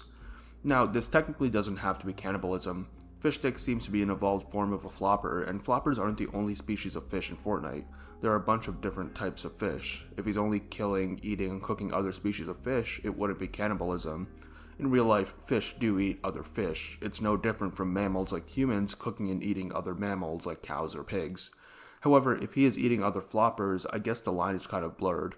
The closest analog would be something like humans eating other apes, our evolutionary cousins. And that does happen in some parts of the world. Apparently chimpanzees are in danger of going extinct because people hunt them for food so much, which is sad. So I guess fish stick eating floppers is still not cannibalism. The real question would be if he is willing to eat other humanoid fish stick. If that ever happens, then he is definitively a cannibal.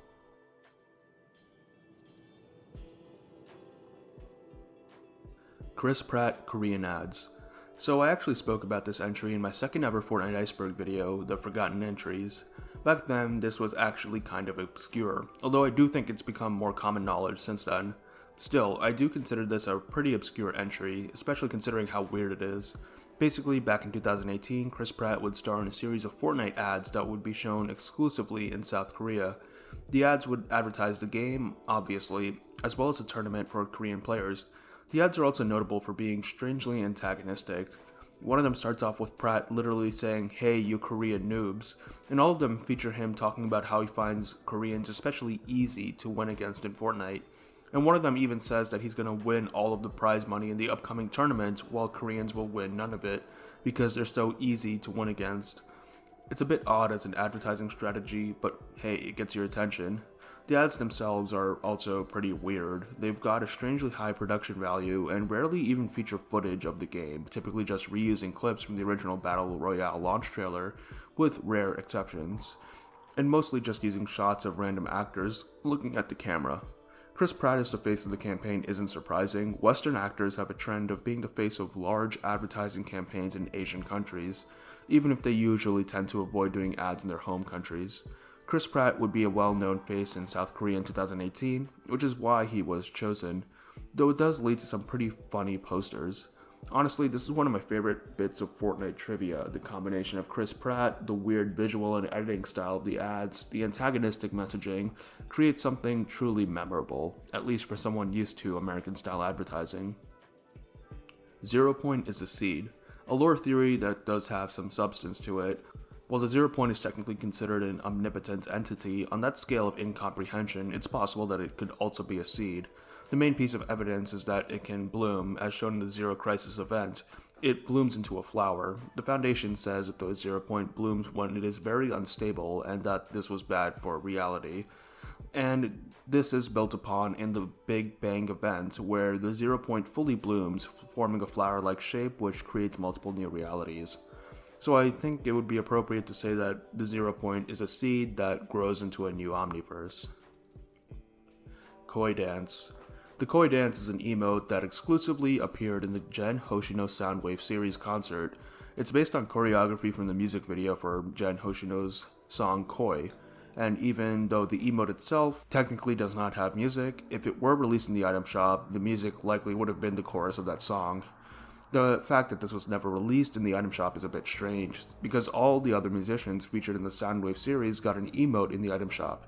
It is unknown why the emote remained unreleased. It could be copyright issues, but considering the music and choreography for Koi were featured in Just Dance, it's not like the owners of the song had any issue licensing it out to video games. It seems like some sort of last-minute back out to me. Tunuk Tunuk Tune emote. This was, similarly, another unreleased emote first leaked in Chapter 3 Season 1. It featured music and dance moves from Indian musician Daler Mendy's internationally famous song Tunuk Tunuk Tune. However, this would never release, and would even be removed from the files. This is likely because around the time the emote was added, Daler would find himself in a controversy regarding human trafficking allegations, and he would be arrested for it a few months later. So yeah, not good, and obviously why this emote will never be released. Blue Zone. I think this is referring to the fact that the Storm Circle used to have a blue circle border, or a blue zone, while the Safe Circle would be represented by a white circle, or white zone, like it is now. However, for some reason, this was removed, and there is no border for the Storm Circle anymore. Also, when researching this entry by looking up Blue Circle Fortnite, I found this old Reddit post from 7 years ago sharing a fun fact. When harvesting with your pickaxe, you're supposed to hit the circle indicator to farm faster and get more mats. All the comments were thanking OP for sharing this because they didn't know about it. Oh man, Epic can bring back the OG map and loot pool, but they really can never truly bring back OG Fortnite, can they? Carl. When Coral Castle was first added to the map in Chapter 2 Season 3, it did not have its correct name, but rather the name Carl. Carl was the code name given to the location, so the leakers couldn't get any information regarding it even if they found its name. However, the devs forgot to change the name when it was actually added, and it was only changed to Coral Castle 30 minutes after the update released. Why was the codename Carl? Some people speculate that it was a reference to a joke in the Walking Dead community. Whenever Rick says his son's name Carl, due to his accent, it sounds like he's saying coral instead. This is overall a pretty funny mistake in Fortnite's history. Vault IRL. Remember the Chapter 2 Season 5 ARG that happened when people found the Durr Burger in the California desert? Well, later, in the lead up to Chapter 2 Season 1, people noticed that if you looked at the same exact location that the Durr Burger was at, you would see this shape in the ground. Of course, it was familiar to Fortnite fans as it looked very similar to the vault uncovered in the center of the map back in Chapter 1 Season 8. While many people thought that this would lead to a new ARG, this was never acknowledged by Epic, and it's unknown if the pattern was intentional or was just something different that Fortnite fans misinterpreted. But another interesting point about the location is that a nearby building was labeled as the 0 point. However, this means nothing, as anybody can go and add labeled location markers to Google Maps. Old Artemis.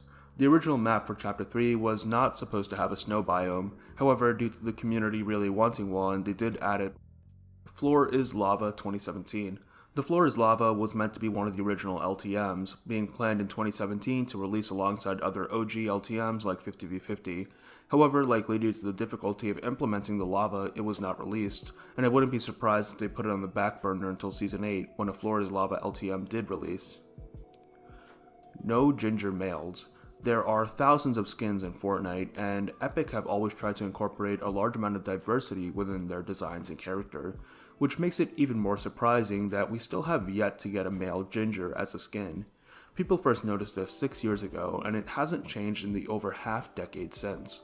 I looked through all the skins quickly to see if there was even just one, but it seems like all the males with red hair have dyed red hair, not natural red hair. I think the only one with natural red hair is the Gaara collab skin from Naruto, but even then, that just seems like anime logic with hair, where they've got all different crazy colors. We still have yet to have just a normal ginger dude as a skin. It's even stranger considering that we've had ginger women since literally day one, as Wildcat is one of the original default skins. I'm sure this is just an oversight, unless Tim Sweeney's ex-girlfriend left him for a redhead dude or something. Arnold Open World Leaks. Arnold is the code name given to a scrapped open world sandbox game mode of Fortnite, initially planned to release with Chapter 5 Season 1. And I know what you're thinking, but this was not related to LEGO Fortnite. The data miner who found files for it also shared some details. The map would have a lobby, but outside of it, it would be an open world with a variety of biomes, as well as dynamic points of interest that would evolve over time. It would feature NPCs as both friendly vendors and boss battles. Additionally, the mode would have progression and a storyline with 3 acts and 4 different scripted events. The mode does sound somewhat interesting, but it may have been scrapped because it could have been a bit too similar to LEGO Fortnite, and Epic likely would want to prioritize that since it's a collab. Or maybe they're polishing the Arnold game mode and will release a more fleshed out version in the future. Mothership True Purpose. A bit of a dark part of the lore, the mothership of Chapter 2 Season 7 was only sent to the island as a sacrifice, as we saw in the Skyfire event that it was meant to be bait to be destroyed in order to successfully bring the Cube Legion to the island. It's kind of brutal that the last reality had sent a massive slave army to the island to just be killed as an opening for the real army. It really hammered in how evil and ruthless this faction was, and made the story in the following season that much more intense. Origins kill count. Since we just established the brutality of the last reality, we have to scrutinize the past of the Origin, who used to be the Cube King, the leader of the last reality.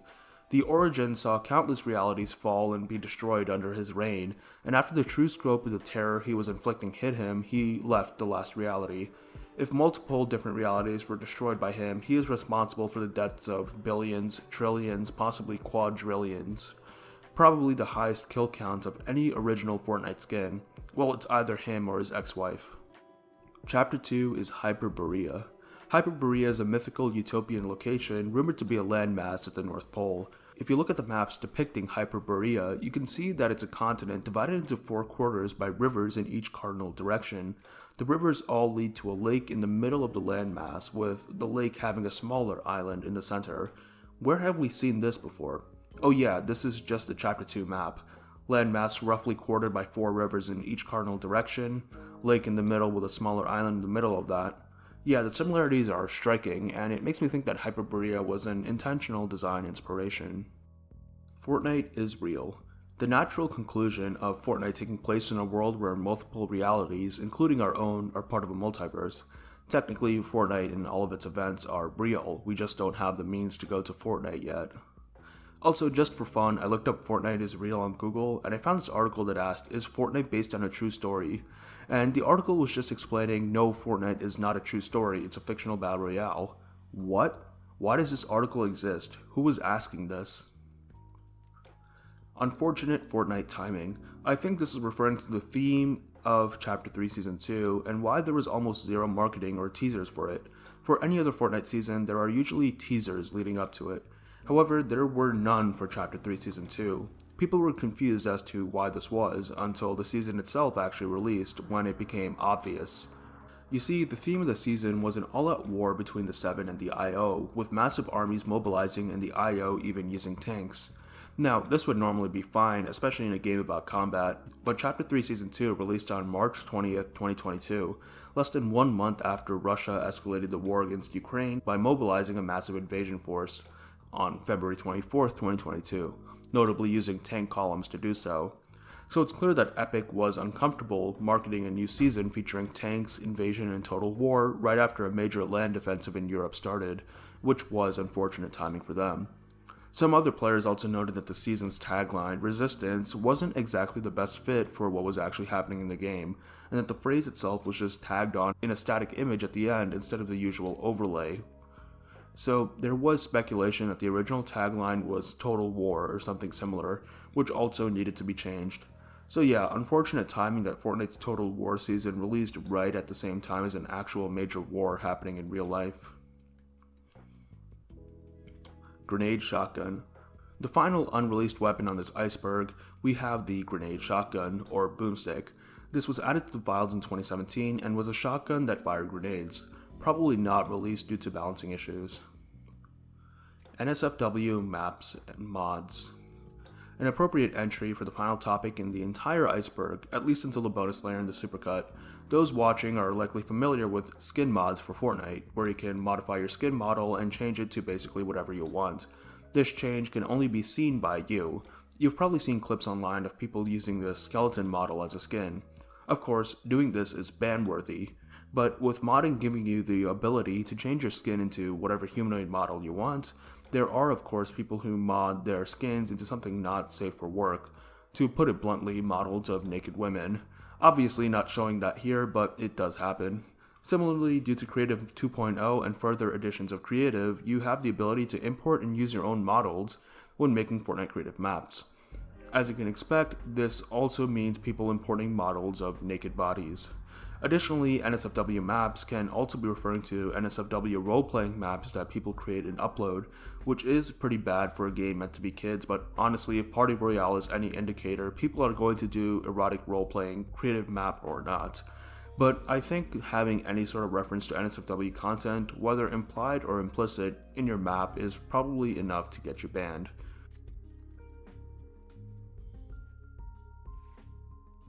Tree Car Easter Egg. So starting up the bonus layer, we have the car stuck in the tree Easter egg.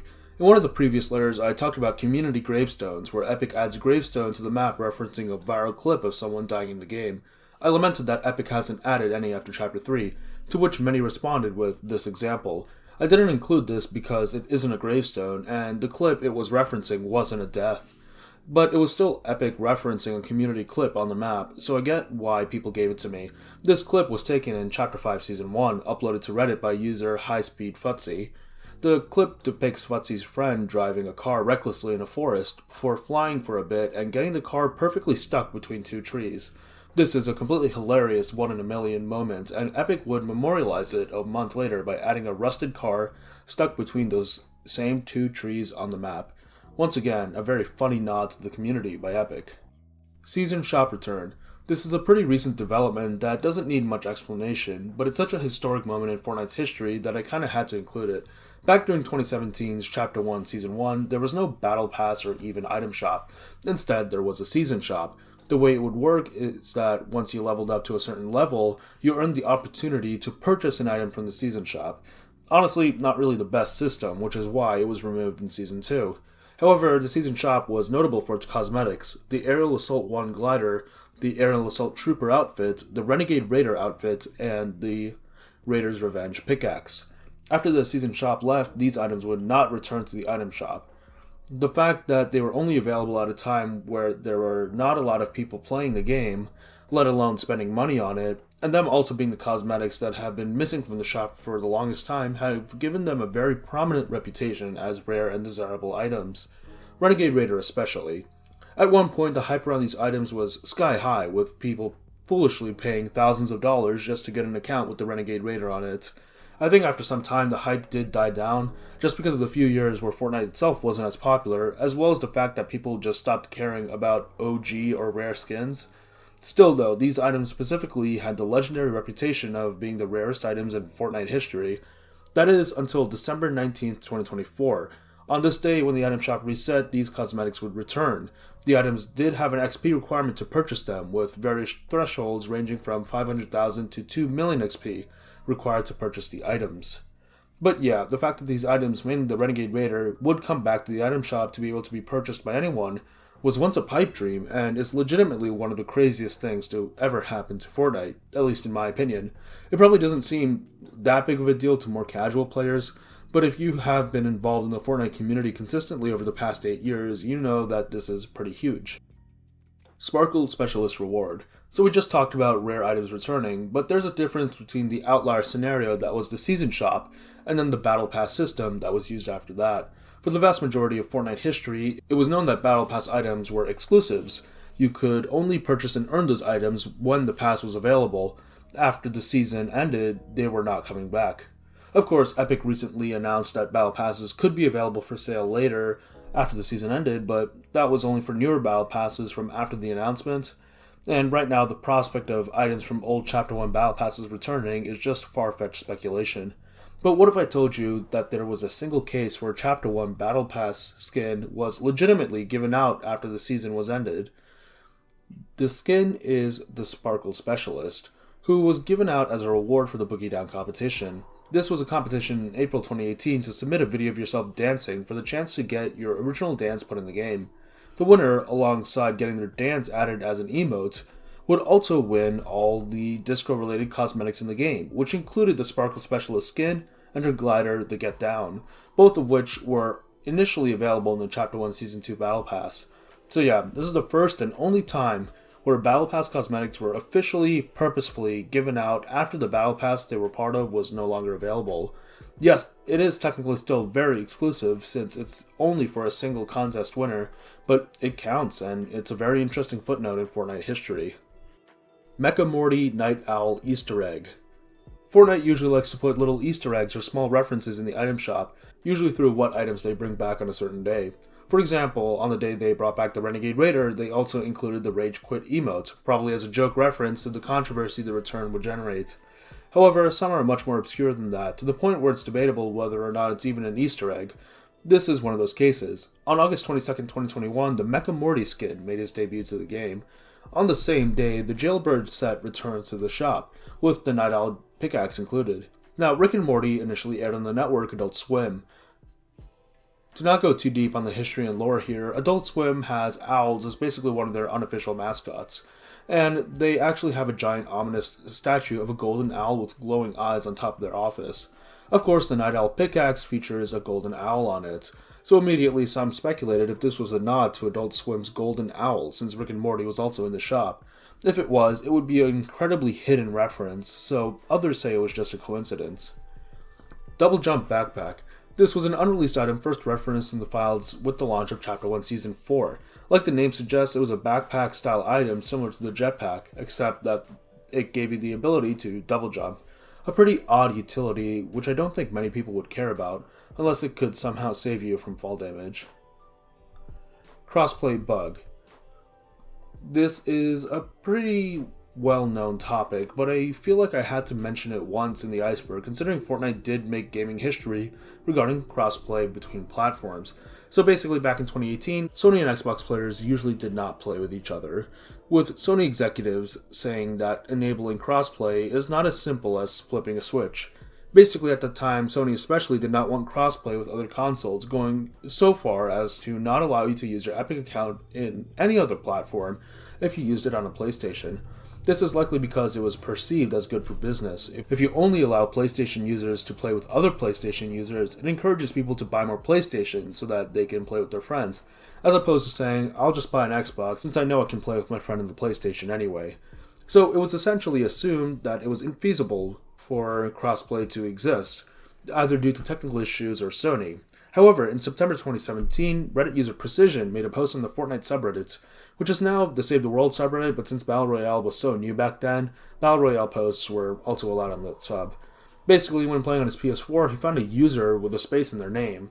PlayStation didn't allow spaces in their name, but Xbox did, and turns out the guy was, in fact, an Xbox user. Further posts started to pop up of people showing a confirmed Xbox account and PlayStation account standing in the same lobby, with some posts even in Save the World showing PlayStation exclusive heroes showing up on Xbox servers. Turns out this was a bug, a mistake, and Epic Games reverted it. However, Pandora's box had been opened. This bug showed that, yes, crossplay was as simple as flipping a switch. As further updates came out, the bug would return periodically, and while it was continuously patched, more and more players kept vocalizing that they should just keep it in and go against Sony's wishes. That allowing crossplay across all platforms would only be good for the game community. If they had done this against Sony's wishes, it's entirely possible that we could have gotten an earlier version of the free Fortnite debacle, where Fortnite would be removed from Sony's shop due to going against their rules. But this wasn't needed, as in September 2018, Sony changed their rules regarding crossplay, allowing Fortnite to put PlayStation servers on the same servers as PC, Xbox, and Switch players. So yeah, pretty cool that a Fortnite bug is what ended up ending Sony's ban on crossplay with other consoles. Arcane Item Shop Easter Egg. Another potential item shop Easter egg, though this one could be even more of a stretch than the previous one. Season 2 of the anime TV show Arcane, based on League of Legends, released in 2024 to good popularity. Season 1 of the show brought with it Fortnite collaborations, where the character Jinx was added to the game as a skin, and her sister Vi was also added as a skin a couple months later.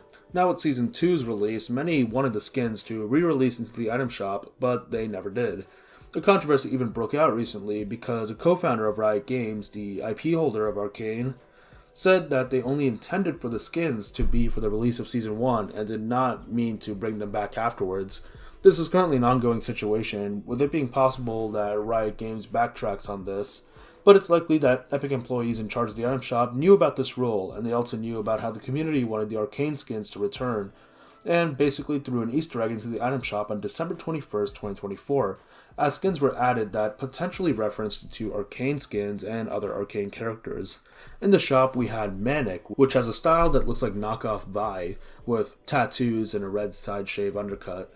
Also in the shop was the Gia skin, which was basically a knockoff Jinx, having long blue braided hair and even similar clothing.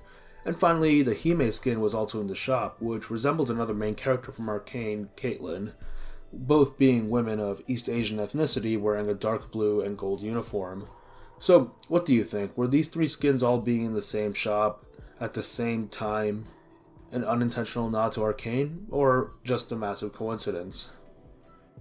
Peely's origins. Peely is one of the most iconic skins in Fortnite and has basically become an unofficial mascot for the game. So how was it first conceptualized? Well, according to an interview with Donald Mustard after he left Epic, you can thank good old sibling rivalry. Earlier in the Iceberg, we talked about Chad Mustard, a Fortnite YouTuber who is the younger brother of Donald Mustard. Well, it turns out our boy Chad, since childhood, really hated bananas.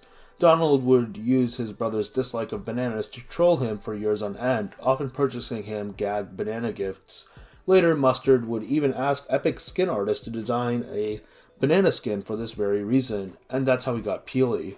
However, Chad, later understanding that one of Fortnite's icons came about because of him, would embrace the banana, which is why he now uses Peely skins as his main skins in Fortnite. Just a funny and sweet story. LEGO season. This was a rumor that was going around in summer 2023. Basically, around that time, nearing the end of Chapter 4, we had various leaks of what would come after. First, we knew that a major in-game collaboration with LEGO was coming, though we didn't know exactly what it was. Next, we also knew that there was going to be a season that only lasted 1 month, strangely, to end off Chapter 4. So some people put these two leaks together and speculated that at the end of Chapter 4, there would be a special 1 month season of Battle Royale revolving around LEGO. where the map, cosmetics, and weapons would all be modeled after LEGO pieces. And to an extent, this made sense. A full-length LEGO-themed season would be too gimmicky and potentially alienate players from the game, so making it a special short season that lasts only 1 month can help mitigate that. However, there were also some issues with the idea of a LEGO season of Battle Royale, the main one being that LEGO really does not like guns, especially realistic bullet-firing guns that are common in Fortnite. They don't depict them at all in their modern original themes, and they even have a very strict company rule that LEGO should not make any sort of modern military-themed sets. While they do sometimes make exceptions for licensed themes, it's still very restrictive, and it's unlikely that they do a major collab for a gameplay loop that revolves around killing other people with guns. Also, the logistics of such a season are weird. Like, what happens to the LEGO cosmetics you buy during the season? Since once the season ends, they probably won't fit in very well with the normal graphics. But we don't have to worry about this, since in the end, the month-long season ended up being the Season OG, and the LEGO leaks were referring to a whole new game mode. PewDiePie collab. Nowadays, we're used to many YouTubers getting collab skins and items in the game, but did you know that PewDiePie also has a collab in the game? Well, this was actually from a Save the World collab event called Search for Survivors, where you could choose a YouTuber as a commander. This doesn't really mean anything gameplay or content-wise, it's basically just whose link you click. However, you do get an exclusive banner based on which YouTuber you chose, with PewDiePie's being his signature brofist.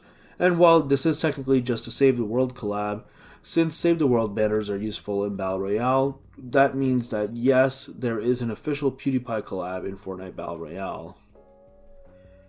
Chapter 2 Season 2 Fishpool. Fishpool is a collab mashup skin released in Chapter 5 Season 4.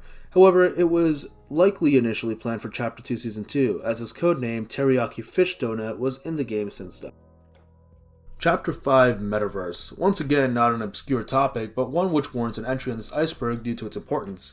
With the release of Chapter 5, Fortnite launched what they called the Metaverse, which was a collection of Battle Royale, Creative, and 3 new game modes: LEGO Fortnite, Fortnite Festival, and Rocket Racing. And Save the World too, I guess. According to Epic, they define this as a metaverse because Fortnite is a hub for several different social experiences with a shared marketplace of items, which I'm not convinced about that definition. To be fair, for Epic, they've been planning on turning Fortnite into this hub of different experiences since 2017, if you believe this tweet by Donald Mustard, who claims that the Fortnite we have today is what the true vision of Fortnite always was. But I can't help but feel that the Metaverse name specifically was chosen because it was a popular buzzword at the time. But there are a couple issues with this. One is that Fortnite really does lack the social aspect that the Metaverse requires by definition. Like, communicating outside of your party members is borderline impossible, since there's no text or voice chat function to do so. Additionally, just calling a collection of different multiplayer games a metaverse is also disingenuous. Typically, the term invokes an idea of a second life type of deal, with people basically doing daily activities inside the metaverse, which is a concept I think only works if you're doing it specifically as a role-playing thing and not actually for real, which is what a lot of these companies trying to push a metaverse fail to realize. Additionally, I think the very concept of a metaverse is simply just dystopian and wrong. Like, thanks to big business working in tandem with the government, third spaces in real life, or places where people used to hang out and socialize outside of school or work, simply don't exist anymore, simply because it turns out that people existing in these places is not profitable. The metaverse is an attempt to replace the real-world socialization with a virtual one controlled by these corporations. And not to mention that Fortnite basically trying to consolidate all of pop culture under one umbrella, taking in these recognizable characters, remove them from the stories and themes that made them meaningful in the first place, and just turn them into remember-berries devoid of any actual substance. Many people compare Fortnite to the Oasis from Ready Player One, and despite what some say, that is not a good thing. So yeah, while the Chapter 5 metaverse may be what Epic wants, it ultimately is a sad sign for the future of entertainment. Chapter 5 Bad Shops. Another Chapter 5 related entry, this is referring to the significant decline in item shop quality after Chapter 5 launched. It isn't just my opinion, as many people have posted online about how they feel as the shops are now bad. It felt like the same few skins were returning over and over again, as well as a similar rotation of collab skins, which people seem to have started to turn on a bit. Honestly, I don't even think a lot of the new original skins are that bad. They've put out some bangers, but Fortnite has at this point 7 years of item shop skins that they could put in the shop. So there's no reason for the shops to be this bland and repetitive. They should be rotating in a new variety of skins every single day. However, there is a decent explanation for why the shop suddenly became so bad. And of course, it boils back down to the metaverse. Now the shops have to accommodate all the different game modes, meaning that the item shop contains music tracks and instruments for festival, car-related items for racing, and LEGO items for LEGO Fortnite, on top of regular Battle Royale items. Many newer skins are placed in bundles which include instruments, driving up the price of the bundle just for including an item you can barely use in Battle Royale. Additionally, LEGO Fortnite added a restriction as only skins that had finalized LEGO forms would be added into the item shop for Battle Royale, restricting the pool to only that minority subset of skins. We saw this issue happen again recently with the introduction of kicks, where now only skins compatible with kicks can return to the item shop. And finally, we've got the collabs. Fortnite is pumping out collabs at a faster rate than they ever have, and they're contractually obliged to include these for a certain amount of time, as well as bringing back older collabs. All these factors combined lead to a shop that feels bloated with a bunch of stuff that the majority of the player base who only care about BR do not want, while also restricting the availability of items like skins that BR players actually do want. So yeah, as usual, the problems with Fortnite boil back down to metaverse and collabs. Rarity removal. Another change in Chapter 5 was the removal of item rarity. Now basically any Fortnite player who's been playing longer than a year knows the iconic item rarity system, where shop items are ranked using either uncommon, rare, epic, or legendary rarities. These rarities would correspond to pricing. For skins specifically, uncommon were 800 V-Bucks, rare were 1200, epic were 1500, and legendary were 2000. However, in Chapter 5, this system was removed because of all the new items that they were adding to the game through the Metaverse update, and needing to assign them all a rarity would be infeasible and unnecessary, so they removed rarities as a whole. The only rarities that stayed were the special rarities like Magma, Frozen, Marvel, Star Wars, etc.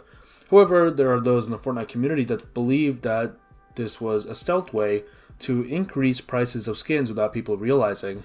As much as I rail on Epic, I do think that this sentiment is unfounded. There have been no noticeable increases in the prices of new skins or pickaxes, and I never really feel that a new skin comes out where I'm like, oh, that is overpriced compared to older skins. I think that there was unfortunate timing in regards to this theory, as on the day of the rarity removal, a new rare rarity skin, Heil, was added to the game that was kind of trash and had no backbling. It was the 1 in a 1000 actually overpriced skin, a rare that should have been an uncommon, and it just so happened to come out when rarities were removed. So many people pointed at this as irrefutable evidence that Epic was going to inflate cosmetic prices. But no, I don't think it happened. It seems like skins today are still fairly priced comparing them to the prices of skins of old. And also, even before rarities were removed, pricing had no longer been tied to rarity essentially, as we started to see skins being priced at 1800, 1600, 1400, with rarity not really having an impact on what price they were. This was especially compounded by the fact that more and more skins started to come included with a pickaxe, or that many skins started to be sold in bundles with other items or other skins, meaning that there was even more variety in pricing. Honestly, the only downside of rarity removal is that it makes locker navigation much harder, since now the items are sorted by alphabetical order and don't have the color indicator. Fishstick dates Leviathan. In the 2021 Valentine's Day event, the player was given quests to set up a date between Fishstick and Leviathan. However, in several loading screens prior, we see an established storyline where Leviathan was dating Jungle Scout, which meant that Leviathan and Jungle Scout would eventually break up. Or maybe the Leviathan that Fishstick is dating is another member of the same species, considering that he doesn't have the suit that the main Leviathan does. Or, the new Leviathan could be a snapshot of the original. There's a whole bunch of theories. Paradigm Return. On August 7th, 2024, when the item shop reset, the Paradigm skin was added to the item shop. Paradigm was initially supposed to be exclusive to Chapter 1 Season X, where she was only in the shop during the lead up to the end event. However, on this day, it was added back to the shop for a few hours before being removed. There are a couple of theories as to why this mistake was made. First was that they meant to add the Order, another member of the Seven, which is just a normal item shop skin. The Order's pickaxe was in the shop, but the Order herself wasn't. Also, it's possible that some Epic employee mistakenly thought that she was part of the Galactic Ranger set, as that set was in the item shop that night and has a similar visual style and even the same color schemes in their edit styles as the Paradigm skin, but this is definitely a less believable theory than the Order one. But yeah, regardless of why she was added, the Paradigm was removed from the shop a few hours later. Epic later put out a tweet saying that the skin would be removed from the lockers of anybody who bought it that day, and that they would be giving out refunds. However, just a few hours later, they'd backtrack on this, likely due to people getting upset. So they created a solution that would make everyone happy, allowing those who bought the Paradigm upon its return to keep it, refunding them the 1,200 V-Bucks for good measure, and giving those who bought it originally in 2019 an exclusive OG edit style. I was one of the lucky few who were able to grab the Paradigm when it returned. I was at home and I saw the notification from iTalk saying Paradigm returns to the shop, and I literally ran upstairs, booted up Fortnite, and bought her immediately. Not getting her in 2019 was one of my biggest regrets in regards to the game, so I couldn't waste this rare opportunity to finally get that skin in my locker. The return of the Paradigm marked, fittingly, a bit of a paradigm shift regarding exclusive items returning. Literally on the same day, Epic announced that future Battle Pass items wouldn't be exclusive, meaning that they could come to the shop after the season ended. Now, it's likely that this decision was a long time brewing behind the scenes at Epic, and that they didn't just decide on doing this in the few hours between the Paradigm's return and the announcement, but it's funny how the timing lined up. We saw the procedure used for the Paradigm's return used again not too far after, when the Bowblades pickaxe was mistakenly put into the shop, even though it was supposed to be exclusive to Chapter 2 Season 3's FNCS and not return. Same thing happened. It was removed a few hours later. Those who bought it that day got their V-Bucks refunded but still got to keep it, and OG owners got an exclusive edit style. Guess who also bought this pickaxe when it came back to the shop? There's a bit of a theory that these weren't mistakes, but instead kind of litmus tests for Epic to gauge how the community would react to exclusive items returning. Since most of the player base reacted positively to these exclusive items being available again, it's possible that they gave the green light to return other exclusive items. Maybe the decision to bring back Renegade Raider and Aerial Assault Trooper was only because people didn't flame mass outrage over the Paradigm's return. It's entirely possible that if people had reacted more negatively, those items would not have returned. And of course, now that they've returned, Epic did say that in spring 2025, people who bought those items back in 2017 would get exclusive edit styles. In fact, according to a trustworthy leaker, the colors for these exclusive OG styles are the same color as the Paradigm's OG style, further cementing Paradigm's return as a blueprint for the other items returning. Now the big question is, will the old Battle Pass items return? After all, if people don't really make a big deal about exclusive rare items returning, especially if original owners of those items are compensated with an exclusive style, what's the argument for not bringing Battle Pass skins back? Maybe when Season 2 of OG comes out, we'll see Black Knight being sold in the shop for 2,000 V-Bucks. We just need to wait and see. Free Scientist. In Season X, when the challenges to earn the season's secret skin, the Scientist, first dropped, they were mistakenly available to everyone, not just those who bought the Battle Pass. While Epic caught this quick and fixed their mistake within a couple hours, some people were able to get the Scientist skin for free without having the Battle Pass. And of course, Epic let them keep it. Moss Legends. The Moss Legends pack was supposed to be a pack similar to the Frozen Legends or Magma Legends, except this time the skins had the texture of old moss-colored statues. The skins in the pack were reskins of the Black Knight, Omega, and Bright Bomber. While they're technically not scrapped and are in a state of being worked on, it's been years and they're probably not coming out. However, in the trailer for the Destiny collab, if you look closely, in the background you can actually see the Moss Knight, so that's something I guess.